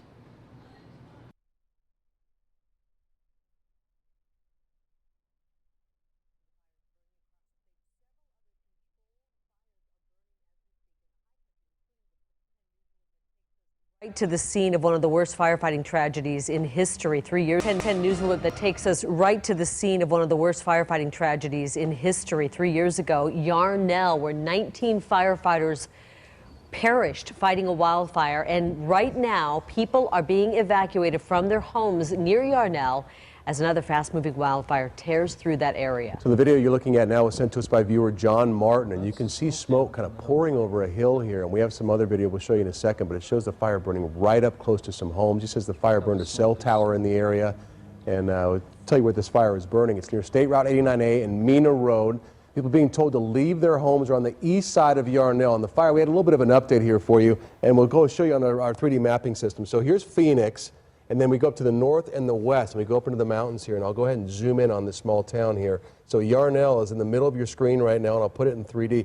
We understand the fire is kind of burning right in this area right here, so just south of Yarnell. And we saw flames in some video just a few minutes ago, and it appeared the flames are burning right up here in this area, burning very close to some homes. And hopefully we'll get some more in just a little bit. So let's show you some more video now, Kara. All right, this, by the way, is milepost 282 to milepost 275, where the big concern is. And this is more video from viewer Kevin Roush, who lives in that area, and he joins us on the phone. Kevin, are you there? Yes, ma'am. Describe what you're seeing. This looks horrible. Well, I was at the American Legion, and we saw the flames top over the hill to the back. It started burning the cell towers. I physically saw 2 homes burn. We think a couple more burned. They evacuated everybody on the east side. They've shut down all the power. They told us that they're going to be closing the Yarnell Hill up the hill. They're going to be closing that off. And right now, they have it mostly contained. These guys were on it, very proud of them. The part that's burning, sad to say, is only about 50 yards from the new Dollar General store that we just got built and opened up about a month ago. So this is something that's happening almost in the middle of town here. This is not something up on the hills far away. I mean, you're talking about burning down the center of town. Yes, I'm sorry. It's within a quarter mile off the highway. The real estate company had to evacuate all the businesses on the highway. Some guys were spraying water on their roofs, and we heard a couple of propane. Everybody has propane tanks up here. We heard a couple of those explode. They have the helicopter dropping water, and then they have the crop dusters with the red retardant. Yeah, go ahead, sorry. Kevin, I'm sorry to interrupt. Where you are looking out, are you still in town, or have you left town? And if you're in town, can you see it? Yes, I'm in town. I sent you guys probably about 10 videos. The latest one that I just sent shows the flames coming close to the Dollar General. But I'm right here. I'm looking at the cell towers. The whole mountain's burned. And are you concerned about your safety where you are? Is it moving that quickly? Everybody on the west side of the highway is starting to evacuate. They're leaving in their motorhomes. I'm okay. My house burnt fire, and I've just got it halfway rebuilt. So I'm praying that it doesn't get any worse. The wind is bad. They'll put it out, and then the wind will come, and it'll just like go in a circle, and it'll start the fire will just flare up again. But they're really doing their best, and he's here working on it. You know, it seems, I've covered many of these wildfires, Kevin, and it seems like these early minutes and hours are really the most dangerous time because they just don't have the firefighters on scene and the air power and things like that. But you were saying they